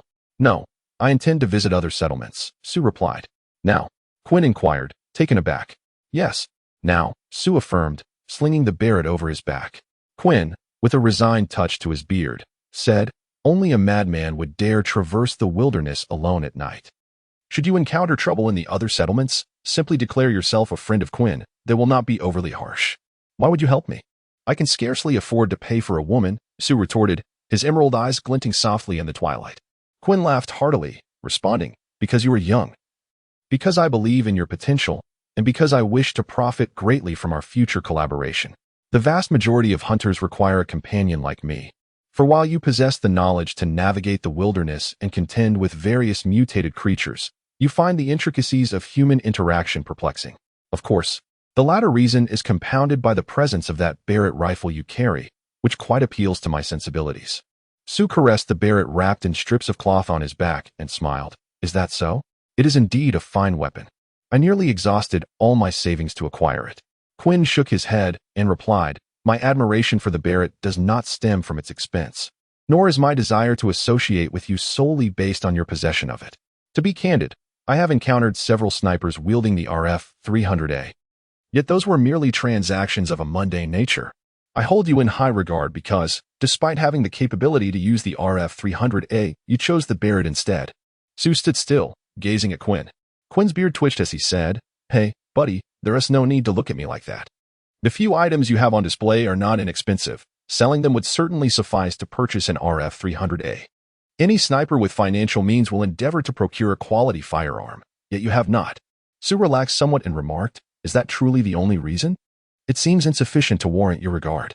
Quinn chuckled heartily and responded, "You are quite to my taste. In fact, that reason alone suffices.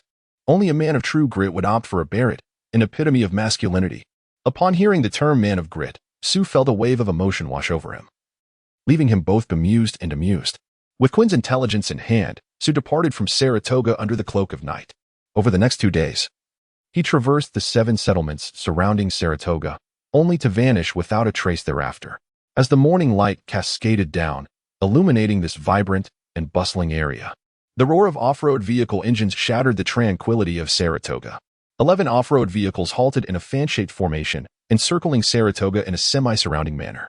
Luther's face was etched with deep wrinkles, the hallmarks of a life spent in relentless battle over the past 3 decades. He glanced at the electronic tactical board in his hand and inquired of Justin, "Have you located him?" Justin inhaled deeply, his tongue tinged with crimson, and replied, "I have no sense of him at all right now. Yet, he must be in this vicinity." Luther furrowed his brows, his gaze extending beyond Saratoga towards the distant horizon still shrouded in a faint mist. The area Justin referred to encompassed a vast expanse of several dozen kilometers. To locate a master of concealment within such a sprawling territory indeed demanded immense patience. Throughout this, the Dark Dragon Knights paid no heed to the increasing number of residents at the gates of Saratoga, as if they were mere phantoms, unnoticed and non-existent. Chapter 13. Wildheart at Luther's command. The attendants swiftly unloaded boxes of equipment from the off-road vehicles, rapidly erecting a rudimentary camp right before the eyes of the residents of Saratoga. The modular construction of the components enabled the establishment of this sizable base within the span of an hour. Luther gazed at the tactical map, gesturing towards 3 directions. Without further ado, 3 Dragon Knights, accompanied by their respective retinues, set off to commence their search. Luther and Justin remained behind, standing side by side in front of Luther's command vehicle. Justin aimed to sense Sue's location, while Luther was poised to assist the other 3 Dragon Knights and simultaneously safeguard the somewhat ineffectual Justin, whose prowess as a Dragon Knight left much to be desired. The two knights, standing at attention and impeccably clean, formed a striking contrast against the rugged, metallic off-road vehicles that loomed behind them, creating a unique tableau amidst the desolate, dilapidated landscape permeated by an aura of devastation. Outside of Sacramento, a burly red-haired youth rudely shoved through the crowd that obscured his view. He cast a fleeting glance towards the Dragon Knight encampment, immediately dazzled by the array of vehicles and the seemingly endless supplies that populated the camp.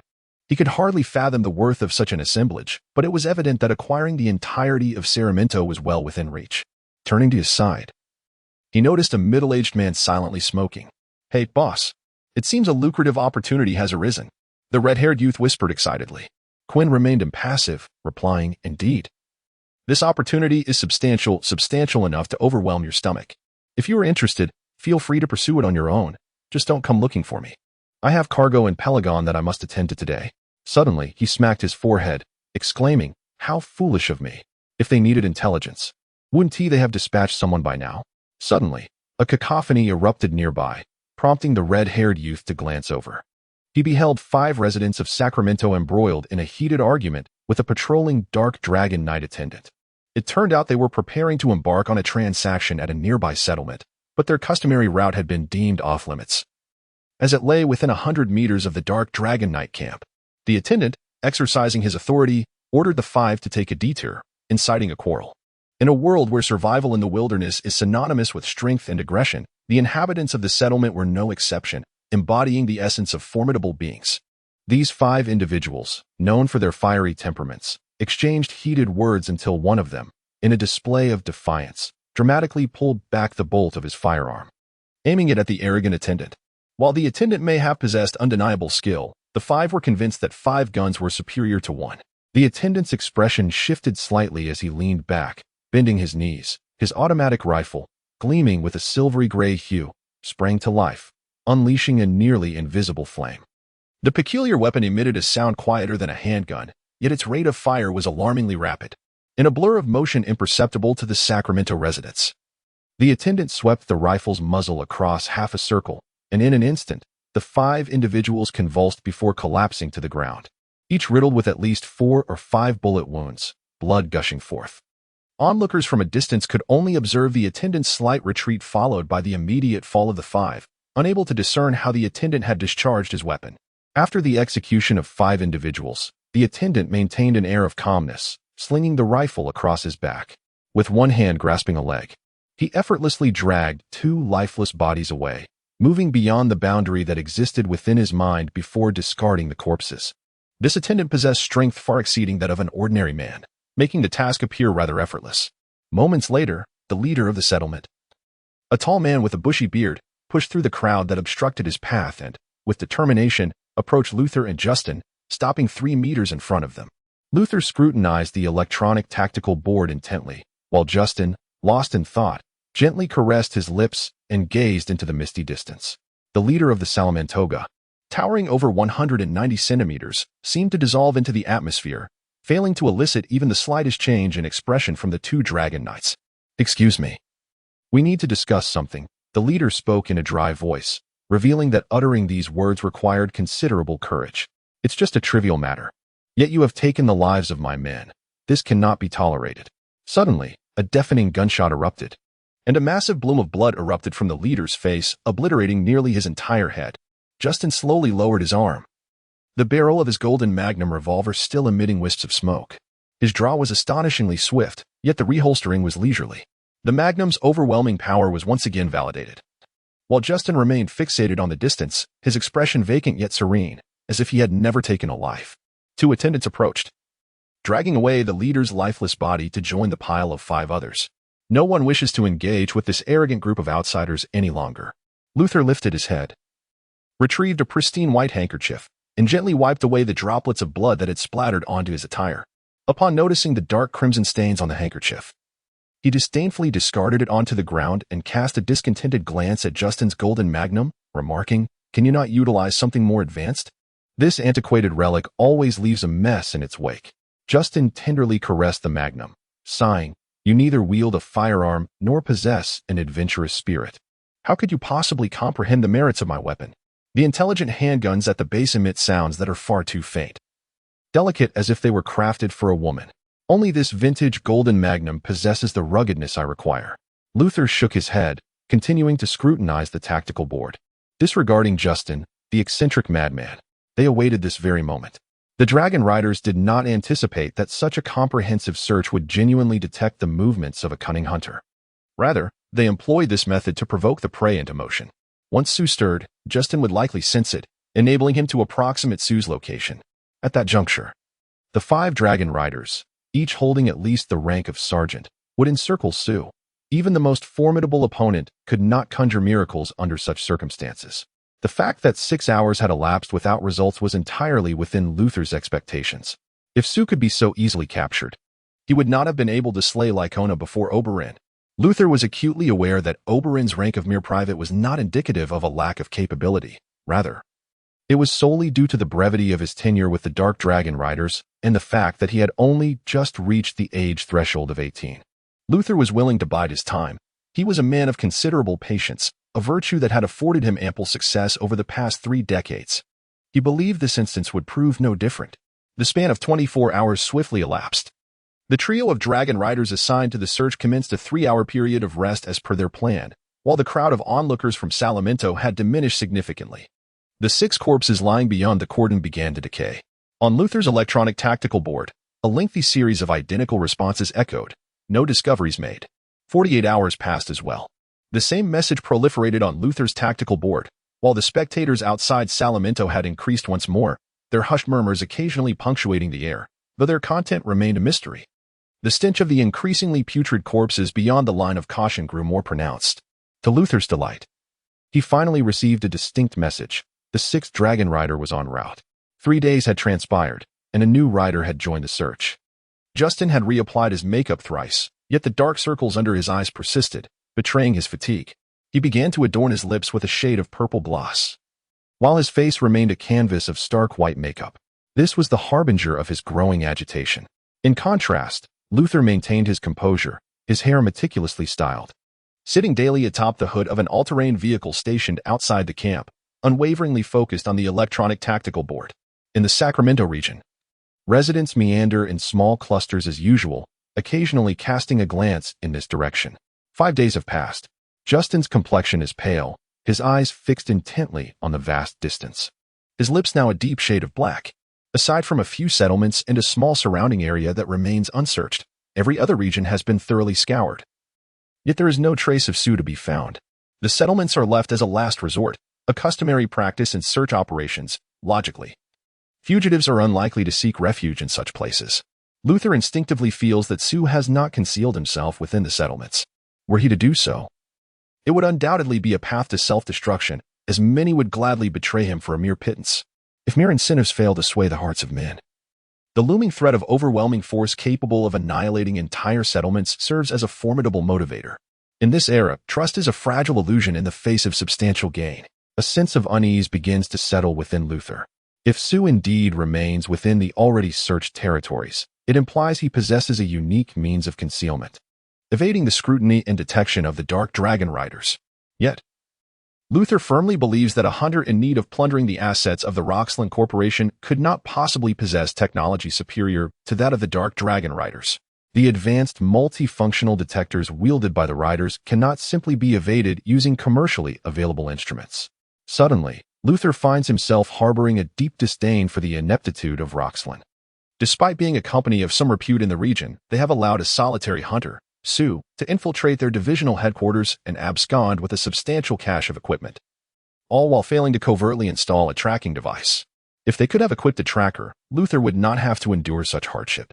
7 days have passed.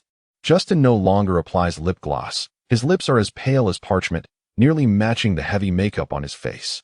His eyes, adorned with deep, dark purple shadows, appear sunken, occasionally flickering with a dazed expression, murmuring indistinctly to himself. Luther's complexion is ashen, yet he stands resolutely upright, though fury boils within him. He is acutely aware that Justin's strength has been utterly depleted, and every area has been scoured, including the settlements. There are a total of 7 settlements, varying in size, within this region, and when the Dragon Riders and their retainers venture inside to search, conflicts are inevitable. This locale is indeed characterized by its fierce and bloodthirsty nature. Even when faced with the evidently superior equipment of the Dark Dragon Riders, many still dare to roar defiantly in their presence, some even resorting to gunfire. Due to the unexpected turn of events, one retainer was struck, though fortunately not fatally. Not only Luther but the other 4 Dragon Riders are equally incensed. They show no mercy to those who dare to challenge them, accustomed as they are to using bullets to teach the inhabitants of the wilderness who truly holds authority. Consequently, these settlements have seen casualties ranging from 3 to 5 individuals at a minimum, and in some cases, over 20. As for the settlement that audaciously fired the first shot, it is excluded from the count, having been transformed into a graveyard by the wrathful Dark Dragon Riders. 7 days have elapsed. A signal flashed through Sue's consciousness. Like the sound of an alarm clock, each part of his body gradually awakened from slumber. First, his heartbeat, which had slowed to once every 10 minutes, began to quicken. As the rushing blood delivered energy to every corner of his being, Sue felt an overwhelming fatigue, as if a colossal stone weighed heavily upon his chest. Instilling a sense of profound gloom, he began to move his body, and as expected, it started to wriggle slowly, shifting its position. He was moving through the earth. Within mere minutes, the ground swelled into a mound, and soon the debris began to part, with Sue's head emerging first from the soil. He exhaled the stale air from his lungs and took a deep breath, filling his body anew. This ritual was repeated several times. As signals began to resonate throughout the minutiae of his being, he continued his emergence, gradually rising from the earth. He found himself within the confines of an abandoned villa. The former owner had possessed great taste and wealth, having constructed an indoor courtyard at the center of the room, adorned with trees and grass, and even excavated a small pond. It was from this very spot that Sue had broken through the ground. Slowly, he inserted his hand into the freshly turned soil, and when he withdrew it, he discovered a handgun. This weapon was significantly larger than a standard revolver, reminiscent in style to the modified pistol he had initially wielded, yet fundamentally distinct. The original modified pistol had been crafted from a makeshift lathe by a weapons artisan in a settlement, lacking precision and craftsmanship, costing Sue a mere 200 yuan. In stark contrast, the firearm in his grasp was the renowned Magnum 44 from a bygone era, its power immense, with a range and accuracy that far surpassed that of his previous makeshift weapon. Much like the Barrett, Sue had long coveted this gun, yet had never possessed sufficient funds to acquire it. Thus, when the opportunity arose to rob the Roxland Corporation, Sue felt no hesitation. In truth, Quinn had overlooked a crucial point. Sue did not deliberately choose to forego the RF-300A. Had it not been for the relentless pursuit of the Dark Dragon Knight, Sue would undoubtedly have equipped himself with several RF-300As, complete with an entire set of scopes, even if he had no personal use for them. They could have been exchanged for gene modification serums. Yet, the mere thought of Roxland dampened Sue's spirits. For many of the things he had once believed would remain splendid had been shattered amidst the cacophony of gunfire. Suddenly, Sue froze. A retainer passed just outside the door. This retainer appeared to possess remarkable skills in concealment and disguise, moving without a sound, evading Sue's perceptive senses entirely. The entirety of Sue's emergence from the earth was equally silent, thus the retainer remained oblivious to his presence. In this manner, the two found themselves gazing at one another without any prior warning. Sue leaned back, raised his wrist, and drew his gun. The retainer mirrored his movements, leaning back, raising his wrist, and drawing his weapon with identical swiftness, the only distinction being that he wielded a state-of-the-art handgun. His mastery of basic weaponry seemed to surpass mere competence, as he had already aimed directly at Sue's heart. They both pulled the triggers almost simultaneously. However, in that fleeting moment, the retainer caught sight of the Magnum 44 in Sue's hand, a relic from a bygone era, more potent than the modern handgun he possessed. A thought flashed through his mind like lightning. What if his body armor failed to withstand that shot? Sue's cerulean gaze remained serene and unyielding, devoid of any tremor. Much like the steadiness of his wrist, 2 gunshots rang out almost simultaneously, one akin to a sinister serpent, the other a wild roar. Sparks erupted from both Sue and the attendant, their bodies involuntarily recoiling backward. Each had aimed for the other's heart, and though their bullets struck the armor, neither was able to penetrate the protective shell. However, the immense impact of the bullets inevitably inflicted excruciating pain upon them both. Am I injured? This thought flickered through the attendant's mind as he instinctively assessed the condition of his chest. Thank heavens. There was no overwhelming sense of emptiness that could lead one to despair. With his heart somewhat reassured, his right hand instinctively adjusted, aiming the gun at Sue's forehead. In the attendant's eyes, Sue's head had remained steadfastly in his line of fire, showing no sign of evasion. Yet, this realization brought him no joy in that fleeting moment. Years of accumulated experience failed to provide a definitive answer, but it was enough to alert him to the lurking peril. The magnum roared once more, and the attendant's skull shattered in response. Chapter 13. The Wild Heart. This was a solitary attendant, and after his demise, the Dark Dragon Knights would undoubtedly arrive within a very short time. Thus, Sue no longer held back, beginning to sprint at his maximum sustainable speed toward the vast, desolate grasslands to the northwest. According to Quinn, that area was a vast no man's land, since it was uninhabited. The Dark Dragon Knights should also lack pertinent intelligence about that region. In that unfamiliar expanse of prairie, Sue was more than willing to once again test his patience against the Dark Dragon Knights. 10 minutes later, Luther, Justin, and 4 dragon riders had arrived. While the remaining attendants were still en route, Luther's face was ashen as he gazed at the exposed soil in the courtyard. He had never anticipated that Sue would elude detection by burying himself underground. Clearly, Sue possessed some form of hibernation that significantly diminished his bodily activity, rendering the portable multifunctional life detectors wielded by the dragon riders ineffective. All life detectors are programmed with a specific range. Otherwise, if the detection parameters were extended to encompass creatures as small as cockroaches or earthworms, the dragon riders would be preoccupied solely with digging. Just as Luther was engulfed in a sense of humiliation at being outwitted, Justin, who was inspecting the body of an attendant, suddenly erupted with a piercing scream, followed by a near-whimpering murmur. "My heavens, it's a magnum. He is using a magnum, the same as mine." Luther could not help but retort, "Of course he is using a magnum. The list from Roxerland Corporation clearly states what he has stolen. Haven't you read it?" Justin replied with a chilling chuckle. "That is something only a relic like you would bother to examine and find useful. Why would I waste my time on it?" Faced with the evident ambition of this temporary subordinate, Luther suppressed his anger and inquired with a measured tone, "He shouldn't have gone far. Can we sense his whereabouts?" Justin rolled his eyes and bluntly responded, "No.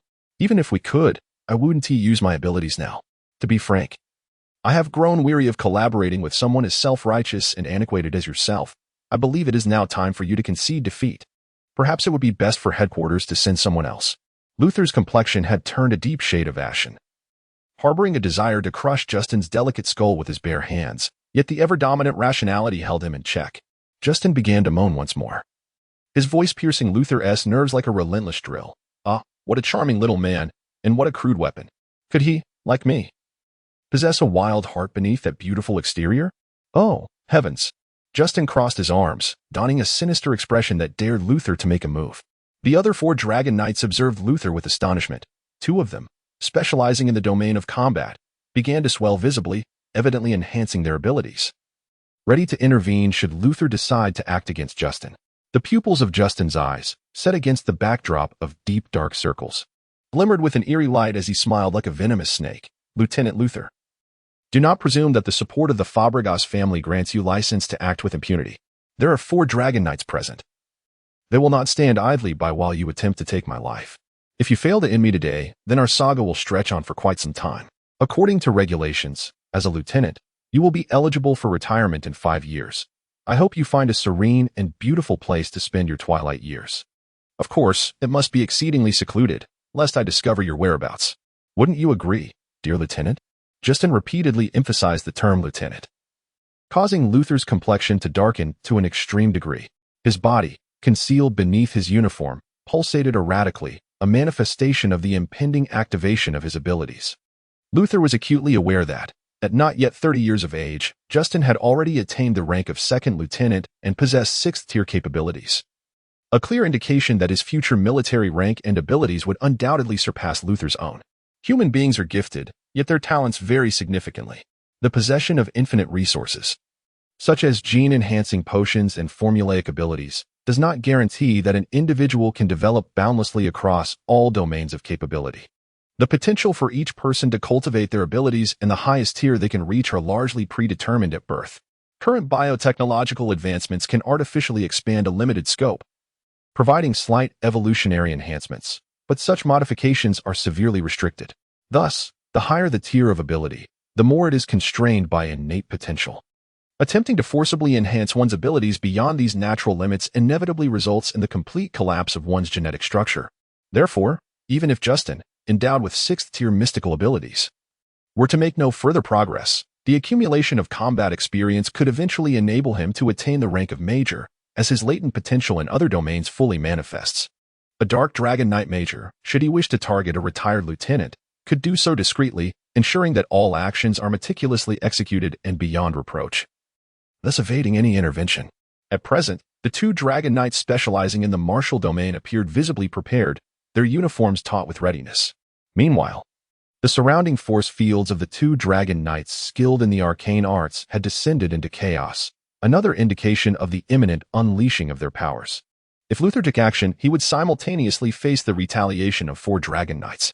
Upon uttering these words, Luther appeared to age a few years, his hair now appearing even more gray. Wordlessly, he exited the villa and boarded the command vehicle, accompanied by his retinue, and set off towards the camp.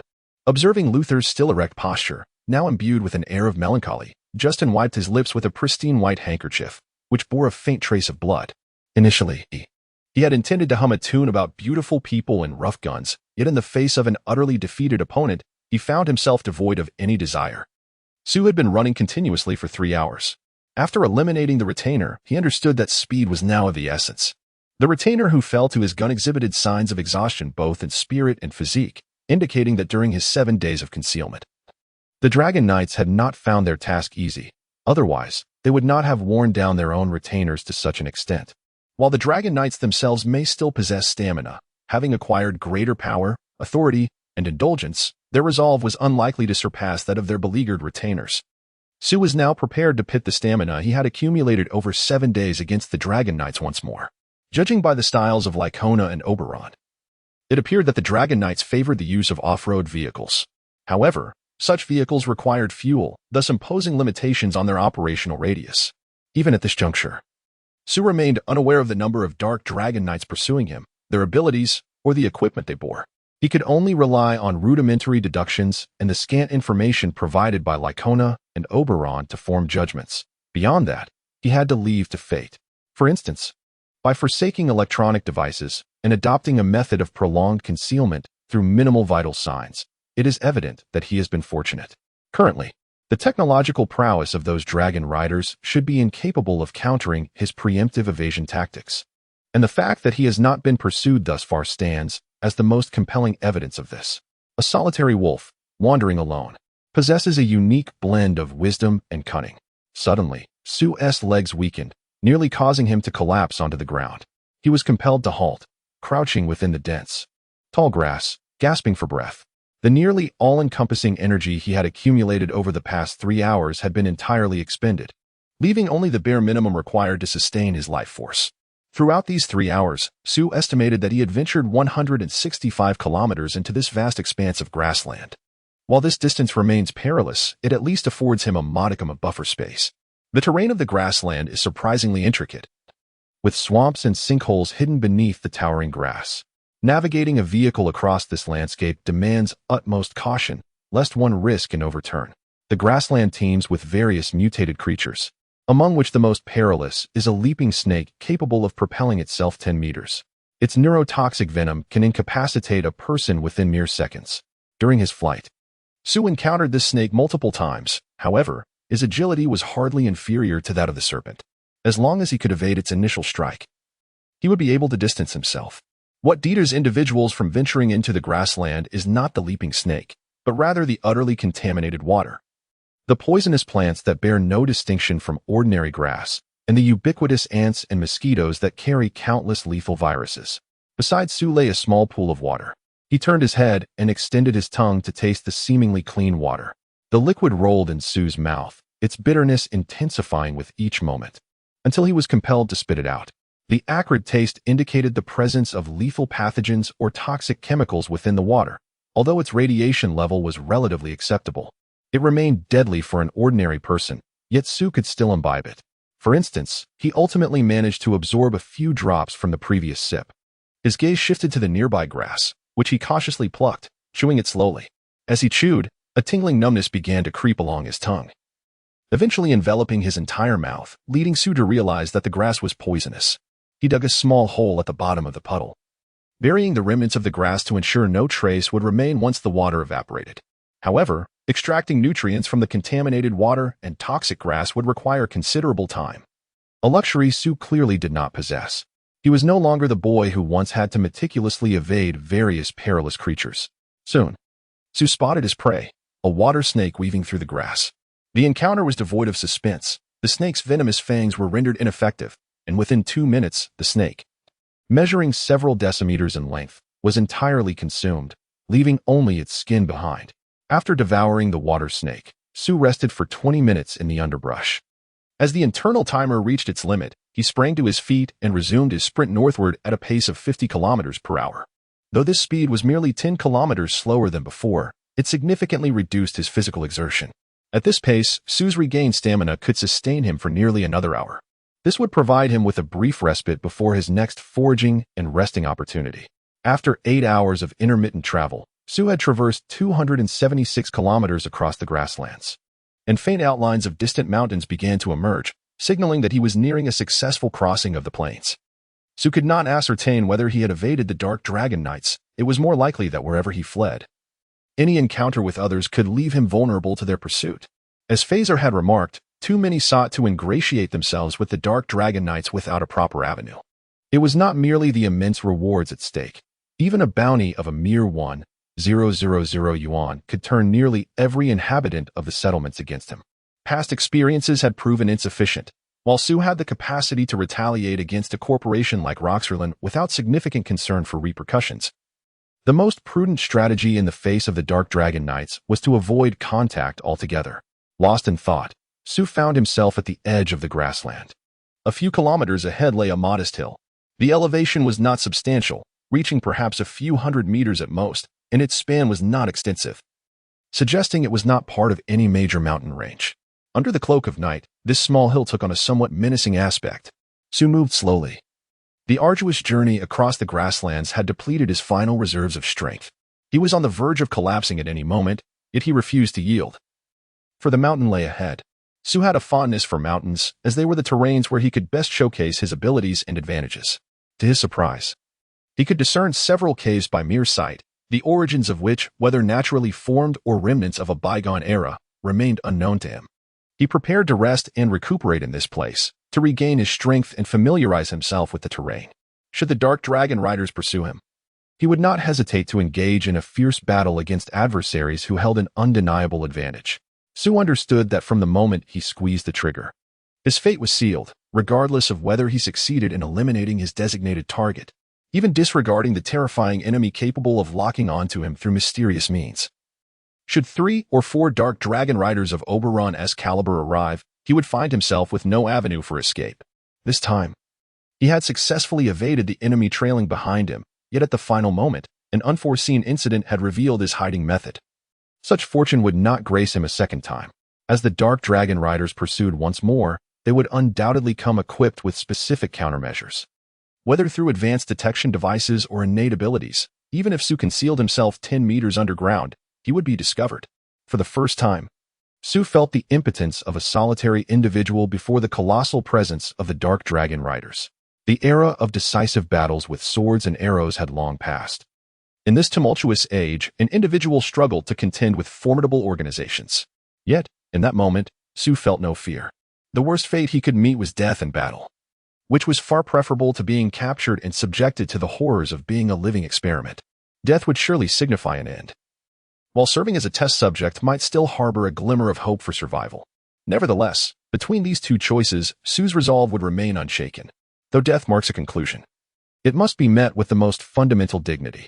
The weighty barret slung across his back and the silent magnum at his waist instilled a profound sense of calm within Sue. Sue began his ascent, successfully discovering a plethora of edible resources, and his strength gradually began to replenish. He needed to survey the terrain, select a sniping position, and devise an escape route post-shooting. In the midst of his industrious endeavors, Sue's mind wandered to various memories. The little girl he once roamed with, Lennoxes, Hans, the limping Peter, Lee, and even Righor and Farcel. Never had he experienced such a cascade of thoughts, and with a hint of self-mockery. He pondered whether he had grown old or was merely afraid of death. Yet, the most persistent recollection was of that little girl. in his heart. She remained forever captured in that afternoon 7 years ago, dressed in a coarse cloth dress, her gray hair dancing in the wind, shimmering with strands of silver. And her blue eyes, deep as the ocean, given her ability to command the dark dragon knights as guardians.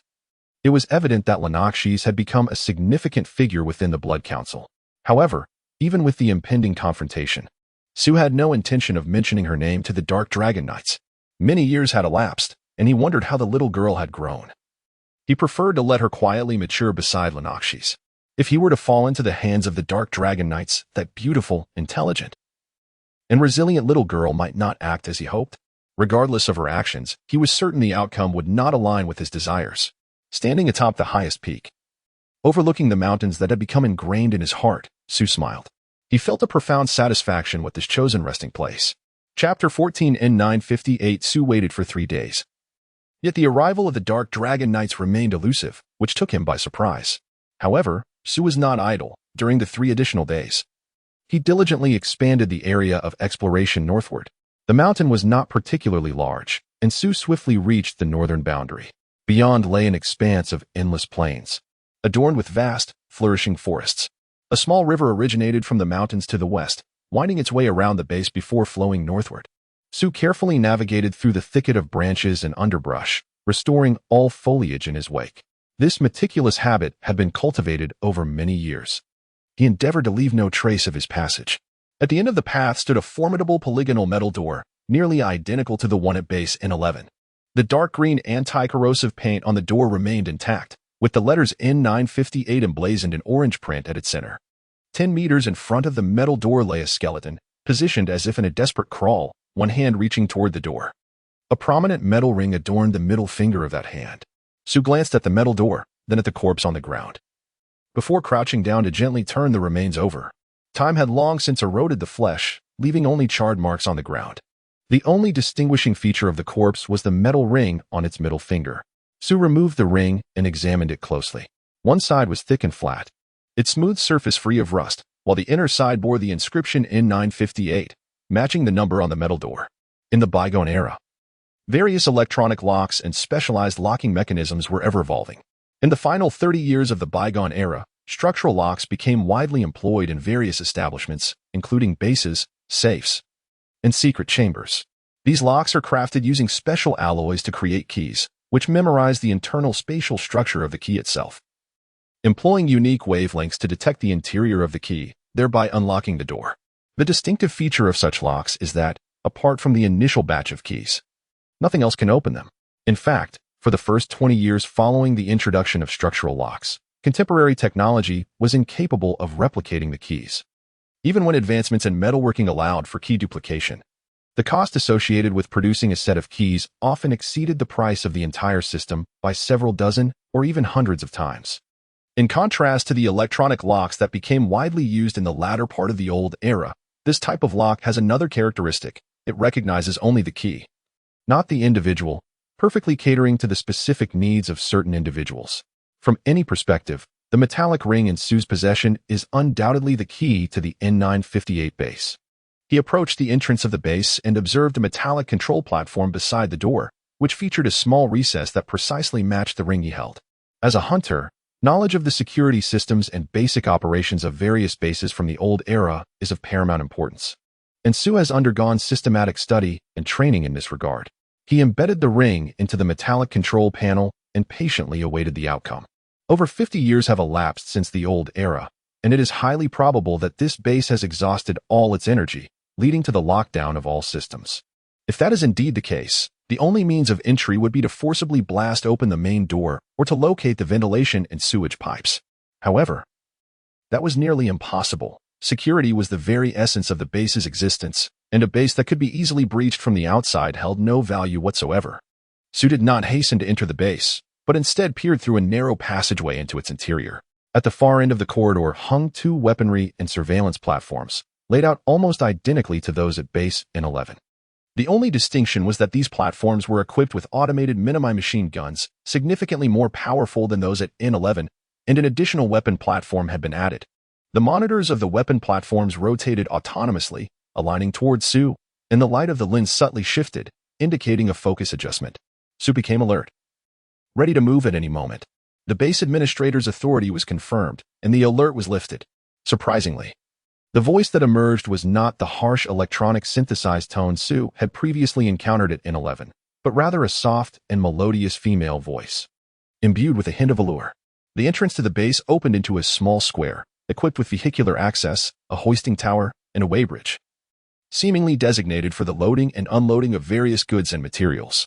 Through the glass windows in the wall, one could see the right side designated as a storage area piled with supplies, while the left side featured a large expanse of anti-riot glass portholes, which were one-way, permitting visibility from inside to outside, yet obscuring the view from outside in. A door led into the left section, accompanied by an electronic sensing device. Sue placed his ring on the electronic sensor, and the automatic door slowly opened. Inside lay a spacious room of approximately 60 square meters, where the glass windows also served as display screens, with a control platform situated beneath them. All the indicator lights on the platform had extinguished, save for one illuminating the backup energy system. The room contained 4 military cots, their pillows and blankets thick with dust, while 4 metal lockers stood aligned against the wall. Opposite the doorway, a row of gun racks displayed an orderly arrangement of rubber batons, shotguns, and automatic rifles, suggesting this was a guard room. Behind the guard room, another door led to a corridor, where, on the left side, lay the staff dormitories, dining hall, and storage room.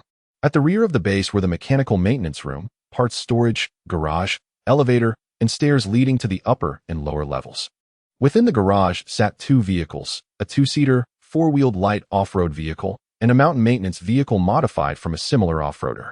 Despite evident rust spots on the surfaces and seams, both vehicles remained largely intact and could potentially be operational with minor repairs. In the right corner of the base resided the medical and biochemical area, albeit small, that boasted a consultation room, operating theater, and biochemical laboratory. The basement housed the machine room, equipment chamber, fuel depot, water treatment station, air purification room, and an arsenal, as well as a miniature factory. Inside the factory, for multifunctional machine tools, a micro furnace, and automatic casting and pressing equipment epitomized the pinnacle of old-world machining technology. Among the 4 storage tanks in the fuel depot, only one remained full. The control panel of the machine room displayed a meter indicating that the battery power was nearly depleted, with only the last segment flickering ominously in red. Sue understood that such bases are equipped with multiple energy supply systems, with the most common being a diesel-electric hybrid, while those of a more advanced configuration are powered by nuclear energy. Beneath the machine room lies a spacious equipment room, indicated by warning signs to house a small nuclear power facility. However, for reasons unknown, it has not been activated. It appears that access to the central control room is necessary to clarify the situation. In contrast to Base N11, the second floor of N958 not only contains the central control room, but also boasts 3 opulent suites that would have been considered luxurious even in the bygone era, along with 5 bedrooms designated for guests or servants. This floor features a complete entertainment area, a fitness zone, and even an indoor garden. However, the garden now consists solely of parched earth, devoid of life. In the fitness area, Sue stood before a 25 by 10 meter semi-standard indoor swimming pool, lost in thought for several minutes. Having once labored an entire day merely to procure a glass of water, he found it difficult to fathom the sensation of swimming in such a vast expanse of clear water. Additionally, there is a storage room on this level, containing a dozen advanced personal escape devices, seemingly allocated according to the number of residents on this floor. To Sue's surprise, he discovered a wine cellar filled with fine wines. However, the majority were red wines, and the cellar's air conditioning had long ceased to function. After so many years, the quality of these red wines had undoubtedly deteriorated. Yet, in Sue's perspective, these wines represented a rich source of nourishment, with taste never being a priority in his considerations. Conversely, the spirits along one wall of the cellar had matured exquisitely over time. Such aged liquors, now nearing a century, are indeed rare treasures. Nevertheless, Sue regarded them with a sense of trepidation. In the control room, Sue discovered a thick manual of operations. Following the guidance within, he utilized a ring to access the main computer and subsequently reset his identity. Henceforth, not only the ring but also his iris, fingerprints, and DNA could serve as valid criteria for identity verification. Sue designated himself as the sole supreme authority, and only then did he commence his examination of the data concerning N958. Unlike N11, N958 was not a public base. It was a private refuge constructed by the esteemed Larson Company, renowned for designing the in-series shelters. Both bases were categorized as small-scale. Yet N958 boasted a lavish residential area that occupied a full one-third of its space, while in N11, such areas were repurposed for food storage and personnel dormitories. N11 could accommodate a maximum of 400 to 500 individuals, whereas N958 was designed to house only 30, inclusive of guards, servants, chefs, and maids. The establishment of N958 was financed by the illustrious Morgan family of the bygone era. The facilities within the base epitomized the most advanced technologies of that time. Amid an increasingly tense international climate, the construction of N958 commenced, and shortly after its completion, the situation unexpectedly began to ease. Consequently, N958 was sealed by the family for future contingencies. The base remained largely unmonitored, with the central computer operating certain systems intermittently according to preset programs to maintain performance. Requiring minimal energy, thus, the nuclear power station within had not been refueled and relied entirely on oil and electricity for its energy supply. Then, war erupted without any forewarning. The N958 detected changes in the external environment and autonomously initiated its emergency protocols, entering a state of alert. The automated records of the base conclude here. Larson Corporation truly deserves its reputation as the largest base company of the bygone era. The design of the N958 excels in every aspect. Remarkably, under the reliance on emergency systems, the base has persevered until now, sustaining minimal damage, particularly with the ventilation system in commendable condition. Sue, upon entering, experienced only a slight thinness of oxygen without any other discomfort. Furthermore, it is evident that the Morgan family members, who originally decided to construct the N958, possessed a refined appreciation for life's pleasures, even opting for a soft and alluring female voice for the central computer's prompts. The 5 guest rooms are likely intended for the young and beautiful maidens. At this moment, the system's self-check is methodically completing its tasks, thanks to Sue's presence. The life support systems have commenced operation. Standing on the 3rd floor, one can hear only the faintest hum of machinery to an ordinary person. There would be no discernible noise. This indicates the original owner's high standards for comfort. Such exceptional soundproofing and insulation would considerably elevate the base's construction costs. It seems that the skeleton found at the base's entrance must belong to its master. The outbreak of war was so abrupt that he reached the entrance, but ultimately failed to survive long enough to unlock the doors. The thin line between life and death can be measured in mere minutes. Fresh air began to flow from the vents, while the noxious air was expelled through the exhaust ports in the corners. This was completely radiation-free fresh air, so pure that Sue could not resist inhaling it greedily. After 20 minutes, the self-inspection was finally completed. Aside from the water system, the other facilities of the base remained intact and fully operational. Even the 8 automated weapon platforms could be deployed immediately, provided they were supplied with energy and armed with ammunition. N958 revealed its full form before Sue. However, Sue felt little excitement at this unexpected boon. The Dark Dragon Riders would undoubtedly track him down to this location and discover the base. An impulse surged within him to destroy the base, lest it fall into the hands of the Dark Dragon Riders. After a moment's hesitation, he shook his head with a wry smile. In this era where every drop of water is precious, the significance of N958 is self-evident. Given the technological prowess of the Dark Dragon Riders, restoring such an antiquated base would be a trivial endeavor. A fully operational N958 could provide 10 tons of purified water daily. By the standards of the wasteland, this base could sustain the lives of 10,000 people. Why then? He pondered. Sue proceeded to shut down the base's facilities one by one, retaining only the most essential functions. The roar of machinery gradually faded, and the fresh air from the ventilation ceased accordingly. Exiting N958, Sue watched as the massive gate of the base rumbled shut. If he could repel the Dark Dragon Riders, this base could facilitate a more comfortable existence for him, allowing him to savor fine spirits without the fear of drunkenness as he had experienced at Falcon Manor. He could finally sleep soundly, free from the burden of vigilance against the external environment. Since the dawn of his memories, Sue had yet to experience such a sensation.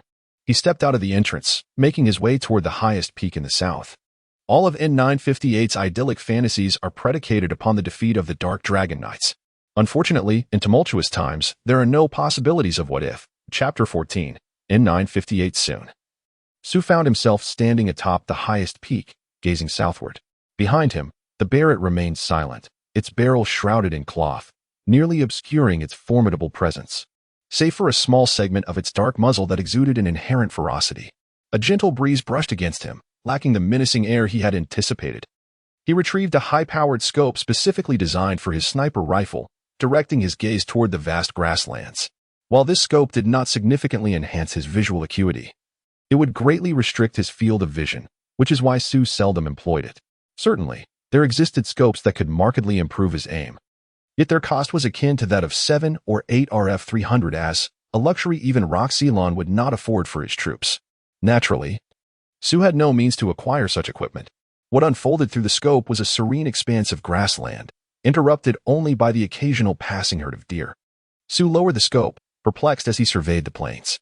Given the Dark Dragon Knight's previous capabilities, they should have long since pursued him here. Su harbored no illusions about evading their pursuit. If the Dark Dragon Knights relied solely on hunters to track him down, he would have felt confident. However, the chilling sensations that had brushed past him in recent days served as a stark reminder that within the ranks of the Dark Dragon Knights lay numerous mysterious powers he had yet to comprehend. The prairie remained enveloped in tranquility, devoid of any anomalies that might alert Su. He even began to question whether his instinct for survival, which he had always relied upon, was somehow flawed. A window in the upper corner was pushed open, revealing an elderly man with hair that had grayed significantly. His facial features were resolute and austere, with a prominent nose resembling that of a vulture, presenting a visage entirely reminiscent of a hawkish temperament. Despite his apparent age, the pale blue of his eyes shimmered with the vigor of youth. He wore a white shirt, with one collar button undone, and dark, sharply tailored trousers adorned with subtle golden rose motifs that spiraled gracefully down to the cuffs. Standing at the window, he faced the robust, humid sea breeze, his light blue eyes narrowing slightly as he gazed at the sunset, which was on the verge of vanishing behind the clouds. Though the sea breeze carried a lethal dose of radiation within its moisture, and the ultraviolet rays of the brilliant sun were nearly fatal to most forms of life, he remained by the window, allowing the wind to touzle his gray hair, as if still immersed in a bygone era of beauty.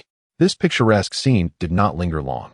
The sun was soon shrouded by gathering clouds, casting the world into a swift dusk. In the instant the sunlight disappeared, the warmth of the breeze vanished, replaced by a damp chill. The entire realm was stripped of warmth and humanity, as if the only living entity was the solitary elder standing by the window. Behind him lay an office exceeding 200 square meters, entirely adorned in the opulent style of the Victorian era. Before the spacious and comfortable leather chair stands an antique desk, several meters wide. At this moment, a flickering red light dances upon the leather surface of the desk. The elderly man raised his eyebrows slightly, closed the window, and approached the desk. With the window shut, all radiation and toxic substances were effectively barred from entering through the seemingly ordinary old windows. A faint mechanical hum emanated from the ceiling, which automatically revealed some minute vents, ushering in fresh, pure air. The residual air in the room was expelled through concealed outlets hidden behind the bookshelves and potted plants. Within a minute, the air in the entire room would be completely renewed. The newly introduced air contained anti-radiation particles, which would neutralize the radiation dust present in the room within moments. The elder gestured on the desk, and a delicate glass panel rose before him, unfolding under the guidance of slender metallic mechanisms to transform into a screen exceeding 1 square meter in size. The screen illuminated instantly, displaying a flickering base icon in the corner labeled Entertainment and Leisure. He extended his right hand and tapped the pulsating icon. The ring on his middle finger, adorned with deep black gemstones interwoven with dark golden patterns, stood out strikingly. The icon promptly leaped to the center of the screen, expanding rapidly into the polygonal entrance of a shelter base. In the middle of the door, the orange N958 pulsated rhythmically. The old man appeared momentarily taken aback, then tapped the screen again, causing N958 to spin and morph into dozens of small images scattered across the expansive screen. Approximately half of the screen was shrouded in darkness, while the other half displayed the image data from various surveillance points of N958, identical to what Su had observed on the control panel. However, unlike Su, the elderly man had several additional images on his screen, which were absent from the control panel. Each camera faithfully documented Su's exploration of N958. The old man remained indifferent to Su's enigmatic and agile movements, his instinctive evasion of hidden traps and the lines of fire from weapon stations, as well as his adept utilization of diverse terrains. His gaze was predominantly fixed on the barrett slung across Su's back, The old man meticulously watched Sue's entire exploration of N958, observing as he accessed the menu to bring up the self-destruction option for the base. After a moment's hesitation, he closed the menu once more. When viewed alongside several other images, it became evident that Sue's attention was consistently directed towards the water circulation system displayed on the control panel. After systematically shutting down the base and all its systems, Sue exited the facility. The old man settled into his leather chair, gazing at the still image of Sue's back on the screen, lost in thought. A few minutes later, a hawk-like smile appeared on the old man's face. He gently tapped his desk, causing a drawer to slide out silently. From within, he retrieved a metallic ring, strikingly similar to the one adorning Sue's finger. As he examined the inscription of N958 etched within the ring, a sense of nostalgia seemed to wash over him.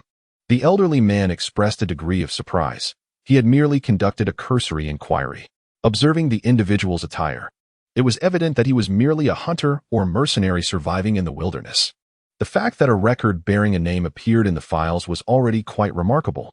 Yet he had not anticipated that this individual would be accompanied by several pages of documentation. He opened the file and skimmed through it swiftly.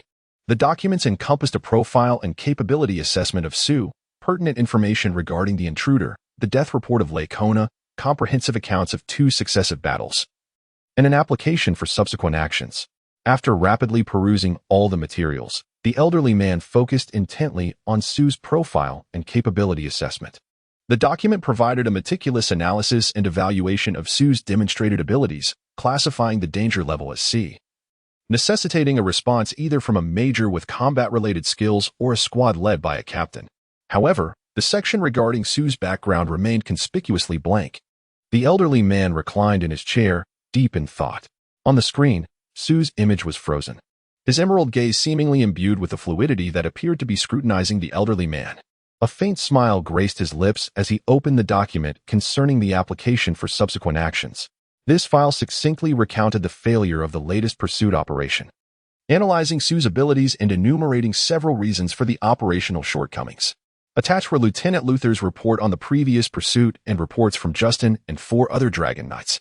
Within the document, Colonel Julio proposed a new strategy, suggesting that Lieutenant Cheryl replace Lieutenant Luther to lead the search operation.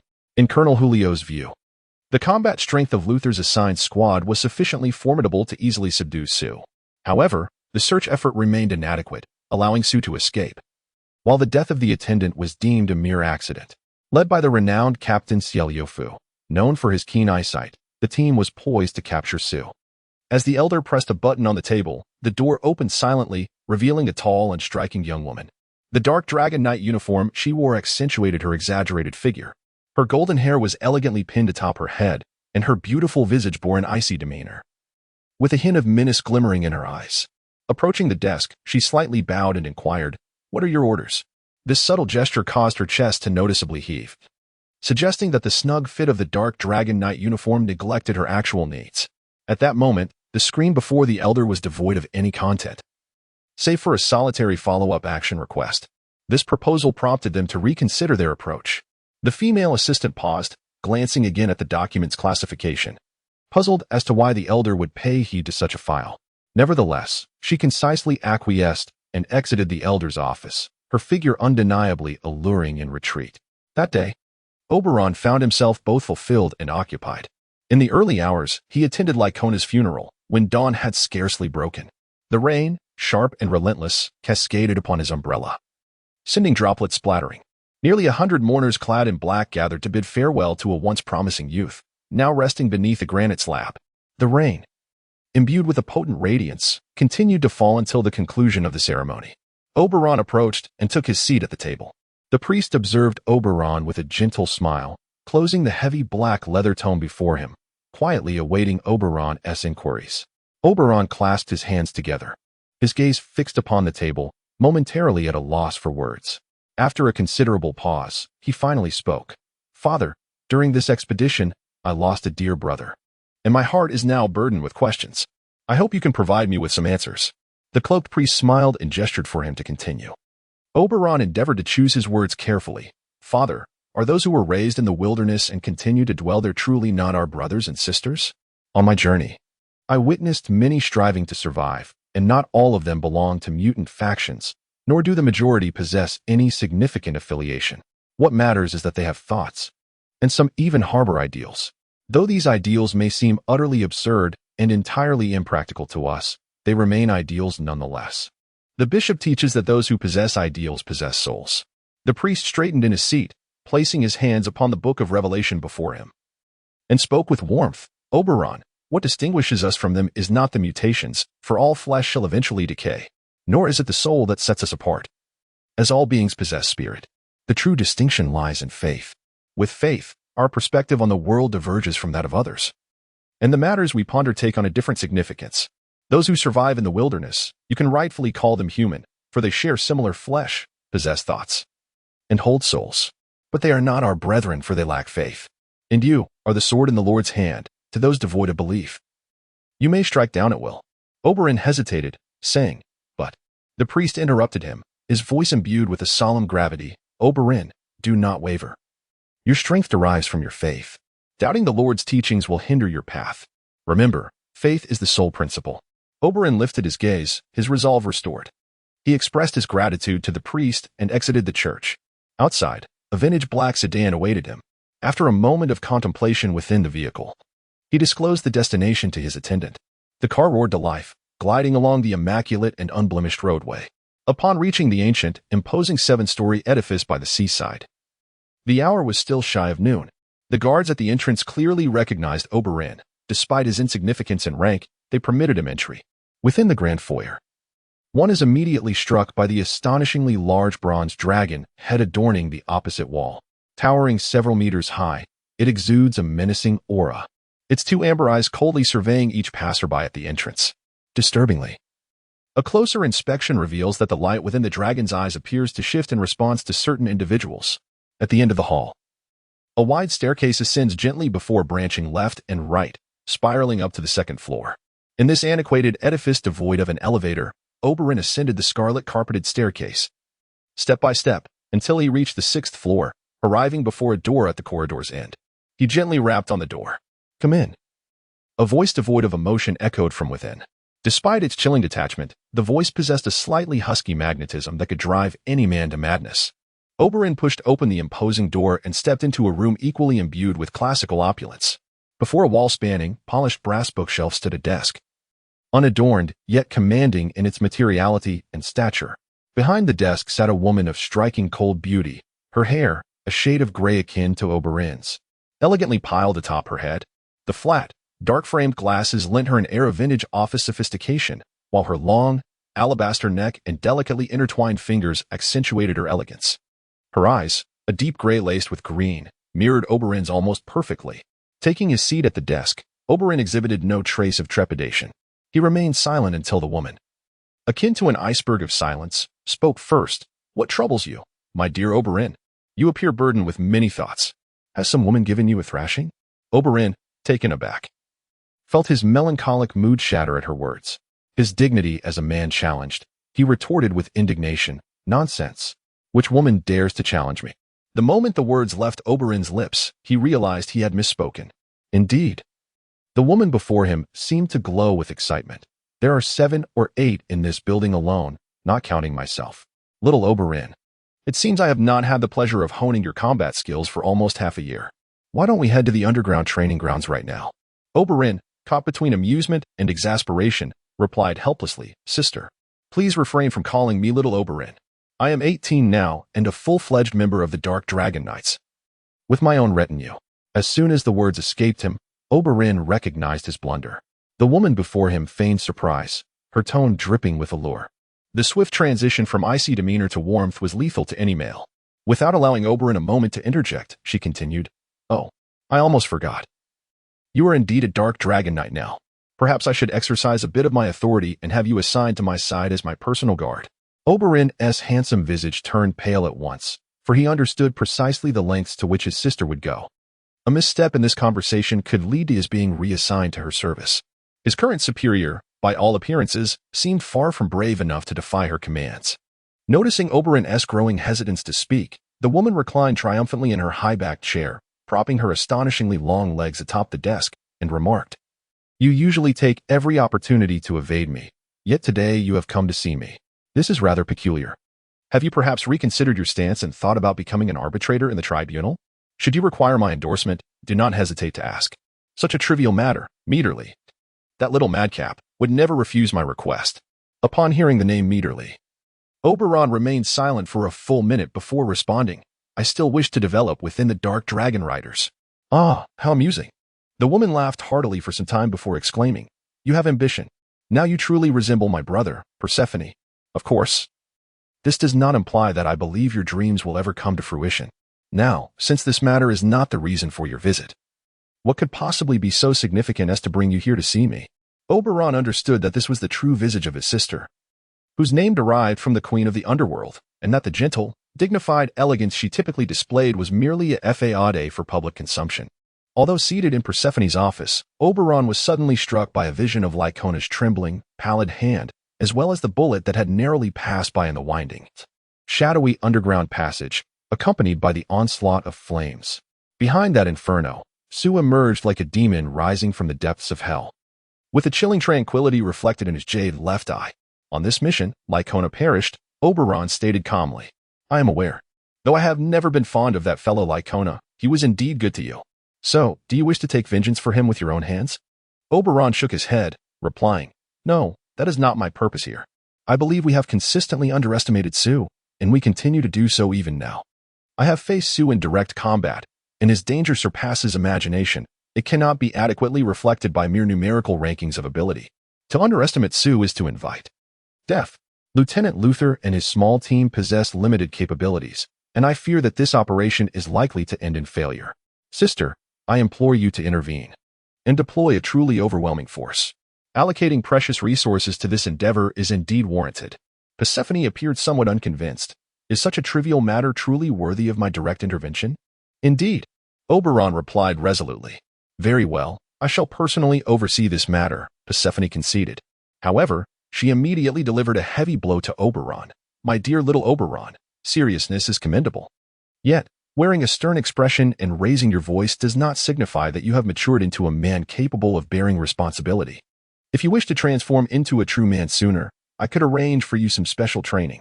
Persephone's sultry, husky voice sounded to Oberon like the whispers of a devil. He rose to his feet, saluted his sister with determination, and then fled in haste.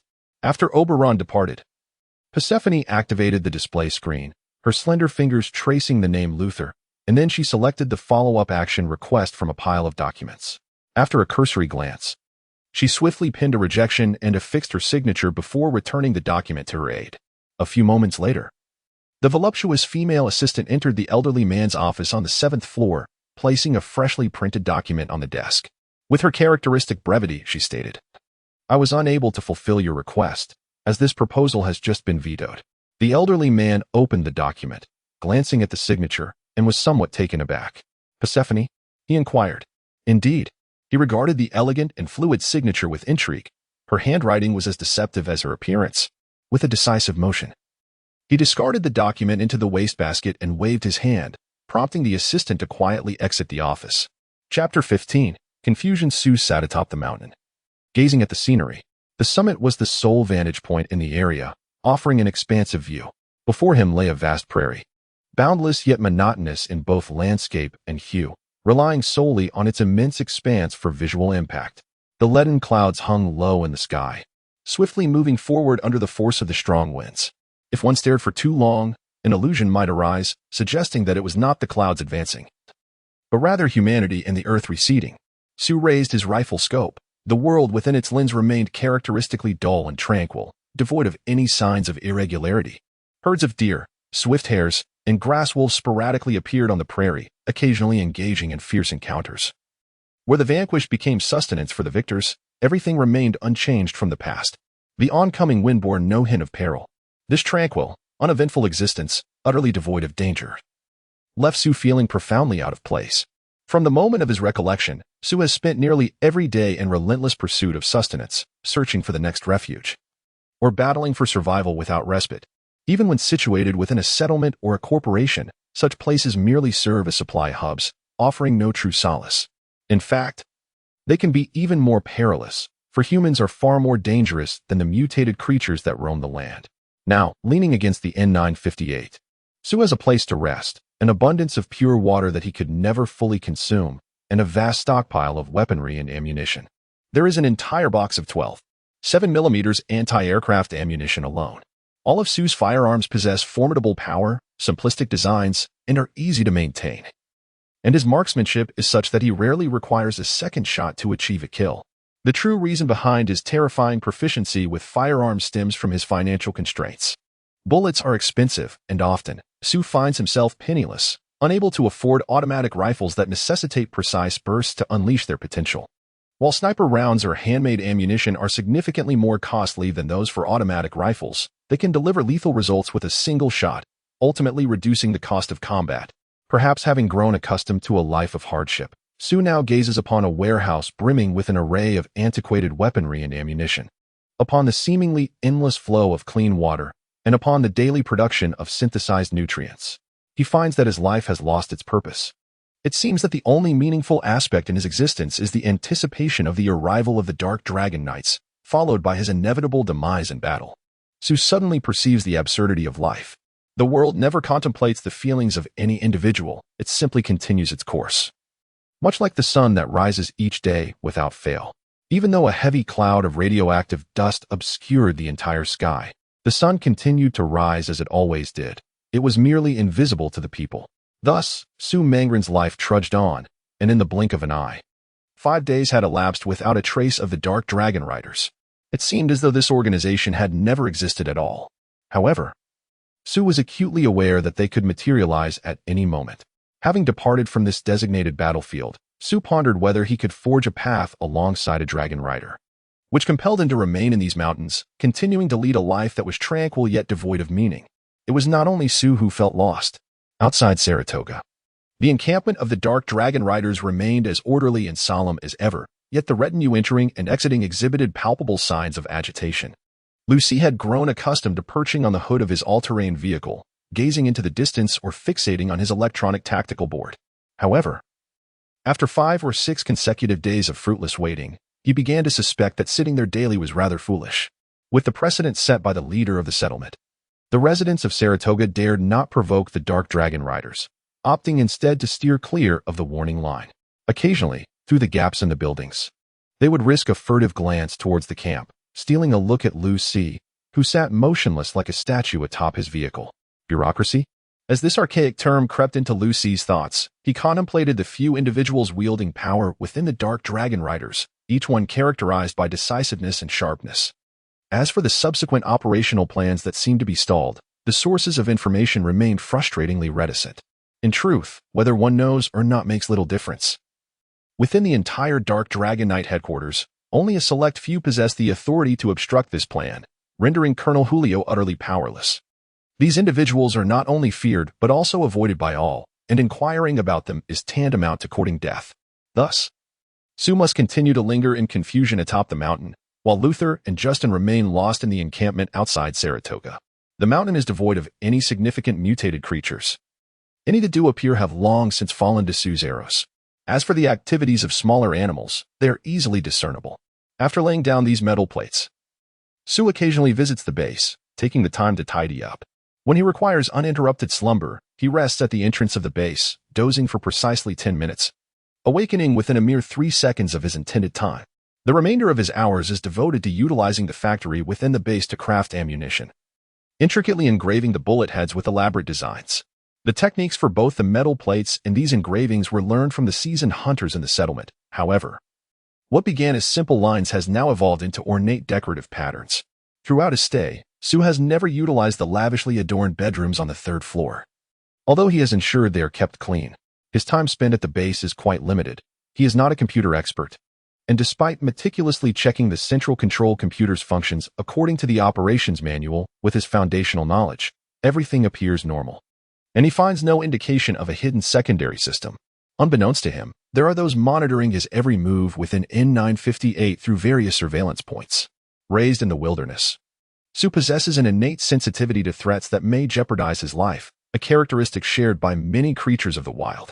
However, his awareness diminishes significantly when it comes to entities like surveillance cameras, which do not pose an immediate danger. The central control computer indicates that Su is the highest and only user of this base, a fact he readily accepts. Yet, remaining within the confines of the base instills an inexplicable discomfort in him, a feeling whose origins elude articulation, prompting him to avoid prolonged stays. He meticulously takes only what he requires: water, ammunition, nutrients, and energy, never a morsel more. In stark contrast to Sue's industriousness, Luther is nearly driven to madness. The bitter taste of being coerced into admitting defeat is unpleasant, yet the daily confrontation with the architect of this predicament is even more excruciating. The Dark Dragon Knights do not entirely shun failure, provided there are substantial justifications. Within this organization, which upholds the principle of strength above all, one must either possess exceptional martial prowess, unparalleled intellect, or extraordinary patience to endure a lifetime at the bottom until retirement. Lacking the aptitude for combat, Luther has relentlessly striven to demonstrate his capabilities in military strategy and tactics. This recent failure is undoubtedly the most intolerable of all for him. Although Colonel Julio has yet to comment on the previous operation, it is certain that accolades will be absent. Should the Fabregas family withhold their unwavering support, Luther's rank of lieutenant may very well regress to that of second lieutenant. On the seventh day, Luther could not shake the feeling that a searing, mocking gaze was directed at him through the crevice of a window in the Saratoga. He had endured for 6 days. Yet he never anticipated such a blatant provocation on the 7th day. Luther leapt from the all-terrain vehicle, snatched the smart modular rifle from a passing attendant, switched it to sniper mode, took a casual aim, and pulled the trigger. The rifle's muzzle emitted faint tongues of flame. Its sound more subdued than that of a pistol from a bygone era. A dozen bullets arced gracefully, with more than half finding their mark through a window nearly 1,000 meters away. In a fit of rage, Luther showcased a marksmanship prowess he typically kept concealed. The house, constructed of wooden planks and thin sheets of metal, could hardly withstand the onslaught. Screams of agony erupted from within. The door swung open, and a woman stumbled out, cradling 2 bloodied children, only to collapse to her knees after a few steps, the children tumbling to the ground. Although the fall was severe, the children lay utterly still, clearly lifeless before impact. Luther was utterly unprepared for such a scene. It was as if he had been doused with icy water, extinguishing all his fury and delusions. He lowered his rifle. Despite never considering these inhabitants as his kin, his heart endured a profound shock, each cry from the woman striking him like a hammer against his chest. Finally, the woman relinquished her struggle, unsteadily rising to her feet, swaying as she approached Luther. Tears streamed down her face as she extended her hand, revealing darkening patches of blood rapidly spreading across her chest and abdomen. With each step she took, a vivid crimson trail followed the woman. It appeared as though her blood should have long since dried, yet she had traversed nearly 100 meters, still weeping and walking, never once faltering. Justin and several dragon knights emerged from the camp, standing at the entrance, quietly observing this poignant scene. Suddenly, with a clatter, Luther's rifle fell to the ground. He turned and strode back into the camp, while all the dragon knights stepped aside, granting him passage. As they brushed past, they noted the pallor of Luther's face, which was as white as a sheet.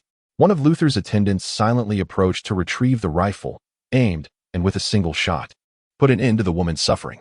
Almost all the residents of Saratoga emerged, silently gazing at the 2 children, silently observing the woman, and silently contemplating the vivid red line that connected the woman and her children. Among the onlookers, an elderly man with a face full of gray whiskers stepped forward. He went directly to the woman, abruptly flinging aside her cloak, and before the attendant, he violently cast the waterproof, insulated, and protective garment, certainly worth a considerable sum, onto the ground. Then, he lifted the bloodied woman and began to walk slowly towards Saratoga. This was a direct provocation and insult to the attendant and the Dark Dragon Knights. Yet this time, no one fired a shot. In recent days, Persephone's mood had been exceedingly bleak, even the rare and radiant sunshine streaming through the tall, narrow floor-to-ceiling windows failed to bring her any semblance of joy. Upon clicking the to-do list icon, a multitude of documents cascades down like a waterfall, accumulating into a colossal heap of clutter at the bottom of the screen, only to subsequently regroup in an orderly fashion after a few moments. Initially, Persephone found great delight in this method of receiving files, as she perceived the majority of her daily tasks as mere refuse. However, in recent days, for reasons unbeknownst to her, the number of tasks requiring her attention had exponentially multiplied. The mere sight of the adorably whimsical cat icon of the to-do list instilled within her an overwhelming impulse to strangle it. Persephone was already expediting her handling of official matters at an unprecedented pace, fervently hoping that the following day would not present her with such a daunting workload. Amidst the mountain of tasks, one particular item, through relentless effort, ultimately ignited her ire: the application for the subsequent operation to apprehend Sue. On that day, at Oberon's behest, Persephone had summarily dismissed this proposal. Of course, at the time of his request, Oberon was unaware that Luther's mission had already met with failure. He had merely drawn his conclusion based on his impressions of Sue and his analysis of Luther's team's capabilities. Upon reviewing the report, Persephone felt a fleeting sense of appreciation for her brother's astute judgment. Yet, it was merely admiration, not agreement, in comparison to the deluge of documents pouring down her screen. This matter was, after all, a trivial concern.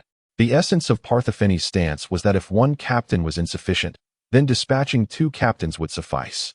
Although her signature merely bore the simple words of disapproval, the seasoned officer would undoubtedly take the superior's opinion into full account, redraft the proposal, and then proceed through the normal approval process, thus sparing her further involvement. This matter should have concluded there. However, to her surprise, just a day or 2 later, the document reappeared unchanged on her screen. Persephone did not even bother to review its contents again and simply inscribed her disapproval to put an end to it. According to the protocols of the Dark Dragon Knights, the matter should have ended there, with Colonel Julio tasked to revise the proposal and seek approval from his superior, rather than bypassing the chain of command to approach Persephone. While superiors may exercise their authority to approve beyond the usual hierarchy, subordinates are not permitted to report out of order. She was certainly not one to embrace diligent labor, yet understanding the responsibilities entailed by her position, Persephone was acutely aware of her obligations. Thus, she compelled herself to work tirelessly from dawn till dusk, allowing herself merely 3 hours of rest each day. At this juncture, Persephone resembled nothing more than an office clerk. Meanwhile, the elderly gentleman residing above her appeared to enjoy considerable leisure, spending the majority of his day observing Sue's actions within N958. His assistant, characterized by an exaggerated figure and a countenance as frigid as ice, promptly delivered Persephone's feedback on subsequent action plans to the elder's desk, leaving him with little else to occupy his time. On one occasion, the action plan intended to proceed through the standard protocol, but instead of being forwarded to Persephone, the elderly gentleman exercised his authority, decisively vetoing it at a higher level. A couple of days later, when the new proposal was submitted, he was pleased to observe that it had once again been escalated to Persephone. Chapter 15. Confusion within the entire Dark Dragon Rider headquarters. The most unfortunate individual these days was undoubtedly Colonel Julio. The news of his subordinate, Lieutenant Luther's operational failure had spread like wildfire, even reaching the guards stationed at the building's entrance. This was not merely due to the embarrassment of the failure itself, but rather because the subsequent action plan crafted by the colonel had garnered unprecedented attention from high-ranking officials, only to be summarily vetoed each time without exception. Most notably, the individuals involved in the veto were not limited to a single person. When the plan was rejected for the second time, Julio's superior unexpectedly fell ill and took a month-long leave of absence, lacking any familial connections. The colonel had no means to take sick leave himself and was compelled to persevere through the ordeal. As a result, rumors surrounding the colonel began to proliferate. Speculation swirled regarding the reason behind his peculiar treatment by the higher-ups, with whispers of various conjectures circulating in hushed tones. No one dared to discuss those influential figures lightly, even among close friends, and thus all conjectures converged upon the colonel himself. From the slight protrusion of his abdomen to his somewhat tanned complexion, and even the nuances of his body odor and the density of his chest hair, every aspect became fodder for speculation. Few questioned the abilities of the lieutenant colonel. From the moment he entered this building, he spent 7 years demonstrating his astuteness and competence. Particularly remarkable was his skill in assessing the strength of adversaries and devising corresponding action plans, as well as selecting the most suitable candidates for tasks. The lieutenant colonel's personal combat prowess was not particularly exceptional. He was a paragon of ascending through intellect rather than physical strength. However, at this moment, he found himself grappling with an unprecedented doubt regarding his own wisdom. The initial proposal being rejected at a higher level was somewhat understandable after all. A captain specializing in perception appeared somewhat lacking, despite Julio's assessment that the squad's combat capability was more than adequate. The lieutenant colonel revised the plan, adding a captain specializing in combat, and resubmitted it. This time, his superior was poised to approve it directly, but just as he finished signing, another higher-level rejection arrived. the forceful denial leaving him stunned for a full half hour.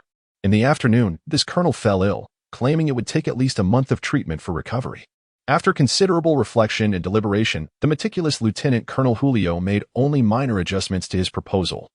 The third revision merely replaced the captain specializing in perception with a similarly capable major. He steadfastly believed that the combat capability had already exceeded expectations, and that perception, tracking, and search abilities were of greater importance. Although the Dark Dragon Knights possessed vast resources, they should not be squandered frivolously. The lieutenant colonel did not abandon his judgment or the principles of his proposed plans due to a few unfortunate rejections. Due to his superior's illness, Colonel Julio reluctantly forwarded the proposal to Persephone, only to receive a swift and unequivocal rejection.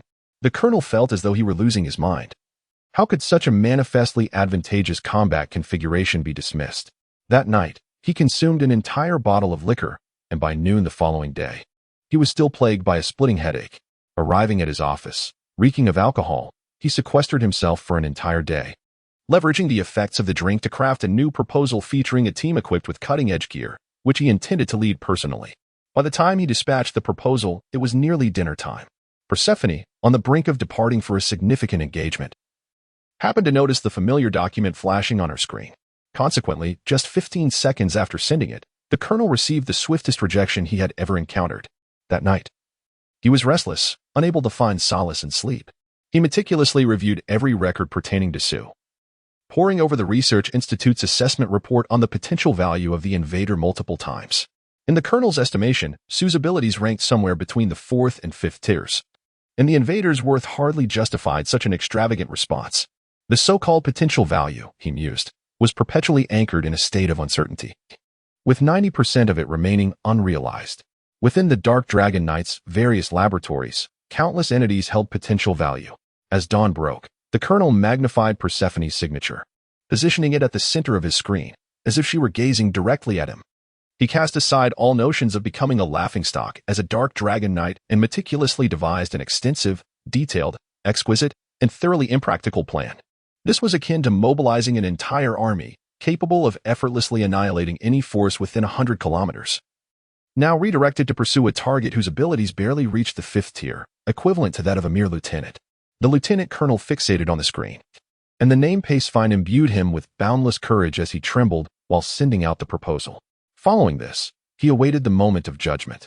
Upon entering the office, Pacefine felt an inexplicable premonition that the tenacious Lieutenant Colonel Julio would undoubtedly rescind the proposal. Just as she settled into her chair, the screen before her rose automatically, displaying the follow-up action plan in the center, flashing with the highest level of importance. Pacefine felt an urge to smash through the floor, obliterating the lieutenant colonel on the 2nd floor, whose appearance she could not recall. She adjusted her hair, and despite the absence of an audience, she assumed the most graceful and enchanting pose, donned her specially crafted glasses, and with her snow-white, elegantly straightened fingers, delicately opened the document with a deep black pencil adorned with dark golden patterns. Having glanced at the proposal only twice, Pacefine was taken aback by its audacious and absurd content. Was Julio mad to deploy an entire army to capture a mere mouse? Curiosity sparked within her regarding this mouse. What extraordinary abilities could it possess that would compel her brother, who had always concealed his pride, to regard it with such distinction, and lead the typically meticulous and capable lieutenant colonel to propose the mobilization of an army for its apprehension? Certainly. She had no inkling of the extent to which she had contributed to the formulation of such a proposal. With a flicker of her pencil on the screen, the files and background information concerning Sue were summoned forth. In the photograph section, there resided a hand-drawn portrait by Oberon. Upon laying eyes on Sue's visage, Persephone's expression abruptly shifted, eliciting a soft gasp. Oberon's artwork was strikingly lifelike, so much so that one could sense a trace of solitude hidden within Sue's calm gaze. Time slipped away unnoticed as Persephone emerged from her reverie, her slender fingers deftly dancing across the proposal, swiftly revising and approving it before sending it off.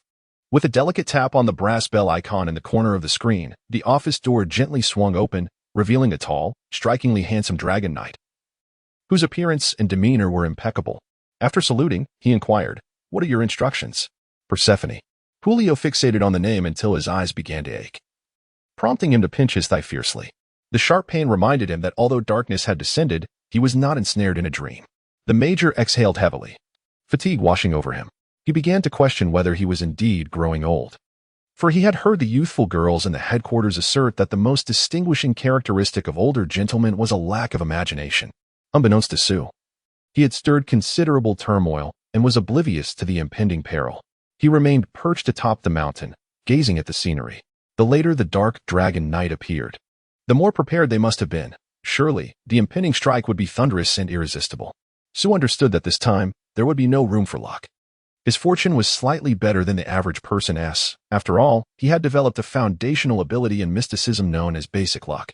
This ability appeared to be both immensely beneficial and entirely useless, and even now, Sue had yet to comprehend its underlying principles or how he had acquired such a gift. Currently, its sole observable manifestation was in the tossing of coins. If Sue desired heads, tossing it 100 times would yield approximately 51 heads. Thus, his luck was merely a fraction better than that of an ordinary individual. Through the scope, the vast expanse of grassland remained desolate, devoid of any anomalies or hints of danger. Suddenly, he heard the sound of footsteps. The crisp rhythm of heels striking the ground approached steadily. At that moment, though there was no breeze, Sue's light golden hair inexplicably fluttered upwards before gently settling down. This was a manifestation of his acute perception of imminent peril. Yet, the scope revealed nothing amiss. The metallic shards scattered across the landscape remained silent, devoid of any warning signals. Nevertheless, the footsteps drew closer, each sound resonating as if it were stepping on his very heart, and inexplicably, Sue found himself unable to discern the direction from which they came. Despite his meticulously honed and intensively enhanced sensory abilities, he could not pinpoint the source of the footsteps. A fine sheen of sweat began to bead on the bridge of his nose, indicative of his rising anxiety. Without any warning, a jolt of electric pain surged along his spine, quickly engulfing his entire back. The extreme danger loomed ominously behind him. At this moment, the footfalls, indistinguishable in direction, continued to resound endlessly, assaulting his eardrums. Sue gently set down the scope, his movements deliberate and unhurried. He refrained from turning his head or reaching for the barrett slung over his back or the magnum at his waist.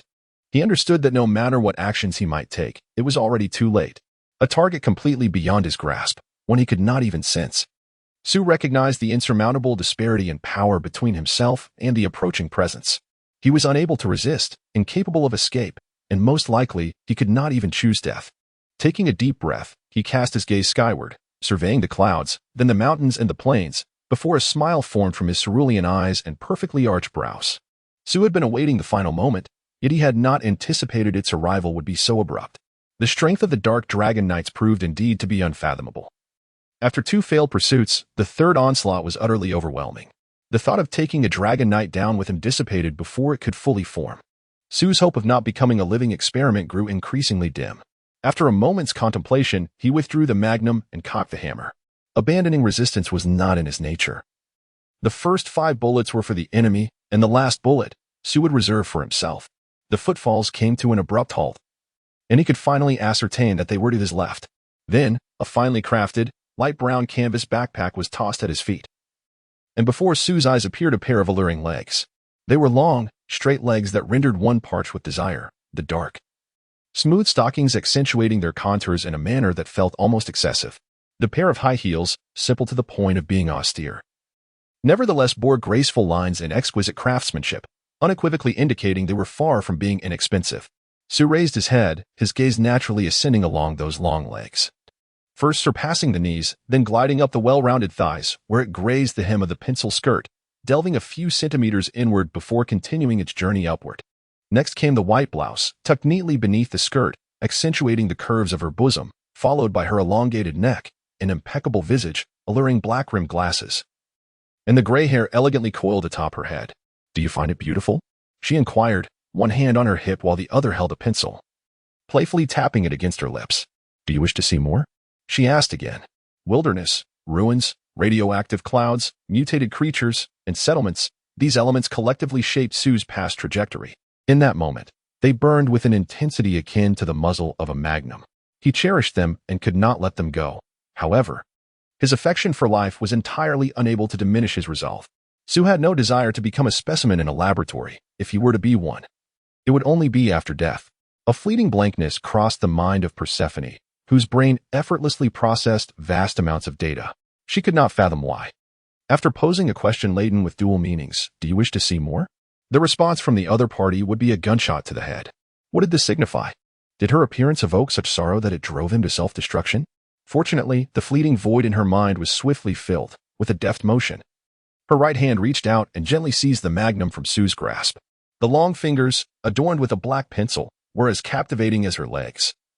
Evoking a quickening heartbeat, Sue felt a slight tingling in her hand, and before she knew it, the pistol was firmly in her possession. Persephone appeared somewhat clumsy as she toyed with the magnum, an exquisitely crafted firearm. However, its imposing size, substantial weight, formidable power, and deafening report rendered it unworthy of the adjective beautiful. She attempted to twirl the magnum on her finger like an old-time cowboy, but inadvertently pressed the trigger with both hands, resulting in a thunderous bang that sent a rush of heat toward her. The bullet she had reserved for herself soared into the vast expanse of clouds. Persephone, startled, trembled all over, nearly dropping the magnum to the ground. Her complexion turned pale. Her eyes were filled with panic. Her black-framed glasses slipped slightly, and a strand of her coiled hair came undone. In summary, she appeared utterly frightened by the resounding gunshot and the overwhelming recoil. She adjusted her glasses, gingerly pinching the magnum between her thumb and forefinger, and presented it to Sue. Her voice trembling as she said, "Here, it's yours." This time, the contrast between the black pencil and the silver-gray magnum was stark. She seemed indignant, biting down on the pencil in her hand, and questioned, "Is it really necessary to contemplate suicide just for asking if you wish to see more? Am I truly that terrifying?" Sue's voice remained calm. "Your joke is hardly amusing, Miss Dark Dragon Knight." She immediately displayed a look of surprise. "How do you know?" "Fine. I admit I hail from the Dark Dragon Knights. But how did you come to know this?" Persephone glanced at the pencil in her hand. Its black body adorned with intricate dark golden patterns, culminating in a dragon's head clutching a golden shield at the tip. She transferred the pencil to her left hand and extended her right hand towards Sue, somewhat reluctantly stating, "Persephone, it is a pleasure to meet you, Sue." Sue hesitated for a moment before extending his own right hand, responding, "I would rather have never met you." "Hey, you're a man, don't be so petty," Persephone exclaimed, slightly withdrawing her hand to avoid contact with Sue's. "And by the way, hasn't anyone told you that wearing gloves while shaking hands is rather impolite? Especially with a beauty like me?" Taken aback, Sue found the mysterious woman's behavior consistently unpredictable, leaving him somewhat bewildered regarding her true intentions. He removed the bandage wrapped around his right hand, revealing a hand that could easily rival Persephone's in elegance. They shook hands, from their skin to their contours. The two hands were nearly indistinguishable in grace. However, there was a distinction. Sue's hand exuded a subtle sense of strength, while Persephone's hand radiated delicate beauty. Sue then glanced at the canvas handbag on the ground, which was likely too small to even hold a pair of shoes, leaving him utterly speechless. Chapter 16. The trump card in this chapter, Sue discovers that his life has undergone a complete transformation. He is constantly preparing for an escape or a counteraction against Persephone. Yet he harbors no illusions. Persephone's abilities far exceed Sue's perceptual range. He remains uncertain of her primary domain of power, and at times, his senses suggest that she possesses no extraordinary abilities at all. However, an instinctual awareness perpetually warns him of the imminent danger lurking nearby. The stark contrast between his subconscious fears and the reality often leaves Sue in a state of confusion. Nevertheless, he vividly recalls Persephone's overwhelming display of strength upon her entrance, followed by her effortless confiscation of his weapon. These events were neither hallucinations nor mere coincidences. The only certainty Sue has is that he stands defenseless before this enigmatic woman. Given that Persephone at least outwardly respects him, Sue refrains from engaging in any foolish actions that could lead to his own humiliation. He carries Persephone's luggage as he makes his way along the ridge toward N958. The exquisitely crafted canvas handbag starkly contrasts with his tattered clothing and the rugged beret slung over his back. Even without relying on his sense of smell, Sue can perceive the delicate fragrance emanating from the bag strapped through the skin of his right hand, although he remains skeptical about Persephone's intent to live with him. When she inquires about where they will spend the night, Sue ultimately decides to take her to N958. In any case, it is impossible to conceal the existence of this old private base, so it would be better to take Persephone to see it. Perhaps she possesses the capacity to restore the base's water circulation system, if this system can be mended. Then even if it ultimately falls into the hands of the Dark Dragon Knights, an increase in water inevitably signifies a greater abundance of life. There were no paths up the mountain. Sue traversed the rocky terrain with remarkable steadiness, akin to walking on a smooth airport runway. Persephone, clad in high heels, had to leap from stone to stone, constantly extending her arms to maintain her balance. Observing her lively, flowing silhouette, one might envision a carefree, imaginative young girl from a bygone era, in need of protection and affection. Her swaying limbs occasionally brushed against Sue's body, appearing to be accidental. An hour later, Sue, carrying their luggage, stood before the entrance of N958 alongside the sprightly and vivacious Persephone. As they watched the door recede into the mountainside, revealing a deep passage, Persephone gasped in awe, her eyes sparkling with wonder. Sue was convinced that this glimmer of light was indeed more than sufficient for Persephone. However, this enigmatic woman from the Dark Dragon Knights now gazed into the base with a sense of bewilderment, inching closer to Sue, her left hand quietly clutching his clothing tightly, resembling a frightened cat in the dark. At this moment, Persephone, in her high heels, nearly matched Sue's height. Yet for some inexplicable reason, her expression and actions evoked memories of a little girl who would always tug at his clothes in silence. Sue let out a soft sigh, no longer concerned with the authenticity of Persephone's acting. Instead, she approached the door and tapped a few buttons on the control panel. Gradually, the base illuminated, and a faint rumble of machinery echoed from the ground. Purified air wafted through the vents, while the doors of the base slowly closed behind the two. 1,000 miles away, at the pinnacle of the 7-story headquarters of the Dark Dragon Knights, an elderly man held a cup of coffee in his left hand, casually tapping the screen with his right to bring up the footage of base N958. Leisure and entertainment time had arrived. The first image that appeared revealed Persephone, resembling a little girl, tightly clutching Sue's arm. Startled, the old man abruptly spewed coffee, splattering it across the table and screen. He began to cough violently, hastily retrieving a handkerchief to wipe his mouth and the coffee stains on his clothing. The door opened silently, and a female assistant peeked in, concern etched on her face. "What's wrong?" she inquired. With an icy demeanor, the assistant retreated, gently closing the door behind her.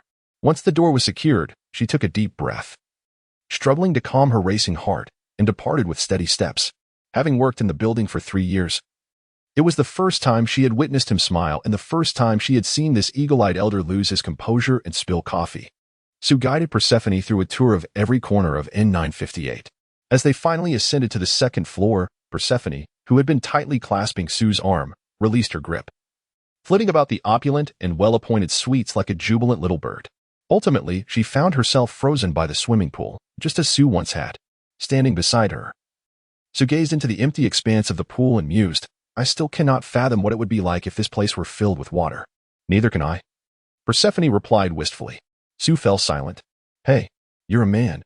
Could you please refrain from being so petty?" she exclaimed. "All right, it seems we are alike." Sue conceded with a hint of resignation. Persephone then pulled Sue into the suite, evidently prepared for the base's commander, her eyes sparkling at the sight of the impeccably clean and astonishingly spacious bathroom. "We can take a shower, right?" She posed her question with an unmistakable tone of certainty. Sue was momentarily taken aback. Since discovering N958, he had only synthesized nutrients once, utilizing less than a kilogram of water, and had consumed an additional kilogram. The remaining water had been stored in the central reservoir system, amounting to several dozen kilograms. If used for bathing, it would barely suffice. After all, this base was equipped with the most advanced water purification system of its time, capable of recycling wastewater into clean water within a minute, though some loss was inevitable. The issue lay in Sue's perception that this water was of the highest purity, classified as level 5, intended solely for consumption. Bathing water, in his view, should be of a lesser quality, perhaps slightly radioactive level 2, or even level 1. Certainly, the standards of tumultuous eras differ significantly from those of bygone days. What was once deemed secondary water in the past could prove fatal. Bathing in purified water, akin to swimming, is utterly intolerable. Persephone leaped before Sue, her hands clasped behind her back, her upper body leaning forward, her eyes wide with anticipation as she gazed up at Sue, inquiring hopefully, "Is it permissible?" Very well. This N958 had indeed become her possession. Regardless of how masterful Persephone's performance may be, even if her demeanor were genuinely reflective of her character, Sue would forever remember that she hailed from the formidable Dark Dragon Riders. Sue proceeded to connect the central water storage system to the master bathroom via the control panel in the bathing area, restoring the energy supply to the entire suite. In the expansive bathroom, exceeding 100 square meters, soft lighting gradually illuminated the space, while the air circulation system continuously infused the atmosphere with fresh air, accompanied by the fragrant essence of flora. This was a truly all-natural aroma, and with Persephone's discerning taste and Sue's sensitivity, no imperfections could be detected. Gentle background music commenced, and the transparent shower area began to emit a delicate mist. The intelligence system of the bathroom, having assessed the insufficient water supply, activated the preheating protocol for the shower area. Persephone leaned slightly forward, extending her left hand towards the doorway, and then flashed a sweet smile, unfazed by this minor setback. Once the bathroom door closed, she immediately straightened her posture, gazing up at a wall lamp in the corner of the bathroom, smiling. In the headquarters of the Dark Dragon Knights, the elderly man's screen captured the enchanting blend of elegance and wildness embodied by Persephone. She squinted one eye, her left hand forming a pistol gesture aimed directly at the man's brow. Bang! A sound reminiscent of a gunshot erupted from her slightly parted, sultry lips. Instantly, the screen before the elderly gentleman went black, followed by a plume of acrid blue smoke. He began to cough again, a hint of embarrassment now gracing his features. Sue, cradling the Barrett, leaned against the stairway, his mind a tumult of confusion. Despite having contemplated countless scenarios regarding his third encounter with the Dark Dragon Knights, he could never have envisioned such an eerie situation unfolding today. He strained to anticipate Persephone's next move, analyzing her as he would an adversary. Yet he found himself utterly at a loss. Sue could not even fathom her true intentions for being there. Time slipped away, and eventually, the door to the master bedroom creaked open. Out stepped Persephone, enveloped in a veil of mist, exhaling a satisfied sigh. In her left hand, she held an open bottle of whiskey, while her right grasped 2 glasses, as she stood before Sue, gazing intently at him. The way you are holding that gun makes it seem as if you were embracing a woman, she remarked. Sue raised his gaze, and from his current vantage point, he could almost discern the end of her snow-white legs. Almost, for it was merely a matter of 1.5 centimeters. As a skilled marksman, Sue felt a tinge of helplessness at the spontaneous emergence of that figure in his mind. He had to concede that Persephone's allure was indeed astonishingly overwhelming. Sue gently patted the Barrett, wrapped in cloth, and smiled, saying, "Women are unreliable, unlike guns." Persephone chuckled softly, settling beside Sue, her long, snow-white legs almost entirely spread before him. Such words should not be uttered in the presence of a woman. Care for a drink? In this posture, she nearly unveiled her alluring figure to Sue. As his gaze swept across her, a thought instinctively arose in his mind. She wore nothing beneath. This conclusion emerged so swiftly, a result of his gaze measuring and calculating the thickness of her nightgown, leaving him no time to suppress it. He suddenly felt that his previously relied-upon instincts might not be as effective at times. Observing the glass of whiskey that Persephone slid towards him, Sue found himself in a quandary. After a brief hesitation, he resolutely took the glass and downed its contents in one go. "Bland," Persephone murmured, emptying her own glass. With her right hand, she gently tugged at the bandages on Sue's face, leaning close to his ear, and in a whisper, said, "I possess a final trump card that will compel you to willingly accompany me, though I do not wish to reveal it just yet. As for your face, I shall see it, but only when you choose to show it to me. Do you understand?" She softly blew a breath into Sue's ear, causing his light golden hair to stand on end momentarily before settling back down. Chapter 16, The Hidden Card, Part 2. That night, Persephone naturally occupied the master bedroom, while Sue, cradling Barrett, settled back into his usual resting place at the entrance of the base and fell asleep. Persephone expressed no objections to his choice of location, seemingly untroubled by the prospect of his nocturnal escape. Sue, too, dismissed such thoughts. In terms of tracking, this level of proximity hardly constituted a safe distance. Every moment spent in the company of Persephone drained him of energy, often more so than in battle. Coupled with the effects of a strong drink, Sue soon succumbed to a languorous slumber. This time, his alertness waned remarkably, as if he were enveloped in a warm embrace of darkness, experiencing an unprecedented sense of relaxation, dreamless and untroubled. It was not until the thunderous roar of machinery resonated in his ears that he roused from this profound sleep, his consciousness reluctant to part from the comfort he had just known. Through the crack of the base's door, he discerned that dawn had broken. It was likely around 9:15. Could it be that he had slept for 12 hours? Sue jolted awake. In an instant, as his eyes fluttered open, his body stiffened, only to gradually relax. Barrett had somehow been moved from his embrace to the side, and beneath him, the cold, hard honeycomb alloy steel plate was now cushioned by a soft, warm blanket, with a thin cover draped over him.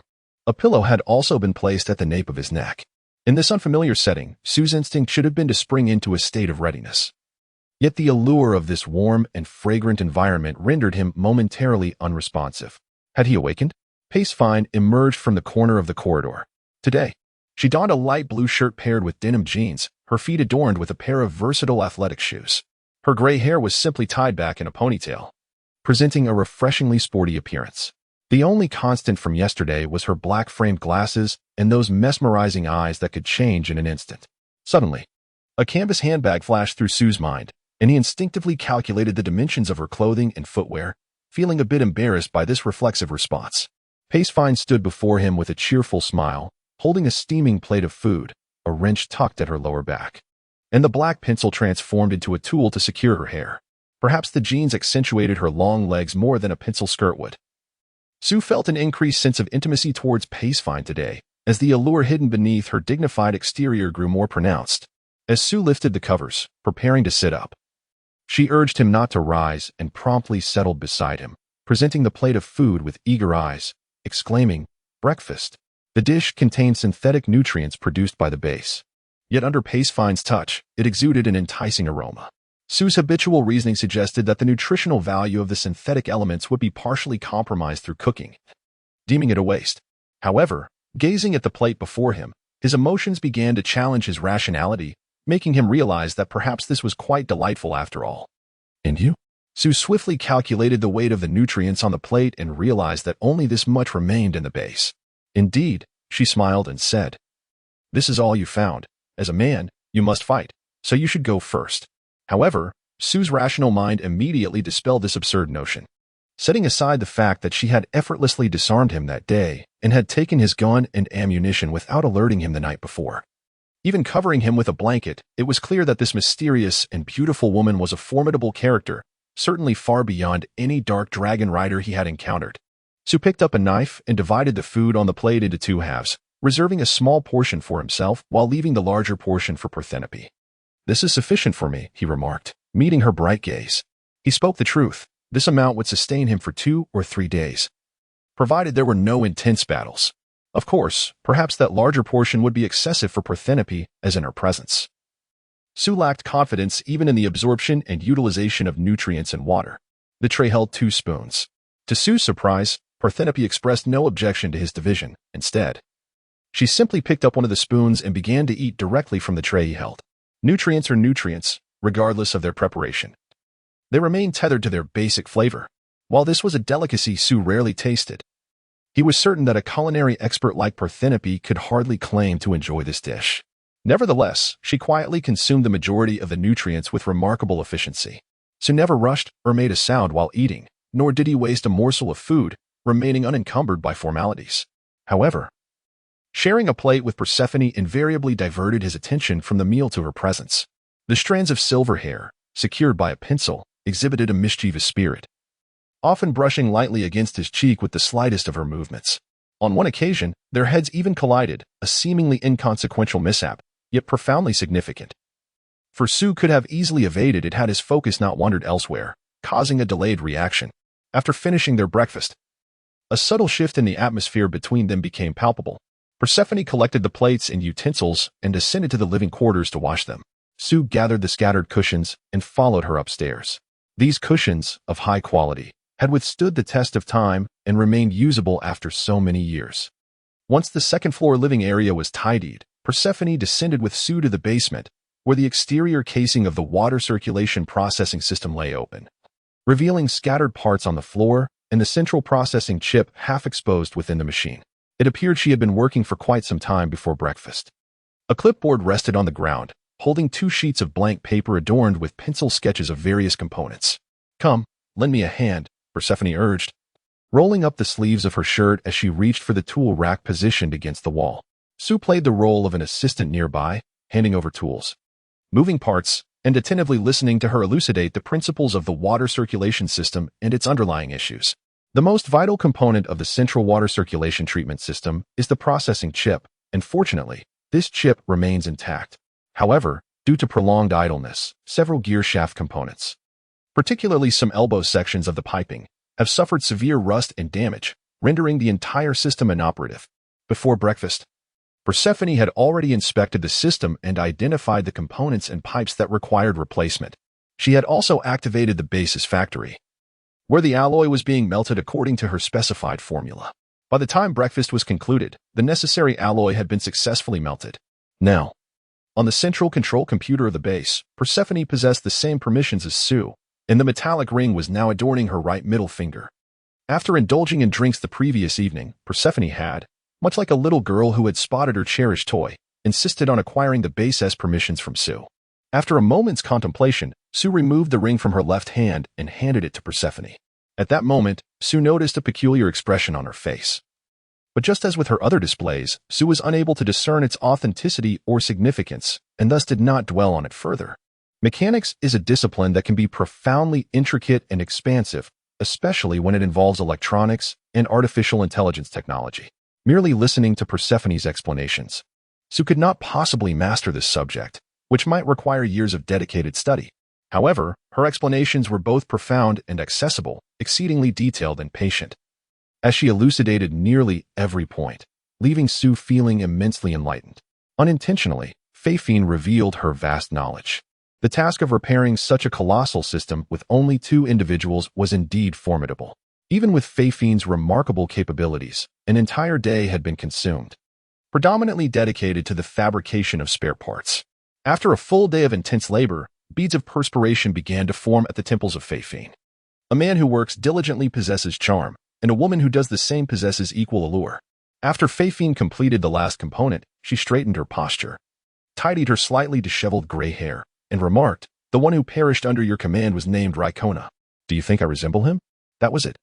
Fafine gathered a collection of processed components and placed them in Sue's embrace, while she took the remaining parts and ascended the stairs, conversing as she walked. The Dark Dragon Riders are, in truth, a loosely organized collective. The direction of this organization depends on its members. If you believe we are errant, you are entirely capable of altering it through your own efforts. Sue remained silent for a few seconds before responding. Once a freight train commences its journey, it becomes exceedingly difficult to change its course. I am but a small figure, unable to halt a train that is already set in motion. Unable to halt the train? Fafine paused, gazing at Sue. Yet, from my perspective, it appears you are hurtling headlong into the train. Sue, feeling helpless, finally said, I wish to live. Yet, when faced with no choices, I do not fear death. Is there truly no choice? Persephone questioned further. With hands smeared in grease, Persephone activated the power switch, and the machine's roar instantly filled the space as groundwater was relentlessly extracted and funneled into the central water recycling system. After a few minutes, she turned the valve at the outlet, and with a splashing sound, a powerful and crystal-clear jet of water erupted forth. Persephone cheered, and Sue couldn't help but smile as she cupped her hands to catch the abundant water. The water was pristine, devoid of impurities. Though it inevitably bore a slight trace of radiation, it nonetheless met the standards for Class 4 water.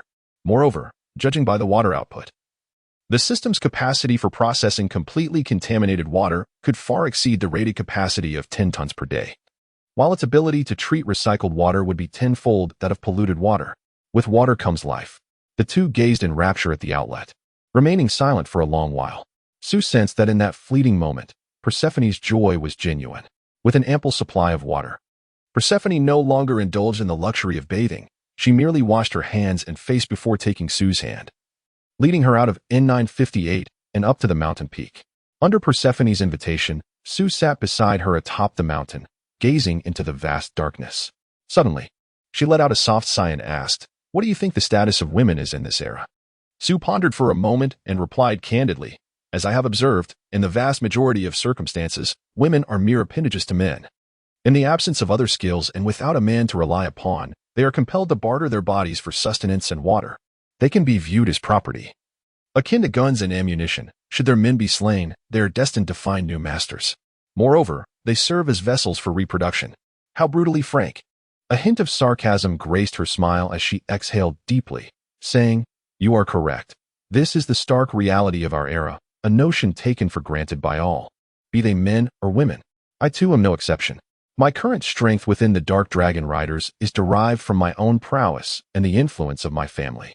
Over the past few years, I have engaged in countless battles, emerging victorious each time.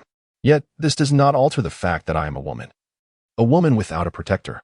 In the absence of such a guardian, the men around me transform into ravenous wolves, eagerly awaiting the day I falter, ready to rend me to pieces. In the future, I shall continue to fight relentlessly. However, in battle, there will inevitably come times of injury, or even moments of irrevocable loss of strength that will mark my demise. Throughout the annals of the Dark Dragon Riders, there have been many illustrious women: Stephanie, Bloody Mary, Jemima, names that once inspired fear. Yet, when they fell victim to misfortune in countless skirmishes, losing their formidable combat abilities, they ultimately became playthings for men devoid of protectors. Due to their former strength and backgrounds, nearly all capable men who could approach them would not miss such an opportunity. After all, to toy with a woman of stature is far more exhilarating. Perhaps one day in the future, I too may find myself in a similar plight. Unlike them, I possess familial support, ensuring that I will not entirely be reduced to a mere plaything. However, because of my family, those who would seek to involve themselves with me would be prominent figures within the clan and individuals engaged in dealings with the family. Sue's heart tightened imperceptibly as he recalled the countless women he had encountered and seen, particularly Lee. As for Persephone, her beauty could transform all surrounding males into ravenous wolves. After a brief silence atop the mountain, Persephone suddenly uttered a breathtaking declaration. "Sue, would you be willing to join the Dark Dragon Riders and protect me henceforth?" She did not cast a glance towards Sue. Instead, she sat with her knees drawn up, gazing into the distance amidst the night breeze.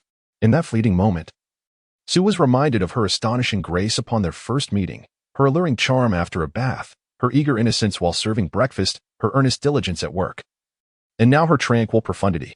For a moment, he found it difficult to discern which aspect truly embodied Persephone. Perhaps all these countless facets are indeed Persephone herself. Over the past 2 days, she has been revealing everything about herself before him. Such an extraordinarily remarkable woman, in every regard, requests him to be her protector? If this is merely a ploy to entice him into the Dark Dragon Riders, then the price is undeniably exorbitant. It is a complete case of gaining nothing but loss. Sue gazed into the distance, taking a deep breath before uttering, "The Dark Dragon Knight is not suited for me. I apologize." Silence lingered. After a considerable time, Persephone inquired, "Sue, do you have someone you wish to protect?" Sue replied calmly, "Yes. However, perhaps not in the manner you envision." Persephone withdrew a pencil that had been securing her deep gray hair, allowing it to cascade like a waterfall.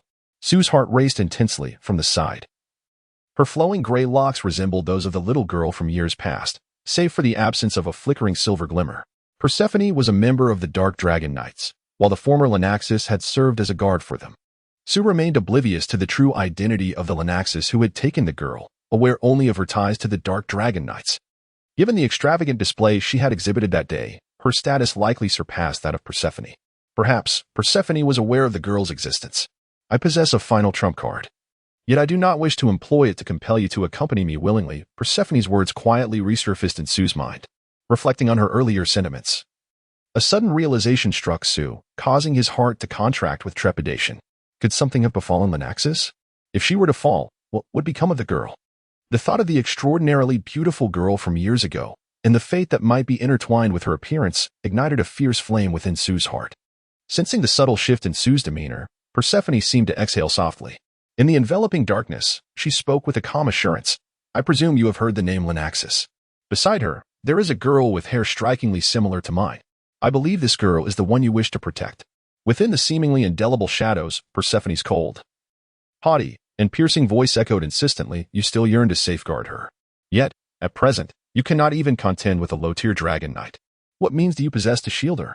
When the day of calamity arrives, what will you be capable of, given your current state of existence? Even if granted 5 or 10 years, to what tier of ability could you possibly ascend? 5th, or perhaps 6th? With such limited prowess, you would be rendered powerless. The advent of misfortune is inevitable, not incidental. Amidst the bloody council, the Spider Queen is far from the sole sovereign."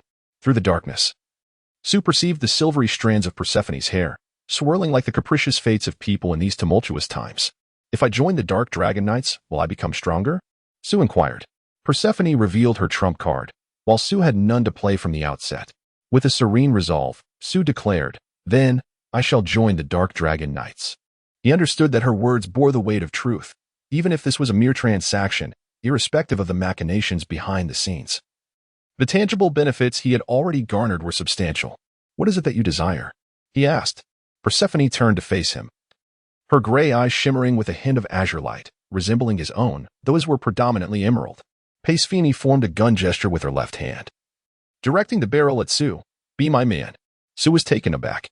He possessed a fundamental ability of luck, yet the condition before him was absurdly advantageous. Su believed that even if he elevated his basic luck to the 8th or 9th tier and waited several hundred years, such an opportunity would never simply fall into his lap. It was not a matter of probability, but rather an impossibility. Su awaited her further words. Pasfini continued, "Of course, you currently lack the qualifications to be my man. Even an increase in strength by 7 or 8 times would not suffice. Moreover, after joining the Dark Dragon Knights, should anyone learn of this matter, with your present capabilities, you would inexplicably perish within days. Once you join the Dark Dragon Knights, aside from some essential and basic assistance, you will no longer receive anything from me. You must confront both overt and covert enemies on your own, growing stronger until you are capable of being my man.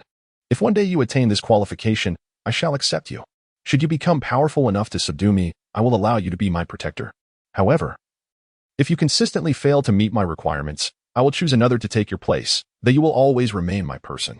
I will not prevent you from protecting her. If necessary, you may choose to die in battle. But, as you face death, always remember, you are mine." Upon hearing Pasfini's forceful declaration, Su merely smiled. Her statement was straightforward, sharp, and unadorned, yet this was the reality. The conditions are remarkably favorable. Although this is far from what Su desires, he finds himself with no alternative. Much like 7 years ago, the deal is struck. Su has always been succinct in his speech. Pasfini chuckled softly and remarked, "Had you joined the Dark Dragon Riders at my first invitation, these conditions would not have arisen. However, you compelled me to reveal my trump card, transforming this into a transaction. In dealings, Su has always been a person of integrity. Since Pasfini's arrival, nearly every event that transpired has upended Su's understanding of the world. He is not naive. He knows that this transaction conceals deeper layers of intrigue, though he currently lacks the standing to uncover them. The events of the past few days replay in his mind, and he suddenly recalls that when she mentioned holding a trump card, she also referred to another wish. In comparison to the opportunities she has afforded him, this wish seems trivial. In the darkness, Su sits in quiet contemplation, gazing into the endless void. Years ago, in Yorkston, that young boy could not have foreseen that 7 years later, he would bear the same responsibilities once more. Chapter 17. The Price of Growth 10 days later. Su stands atop a mountain, surveying the expanse below. It is a vast city that has begun to reclaim some vitality. The sky is overcast, yet many buildings glow with lights, and newly paved roads are frequented by vehicles. On the city's periphery, large factories blaze with illumination, and trucks laden with goods continually enter and exit. Crucially, the twinkling lights scattered throughout the city indicate a substantial power supply. Beyond the city stretches an infinite sea. The low-hanging clouds in the sky revealed a narrow gap, allowing the sinking sun to emerge. A vast expanse of golden sunlight poured down, not only transforming the sea into a shimmering expanse of gold, but also casting a rich crimson hue over the city's seaside. Yet, beneath this vibrant golden facade lay profound shadows, akin to an eternal night. Beside Su stood Persephone, clad in a blouse and pencil skirt, with her right hand holding a delicate canvas bag and her left hand gesturing toward the ocean glimmering with countless golden rays. She declared, "The headquarters of the Dark Dragon Knights is just there." Following her fingertip, Su discerned the old 7-story building. Although it was a distance away, Su could faintly make out the narrow, towering entrance. With the sunlight behind it, the interior loomed dark and foreboding, seemingly ready to engulf any who dared to enter. Indeed, like a specter, Persephone glided forward, ascending the long steps and confidently crossing the threshold of the Dark Dragon Knights. The moment she appeared, 2 guards snapped to attention. Executing the most formal military salute, their gazes toward her filled with awe, excitement, and a hint of concealed desire. Persephone moved with an alluring grace, her face a mask of unadulterated coldness and pride.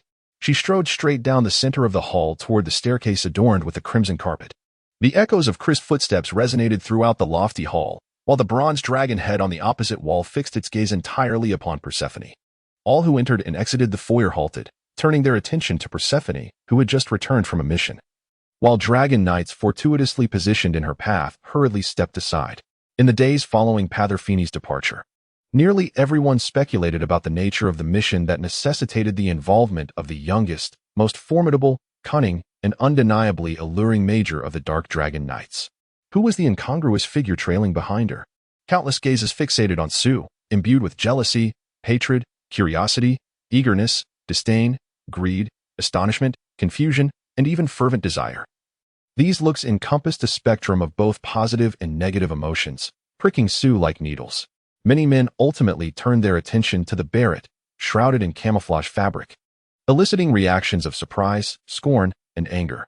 In an era dominated by advanced intelligent firearms among the Dark Dragon Knights, the simplistic mechanical weapons of yesteryears have nearly become extinct. Those daring enough to wield such arms are often formidable individuals of great renown. Within the ranks of the Dark Dragon Knights, the realms of spell-like abilities and martial prowess reign supreme. Even among those specializing in psychic domains, few focus on firearms as their primary offensive tool, as the balance of power between low-tier weaponry and electronic intelligence remains debatable. The hall was filled with women, distinguishable by their attire. Most were ordinary personnel engaged in clerical work, though a few were female knights. Their eyes lingered on Sue's face, occasionally darting towards Patherfini, with some unable to conceal their jealousy or envy. With her unwavering stride, Sue navigated through the myriad gazes, ascending to the 6th floor alongside Patherfini. Upon entering the headquarters of the Dark Dragon Knights, Sue bore no bandages on her face. The return of Patherfini to the Dark Dragon Knights was marked by an unapologetic display of strength and flamboyance. Wherever she walked, the crisp sound of her high heels echoed. Yet, it was Sue who garnered more attention. Upon reaching the 6th floor, she received word that the handsome and radiant male aide was already standing before her office, ready to open the door.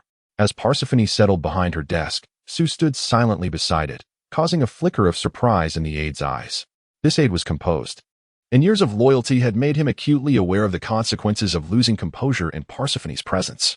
He restrained himself, avoiding the temptation to glance at Sue, and placed several documents before Parsiphone. Is there still a basic training camp scheduled?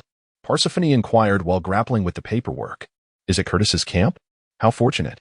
She lifted her gaze, pointing her pencil at Sue, and said, Go inform Curtis that we need to add one more participant to this training session. The aide was taken aback. That may prove quite difficult. You are aware of Lieutenant Curtis's temperament. He never accepts additions at the last moment. Moreover, your directive seems to contradict protocol. He appears not to have completed any formalities to join the Dark Dragon Riders. And this training camp is specifically designed for selecting new Dragon Rider members. Parsiphone's gaze turned increasingly frigid as she replied, It seems I have not granted you the authority to question my orders, Lieutenant. Do not forget your position. Simply perform your duties. Go tell Curtis that I am utterly serious about this matter, and there is no room for discussion. Should he dare to confront me with his regulations, or attempt to impose upon me his odious customs, I shall make my way to his residence this evening and shatter every bottle of his wine. Convey my words to him. Not a single syllable shall be altered. Indeed, the officer straightened his already impeccable posture and responded with a crisp, resonant voice, diligently masking the astonishment that stirred within him. Persephone then turned her gaze towards Sue and said, You shall accompany him. He will instruct you on what needs to be done. Just as the officer was about to exit the office, Sue suddenly noticed Persephone gesturing to him, her black pencil tracing a delicate line through the air. Having spent nearly half a month in her company, Sue understood that she was signaling him to topple all adversaries within the training camp. He nodded almost imperceptibly. Persephone would never compel him to undertake any futile task, and he grasped to some extent the significance of such an endeavor. The officer led Sue directly out of the building, personally driving a four-wheel drive emblazoned with a devilish design, whisking Sue away at great speed. The journey was lengthy, during which the officer cautiously inquired about Sue's origins, interests, and any pertinent details. It was evident that his curiosity was becoming increasingly difficult to contain. However, seated in the passenger seat, Sue clutched his Barrett in silence. The officer's handsome visage flushed subtly with anger. Yet, out of fear of Persephone and ignorance regarding Sue's background, he refrained from confrontation or resorting to violence. The roar of the off-road vehicles surged forward, leaving behind winding roads and towering buildings. The windshield could not shield against the fierce winds that swept through, causing the aide's golden hair to be blown straight back. After nearly an hour of travel, the vehicle approached a seemingly modest military camp nestled at the foot of the mountain. Upon inspection of the aide's credentials by the guard at the entrance, the vehicle was granted passage. Beneath the obviously tailored uniform lay a physique brimming with explosive strength, muscles coiling beneath rolled-up sleeves, pulsating veins coursing over skin that gleamed with a slick sheen. The aide stood and introduced himself, stating, "This is Sue. I have come at the behest of General Passifini to join this training session." Passifini? What madness is that woman up to now? Inform her that this training session is already at full capacity. If he wishes to participate, he must wait until next year.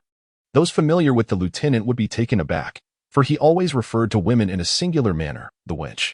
Mark my words, Lieutenant, this is an order. The aide's demeanor was resolute.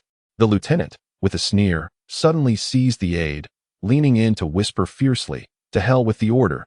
This command is improper. And I refuse." Despite the aide's own imposing stature, he appeared almost frail compared to the lieutenant. Somehow, once in the lieutenant's grasp, the aide immediately lost all strength, his arms hanging limply at his sides. His complexion had grown somewhat pale, yet he persisted in speaking loudly. "The general has declared that this time she is utterly serious, and there is no room for negotiation. Should you fail to execute her orders, she will come to your home tonight and shatter all your wine." Sue stood resolutely, meeting the lieutenant's piercing gaze without the slightest tremor in his own. The lieutenant glanced at his azure eyes, then at the Barrett behind him, his expression softening slightly.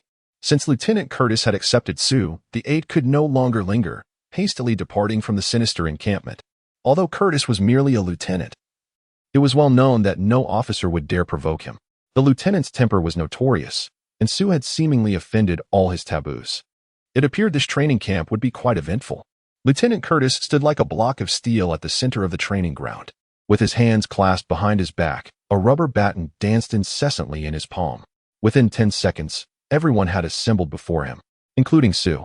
There were 32 trainees in this session, 5 of whom were women. Unlike typical military training, the lieutenant eschewed formal drills, allowing everyone to stand as they pleased. Consequently, small groups among the trainees naturally emerged. Sue stood alone, accompanied by 4 other women who also stood solitary. The largest group comprised 9 individuals, led by a robust man in his 30s, whose meticulously groomed beard revealed his fondness for it. Once all had gathered, the lieutenant remained silent for a full 5 minutes.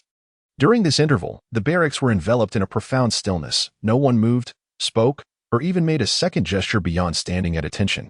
"Excellent. It appears that you are all astute individuals who have not dismissed my warning as mere air." At last, the lieutenant broke his silence, pointing his rubber baton at Sue E., proclaiming, "And you are cleverer than the rest. You may be oblivious to my warning, yet you have not transgressed my rules." At that moment, Sue felt the gaze directed at him intensify with hostility. "I granted you 15 seconds, yet the most timid among you stood before me within 10. I must say, truly remarkable." The lieutenant continued his lecture, his bear-like gaze sweeping over the 32 cadets before him. "It seems your courage has grown somewhat painful. I shall offer you an opportunity. This training camp will yield but one official member of the Dragon Riders." A collective gasp erupted, and the cadets' expressions shifted dramatically. The impact of this revelation eclipsed their fear of the lieutenant, and familiar faces began whispering among themselves. Under the stewardship of Curtis, the training camps produced varying numbers of Dragon Riders, with no one privy to the criteria dictating the elimination rate. However, one fact was universally acknowledged: the fewer the candidates, the higher the rank upon graduation. If only one Dragon Rider were to emerge, it would signify that this individual would leave the camp as a second lieutenant. Correspondingly, the opportunity would be singular. The cadets exchanged glances, and an air of unease began to permeate their scrutiny. The captain suddenly raised his voice. "Now, who can tell me the first tenet of the Dark Dragon Knights?" Silence ensued. Cotties remained unhurried, quietly awaiting the response, and the longer he waited, the more sinister his smile became. At last, the leader of the 9-member group spat and declared, "The first tenet of the Dark Dragon Knights is power." Chapter 17. The Cost of Growth. "You filthy wretch, you're correct. I believe your name is Cook." The captain roared, striding toward the neatly groomed man, and without warning, he delivered a powerful punch to Cook's abdomen.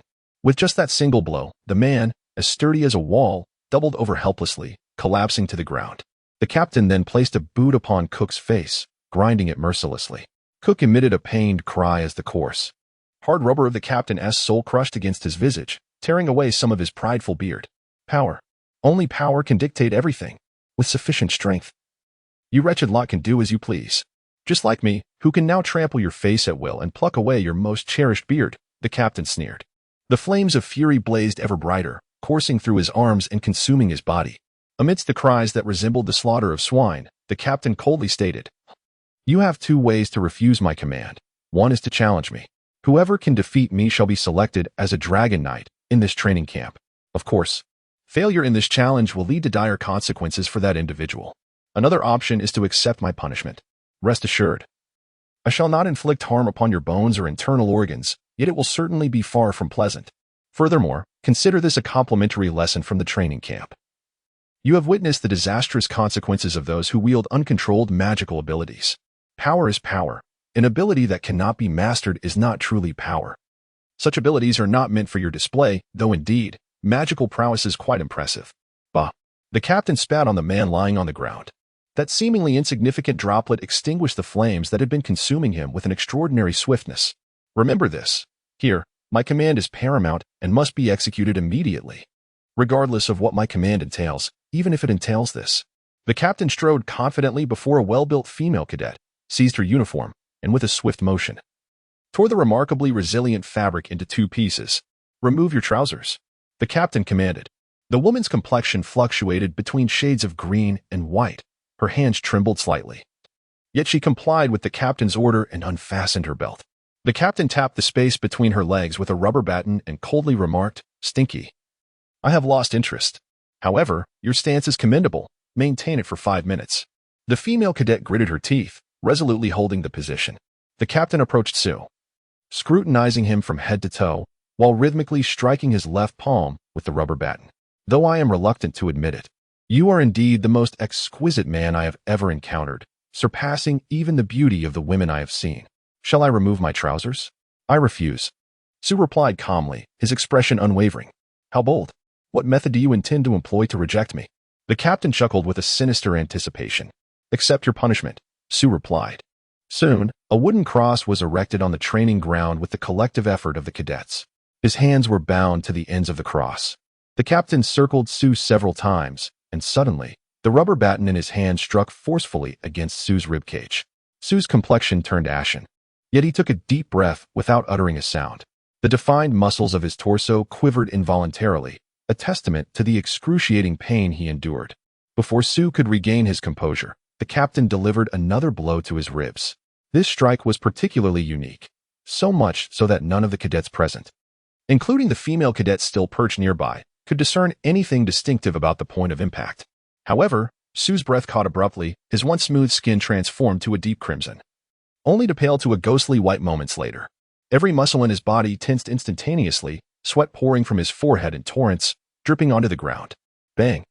The third strike landed on Sue's right rib. His head jerked upward as if he were roaring, yet no sound escaped his lips. He was utterly breathless. The fourth blow struck his lower back, the fifth targeted his coccyx, and the sixth landed at the junction of his chest and abdomen. Sue radiated an astonishing heat, his body convulsing and twitching uncontrollably, his breath shallow and labored, air failing to fill his lungs but swirling in his throat. Throughout it all, Sue remained silent, not a single cry of anguish escaping him. A flicker of surprise crossed Curtis's face as he discerned the change in Sue's breathing, a clear indication of overwhelming pain and the impending collapse of consciousness. The lieutenant had initially been confident in his ability to wield the baton with precision, inflicting maximum agony without truly harming Sue. However, he was taken aback to find that the torment Sue endured far exceeded his expectations. The fact that Sue could maintain control and remain silent even as his awareness teetered on the brink of collapse compelled the lieutenant to reassess his perception of him. He estimated that Sue's sensitivity to pain was approximately 1.5 times that of an average person, suggesting that if both individuals possessed a level 2 physical defense enhancement, Sue's capacity to endure strikes would be considerably inferior. Yet, this did not necessarily signify a disadvantage. Heightened sensitivity to pain indicated a stronger potential within the realm of perception. Consequently, the lieutenant decided to forego the remaining 3 strikes initially planned. Individuals from different domains of ability warranted distinct treatment. And given that Sue's prowess lay in the perceptual domain, enduring 6 strikes equated to the pain of 10 for an ordinary individual. Each blow compounded the suffering. And Curtis speculated that if he himself were suspended upon the cross, he might withstand about 15 strikes. What would happen after 15, he could not say. Perhaps madness would ensue. In Curtis's eyes, anyone who could endure 9 strikes was a true tough man. Among the more than 400 trainees he had encountered, only 3 had succeeded in withstanding 9 strikes. The fact that Sue could endure the equivalent of 10 strikes without a crime marked him as a paragon among the toughest of men. The captain now perceived that Sue's exquisite visage and overly delicate skin no longer seemed as glaringly striking. Unbeknownst to the captain, his assessment of Sue was somewhat flawed. Her sensitivity to pain was thrice that of an ordinary individual. Cordes gestured towards Cook, who remained prostrate on the ground, unable to rise. And the woman still posed in her nakedness. You both appear to hail from respectable families. He then pointedly remarked to Sue, tapping her chest with a rubber baton. This time inflicting no additional suffering. You possess a commendable backing. However, your support is rather precarious and may even become a burden in the future. Perhaps, in a few years, you will grasp my meaning. I never anticipated you would comprehend it now. The captain raised his voice once more. You have all witnessed. Those with families and support meet this fate. You worthless beings, devoid of anything, would do well to relinquish your fantasies. Even if I command you to consume excrement, you shall obediently comply. The consequences of defying the captain's orders were starkly evident before all. One lay gasping on the ground, while the other dangled on a cross, nearly unconscious. Although the fallen individual was confirmed to be crippled, after witnessing the torment endured by Sue, many trainees entertained thoughts utterly beyond rational explanation. They would rather be the one sprawled on the ground than become Sue. The captain snapped his fingers, prompting two burly and menacing soldiers to rush over. Hoisting the severely injured cadet from the ground as if he were a mere ragdoll, and flinging him over their shoulders to carry him to the medical room. The potential agony inflicted upon the injured by this rough handling did not fall within their realm of concern. Meanwhile, the female cadet remained frozen in her stance on the training ground, inadvertently becoming the object of scrutiny for the two soldiers. For scorching gazes pierced her vulnerable areas, causing her smooth, taut skin to erupt in a flurry of tiny blemishes. She bore no objection to being observed, nor even to being taken, provided her counterpart possessed sufficient strength or authority. Yet, in this era, she belonged to a lofty echelon, and being subjected to the leering of two lowly soldiers filled her with a profound sense of humiliation. Nevertheless, she dared not rise or make any other movement. Although 5 minutes had long elapsed, the captain had yet to grant her permission to stand or to dress, leaving her to maintain her position, paralyzed by uncertainty.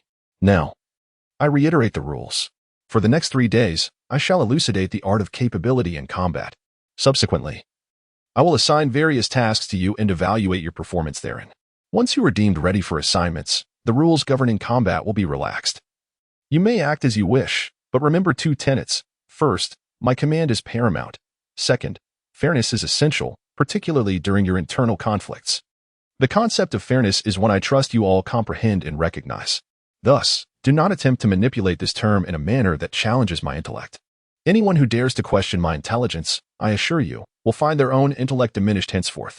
This statement is, in essence, intended for all. Sue was oblivious to how he found himself lying on the bed. The only fragment of memory he retained was the piercing whistle that invaded his ears as countless shards of consciousness struggled to coalesce. He sprang up from the bed, his muscles convulsing violently as he hit the ground. Although his mind had regained clarity, the excruciating pain that had overwhelmed him continued to wreak havoc on his body, causing most of his muscles to tremble uncontrollably, disregarding the commands of his consciousness. Gritting his teeth, he summoned the minimal strength he could muster from the few functioning muscles, rolled over, and crashed through the barrack door. With great effort, he managed to stand, dragging his body step by step to the center of the training ground, only to collapse once more. The silhouette of a captain, clad in dark, thick-soled military boots, loomed before Sue. Exactly 15 seconds. I can only say you were quite fortunate, lad. Now, get up. Sue's movements resembled those of a zombie, far from the agile, almost superhuman grace of a living corpse. Nevertheless, he managed to rise, albeit unsteadily, his body trembling uncontrollably. Suddenly, Cook erupted into laughter, remarking, "Look at this kid, soft as a woman. After just a few hits, he has reduced to this state. No wonder he looks more feminine than a woman." Cook's laughter was infectious, prompting several others to join in the mockery. Although the rest remained silent, they cast disdainful glances at Sue. Even those specializing in the realm of perception, who felt pain more acutely, should not display such a feeble resistance to blows. "Shut your mouths." The captain spoke little and in a subdued tone, yet his words resonated profoundly. After circling the trainees, he inquired, "What constitutes true ability? Do not delude yourselves into thinking that merely receiving a few injections signifies capability, nor should you assume your modest skills are particularly impressive. A formal Dark Dragon Knight, even if merely a private, is expected to possess at least 4th-tier abilities. Thus, here, anything below 3rd tier is considered rudimentary. Abilities ranging from 4th to 8th tier are merely referred to as advanced. And what about those above the 8th tier? A timid female trainee ventured to ask. The captain chuckled in a peculiar manner. Above the 8th tier? You might inquire at the 7-story building by the seaside where the Dark Dragon Knights are stationed. I hear there are quite a few generals there. The young woman blushed deeply, deterred from further questioning. The captain spat, flexing his seemingly mutated muscles as he paced, and declared, in consideration of your relative obedience, I shall impart a lesson. Remember this. First, only the abilities that can be applied are true abilities. Second, skills acquired in the wild are invariably superior to those gained through injections. Third, one must choose a suitable combination of abilities rather than resort to injections indiscriminately. The synergy of 3 second-tier abilities may indeed rival that of a singular 5th-tier ability. That will be all for today. The class is dismissed. Almost all the trainees exchanged glances, astonished that the long-awaited lesson was merely encapsulated in these 3 statements. Of these, the first was trivial, the second had long been disproven, and the third was as good as saying nothing at all. Those who gain entry into this training camp invariably possess some degree of background, with even the least among them boasting multiple 3rd-tier abilities.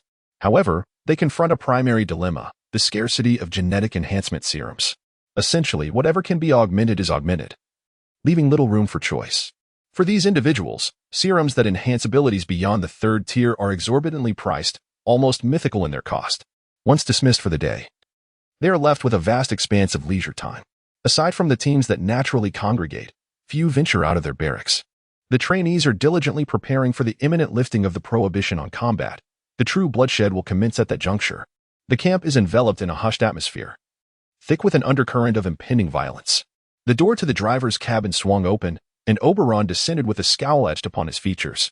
This time, he had dispensed with a chauffeur, opting to drive himself. With purposeful strides, Oberon advanced through the entrance, disregarding the guards stationed at the gate, and made his way directly to the 6th floor. The sentinels and many within the building recognized this freshly minted Dark Dragon Rider private. Consequently, upon witnessing his grim demeanor, the guards prudently averted their gazes, even foregoing the customary verification of identification. Those who brushed past him within the building observed his fervent haste with curiosity, pondering the cause of his agitation, while a select few, privy to the situation, contemplated thoughtfully. Nevertheless, all present discerned that this youth, who should still bear the traces of boyish innocence, could indeed exude an aura of formidable intensity when angered. The sound of heavy footsteps reverberated through the 6th-floor corridor, filled with palpable anger. Oberon's aide, startled by the commotion, opened the door to his small office and greeted Oberon with the most sincere smile. "My Lord Oberon." "Step aside," Oberon bellowed, waving his hand, unleashing an invisible force that sent the aide staggering backward.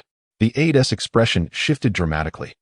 He had never anticipated that the usually calm and composed Oberon could unleash such ferocity without restraint.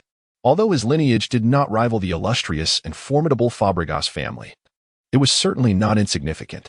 Serving as an aide to Fethany, he harbored aspirations not only for his career but also for a deeper connection with the renowned and formidable beauty. However, he did not foresee that the typically humble Oberon would show him no mercy.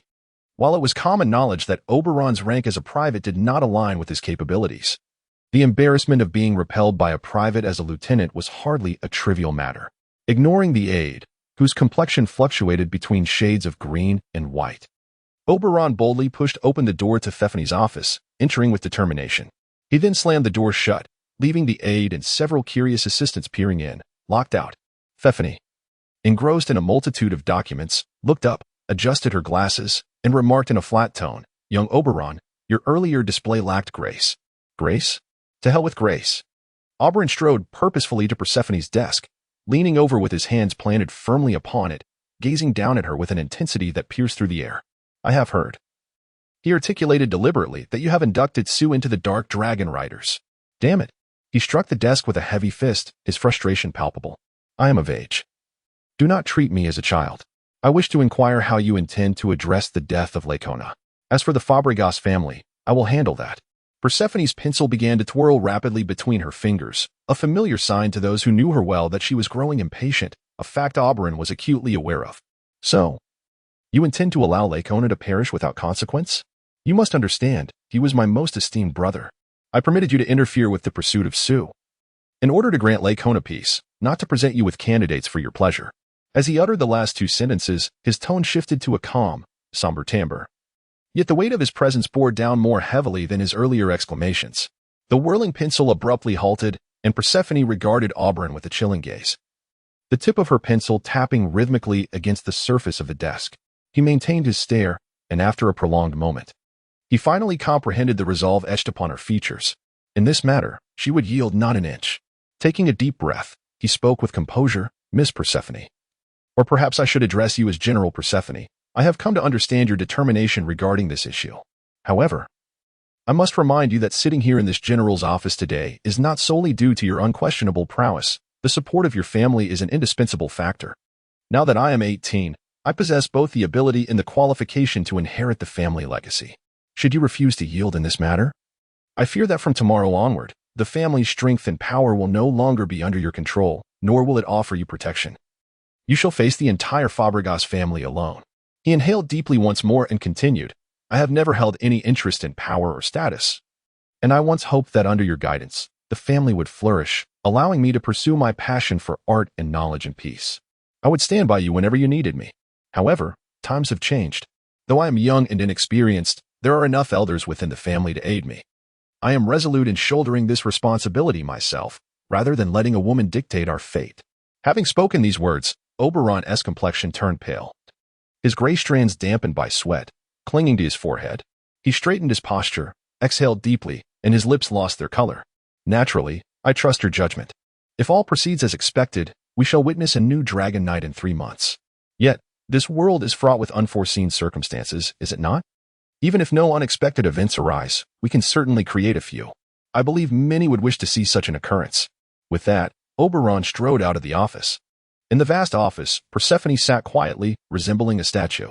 She was acutely aware that her boyish younger brother had matured. Tomorrow, he would assume the weighty responsibilities of the family. Although still somewhat naive, he had begun to exhibit a decisive nature and a ruthless demeanor. Oberon's resolve exceeded even Persephone's expectations, yet his choices were sound. To forsake the long-standing alliance with the Fabregas family for the sake of an inconsequential outsider was an unwise decision. Following her expulsion from the family, Persephone believed her choices would no longer influence the relationship between the two clans. She was confident that the Fabregas family would compensate adequately for the loss of a Dark Dragon Knight commander. Starting tomorrow, she would no longer be a member of the family. Henceforth, Persephone, the youngest major of the Dark Dragon Knights, would face the world alone. A black pencil lightly tapped the screen, and Sue leaped into view. In the photograph, Sue faced away from the setting sun, moving steadily forward, with only the muzzle of his gun reflecting a glimmer of brilliant sunlight. His entire face was shrouded in shadow, obscuring his features, and only a faint green light glimmered in his pupils. In the darkness, the black eye patch remained striking. Sue traversed a dilapidated path that extended endlessly through the frame, with no visible end or return. Damn, what a loss. Persephone sighed. Chapter 18. The beginning of destruction. The ensuing days were filled with relentless physical training. The first lesson consisted of mere trifles, leaving those with a solid foundation feeling somewhat disgruntled. However, the subsequent physical training sessions allowed them to fully comprehend the origins of the lieutenant's modest reputation. Cordis tailored the training regimen according to each student's capabilities. If one's resolve was sufficiently strong, they would find themselves utterly exhausted by day's end, with no desire left but to collapse into bed. Those specializing in combat abilities faced training volumes several times that of their peers. Although each student concealed some aspects of their own potential, the lieutenant did not inquire.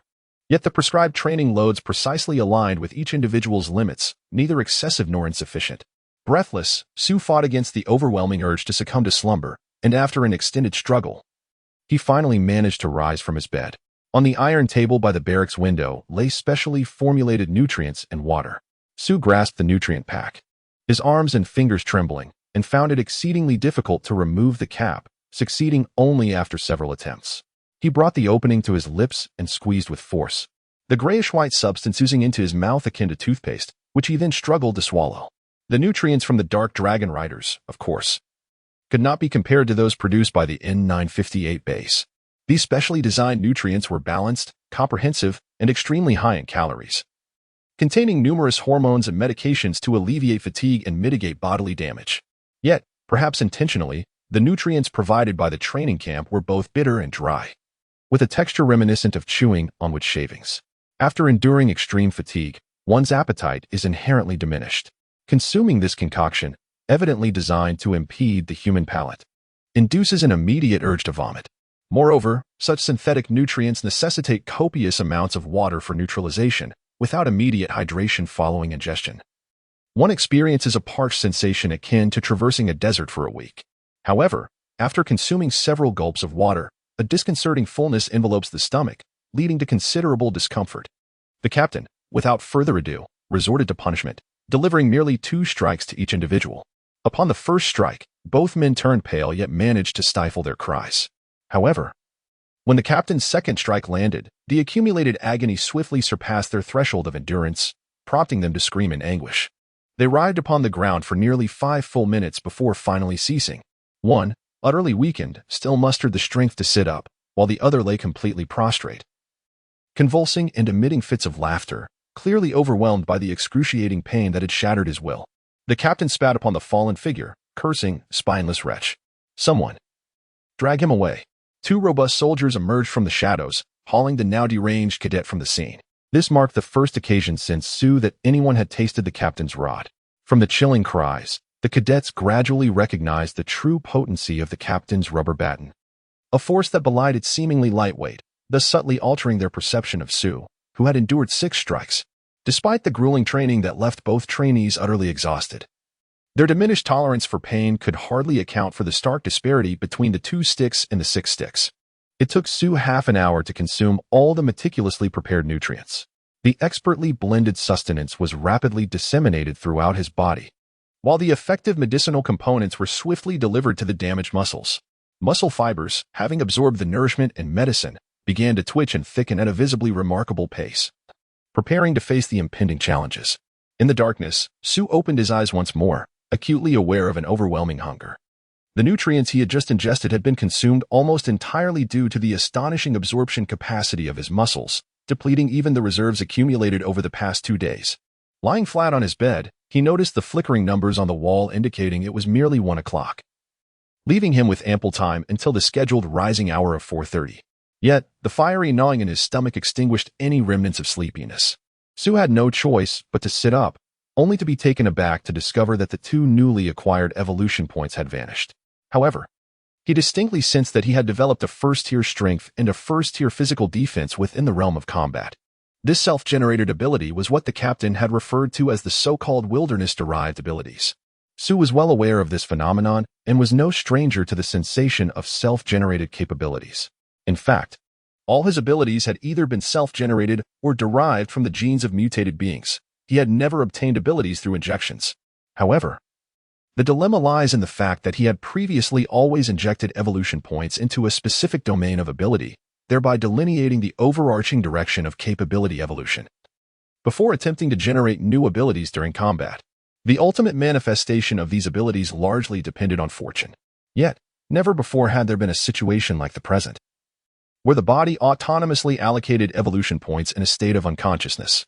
Could it be that his subconscious had sensed impending danger, prompting this self-initiated evolution?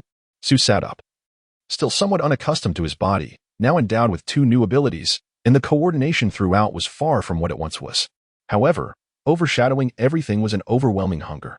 He rose to his feet, approached the door, and pressed the intercom button. A melodious voice emanated from the intercom. "This is Supply Officer Susan." "Dear Sue, how may I assist you?" After a few seconds of silence, the gentle voice continued. "Dear Sue, there are currently 41 types of directed reinforcement nutrients, 33 types of special-purpose nutrients, and 15 types of medical nutrients available in the supply system. Which one would you prefer?" The sensation of hunger swelled within him, as he could distinctly feel almost every muscle fiber in his body clamoring for sustenance. Those muscles still receiving nutrients continued to swell and strengthen. He felt an overwhelming impulse to strangle this gentle and meticulous supply officer, and it took all his composure to calmly respond, "I would like the nutrient allocation provided daily. Please hold on." After an agonizing 5 seconds, the voice of the supply officer finally broke the silence. "What you are referring to are basic nutrients, which are provided free of charge and do not require any additional payment. However, the caloric and nutritional content of these nutrients is excessively high and not beneficial for health. Furthermore, it is crucial to emphasize that the taste of these nutrients leaves much to be desired. In fact, it is quite dreadful. Su took a deep breath. His muscles twitching with agitation, his voice suddenly adopting an unusually gentle tone. I want this, now. He could not comprehend why his anger seemed to soften his words. Nevertheless, he was overwhelmed by a desire to shatter the intercom before him, and perhaps even the presumably delicate face of the supply officer. Hunger can indeed drive one to the brink of madness. Fortunately, Su retained a semblance of rationality. Aware that defying the captain's orders by leaving the barracks could result in an additional 6 lashes. Suddenly, the door to the barracks swung open. Yet the faint glow of night did not penetrate the threshold. The entire entrance was nearly filled by the imposing figure of Captain Curtis, whose physique appeared almost square in the dim light. I hear 1 tube of nutrients is insufficient for you. Su's keen gaze noticed the captain holding 2 tubes of nutrients. A glimmer of deep azure light flickered in his pupils, yet he managed to maintain a calm voice. Yes. Captain Curtis regarded Su with a meaningful look and remarked, a soldier who can eat is indeed a good soldier. He tossed 2 tubes of nutrients to Su, then closed the barracks door. And the sound of his heavy footsteps gradually faded away. Su had just begun to feel a modicum of admiration for the robust captain, akin to a block of black iron, when the following day he discovered that his training regimen had increased by another 20. The 15-day physical training period swiftly passed, and by its conclusion, only 21 trainees had persevered. Surprisingly, all 5 female trainees had managed to endure. At this point, Su realized that the captain consistently maintained the training intensity at the brink of each individual's physical limits. However, those with even a slight deficiency in willpower would inevitably falter before reaching the end. At that juncture, one could either withdraw or face punishment. Since witnessing the breakdown of a fellow trainee, few were willing to endure the captain's rubber baton, preferring to withdraw outright. With the physical training concluded, the next step was to select appropriate equipment. According to the captain, the subsequent phase would involve combat training. What took Su aback was the sheer variety of equipment available in the training camp, over 100 types, encompassing nearly all the intelligent and semi-intelligent firearms of the new era, most of which he had never even heard of. Yet, these items were not provided free of charge, they required purchase. Upon entering the training camp, all personal equipment brought by the trainees had been confiscated. However, during the selection process, each trainee was allocated an initial fund of 1,000 yuan. Gazing at the astronomical prices displayed on the screen for various firearms, Su looked back at the meager numbers in his account and found it perplexing that such a plethora of expensive weaponry was on display. However, when he observed the other trainees eagerly selecting an array of firearms, ammunition, helmets, armor, various detection and counter-detection instruments, and even high-quality, multifunctional military boots, Su suddenly experienced a moment of realization. Although each individual began with the same initial funds, they could supplement this amount with personal finances to acquire additional equipment. Could it be that the Dark Dragon Knights were seizing the opportunity to engage in arms trading? Nevertheless, this understanding proved nearly futile for Su, as he possessed no money and could never ask Persephone for financial assistance. Patiently, he perused the equipment list when, to his astonishment, he discovered an antique Barrett sniper rifle nestled among a plethora of cutting-edge firearms. A spark of excitement ignited within him as he continued to sift through the inventory, soon finding a .50 caliber Magnum pistol, complete with 10 rounds of ammunition, priced at under $100. In the eyes of the Dark Dragon Knights, such neglected vintage weaponry was scarcely worth more than scrap metal. Suppressing his inner joy, Su swiftly gathered the Barrett and the Magnum into his possession, even managing to spare a bit of change for a sturdy alloy dagger. As he exited the armory clutching his newfound treasures, he was met with a barrage of astonished and disdainful gazes. Initially, the others had regarded Su with a mix of apprehension and a hint of admiration for his ability to endure the lieutenant's 6 strikes without uttering a sound of pain. However, that fleeting admiration had evaporated entirely. Regardless of the era, poverty seemed to be a reason ripe for scorn, and Su's destitution was indeed quite appalling. Chapter 18, The Beginning of Destruction. After equipping themselves, there remained an evening for rest and recuperation, a time so pleasant that they could even indulge in one last hot shower. With over 20 individuals present, the camp's bathing facilities, though limited to 5 cubicles, were more than adequate for distribution. Given the opportunity for such a cleansing experience, Su would not let it slip away. He relished the sensation of his entire body, every inch of skin, enveloped in water. For him, the utmost luxury lay in the ability of each pore to absorb moisture. Su carried only a provided towel as he made his way to the bathroom situated at a corner of the camp. As he approached the entrance, his brow furrowed slightly. He noticed 2 students standing guard at the door, effectively blocking access. Both were members loyal to Cook. Upon spotting Su, one of them called out from a distance, "Hey, kid, come back in 2 hours for your shower. Keep your distance, don't seek trouble." A flicker of intrigue crossed Su's mind as he continued forward, smiling while inquiring, "What is so special inside?" The other guard flicked his cigarette onto the ground, eyeing Su with suspicion and retorted, "There is nothing in there for you. If you're clever enough, perhaps you'll earn a chance later." Undeterred, Su pressed forward.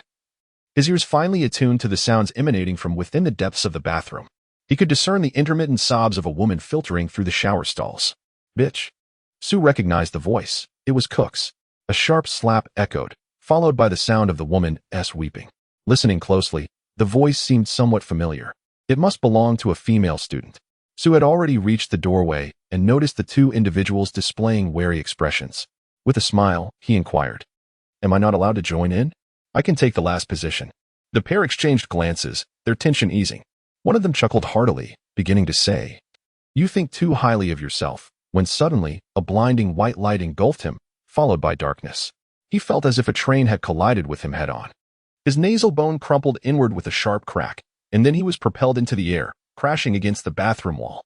The person on the right merely witnessed Su swiftly draping a towel over his companion's head, after which the companion was sent flying. It was only then that he reacted, letting out a furious shout, "You're courting death." He, too, was a combat domain adept, and with a powerful thrust of his legs, he leaped 4 meters forward. His right fist slicing through the air with ferocity aimed squarely at Su. Su nimbly retreated a step, narrowly evading the punch infused with 4th-tier strength. In his retreat, he happened to step over the fallen subordinate of Cook, and with a flick of his left foot, sent the man soaring into the air. Positioning him between himself and his assailant, Su transitioned from retreat to advance, almost gliding alongside the airborne body, mirroring his opponent's movements, albeit in the opposite direction. The 4th-tier strength, 3rd-tier agility fighter brushed aside the colleague in his path and charged towards Su's location, only to be met with an empty space. Where had Su vanished? He was taken aback, and his extensive combat experience made him realize instantly that, in that fleeting moment, Su had evaded his line of sight by utilizing the obstruction provided by his companion's body. The fighter immediately lunged forward, taking a significant step. His reaction undeniably swift as he sensed the impending danger and sought to escape Su's range of attack, yet it was too late. Just as he exerted force with his left foot, an overwhelming power suddenly materialized, firmly pinning him down, and the tremendous momentum propelled him forward, effortlessly shattering his ankle. He crashed heavily to the ground, only then perceiving the excruciating pain radiating from his foot, unleashing a heart-wrenching scream. With a fierce roar, the fighter shot up in agony. Su's knee collided gently with the back of his head, rendering him unconscious once more. In a mere 10 seconds, he had incapacitated 2 adversaries. Su's assaults were consistently brief, forceful, and lethal. Both individuals remained alive. With the medical capabilities of the Dark Dragon Knights, these external injuries could be treated, including fractures and shattering of bones. But their abilities would inevitably diminish post-recovery. With a creak, Su pushed open the bathroom door and stood quietly in the entrance. From this vantage point, across a distance of 10 meters, in a shower room directly facing the door, Cook turned to glance towards the entrance.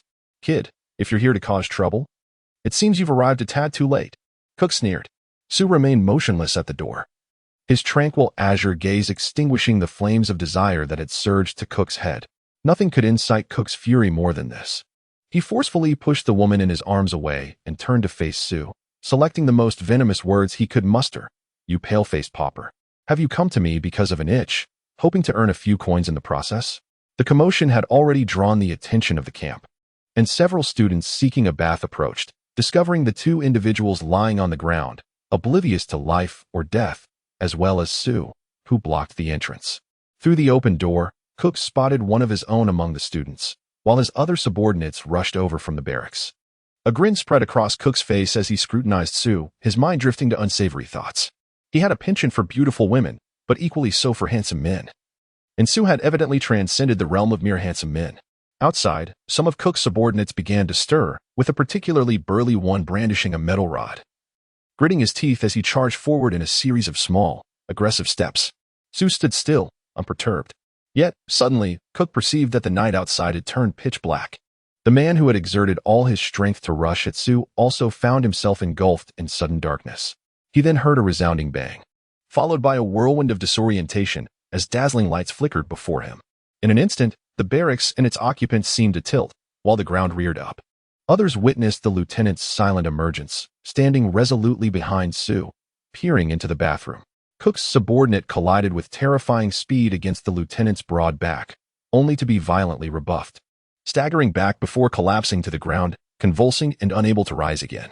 "I have heard that some intriguing events have transpired here," the captain spoke coldly. After enduring the captain's harshness, Cook dared not act with arrogance.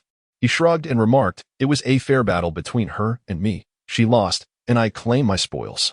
Suddenly, a female trainee exclaimed. Being part of the training camp, she was certainly not an ordinary person. Although she had just been humiliated, she was now able to free herself from her constraints. Silence. The furious command did not come from Cook, but from Captain Cortis. The captain spat, uttered a curse, and turned to Sue, asking, "What do you say?" "I desire a fair fight," Sue replied, as if discussing something entirely unrelated to herself. This was the most direct provocation. Cook erupted in fury, his muscles writhed menacingly. Even the muscles in his neck pulsated, revealing a strength of at least the fourth tier. His pre-battle declaration emerged. Word by word, through clenched teeth, "You pauper, I will obliterate you." The captain produced 2 daggers from who knows where and casually tossed them, the daggers embedding themselves in the ground 2 meters in front of Cook and Sue. "Very well, I appreciate fairness. You, woman, step out quickly." With a clang, the iron door of the bathroom shut behind Sue. The captain turned, grinning, his gaze sweeping over the trainees before him, his gleaming white teeth strikingly prominent. "I believe I mentioned that anyone who wishes to test my intelligence will find theirs reduced to 0, he said, as if his brain were entirely composed of muscle. Timid trainees had already begun to sneak away, while the remaining individuals seemed to sense that fleeing now would only provoke the lieutenant's wrath further. Although their legs trembled, they dared not depart. In the bathroom, Cook stood nonchalantly, sizing up Sue with a lewd smile and licking his lips, exclaiming, "I adore daggers. You know, my strength is at tier 4, and both my defense and agility are also at tier 4. Suddenly, Cook's words faltered as he observed Sue's light golden hair standing on end, then gently cascading down like shimmering golden tassels. Sue began to step forward, and after just 2 strides, he was already sprinting. The dagger embedded in the ground trembled with the force of his steps, suddenly leaping into Sue's palm with a graceful roll. The smooth blade glinted under the bathroom's lights, casting a brilliant radiance. Cook's heart nearly ceased beating, all his blood rushing downward, leaving his mind in a state of blankness. Instinctively, he realized that after merely 4 strides, Sue seemed to have reached unparalleled speed while his dagger remained 2 meters away. Under the lieutenant's watchful gaze, the camp fell into an eerie silence. The most perceptive could faintly hear a muffled grunt emanating from the bathroom. With a resounding crash, the bathroom door swung open once more, revealing Sue. He raised his hand, and the bloody dagger flew from his grasp, embedding itself in the center of the training ground. A thunderous sound echoed, and every trainee's expression shifted dramatically. Sue strode directly toward his barracks, and 2 trainees standing in his path immediately stepped aside, unwilling to even meet his gaze. "Wait." The recently humiliated female cadet hurried to Sue's side, jogging along as she softly expressed her gratitude. "My name is Sienna. Thank you for dealing with that individual." Sienna stood in astonishment as she watched Sue enter the barracks, the door closing firmly before her, locking with a definitive click. Captain Curtis observed the entire scene without uttering a word. He merely gestured to 2 of Cook's subordinates, instructing, "Drag your leader's body outside and dispose of it. And remember to clean the bathroom floor." As night settled in, the training camp was far from tranquil. A solitary figure stealthily exited the camp, making its way into the depths of the forest. Meanwhile, 4 armed individuals surrounded Sue's barracks from different directions, each wielding powerful automatic weapons, their lethal capabilities rendering the flimsy metal walls of the barracks utterly inadequate for protection. Sue lay supine on his bed, emanating an extraordinary heat. His breaths were deep and labored, air rushing in and out of his mouth and nose as if his entire being had transformed into a colossal bellows. In the darkness of the barracks, a sense of an enormous beast loomed ominously. As the threat enveloped the space, Sue's right hand gradually grasped the magnum resting beside him. Outside the camp, in the shadowy forest, a clandestine exchange was underway. 2 tall, stoic figures clad in black stood in the clearing, awaiting the quietly departing cadet. The cadet, Shorter in stature and older than his peers, bore a rarely visible expression, appearing somewhat wooden. He approached the clearing and stood in silence, saying nothing. Two men clad in black glanced at the electronic tablet in their hands and inquired, "Roberson?" The two exchanged looks, and one of them stated, "We are aware of your past, and we understand that you are an expert in mountain and jungle warfare. This time, we seek your services to eliminate a target, an individual from the training camp, for a reward of 200,000. The mad dog surveyed the two men before him, remarking, "It seems I have no choice but to comply." "Having met with us, refusal is not an option," they replied. A sinister smile crept across the mad dog's face as he said, "Very well, let me see who is worth 200,000. This appears to align with my mission." A photograph was handed to the mad dog, a stark image predominantly rendered in black and white, save for a solitary splash of color, a piercing emerald eye. Chapter 19. The arena of carnage within the cramped quarters, the temperature soared, creating a stifling atmosphere that induced a sense of unease. In the darkness, punctuated by heavy breaths, the rhythmic thudding of a heartbeat resonated like a drum. Sue had gripped the magnum tightly, the once cool metal now searing against his feverish skin. He fixed his gaze upon the ceiling, exhaling heavily, each breath released steam exceeding 60 degrees. His skin, smooth as satin, bore an unnatural flush, with veins beneath the surface pulsating as blood coursed through them at an astonishing velocity.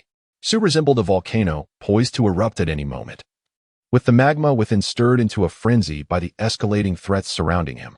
Sue's body began to tremble incessantly, vibrating to the point of slightly lifting off the bed.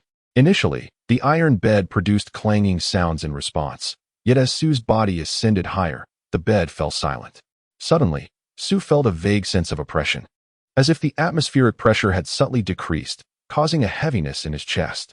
Unaccountably, this discomfort manifested in his mind as a vivid and indelible image of an individual, Captain Curtis, who was about to intervene. Sue's instincts whispered this realization to him. Without any forewarning, the latent power within Sue erupted forth. Though not at its zenith, it propelled his body upward, nearly grazing the ceiling. Bang! The brutish roar of the magnum reverberated through the barracks, causing the iron walls to tremble. The searing bullet effortlessly pierced the wall, striking a cadet who was leaning against it, tearing through his insides and obliterating a multitude of organs before becoming lodged in his pelvis, immobilized. When comparing the Magnum to the handguns of the new era, any user of the latter could easily enumerate a myriad of flaws in the Magnum. However, one cannot deny that the lethality of the Magnum far surpasses that of most contemporary handguns. Amidst the jarring sound of tearing metal, the iron shutters flew out of their frames, nearly grazing a cadet's nose, startling him. Sue's finger on the trigger moved with deliberate steadiness, his azure left eye devoid of any semblance of pity or cruel impulse. Instead, it reflected an icy calmness. It seemed as though the entity before him was not a person but merely an object devoid of any intrinsic value.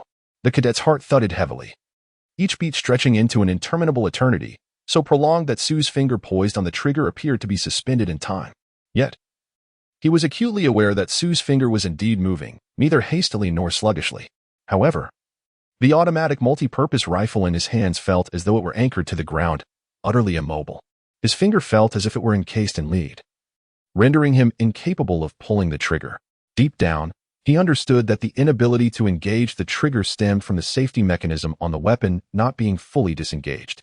If only his left hand could extend a few centimeters forward to press the fingerprint safety on the front side, the rifle would transition to automatic firing mode instead of its current secondary discharge setting. In truth, his finger was in motion, yet his body's actions lagged far behind the rapid responses of his consciousness. At the precipice of death, his neural reaction time surged exponentially, yet his body was unable to keep pace. This effectively meant that his experience of impending death was prolonged many times over. The cadet even harbored doubts as to whether he would witness the bullet's slow approach as it shattered his skull. Energetic young lads, drop your weapons and step into the light, no tricks, boomed the distinctive heavy metal voice of Captain Curtis. After enduring a grueling fortnight of training, nearly all the cadets had learned the consequences of defying the captain's orders. Upon hearing the captain's voice, two cadets wielding automatic rifles reluctantly emerged from the barracks, standing beneath the blinding glare of the lights. As the two individuals emerged, Sue bent down to lay the Magnum flat on the ground, then stood up calmly, raising both hands high. The immediate reaction of the other three trainees was to instinctively aim their guns at Sue, with one even contemplating pulling the trigger. It was only after a moment that they recalled the lieutenant's orders, hastily discarding their rifles and standing rigidly at attention. The lieutenant, holding a massive searchlight in one hand, observed everyone with a cold smirk. The cumbersome searchlight appeared as light as a toy in his grip, its coiled cables resembling thick serpents. With a resounding thud, the searchlight was cast to the ground, and the lieutenant strode towards the four individuals standing in the beam of light, his baton ominously bobbing in his hand. Almost all the trainees had suffered from the sting of this unassuming rubber stick, and upon seeing it, their expressions turned unnaturally pale. Even Sue felt a concerning rise in his body temperature. The lieutenant glanced at the 3 rifles and 1 pistol on the ground before looking at the individuals before him. Chuckling, "You all seem rather energetic. Allow me to relieve you of some of that fervor." Suddenly, the rubber baton darted out, striking Sue in the abdomen. The blow was astonishingly swift. Sue barely caught a glimpse of a shadow and had no time to react before excruciating pain surged through his body. In an instant, it felt as if all the nerves in his body had transformed into scorching wires, severing the connection between his consciousness and his limbs. He involuntarily bent over, collapsing to the ground. Following this, the second and third blows landed on Sue's back, completely incapacitating him. And the lieutenant delivered 2 hard kicks with his heavy military boots for good measure. Sue lay collapsed on the ground, his body and limbs convulsing erratically, struggling to release the breath trapped in his chest. The other 3 individuals watched, a mix of schadenfreude and unease on their faces, as they envisioned the sensation of enduring 5 strikes. Suddenly, their sight was completely filled by the imposing figure of Captain Fong. Almost simultaneously, all 3 felt a brutal blow to their abdomens. An indescribable agony enveloped their consciousness, leaving a vast void. When they finally regained their senses, they immediately struggled to rise. None of them could withstand the captain's strike without faltering. The speed at which they could get back on their feet would determine whether they would endure another kick. The terror of Captain Curtis's heavy boots was as formidable as the rubber baton he wielded. Fortunately, it seemed that the 3 met the captain's expectations this time, escaping further punishment. As they exchanged relieved glances, they noticed Sue had already regained his footing. Despite his pallor resembling that of paper, he stood tall and unwavering, unlike the trio who still struggled to control their muscles. "Kid, you've got guts," the captain remarked, a statement difficult to discern as praise or reproach. After a moment, he added, "You're quick on your feet, managing to take down a man before I could. I must say that is quite impressive." Sue's words enraged the 3 trainees. The boldest among them, disregarding the captain's presence, glared at Sue and spat out, "You got lucky tonight, but you've stirred up a big mess. More trouble will come looking for you. Perhaps tomorrow I shall have the opportunity to shatter you." With a resounding thud, the captain struck him in the abdomen, sending him crashing to the ground. Sue glanced at the 2 remaining standing figures, a smirk gracing his lips as he remarked, "Tonight fate smiles upon you. I had intended to eliminate 4. Thud. Sue too received a blow, toppling over onto the earth. The captain's face, already fierce, contorted further with the strain of exertion, muscles rippling ominously. He viciously kicked each of the fallen individuals 3 times, revealing a gleaming set of white teeth as he offered a mocking smile to the 2 standing cadets. The dull thuds of the kicks reverberated like thunder against the eardrums of the cadets, who, having only endured a couple of strikes from the captain, could scarcely fathom the sensation of a brutal blow followed by relentless kicks. With each of Curtis's kicks, they involuntarily trembled, as if each impact were directed at their own bodies. In the brief span of less than a minute, during which Curtis unleashed his fury, the 2 cadets found their combat uniforms thoroughly drenched with cold sweat, their moisture-absorbing fabric rendered ineffective. "Drag this fellow away, and do not forget the corpse over there." "Take it as well," the captain commanded. "Are we to discard the body as mere fodder for dogs?" inquired one of the more astute cadets, recalling the fate that befell Cook's remains. "Nonsense. Do you not understand the necessity of respecting the deceased? Return the body to his family," the captain retorted.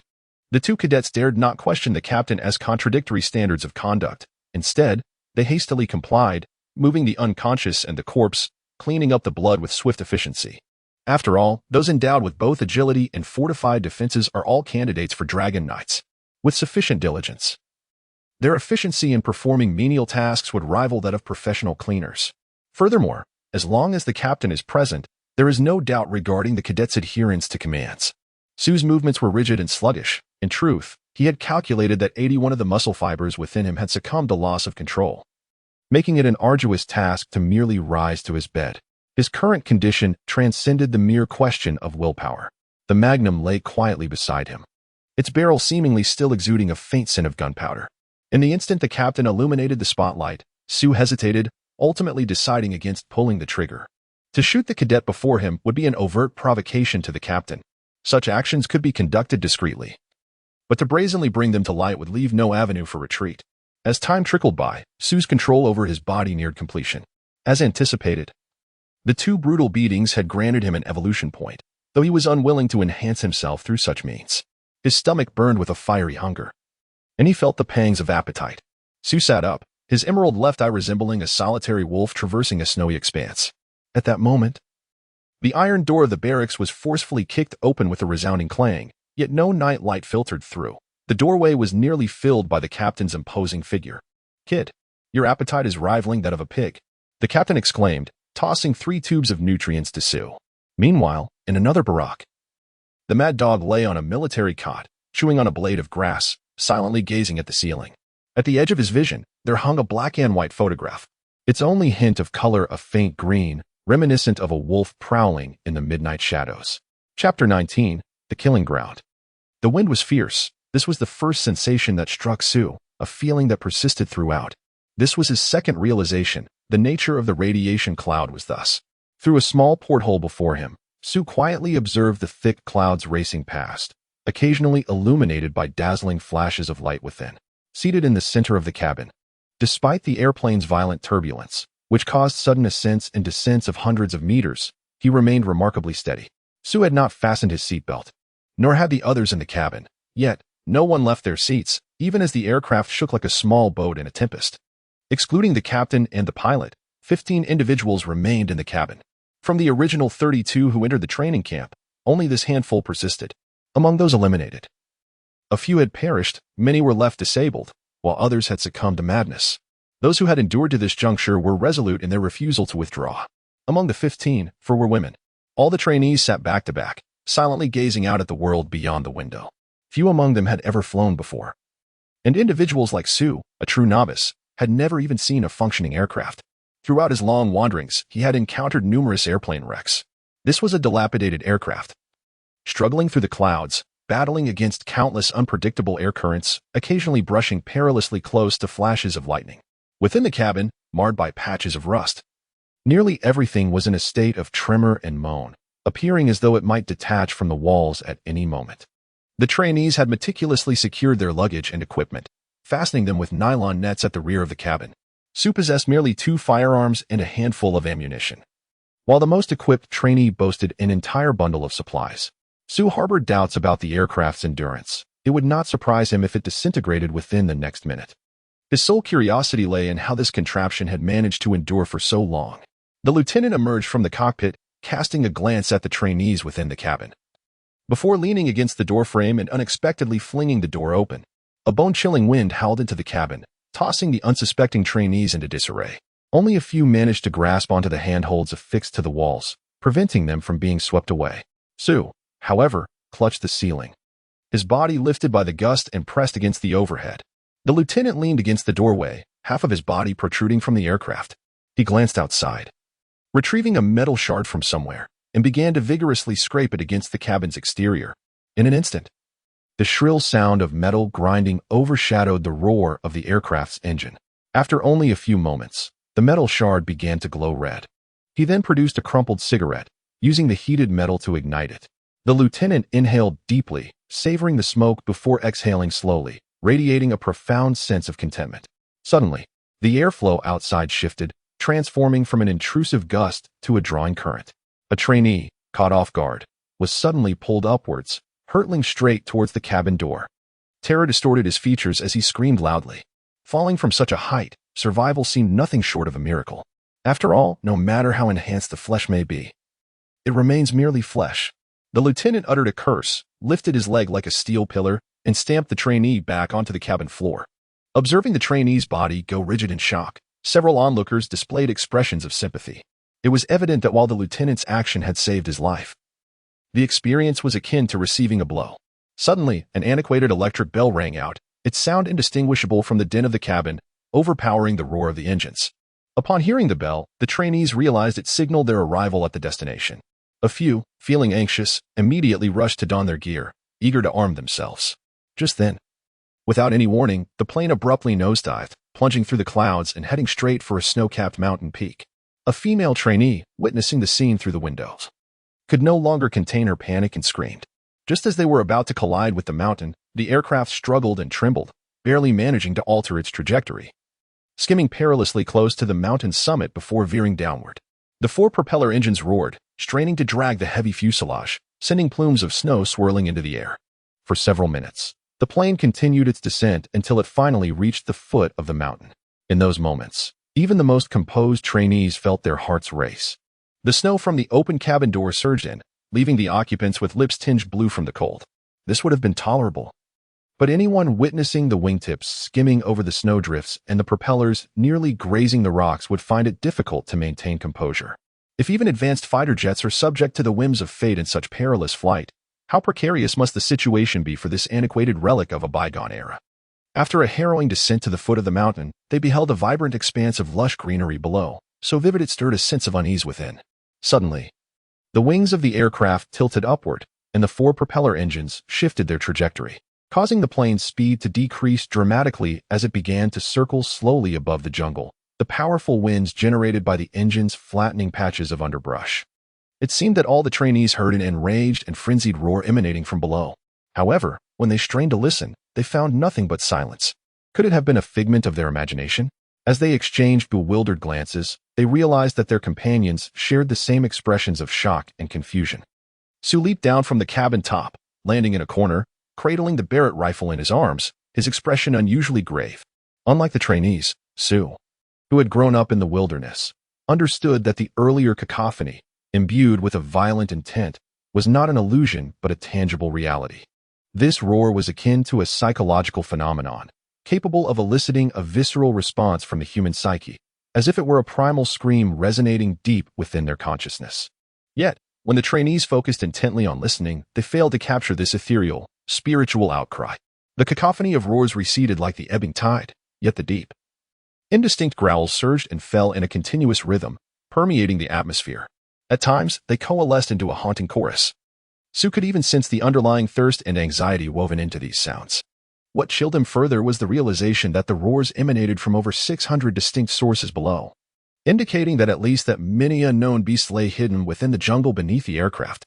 Fortunately, Sue had discerned that these low growls were, in fact, ultra-high-frequency vibrations, far beyond the realm of ordinary human perception, yet capable of influencing the nervous system and directly impacting human consciousness. It was his extraordinary auditory acuity that allowed him to perceive this phenomenon. Feeling a slight sense of relief, he acknowledged that his greatest fear was the unknown creatures, particularly those endowed with psychic abilities. Thankfully, these were not among them. At the aircraft's entrance, Lieutenant Curtis peered out, his sleek, angular head scanning the terrain below. He bellowed at the trainees, "Listen up, you scoundrels. We're here. I will count to 10, and each of you will jump out one by one. Do not concern yourselves with your gear. I will see to it that it is thrown down for you. As for the two clad in heavy armor over there, it would be wise to shed your turtle shells before you leap. Otherwise, I assure you, you will leave with broken limbs. Let me reiterate the operational plan clearly. The designated area is this region, half mountains, half plains. And as for the size of this area, you will likely not traverse it entirely before the mission concludes. Your objective is to reach an indigenous city within this expanse.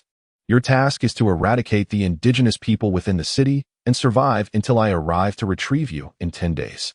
I am indifferent to the methods you employ to accomplish this mission, nor do I concern myself with the casualties you may incur, even if you are entirely wiped out. It matters not. However, I offer you one piece of advice. Do not underestimate these natives, for they may possess capabilities beyond your wildest imagination. It is in your best interest to operate as a cohesive unit if you wish to endure. No matter how ferocious a grizzly bear may be, it cannot rival a pack of wolves. That is all. Jump." After enduring the grueling training at the Curtis camp, nearly all the recruits experienced a significant enhancement in their abilities. Nevertheless, at this altitude, leaping from an aircraft spiraling at 40 kilometers per hour still poses a considerable risk of injury. Yet, as long as no bones are broken, such minor injuries are inconsequential to these bloodthirsty and valiant trainees. They are certainly preferable to enduring a beating from the lieutenant. Consequently, there was no hesitation as each individual leaped from the aircraft, Even the one who had been trampled by the lieutenant for nearly half an hour managed to struggle and jump out. In this life-or-death moment, everyone summoned their survival instincts. Some spread their bodies in the air, miraculously slowing their descent as they angled toward the thicket. Others shielded their vital areas, their muscles tightening until they were as solid as iron, plunging straight into the ground. Aside from a slight unsteadiness upon standing, they appeared none the worse for wear. Clearly, this individual exhibited remarkably resilient defensive capabilities. Sue, bearing the weight of the Barrett, leaped from the cabin. At the very instant his feet made contact with the ground, he instinctively retracted his body, channeling every ounce of strength to dissipate the tremendous downward force into the earth. His momentum caused him to tumble forward, rolling several meters before finally coming to a halt. Rising to his feet, Sue surveyed the disarrayed underbrush that lay strewn in his wake, a barely perceptible frown crossing his brow before he swiftly vanished into the dense foliage. He was acutely aware that the strength of the team far surpassed that of an individual, yet it was the bullets whizzing from behind that posed the true threat. The aircraft circled a few more times before veering away into the distance. In the cockpit, the window ajar, a pilot appearing to be in his 40s manipulated the controls while puffing on a cigarette. It was chilling to note a row of tin flasks positioned beside him, and the heavy scent of alcohol wafting from his person suggested he had indulged rather excessively. The thought of such inebriation while piloting an aircraft would likely induce fainting spells in any knowledgeable student of mechanics and aviation. The lieutenant squeezed into the cramped cockpit, awkwardly settling into the co-pilot's seat and lighting another cigarette, this time using a lighter, as there was no space to strike a match. "Hey, Flying Bear. What do you think of my batch of students?" he inquired of the pilot who treated the plane as though it were a vintage car. There are a few rather peculiar individuals among them. It seems some harbor ulterior motives, and their associates are not to be trifled with. Are you prepared to intervene? The voice of Flying Bear was gravelly. Chapter 19. The Arena of Carnage. Little did Sue know, within the lexicon of the Dark Dragon Knights, the term indigenous bore a distinct and significant connotation. This often refers to beings endowed with considerable intelligence, not exclusively humans. Any mutated creature could potentially fit this description. The term indigenous differs significantly from vagrant, at least in the lexicon of the Dark Dragon Riders, where the status of the indigenous is considerably higher than that of the vagrants, and in many instances, even surpasses that of certain minor factions. A higher status indicates greater difficulty in dealing with them. Sue silently attuned himself to his surroundings.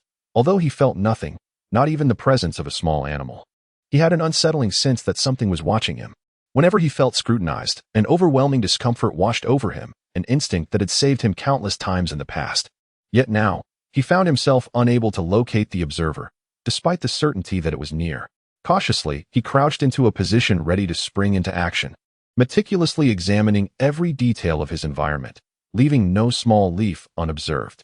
A gust of wind swept through, causing the nearby shrubs to bend in unison before standing upright again. However, one particular shrub took slightly longer to recover than its companions. While this might not seem remarkable, after all, it is impossible for two trees to be identical, in Sue's eyes. This 1-meter-high shrub appeared somewhat more pliable than the others, which should have allowed it to right itself more swiftly. Drawing his synthetic material combat knife, Sue approached this shrub, grasped a branch, and severed a segment. The piece looked utterly unremarkable, with its bark revealing a tender green layer beneath, while the interior was composed of fibrous material. A few drops of sap oozed from the cut, which was hardly surprising, given that this was at the foot of the snow-capped mountains, where water sources were abundant. He expelled the wood chips from his mouth, produced 2 Barrett bullets, removed the bullet heads, and poured the gunpowder onto the nearby shrubs, then ignited it with a lighter. With a whoosh, the brilliant flames rapidly engulfed the entire bush. The gunpowder was consumed in an instant, yet the bush was evidently highly flammable. The flames on its branches grew ever fiercer, and the bark began to crack, releasing even more intense blue flames from within. Sue once again heard a familiar noise, however. The howls and growls he had heard from the aircraft had transformed into anguished cries and screams resembling curses. This inaudible high-frequency vibration, imperceptible to the human ear, emanated from the bush ablaze before him. It writhed with an unnatural agility, tearing its slender roots from the earth. And witnessing those severed tendrils evoked an image of its torment. The bush resembled a fire-breathing spider, attempting to flee with astonishing speed. In response to its desperate plight, Sue discerned at least a dozen furious roars from the vicinity. Observing the dense thickets around him, Sue realized that there were at least a dozen such peculiar bushes concealed within. As for the swiftly retreating tree, he felt no concern. given its rate of combustion. It would be reduced to ash after crawling just a few dozen more meters. Despite his mental preparations, the resilience and mobility of this bush still astonished Sue. Had he been unprepared, this bush could have easily strangled a human warrior with its branches, perhaps while pouring the gunpowder onto its branches. It had already been preparing to launch an attack. Contemplating this, Sue could not help but feel a sense of gratitude for his fortune. It appeared that this particular shrub was utterly oblivious to the concept of gunpowder, nor did it comprehend his intentions. Otherwise, it would never have permitted him to act so freely. With a swift motion, Sue released his dagger, which deftly pierced the blazing branches of the shrub, firmly anchoring it to the ground. It seemed that this shrub was conveying its unfortunate experiences to its companions. Yet, where was the brain of this shrub? How could it possess such remarkable intelligence? As Sue pondered these questions, he retrieved his dagger, strapping on his firearm. He was about to proceed when he suddenly heard a piercing scream in the distance. This was not the inaudible high-frequency sound of the shrub, but rather the anguished cry of a human female in her final moments. Sue recognized the voice. It belonged to an exceptionally capable and cautious survival expert in the wilderness. Perhaps, like Sue, she had feared the bullets that lurked behind her, relying on her survival skills in the wild, which led her to venture out alone. Little did she know that she would soon fall victim to a deadly trap within the jungle. The agonizing screams echoed with a haunting intensity, lingering in the air, clearly indicating that she had endured not only extreme fear and pain but also an excruciatingly prolonged demise. Sue moved with the grace and swiftness of a weasel, stealthily making his way toward the source of the screams. In the thick of the jungle, the Barrett rifle proved of little use, while the Magnum could unleash its formidable power. As he navigated the terrain, Sue keenly observed that several particularly lively shrubs had suddenly fallen silent, evidently aware of his presence. Yet, how had they detected his movements? Sue remained unaware of the answer. However, these shrubs perceive their range to be rather limited, approximately 6 to 7 meters before they become aware of themselves. In contrast, Sue can detect the high-frequency waves they emit from nearly 100 meters away. This is akin to their whispering amongst themselves. If they were to shout or roar, the detection range would significantly expand. As Sue approached the location where the female student had met her tragic fate, he quietly halted. He sensed that at least a dozen shrubs were congregated ahead, chattering incessantly. For some inexplicable reason, Sue was reminded of a horde of animated corpses gathering for a meal. With a soft click, he replaced the magazine of his Magnum with a clip of incendiary rounds, then took a deep breath, crouching silently as he advanced. He had restrained his presence so thoroughly that even his warmth did not escape from beneath the bandages. Yet, as he neared within 10 meters, he noticed the conversation ahead suddenly diminish. This change served as a signal for Sue. No longer hesitating, he leapt into the air, his body soaring to nearly 2 meters. From such a height, Sue could behold everything before him. His body froze in midair. Just a few meters away lay a particularly dense thicket. Through the wildly thrashing branches and leaves, he could discern the female hunter sprawled on the ground, her combat gear in tatters, nearly naked as she lay there, her face frozen in a mask of sheer terror and agony. Clusters of shrubs, entirely uprooted from the soil, crawled across her body, occasionally piercing her flesh with their sharp roots, incessantly siphoning her blood and flesh before seeking their next delectable resting place.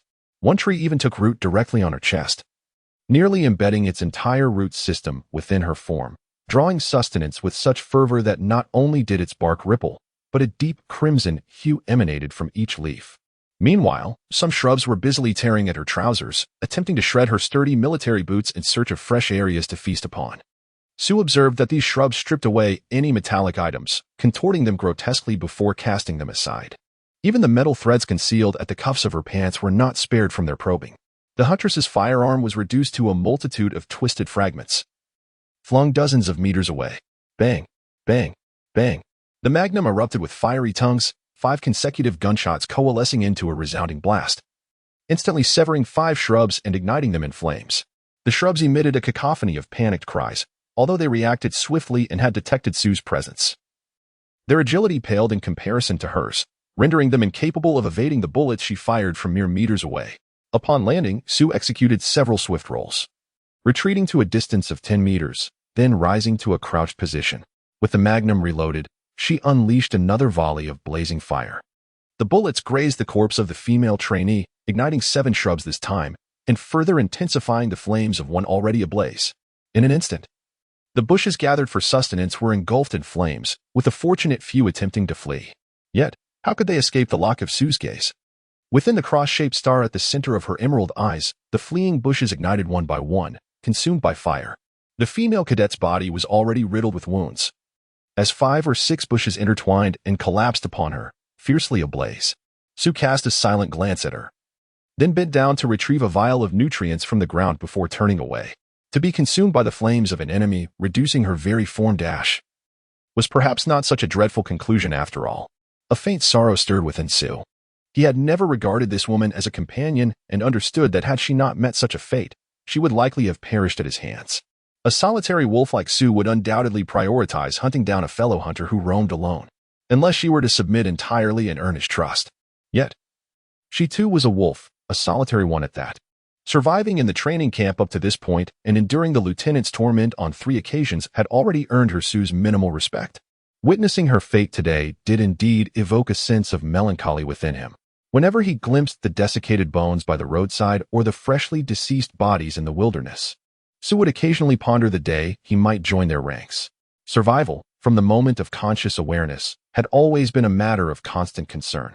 Sue had heard that in the olden days, people could work diligently without the burden of survival weighing upon them. Food was remarkably inexpensive then, even to the point of being discarded in excess. Suddenly, Sue halted his steps, flicking his hand, causing a bullet to soar several dozen meters before striking the ground. With a sudden rustle, a shrub 10 meters away abruptly turned, its branches extending towards the bullet on the ground. It appeared that they were indeed exceptionally sensitive to metal. Sue silently pondered. The information provided by the captain was exceedingly scant, suggesting that he would have to navigate this terrain on his own. Rather than hastening his search, Sue chose to sit beneath a large tree, contemplating how he might act if he were an indigenous inhabitant of this land. Surely, he would exploit the shrub's extraordinary sensitivity to metal, he mused. Rising to his feet, he dug a deep pit beneath the tree and wrapped the Barrett and Magnum in waterproof combat cloth, burying them along with the bullets and all metallic items. He even removed the metal grip from his composite knife, replacing it with a layer of bandage. Once his preparations were complete, Sue stood up. Suddenly, a wave of danger surged from within him, akin to being targeted by a formidable predator. His light golden hair bristled, then fell back. He swiftly moved behind the tree and caught sight of a pair of dark green eyes peering through the branches of the shrubbery, ominously fixed upon him. Chapter 20. Desire another 10 meters. With a swift, whispering sound, Sue darted past the thicket. At this speed, the composite knife in his hand unleashed remarkable power, slicing through everything in his path with little resistance, including the head belonging to those watchful eyes. It took him 8 meters to finally halt his momentum. He turned his head to observe the blackish-green blood staining the blade of his dagger, and then glanced at the thicket he had just traversed. In the midst of the underbrush lay a humanoid creature. It stood approximately 1 meter tall, its skin exhibiting a faint green hue, and its head appeared disproportionately large. Aside from its height, which was merely half that of an average human, it bore an uncanny resemblance to humanity in other aspects. The creature was clad in rudimentary clothing and armor, wielding a spear in one hand, while a hollow tube was secured at its waist, accompanied by a leather pouch that hung down. Its oversized head had been cleaved in two by Sue's swift, decisive strike, and the limbs attached to its torso continued to twitch involuntarily. Observing the sinewy muscles and slender physique of this being, it was evident that it was an exceptionally agile and swift creature. Sue crouched beside it, prying open its mouth to examine its teeth. Unlike ordinary humans, it possessed several notably sharp canine teeth, 2 of which were hollow and filled with a transparent, colorless venom, resembling the fangs of a venomous snake. Sue cast a glance at the spear it still grasped tightly. The spear measured just over 1 meter in length, its tip crafted from a special hardwood, intricately carved with numerous grooves and patterns. This design rendered the weapon far more destructive when penetrating a creature's body, causing not only blood to pour forth from the grooves, but also tearing internal organs and muscles into disarray. He also extracted the hollow tube from its waist, turning it upside down to reveal a short arrow measuring 15 centimeters in length. The short arrowhead is fashioned from the teeth of an unknown creature, etched with subtle grooves that emit a faintly bitter taste, evidently laced with potent neurotoxins. It appears to be a blow dart. Sue recalled this weapon, primitive and ancient even in bygone eras, yet remarkably effective within the confines of the jungle. Despite thoroughly searching its body, Sue could not discern a single piece of metal. The armor it donned, composed of animal hide interwoven with some form of beast bone, seemed exceedingly rudimentary, yet possessed an extraordinary resilience. when Su exerted force to tear it. He found himself unable to rend the hide. Though his physique appeared rather unimposing, with skin that was smooth and delicate, his true strength was formidable. Such a tug could easily elongate and deform a thin alloy sheet, yet it could not penetrate this hide. The pieces of beast bone, sleek and finely crafted, indicated remarkable sturdiness while remaining surprisingly lightweight. Judging by its equipment alone, one might presume it belonged to a primitive tribe, yet the arrow's curvature was impeccably precise.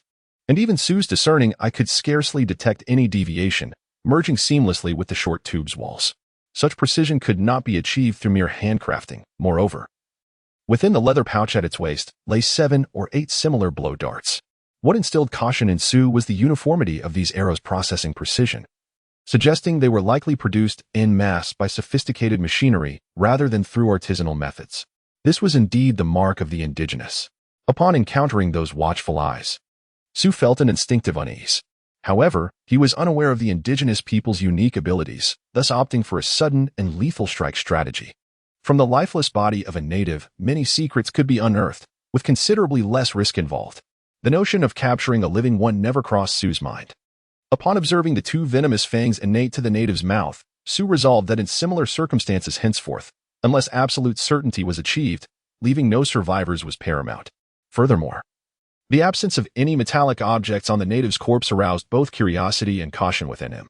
Naturally, if he failed to eliminate the native, his only recourse would be to flee.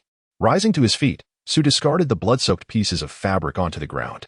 He meticulously cleaned his dagger with the hide of the native before erasing any traces he had left behind, then ventured deeper into the forest. As night fell, an eerie silence enveloped the jungle, broken only by the rustling of leaves, ebbing and flowing like the tide. Yet beneath this tranquility, countless individuals stealthily navigated through the shadows, driven by honor, greed, and the primal instinct for survival. The native's corpse soon began to decay when the mad dog approached.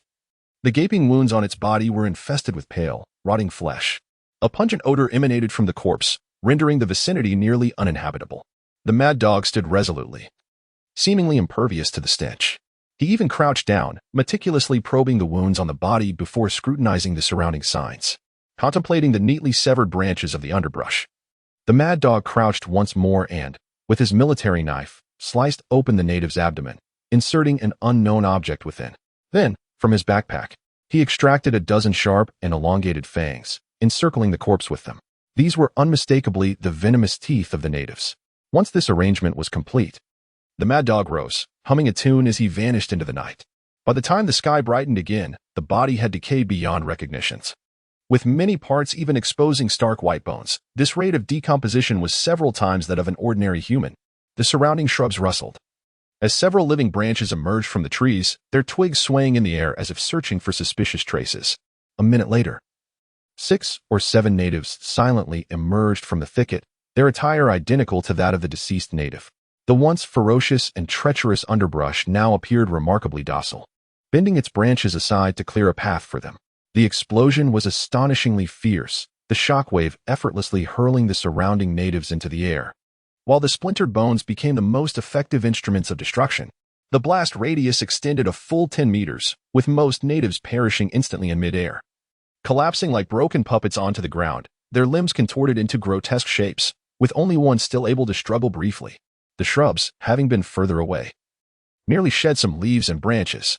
The trap devised by the mad dog contained no metallic components. It was entirely constructed from composite material sensors and plastic explosives, relying on the shattered bones of the native corpse for its lethality. The trap was simple, effective, direct, and insidious. In the distance, Su sensed the explosion, glanced in that direction, and quickened his pace to depart. He can now distinctly sense the immense danger looming behind him. Although it remains unclear whether this peril emanates from the indigenous people or his fellow trainees, the distinction is negligible. Perhaps the comrades from the training camp pose an even greater threat. As always, Su prepares to patiently await an opportunity for his opponent to err during the course of the contest. As he traverses a glade nestled among the trees, he suddenly halts. He crouches down, meticulously examining the ground beneath him. The grass lies trampled and disheveled, evidently having been recently crushed underfoot. The traces extend deep into the thicket, where the foliage transforms from sparse underbrush to a dense, shadowy forest, with towering trees stretching skyward, obscuring the sun. Su follows the trail, and the closer he approaches the forest, the more tracks and signs he uncovers. Eventually, the earth is so thoroughly trodden that fragments of stone and soil are exposed. It appears this forest serves as the stronghold for the indigenous people, who have even forged pathways through the overgrown weeds. After a moment's hesitation, Su stealthily slips into the forest. He nimbly leaps, resting his hand on a branch, allowing his body to ascend once more, concealed within the lush canopy. He navigates through the dense foliage, cautiously probing his surroundings, careful to avoid disturbing the native creatures nestled in the underbrush, while remaining silent enough not to alert the indigenous inhabitants. In such an environment, his heightened auditory perception, dim vision, and enhanced sense of smell prove invaluable. After a brief span of several minutes, Su meticulously surveyed a considerable expanse and discerned that the indigenous people predominantly traversed the ground, yet they were evidently adept at climbing trees, exhibiting remarkable skill. This was evident from the faint scent of the natives lingering upon the delicate twigs high within the canopy. The indigenous individuals possessed a pronounced body odor, neither foul nor unpleasant, but rather reminiscent of a bitter essence, akin to the venom present in their toxic fangs. Suddenly, a cacophony of footsteps erupted from the forest periphery, accompanied by the indigenous people's shouts. Su's heart quickened, and with unparalleled agility, he maneuvered through the treetops to the forest's edge, concealing himself. Approaching was a group of natives, seemingly numbering around 10, all clad in similar attire. The procession featured 2 guides at the forefront, 2 at the rear, while 7 or 8 individuals in the middle bore the weight of a woman. At the tail end of the group strode a notably more robust native, adorned with vibrant feathers atop his head and wielding a bone knife fashioned from beast bone, its edge lined with sharp serrations. The woman being carried appeared utterly rigid, her eyes wide with terror and helplessness. Remarkably, this woman was none other than Sienna, whom Su had once rescued. Her expression of rigidity suggested she had succumbed to some toxin, rendering her body paralyzed. Su's gaze locked onto Sienna's eyes. From his vantage point, he could see her. Yet she remained oblivious to his presence, ensnared in a state of profound fear, incapable of detecting the adeptly concealed Su. He felt a moment of hesitation, but recalled the lieutenant's counsel. To confront these indigenous people effectively, a team was essential. As Su's body stirred, he descended the tree trunk silently, akin to a serpent gliding downwards. The muscles within him pulsated rhythmically as he gripped the uneven bark to maneuver. Just as Su inverted himself from the tree, the indigenous group passed directly beneath him. Releasing his hold on the tree, Su plunged downward, aiming for the last warrior at the rear of the procession. This warrior, remarkably perceptive, sensed the impending threat. As Su descended, he abruptly raised his head and let out a startled cry. With a muffled thud, Su's plunging dagger was met with an unexpected resistance. The bone knife, astonishingly resilient, clashed with the composite blade of Su's dagger, leaving merely a pale mark upon it. The warrior's strength was equally surprising, managing to withstand the full force of Su's descent. As the 2 blades momentarily locked, a surge of power erupted within Su, propelling the bone knife aside and allowing the tip of his dagger to pierce the warrior's throat. Su then pinned the indigenous fighter to the ground and, with a lightness that belied the situation, sprang back up. Not only had he seized the bone knife, but he also deftly liberated the blowgun from the warrior's waist. Bringing it to his lips, he blew forcefully. The dart shot forth like a bolt of lightning, embedding itself in the nape of a nearby indigenous man. The warrior let out a frantic scream, leaping into the air. Yet, in mid-flight, his body stiffened, and he crashed heavily to the ground. With no time to marvel at the potency of the dart, Su hurled the bone knife along the ground. The spinning, weighty blade whistled through the air, severing the legs of several unsuspecting indigenous warriors who were unable to evade its path. Then Su swiftly retreated, and with a series of soft thuds, 3 javelins suddenly pierced the ground where he had just stood, their tips still trembling. As Su continued to back away, he collided with the sturdy trunk of a massive tree. The muscles on his back seemed to come alive, contracting and expanding, allowing Su's body to bizarrely ascend straight up along the tree trunk. With a few more faint sounds, 5 or 6 blow darts embedded themselves into the bark. The injured natives, their legs broken, struggled to launch their own blow darts. Suspended several meters above the ground, Su deftly maneuvered around the back of the tree, vanishing from sight, relying solely on the strength of his back muscles. 4 fully intact natives shrieked and sprang into action, their heights barely exceeding 1 meter. Yet their remarkable leaping ability enabled them to easily soar over 3 meters high. They clung to the tree like agile raccoons, scurrying around to search for Su. However, the area behind the tree was desolate. there was no sign of him. Just as the natives perched in the tree scanned the surroundings in confusion, desperately seeking Sue's whereabouts. The injured natives lying on the ground spotted him emerging from the roots of the tree, reversing his grip on a dagger and charging forward with astonishing speed. Sue's movement traced an elegant S-shape, the dark gray dagger swirling gracefully as it sliced through the necks of the injured natives. Almost all humanoid beings possess vulnerable necks. A fact Sue became even more convinced of after dissecting the native he had slain, observing the multitude of blood vessels and nerves coursing through the neck. Within mere seconds, Sue had dispatched the injured natives and swiftly turned to charge once more toward the grand tree. Four indigenous individuals emerged from behind the tree, and the foremost one, just peeking out, collided head-on with Sue. Sue gripped the dagger tightly, pressing the blade against his abdomen, its edge facing outward. At that moment, the indigenous man leaped up, and the dagger pierced deeply into his chest. The force of Sue's charge propelled both him and the indigenous man upwards, culminating in a violent crash against the tree trunk. The muscles in Sue's body tensed as the abrupt impact caused the indigenous man's sternum to emit a series of sharp cracks. He struggled momentarily before violently expelling a torrent of blood, his body gradually succumbing to weakness. Sue's form was swiftly propelled backward, hurtling into the last three indigenous men. The dagger transformed into a streak of gray light, encircling halfway around before bursting forth from the throng, coming to a halt several meters away. One by one, the three indigenous men fell to the ground, each with their throats deeply severed. Their stature rendered it challenging for Sue to target other vital areas. Once all the indigenous individuals lay defeated, Sue stumbled, nearly collapsing to the ground. Blood began to seep profusely from the bandage around his waist, and his movements grew increasingly rigid. With great effort, Sue bent down, using his nearly immobile fingers to extract a blow dart from his calf, discarding it onto the ground. He then struggled to stand upright, leaning against the tree trunk, gasping for breath. It took a full 10 minutes for the numbness in his body to gradually fade. While the area around his waist was almost entirely stained crimson, Sue unwrapped the bandage around his waist to examine the wounds on his body. This is a wound left by a spear, penetrating a full 10 centimeters. At this moment, the blood has ceased to flow, yet the gaping, pallid wound remains horrifyingly open due to excessive blood loss. The deep triangular laceration appears exceedingly dreadful. Sue gritted her teeth, reapplying the bandage tightly around the injury. Taking a deep breath, she slowly approached Sienna, who lay rigidly on the ground, immobile, but her gaze towards Sue was filled with ecstatic joy. Sue crouched beside her, unfastening her clothing, and eventually discovered a small puncture wound beneath her left breast. Gently pressing around the wound, Sue suddenly exerted force, causing a jet of dark blood to spurt forth, accompanied by a tiny fragment of a broken arrowhead. Searching her body, Sue retrieved a small medical kit, containing a vial of potent antidote. This was a basic battlefield medical kit of the Dark Dragon Riders, which nearly all trainees carried. After administering the injection for a full 5 minutes, Sienna's limbs began to tremble, slowly regaining mobility, though her movements remained stiff and sluggish. "Thank you.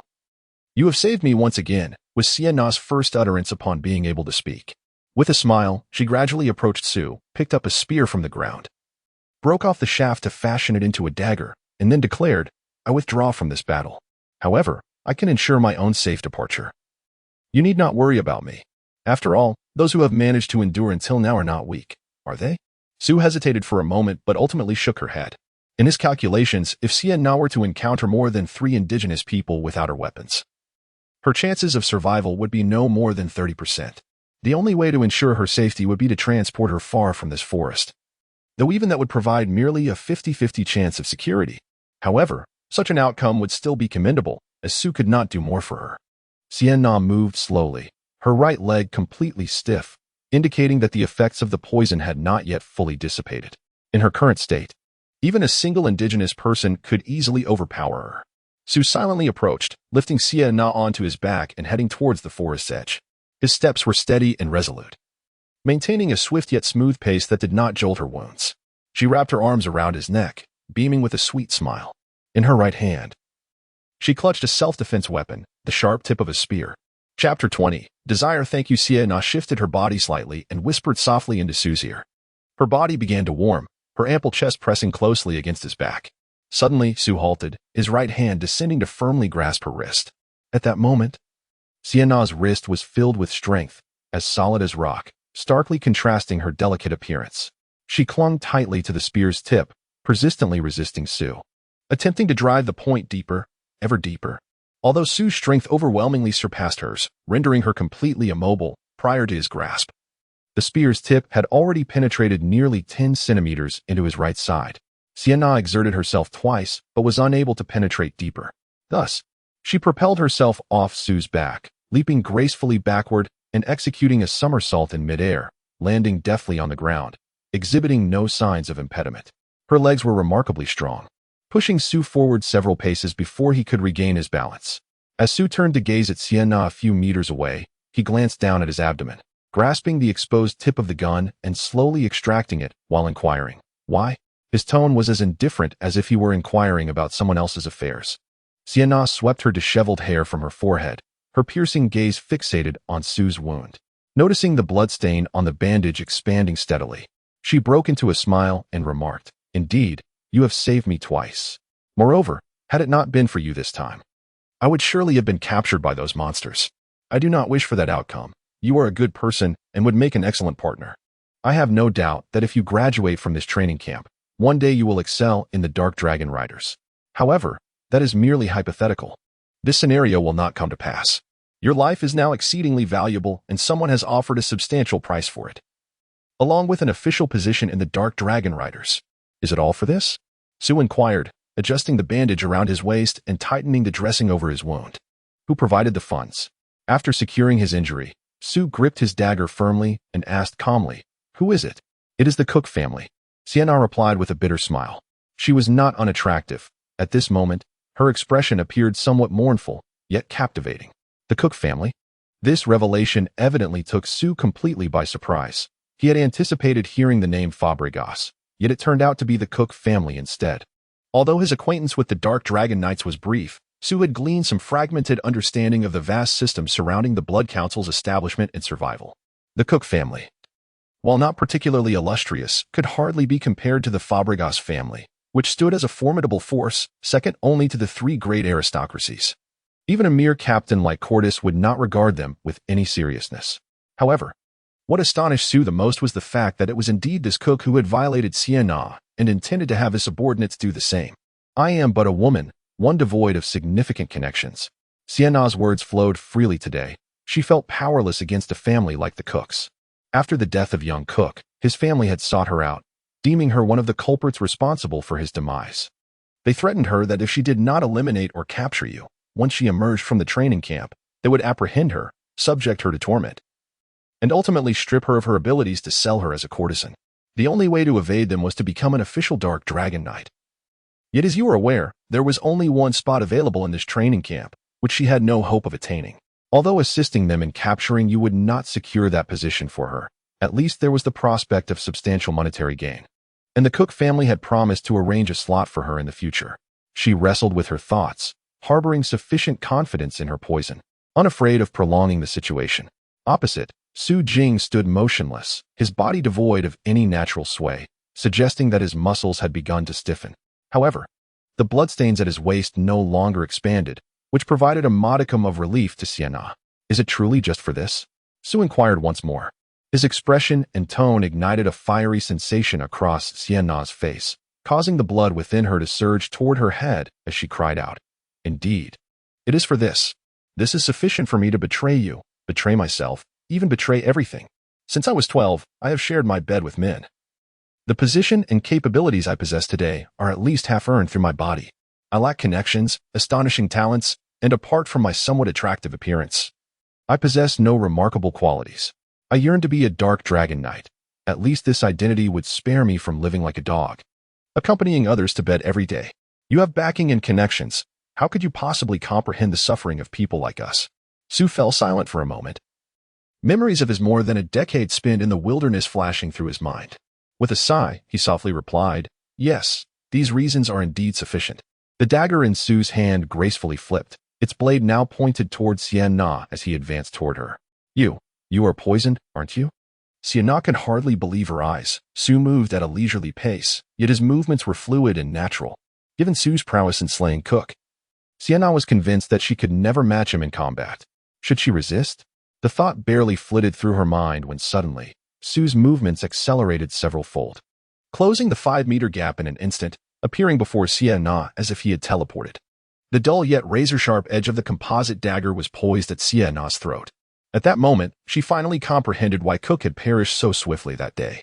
The rapid transition into hyperspeed was so brief that it surpassed the limits of human capability. Such a drastic alteration in motion frequency could bewilder an adversary's senses and reactions, leading to grievous misjudgments. For individuals like Sienna and Cook, who had undergone rigorous and formal combat training, responses were often instinctual during counterattacks and close-quarter combat. A mere fraction of deviation could prove fatal. The blade once again thrust her into the face of death. She breathed rapidly, attempting cautiously to tilt her neck backward, yearning to distance herself from the dagger's edge. Simultaneously, she endeavored to elevate her chest, deliberately deepening her breaths to accentuate the alluring rise and fall of her bosom. She felt a sense of satisfaction with her figure. Though not particularly ample, it was undeniably firm. For Sienna, survival eclipsed all else. Stunned, she had not anticipated such an outcome. Watching Sue's retreating silhouette, she yearned to call out to him, yet her voice remained trapped within her throat. Applause erupted suddenly, followed by Robertson's voice echoing from deep within the woods. "Hey, Sue, I never imagined you to be such a rare gem of a person. Even I am somewhat moved. Alas, your kindness is bestowed upon a wretch. A wretch is a wretch, forevermore. When I first entered the camp, that dark captain remarked that anyone permitted into this training camp could be ground to feed the dogs. I believe he erred. Perhaps you were an exception, the sole exception." Mad Dog Roberson held a dagger crafted from composite materials, and apart from that, he bore no visible weapons upon his person. Notably, a belt encircled his waist, which should have housed a row of bullet holsters, yet instead, it was filled with a dense array of teeth, the venomous fangs of indigenous creatures. Sue halted his steps, gradually pivoting around, lowering himself into a combat stance. His gaze was resolute and grave. Years spent in the wilderness had endowed him with an instinct that warned of an exceedingly perilous adversary. "I, too, have been compensated, and far more than this wretched harlot." Roberson chuckled. "Perhaps due to your rare benevolence, my earnings come more easily." Suddenly, he surged forward. Though his acceleration lacked the eerie swiftness of Sue, it was nonetheless irresistibly rapid. Upon catching sight of his malicious intent, Sienna barely managed to retreat 2 steps before Roberson circled behind her, his iron-like arm tightening around her neck, the blade of the dagger pressing against her ear. With his free left hand, Roberson leisurely unfastened Sienna's blouse, tearing apart her combat vest, exposing her proudly displayed bosom, and then smilingly remarked, "Behold, what a beautiful woman. Now, drop the knife you hold and approach me slowly. Otherwise, I shall sever her breast." His arm constricted painfully, rendering Sienna unable to utter a sound. Even breathing became an arduous task. She could only clutch at Roberson's arm, desperately seeking a modicum of space to inhale. Yet, her power, fortified through 3 stages, was as ineffective before Roberson as an ant attempting to shake a mighty tree. Unable to budge his arm even slightly, she longed to cry out, to plead for Sue to save her, but alas, the opportunity eluded her. Sue, observing Robertson, hesitated momentarily before finally advancing. The amusement in Robertson's eyes deepened. He relished tasks that were both effortless and lucrative. However, the moment Sue stepped into his line of sight, instead of landing firmly, he swiftly kicked upwards, executing a backflip and darting deep into the forest. Sienna's body contorted unnaturally in midair before crashing to the ground like a ruptured sack, unable to rise again. In the instant he flung her away, Robertson delivered a knee strike that shattered her spine. Sue hunched low, sprinting through the woods at an unparalleled speed, with a dagger clenched between his teeth. His running posture was peculiar, resembling not that of a human, but more akin to the legendary werewolves of ancient times. In many instances, he utilized all 4 limbs, leaping directly from one tree to another, surmounting obstacles before continuing his flight. While navigating the forest, Sue also employed techniques reminiscent of the indigenous people. In both combat and running, he constantly absorbed knowledge from the mutated creatures he encountered. Robertson relentlessly pursued him from behind, though he lacked Sue's acceleration. His top speed was not inferior, and perhaps even superior. Moreover, his stamina appeared boundless. He maintained a steady pace for several minutes without exhibiting even a hint of fatigue. When faced with obstacles, he would leap into action, landing heavily on the trunk and propelling himself forward with great force. Unlike Sue, each of his powerful landings would shatter the bark, sending splinters flying and leaving deep footprints on the tree. As Robertson pursued, laughter erupted from him, growing louder and increasingly frenzied. Blood vessels began to spread across his eyes, and his breathing became more labored, gradually entering a state of near-manic exhilaration. This was the origin of his moniker, Mad Dog. In the heat of battle, Robertson would succumb to an ecstasy akin to that induced by hallucinogens, during which his stamina, strength, and speed would significantly surge. Of course, the most immediate and evident side effect of this state was a marked increase in his cruelty. Once in this heightened state, his favored pastime became dismembering and mutilating his foes. Sue could hear the increasingly heavy breath behind him, drawing ever closer. The distance between them diminished steadily, shrinking from 50 meters to 30, then down to 10. Suddenly, Sue's foot snagged on a tree root, causing his body to lurch forward. In an astonishing twist, he sprang back up, his dagger flashing like lightning toward Robertson's heart. Robertson, gripping his dagger with his left hand, swiftly swung his elbow to strike Sue's wrist. With his right foot firmly planted, he kicked out with his left leg, landing on a tree trunk, thus halting his momentum with sheer force. With a crack, the tree, measuring over 10 centimeters in diameter, could not withstand the ferocity of the Mad Dog's charge, snapping in two. Yet Robertson used the momentum to come to a complete stop. Sue's steps became erratic, his dagger trailing arcs of gray light as he relentlessly thrust it toward Robertson. Robertson evaded, parried, and retaliated with ferocious precision. His dagger strikes swift and ruthless, angles more cunning than those of Sue. In a small clearing amidst the trees, the two danced like lightnings, their daggers entwined in the air, yet never clashing. In less than a minute, they had exchanged hundreds of blows. Sue astutely observed that Robertson's footwork was not as nimble as it had been when they first encountered each other. It appeared that the abrupt halt had inflicted some damage upon his muscles. In truth, Robertson's footwork had only slightly slowed, generally. Such a minor change would escape the notice of all but the most extraordinary combatants. However, Sue's keen eyesight was far beyond that of an ordinary fighter. Upon noticing this, Sue swiftly devised a countermeasure, suddenly exerting force and leaping backward. He then utilized the strength of a tree trunk to propel himself forward with the ferocity of a wolf, charging deep into the forest. With a faint sound, Robertson's dagger grazed the shadow of Sue's retreating form, leaving him standing still, eyes wide as he watched Sue escape. The Mad Dog glanced at his dagger, a droplet of blood glistening on its tip. He understood that the strike had likely inflicted a wound on Sue's back. Approximately 10 centimeters long and 1 centimeter deep, not more, nor less. Robertson's reaction was undeniably swift. In the instant Sue altered his movements, he had seized the opportunity to leave a mark. Yet, he had already missed the prime moment for a relentless pursuit. What Robertson had not anticipated was Sue's ability to discern his diminished agility, allowing him to escape decisively. To pursue now would only exacerbate the strain on his leg muscles, hindering any chance of recovery. Although Robertson could restore his injured muscles with merely an hour's rest, that single hour was ample time for Sue to flee far, far away. Yet, for a hunter adept at tracking, endurance and patience were the most indispensable virtues. Robertson was prepared to pursue relentlessly for 5 days and nights, a limit that stretched his capabilities to the utmost. Thus he did not mind granting Sue an additional hour. It was this very Sue that piqued his genuine interest. A grin spread across Robertson's face as he brought the dagger to his lips, tempted to savor the droplets of blood upon its tip. He mused that Sue's blood would likely be exquisitely sweet. However, just as the blood was about to touch his lips, a primal instinct akin to that of a beast compelled him to instinctively discard the dagger. Furrowing his brow, he stared at the crimson stains on the blade, perplexed by the sudden loss of appetite. Outside the forest, Sienna lay prostrate on the ground, gasping for breath, her increasingly numb body plunging her deeper into despair. First, her lower half had succumbed to total numbness, and now that icy insensibility had crept up to her arms. She would have preferred to endure excruciating pain than to suffer this maddening numbness. A pair of heavy military boots suddenly appeared before her. They belonged to the captain, whose footwear was familiar to all the trainees.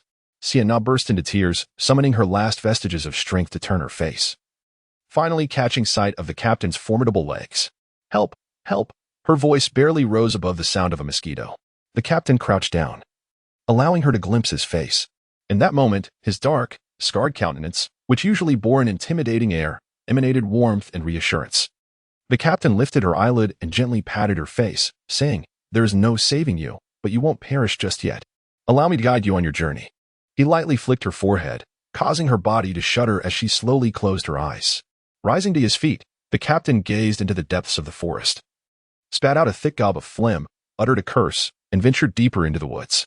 The phlegm struck a sturdy tree like a bullet, carving a deep gouge into its bark. Chapter 21. The indigenous. As Sue had anticipated, Roberson did not pursue immediately, having lost the advantage and sustaining a hidden injury. A seasoned hunter knows the importance of discretion. However, he estimated that Roberson would fully recover in no more than an hour. In the jungle, relentless pursuits lasting days and nights are commonplace. Therefore, Sue's hour-long head start was not a remarkable advantage. The brief yet intense clash had made Sue realize that his opponent was an experienced hunter far superior in combat skills, with survival knowledge in the wilderness likely on par with his own. Perhaps the only domain where Sue felt confident he could surpass Roberson was in patience. Yet, every exceptional hunter possesses ample patience, suggesting that this would become an enduring chase. Suddenly, Sue noticed the light ahead growing brighter, as if the trees were thinning. Half a minute later, he burst forth from the forest, revealing a vast new expanse before him. Beyond the forest lies a gently undulating plain, sprawling across hundreds of square kilometers, adorned with patches of square fields in a myriad of hues, resembling a vast canvas splashed with vibrant colors. At the horizon of the plain, majestic mountains loom. The topography here is remarkably unique. The expansive plain gradually rises, forming a gentle slope, which then gives way to a cliff towering over 1,000 meters, its surface as smooth as if carved by a knife. Beyond the cliff's summit, one can behold snow-capped peaks. On the broad, gentle slope between the plain and the precipice, roads crisscross, interspersed with a multitude of houses. Even with Sue's keen sight, at this distance, he can barely discern that most of the structures are single-story, dome-shaped dwellings. Yet there are also many towering buildings reaching dozens of stories. The architecture predominantly features circular and arc-shaped designs, while the roads are straight and intricately interwoven, exuding a sense of order and uniformity throughout the city. Indeed, this is unequivocally a genuine city, inhabited by the indigenous people. A mere glance at the outline of the city leads Sue to estimate that the indigenous population here may well exceed 100,000. 100,000 natives. Is this the city referred to by the captain? When assigning tasks, the captain indeed spoke of a city, not a town or a village. Yet every cadet, including Sue, envisioned the captain's city as a settlement of several hundred, at most 1,000 natives. In tumultuous times, any gathering of over 1,000 souls in the wilderness would be deemed a city. But who could have imagined that here lies a true city? A city inhabited by 100,000 natives. What was the objective of the task? Sue pondered to himself. In truth, he remembered quite clearly. It was to eradicate the indigenous people. Was it to annihilate 100,000 natives? Sue glanced at the dagger in his hand. He was certain that while this weapon, a product of the new era, represented the pinnacle of dark Dragon Knight technology in terms of materials and craftsmanship, it would become dull and ineffective after piercing the flesh of merely a few hundred natives. The leading warrior lifted a wooden flute that hung around his neck and blew into it with great force, producing a sound imperceptible to the human ear that echoed far and wide. Moments later, a dozen flute notes resonated from various locations, harmonizing with one another. Sue immediately sensed that within his range of perception, at least 2 teams of natives were hastily approaching. Moreover, from the vast city, hundreds of indigenous people surged forth, splitting into several groups as they swiftly made their way towards him, seemingly set to reach the forest's edge in mere minutes. As they emerged from the city, these groups dispersed, encircling him from a distance. One central group of natives was astonishingly mounted on creatures resembling wolves, yet with a speed surpassing that of their canine counterparts. They had swiftly outpaced their comrades, closing in from this direction. A cacophony of sounds filled the air as numerous darts and blowpipes struck the ground where Sue had just landed. The natives exhibited remarkable shooting skills, adeptly anticipating Sue's movements as he charged forward and executing precise shots. Sue gathered his strength once more. After taking his first leap, he accelerated sharply with his second step, instantly closing the distance to stand before the native leader warrior. This time, the natives misjudged Sue's speed again, and all their darts landed behind him. Sue wielded a dagger, executing an upward arc that swept towards the warrior. The warrior, demonstrating remarkable agility, let out a strange cry as he swung his bone knife downward with force, using both hands to block Sue's blade. Despite his diminutive stature, he unleashed an astonishing strength, barely managing to halt Sue's strike, which was imbued with tremendous momentum. However, Sue, seasoned in combat, understood that a straightforward thrust might not suffice to topple this small adversary. Thus, he angled his strike upward. The force carried by the blade lifted the warrior entirely, propelling him backward and sending him hurtling away from Sue. The warrior's strength was indeed formidable, yet his total weight was less than 40 kilograms, making the act of tossing him akin to hurling a hefty stone. After launching the leading warrior aside, Su swiftly maneuvered through the encirclement of the two natives, his dagger emitting a low, ominous hum as it sliced through the air at an imperceptible speed. In an instant, his figure vanished into the dense expanse of the forest. The two natives staggered momentarily before their heads suddenly tilted backward. It was only then that their comrades noticed the gruesome state of the two natives, their necks nearly severed, with only a thin layer of skin connecting them to their bodies. Su sprinted like a wolf, the sound of native whistles echoing ominously from all directions. The tones indicated that squads of warriors were weaving through the woods, systematically encircling and searching, effectively sealing off the exits to the forest. The entire operation unfolded with precision and order, reminiscent of a well-trained, well-equipped modern army, starkly contrasting with the notion of a primitive tribe devoid of metal implements. As he raced onward, Su suddenly observed several indigenous groups pivoting in unison, accurately converging towards his location. With a rustle, the thicket ahead parted, revealing 7 or 8 natives who obstructed Su's path. However, Su was confident that despite his rapid movement, he had exercised sufficient caution to avoid producing unnecessary noise. The bushes. As he gazed at the suddenly revealed passage within the thicket, Su suddenly realized what he had overlooked. In the midst of his frantic sprint, those predatory, man-eating bushes, if unmoving, bore no distinction from ordinary foliage. Yet, they resembled a multitude of eyes scattered throughout the forest, silently observing every shadowy corner. In such a rapid race, Su found himself unable to meticulously scan and identify them one by one. Observing the group of natives ahead, Su gritted his teeth and surged forward, the forest echoing with the wailing of daggers. Within 3 seconds, Su extricated himself from the entanglement, changing direction to charge towards the weakest point of the encirclement. Behind him lay the lifeless bodies of 7 natives. Half a minute later, Su engaged in combat with a second group of natives, temporarily breaking free from the encirclement and fleeing deeper into the forest. However, closely pursuing him were more than 10 groups of natives, while additional tribesmen converged ahead. In the jungle, the natives, utilizing both hands and feet, leapt from tree to tree with a speed rivaling that of a cheetah, their agility surpassing that of monkeys. Nearly every one of them was a skilled hunter. Su understood that a fierce battle awaited him. As he ran, he bit open a tube of nutrients and swallowed nearly the entire contents in one gulp, followed by drinking 200 grams of pure water he had saved. At present, Su does not experience hunger. Thus, the activity within his stomach is exceedingly sluggish, with nutrients and water being stored almost entirely, released at an exceedingly slow pace to compensate for the expenditure of energy. Much like a lion or a wolf, once Su has eaten, he can sustain himself for an extended period without the need for further sustenance. Perhaps this is an instinct innate to all creatures striving for survival in the wilderness. In the ensuing battle, these nutrients and water will suffice to support 2 hours of intense combat. The sound of heavy footsteps drew nearer, and the captain emerged from the forest. Aside from the towering trees, all attempts by the thorny shrubs to obstruct the path were trampled flat by the captain. Cody stood beneath the gnarled tree where the mad dog crouched, casting a glance toward the distant indigenous city, and inquired, "How does it feel?" "The first time I beheld Alamagan, I felt the same. In the blink of an eye, 15 years have passed."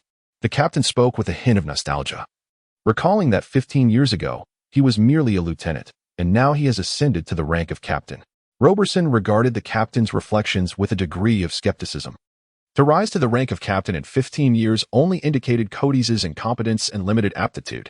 He had certainly heard tales of Captain Cody's past and understood that the captain's abilities extended beyond this mere military title. However, the internal workings of the Dark Dragon Knights adhered to specific operational protocols, where each rank corresponded to substantial logistical capabilities and varying resource allocations. Without a sufficiently high rank, one could not access those developed high-level abilities. Thus, even Cody's prowess was ultimately constrained. The captain looked up at Robeson, who was perched high above, and spoke with a harsh tone. "Mad dog, should you dare to remain in a position higher than mine, I shall pierce your backside." Robeson slowly descended from the tree, relishing the feeling of superiority over the captain, and thus took his time in coming down. Moreover, after days of observation and personal experience with the captain's blows, he concluded that Cordis was rather unremarkable, not nearly as fearsome as the legend suggested. Of course, this did not imply that he desired a direct confrontation with the captain. After all, Cordis was an officer of the Dark Dragon Knights, and taking his life would surely invite grave repercussions. The Dark Dragon Knights would never overlook the murder of an officer during training sessions. If an investigation were to ensue, Robeson's methods of concealment would prove futile in the eyes of those generals. At that point, he was convinced that no one could provide him sanctuary, nor would anyone come to his aid. He was still quite fond of his current life and had no desire for another exile into the wilderness. Mad Dog, I have heard you were once quite formidable, the captain spat before continuing. But this is my territory. My domain has its own rules. I initially didn't mind you making a little profit under my nose, but this latest venture of yours has crossed the line. I abhor trouble and despise those who think they can outsmart me in my presence. Therefore, you must die, and it will not be a pleasant end. Robeson was taken aback by the captain's words, springing up suddenly and growling softly. You wish to kill me, based solely on your own merit? Though I harbor no interest in the wretched, I find myself indifferent to the notion of inflicting further harm upon you. The captain, with an air of unexpected bravado, produced two antique double-barreled pistols from seemingly nowhere. The intricate patterns and meticulous engravings adorning the barrels suggested that, viewed solely from an antiquarian perspective, they possessed considerable value. However, in this forest teeming with indigenous tribes and perilous flora, one must ponder the audacity of the captain to wield such firearms. It is akin to igniting a torch amidst the inky darkness, an invitation for peril. Regardless of Robinson's astonishment, the captain's possession of firearms was an undeniable reality. Initially, Robinson believed that in a contest of blades and close combat, he might hold an advantage. Yet the cold steel of a dagger was no match for the might of a pistol, a truth he could not contest. The captain of the Dark Dragon Knights undoubtedly wielded his weapons with formidable skill. With a strange cry, Robinson leapt sideways, aiming to conceal himself behind a tree upon landing. Yet, the captain's reflexes and marksmanship defied his expectations once more. The thunderous reports of gunfire erupted in rapid succession, a cacophony of sound enveloping the air. As a torrent of lead rained down upon Robinson, with a howl reminiscent of a mad dog, he collapsed to the ground, struggling to rise. He managed to prop himself up momentarily, only for the captain to reload his pistol and aim it once more. A flash from the muzzle heralded the arrival of countless pellets that burrowed into the mad dog's flesh. With a muffled groan, he fell to the earth again. In a desperate attempt to flip over and rise, he was met with another gunshot, embedding yet more lead into his body. The captain, with a sinister grin, reloaded 2 more bullets into his firearm, crouched down, and aimed at the mad dog's rear. No, spare me. I am employed by the Fabregas family. If you take my life, you shall find yourself in grave trouble. The Fabregas will never forgive you. Beneath the suffocating shadows of agony and death, Roberson's will crumbled. And he began to babble incoherently. For decades, he had been the one inflicting suffering upon others, yet he had never been so perilously close to death. Utterly powerless and bewilderedly defeated. Perhaps those who revel in perversion and cruelty harbor the deepest fears of mortality within their souls. Roberson had never before realized the profound significance of life, a significance so great that it compelled him to forsake whatever little dignity he possessed, begging like a dog while simultaneously issuing threats. Now, even if Roberson had a myriad of reasons to scorn the efficacy of an antiquated double-barreled pistol, at a distance of less than 10 centimeters, this relic could easily obliterate his posterior. Furthermore, it appeared that the lieutenant was quite inclined to pull the trigger. Fabregas? The lieutenant inquired, momentarily hesitant. Yes, Fabregas.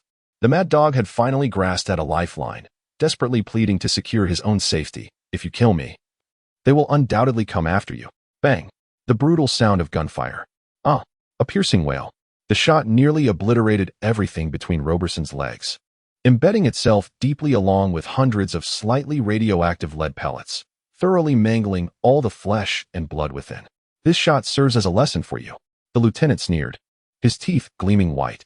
He loaded 4 armor-piercing bullets into the handgun, and with a swift motion of his hands, the muzzle flashed with fire, leaving countless tiny holes on Roberson's hands and knees. Having been struck by such armor-piercing rounds, his hands and legs were rendered utterly useless. Beyond the reach of even the advanced technology of the Dark Dragon Knights, the mad dog writhed on the ground, desperately howling, "Kill me. Just kill me. You wretched bastard. You've crossed Fabregas, and you shall not escape unscathed." The captain crouched down, speaking slowly. These 4 shots serve as a lesson for Fabregas's men. Do not think that their numbers grant them the audacity to trespass upon my territory and disrupt my rules. My decision to spare your life is merely to demonstrate to Fabregas's lot the fate that awaits those who dare defy my authority. If need be, I shall abandon my post and resort to guerrilla tactics. Then we shall see whether my lead bullets are tougher than their feeble eggs. Roberson, tormented by pain, could scarcely comprehend the captain's words. All that echoed in his mind were the glinting teeth swaying before him. The captain rose to his feet, stretched his back, and spat. What a wretched creature. A mouthful of bullet-like phlegm struck Roberson in his groin, eliciting yet another prolonged wail from him. Chapter 21. The indigenous Sioux collapsed to one knee. Panting heavily, his left hand braced against the ground while his right clutched tightly to a native spear. After countless fierce confrontations, his own composite dagger had long since vanished from his possession.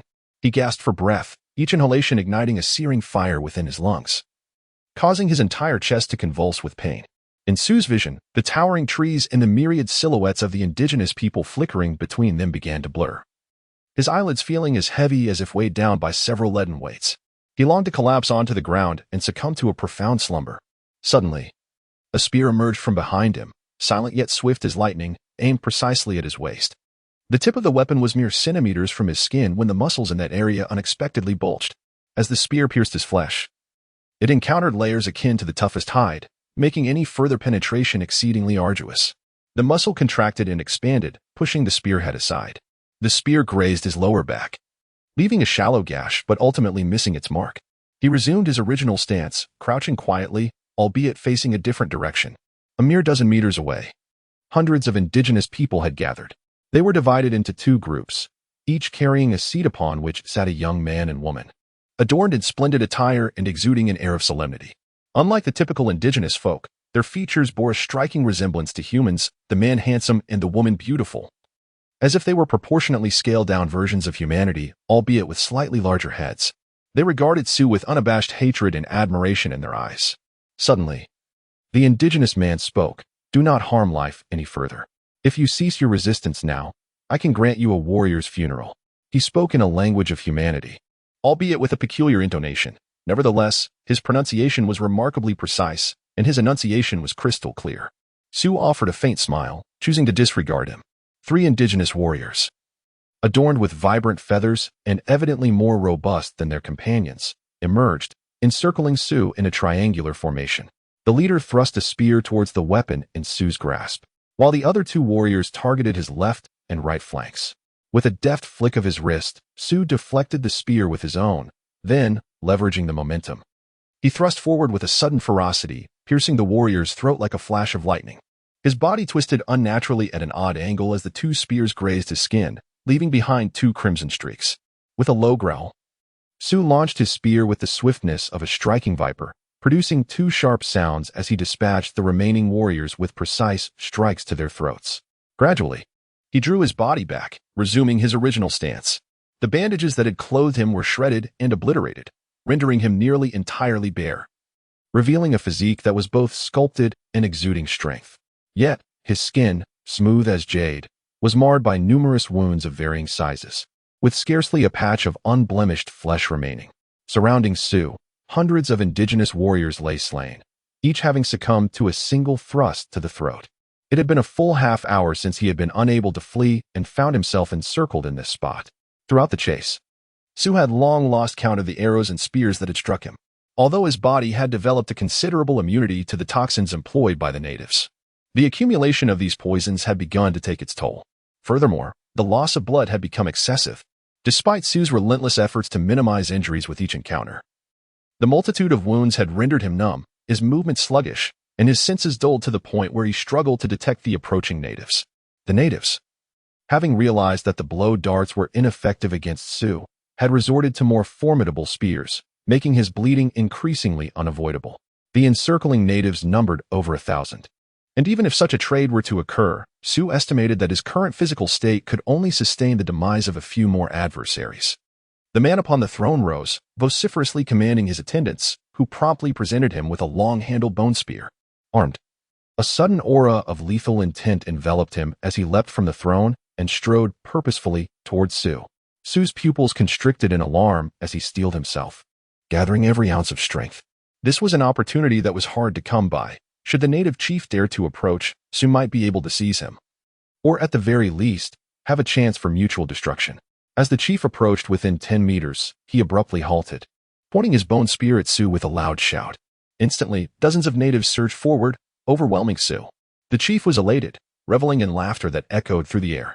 Yet, before he could indulge in his mirth any further, he was struck by a wave of scorching wind. followed by a resonant sound of heavy breathing akin to that of a colossal beast. Su stood resolutely, exuding a palpable heat. Nearly every wound was oozing blood. Crimson lines tracing across his body, stark against his pale skin, creating a profoundly terrifying sight. In an instant, all the native warriors who had been assailing him collapsed to the ground. With a few swift strides, Su approached the indigenous chief, reaching out to grasp the top of his head. At this critical moment, the chief finally revealed his formidable prowess, quickly retreating while thrusting his bone spear towards Su's palm. In that single motion, Su discerned that in his current state, it was highly improbable he could seize this swift maneuver, which was nearly as quick as his own. Thus, it was only when his palm met the tip of the bone spear that he deftly flipped his hand, directly grasping the spear's point. As Su's body grew increasingly heated, he clung to the bone spear that was still attached to his flesh and advanced determinedly towards the throng surrounding the throne. Below darts, spears, and bone knives rained down like a tempest. Su's muscles tensed, and he shielded his head and face with his arms, suddenly accelerating to collide with the forest of blades before him. With a cacophony of cracking sounds, the spears shattered, leaving their tips embedded in Su's body. The encircling indigenous warriors were sent sprawling backward, while 3 of them directly in Su's path were skewered by the bone spear, flung backward in a cascade. With a thunderous uproar, the hundreds of indigenous people bearing the throne scattered in disarray, the ornate and heavy throne crashing to the ground. Su approached the throne, flicking the bone spear, and under the watchful gaze of countless indigenous onlookers, effortlessly lifted the weighty throne high into the air. With a low yet fierce exclamation, he hurled the bone spear like a rocket, striking the throne that was still ascending. A tremendous explosion resonated as the 2 symbols of indigenous authority shattered midair. The forest fell into an eerie silence, despite being nearly drenched in blood, with a dozen broken spear tips protruding from his body.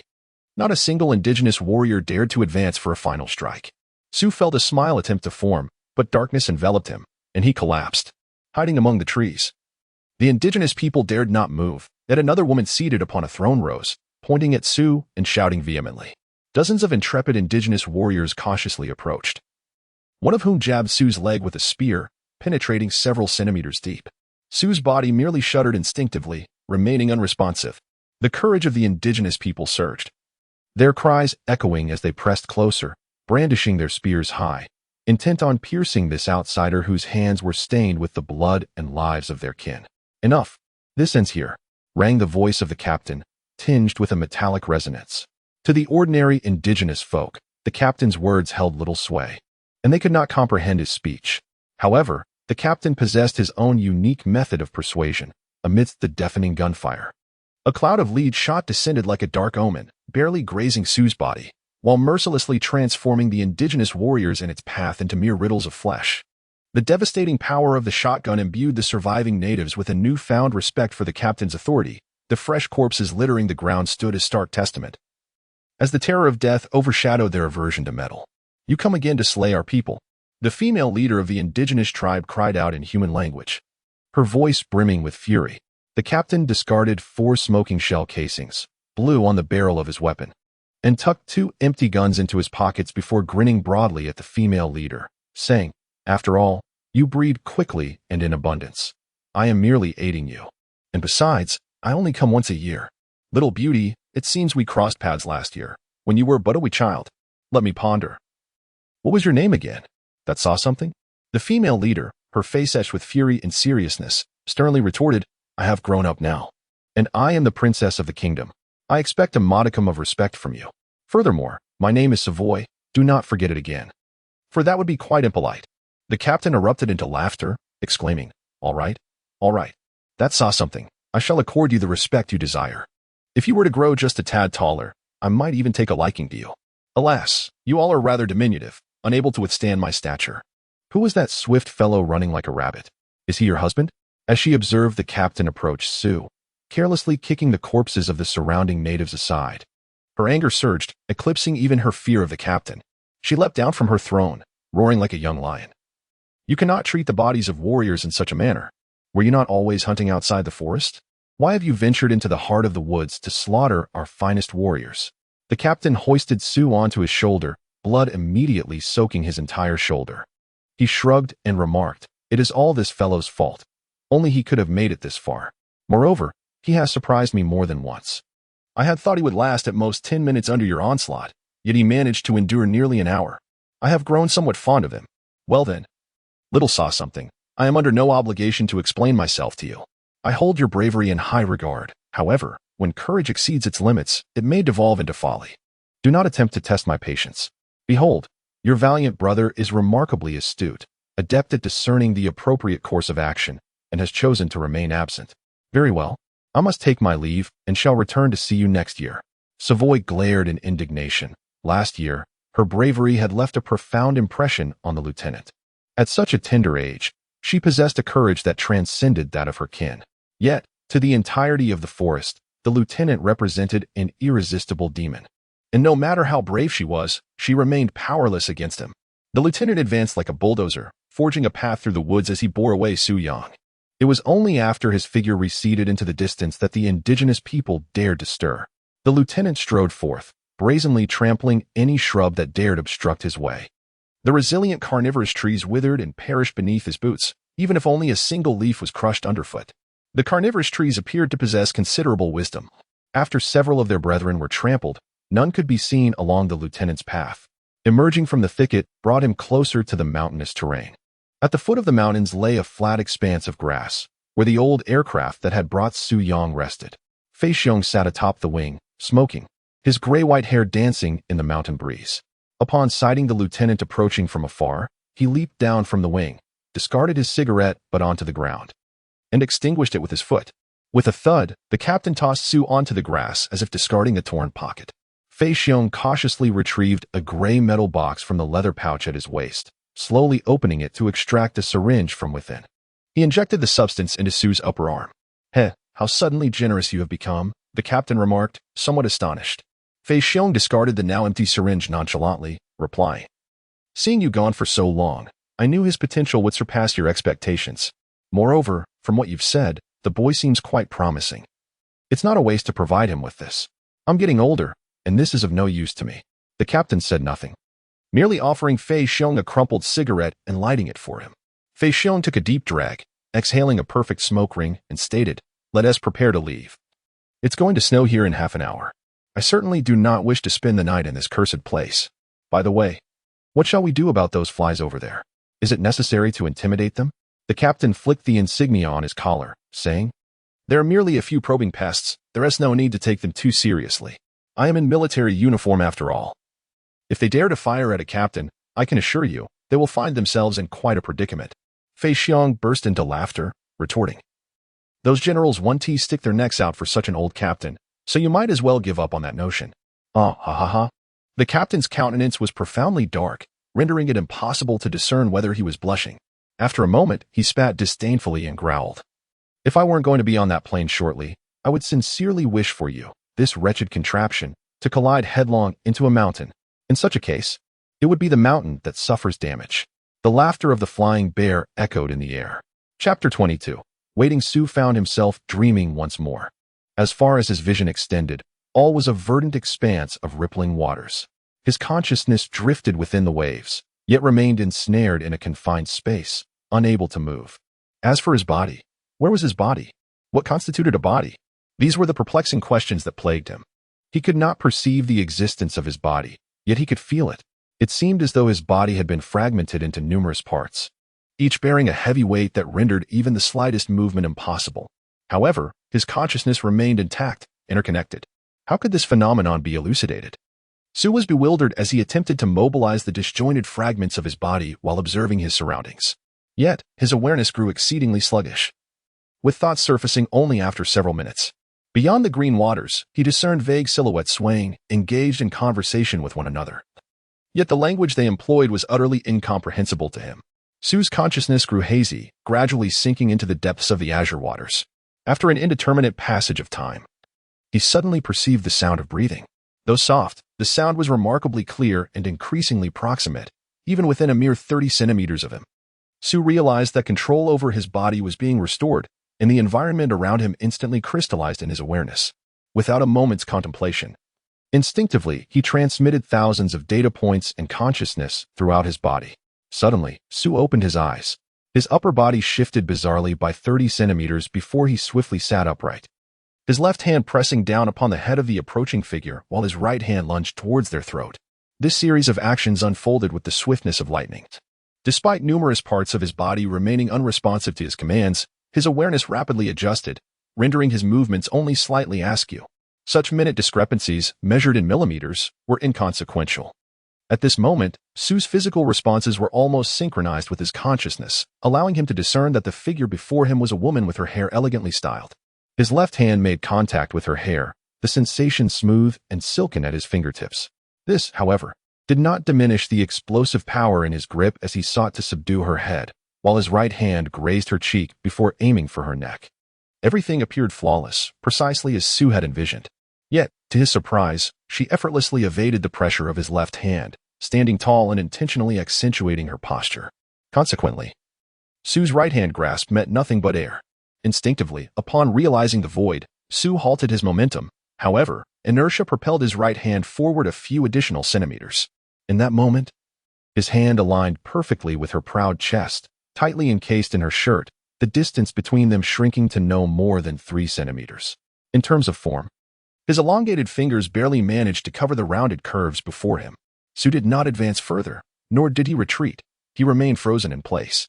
Once his perception was restored, the unspoken yet palpable terror emanating from his counterpart instinctively restrained him from making any movement.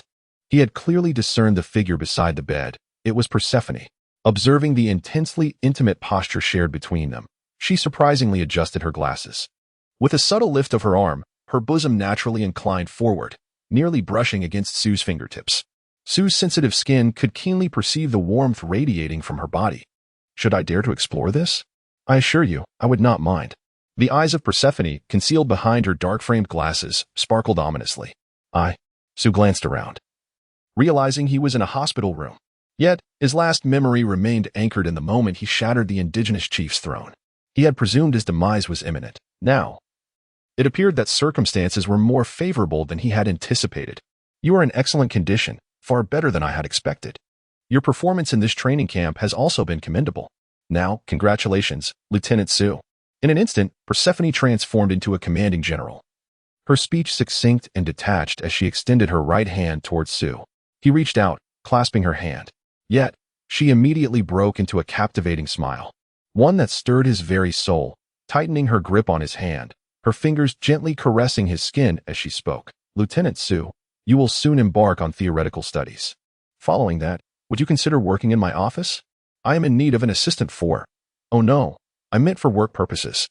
Su was certainly unable to distinguish between a life assistant and a work assistant, and indeed, such a distinction bore little significance. What he sought was to enhance his strength, rather than to indulge in the fleeting pleasures of proximity to Persephone. Furthermore, even if there were pleasures to be had in the presence of this dark dragon knight general, one would need to possess the means to enjoy them. After a moment of contemplation, he replied, let me first complete that theory, and then we shall see. Perhaps by that time, you might have new expectations of me. Su was astute and meticulous through his training at the camp. He had learned the art of indirect refusal when the occasion called for it. Persephone appeared somewhat taken aback, her eyes sparkling with intrigue. She casually seated herself at the edge of the bed, leaning closer to Su, their faces gravitating towards one another. Persephone was slightly shorter than Su, tilting her head upward, allowing their lips to draw nearer. 10 centimeters, 5 centimeters. New expectations can arise at any moment, and there is no need to wait until you have completed your studies.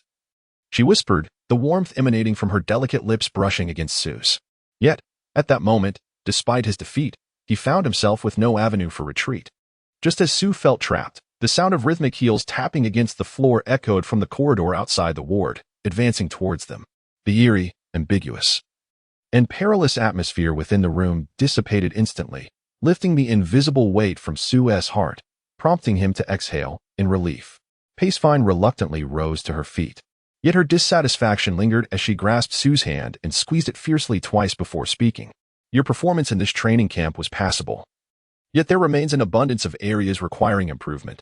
The most critical point is that you lack the audacity and ferocity necessary. Were I in your position after eliminating Cook, I would have promptly sought out each of his subordinates that very night, rather than waiting for them to come knocking at my door. Su offered a wry smile and replied, but those were 8 lives. As the sound of approaching footsteps echoed from outside, Pacefine instantaneously donned an air of icy arrogance, casting a meaningful glance at Sue before turning to the door. The door opened gently, revealing a somewhat alluring blonde nurse whose meticulously applied light makeup hinted at her careful preparation. She carried a delicate silver metal tray, upon which rested a syringe, several white towels, and adhesive patches for sealing wounds. Upon entering, she was greeted not by the handsome man who the system had signaled was now awake, but rather by the equally striking yet frigid Pacefine. As the sole female general of the Dark Dragon Riders, Pacefine was a figure known throughout the city. Although the blonde nurse had never encountered Pacefine before, she recognized the General's rank, given the hospital's affiliation with the Dark Dragon Riders.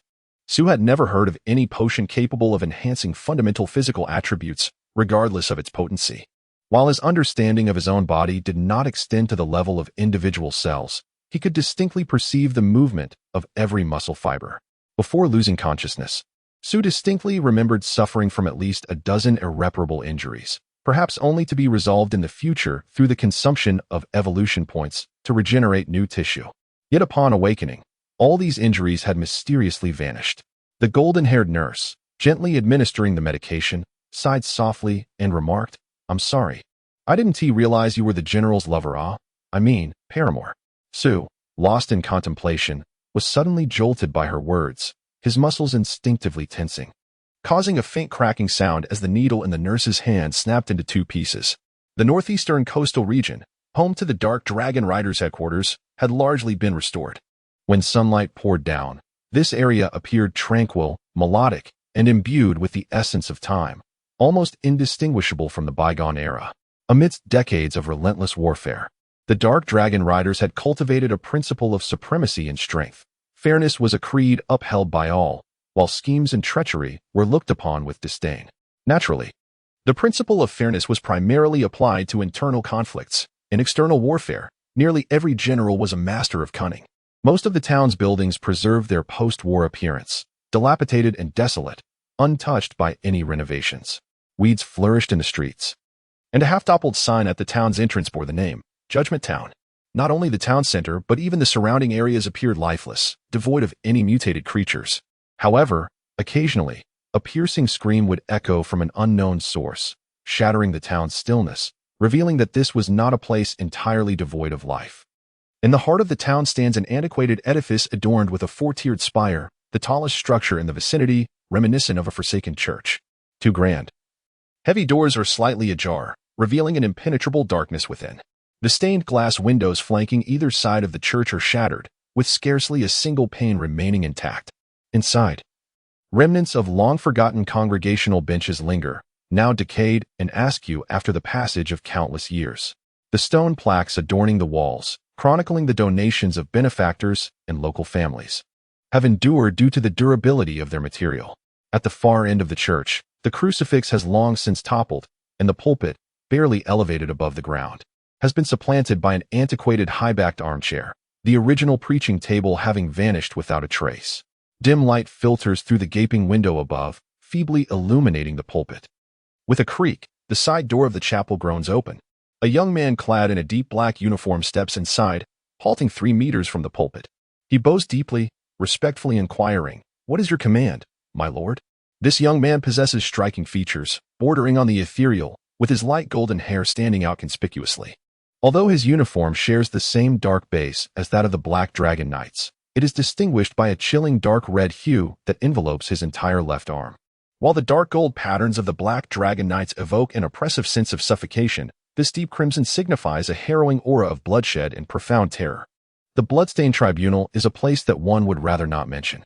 The arbiters within this court are regarded as devils that have crawled out from the depths of hell. They resemble a horde of serpents lurking in the shadows, poised to strike with venomous fangs, torturing their enemies slowly without necessarily delivering death. To them, death is merely an act of mercy towards their adversaries. In the eyes of these fiends and serpents, most of their enemies reside among their own ranks. The woman seated high upon the dais made no discernible movement, yet a low, slightly hoarse voice, whose origin was indistinguishable, pierced the silence. "When will my sword be ready?" "Deliver it to me in 40 minutes. I shall depart in 45. Prepare accordingly, and summon Peperos." Her tone was flat and devoid of emotion, akin to that of a mechanical synthesis, leaving no room for contradiction or doubt. The young arbiter nodded submissively and quietly exited through a side door. Merely a minute later, a young woman with fiery red hair, cropped short and exuding an air of icy composure, entered. She appeared remarkably youthful, perhaps not yet 20, yet donned the arbiter's uniform with authority. The visored goggles adorning her right eye, capable of displaying information and performing calculations, drew attention. She approached the pulpit and halted. Evidently of a significantly higher rank than the young man who had preceded her, the red-haired maiden offered a respectful salute and stated, "Peperos is at your service." After several moments of silence, the woman on the dais emerged from her reverie and inquired, "Has there been any movement from the Dark Dragon Knights?" Regardless of the title or tone, it appears that Papyrus shares an extraordinary relationship with her. Papyrus remarked that the recent internal documentation processes and trends within the Dark Dragon Knights exhibit subtle differences from the past, yet outwardly, nothing seems amiss. Furthermore, Fabregas and several minor families are clandestinely maneuvering, discreetly reallocating personnel and armaments. Although their scale is modest, it is not without significance. Additionally, the Arthur family has recently undergone changes. Oberon has succeeded his sister, Persephone, in commanding the family's military forces. This implies. Papyrus pondered briefly and said, "I sense they are concealing something from us. We must uncover the truth." A gentle knock resonated at the side door, and a man's voice called from beyond, "My lord. Mr. Oberon requests an audience." The woman on the high platform finally stirred, waving her hand, prompting Papyrus to withdraw. As Oberon entered through the side door, the previously silent church echoed with the sound of his footsteps for the first time. His stride was steady and composed, betraying no hint of the youthful awkwardness typical of an 18-year-old. However, despite having seized control of the family's military might, the powerful Oberon still had to enter through the side door. He approached the pulpit, even contemplating ascending the wooden platform. Yet, as he lifted his left foot, it froze mid-air. A deep gash inexplicably appeared on the worn wooden floor before him. This chasm seemed endless, manifesting without warning. Had Oberon not halted his step in time, he would have lost half of his foot. Oberon, whose initially serene countenance fluctuated between crimson and pallor, found himself unexpectedly stirred. He had not anticipated such a ruthless response from his counterpart. "This is your fault," he remarked, as she remained unmoved in her high-backed chair. "Very well. Perhaps I was the one who overreacted." Taking a deep breath, the color in his face gradually subsided as he continued. "I had hoped that upon assuming control of the family, the distance between us would diminish. Yet, wealth and power do not enhance your allure. Your claim to leadership is rooted in lineage rather than merit." Her voice resonated with the cold, synthetic timbre of artificiality, devoid of any emotional hue. Oberon lowered his left foot to the ground, standing before the insignia, and declared, "You know, I have never been enamored with such things. Power, strength, wealth, and family have never occupied my heart. What I cherish are painting, music, and history. My greatest aspiration is to discover a means to eradicate the pervasive radiation that blights our world, allowing the lofty azure skies, the crystalline seas, and the verdant fields of a bygone era to resurface. In those days, you would often chide me for my impractical ideals. I was aware that these dreams were nearly unattainable, yet I chose not to dwell on them and instead pursued my passions. However, 2 years ago, upon your arrival in this wretched place, you began to criticize my lack of strength. Since that moment, I have relentlessly endeavored to better myself. Over the past 2 years, you have witnessed my growth and the power I have cultivated. Yet, why have our encounters become increasingly infrequent, and why do our conversations dwindle with each meeting?" She remained silent for a full 3 minutes before finally uttering, "You have 3 minutes left." Yet, she was utterly unmoved, inquiring, "Is this a transaction?" "No," he replied. "This is a promise. A man's promise." Oberon once again lost his composure, his voice becoming slightly hoarse. His heart felt as if it were being torn apart, unable to bear the malicious misinterpretation of his intentions. "Your time is up." She rose to her feet, the heavy plates of her armor rustling softly, producing a delicate yet melodious sound. She stepped forward, striding straight toward the church's grand entrance, completely disregarding Oberon who stood in her path. Her gaze transcended him, piercing through the church's doors, seemingly lost to some distant horizon. The greatest courage Oberon had ever mustered dissipated in less than half a second, melting away before her. He sighed quietly and stepped aside, allowing her passage. From behind, even the formidable and grotesque armor could not obscure her long, graceful silhouette. She stood nearly at eye level with Oberon, And perhaps the greatest advantage of her armor, aside from its defensive capabilities, was how it accentuated her nearly flawless, elongated legs. Yet, the aura emanating from that armor was chilling and foreboding. It was difficult to ascertain whether it was the gloomy church that imparted a dark essence upon her, or if it was she who rendered the church so sinister. She did not walk quickly, but her pace was unwavering and resolute. It seemed that anything daring to obstruct her path would be utterly crushed. As Oberon watched her approach the church doors, he suddenly summoned all his strength and shouted with fervor, "Madearly." She rarely paused, but this time she halted, turning to face Oberon, her deep blue eyes fathomless. "Give me a chance," Oberon declared with unwavering resolve. In that moment, the youthful innocence that once adorned him faded away. She regarded him for a full 3 seconds before responding, "Very well, I shall grant you a chance. If you can defeat me in the future, I shall be yours." With that, she pivoted and strode toward the grand church entrance, her flowing ash-gray hair cascading like a shower of silver stars, gently drifting down into the shadows of the church. The heavy doors swung open silently, revealing a world that should have been shrouded in darkness, now illuminated so brightly it obscured all vision, leaving only a vast expanse of white and 2 perfectly aligned rows of figures. She stepped boldly into the blinding light, where 4 adjudicators knelt, collectively lifting an imposing sword, measuring 2 meters in length and 40 centimeters in width, with a uniquely fierce design, presenting it to her. Madearly effortlessly grasped the colossal sword, dragging it along the ground as she advanced into the radiance, and within mere steps, her figure vanished into the overwhelming darkness. The sword carved a profound trench into the earth, a testament to its formidable weight. Along the spine of the blade, a line of vibrant green letters shimmered, killing prison. 7 years ago, did I radiate with sunlight? She pondered as she transitioned from light to shadow. Chapter 22. Awaiting the dawn, light filtered through the gaps in the clouds, casting a gentle golden hue upon the vast city along the eastern coast. It was a rare sunlit morning, reminiscent of the enchanting mornings depicted in vintage magazines. Sue stood before the full-length mirror, scrutinizing his reflection clad in the dark dragon knight uniform. As a second lieutenant, his uniform's cuffs were adorned with a short sword of deep golden hue, which was embedded within a lustrous piece of dark metal. The uniform fit impeccably, custom-tailored to his physique, and the fabric was astonishingly light, yet remarkably resilient, offering undeniable protection.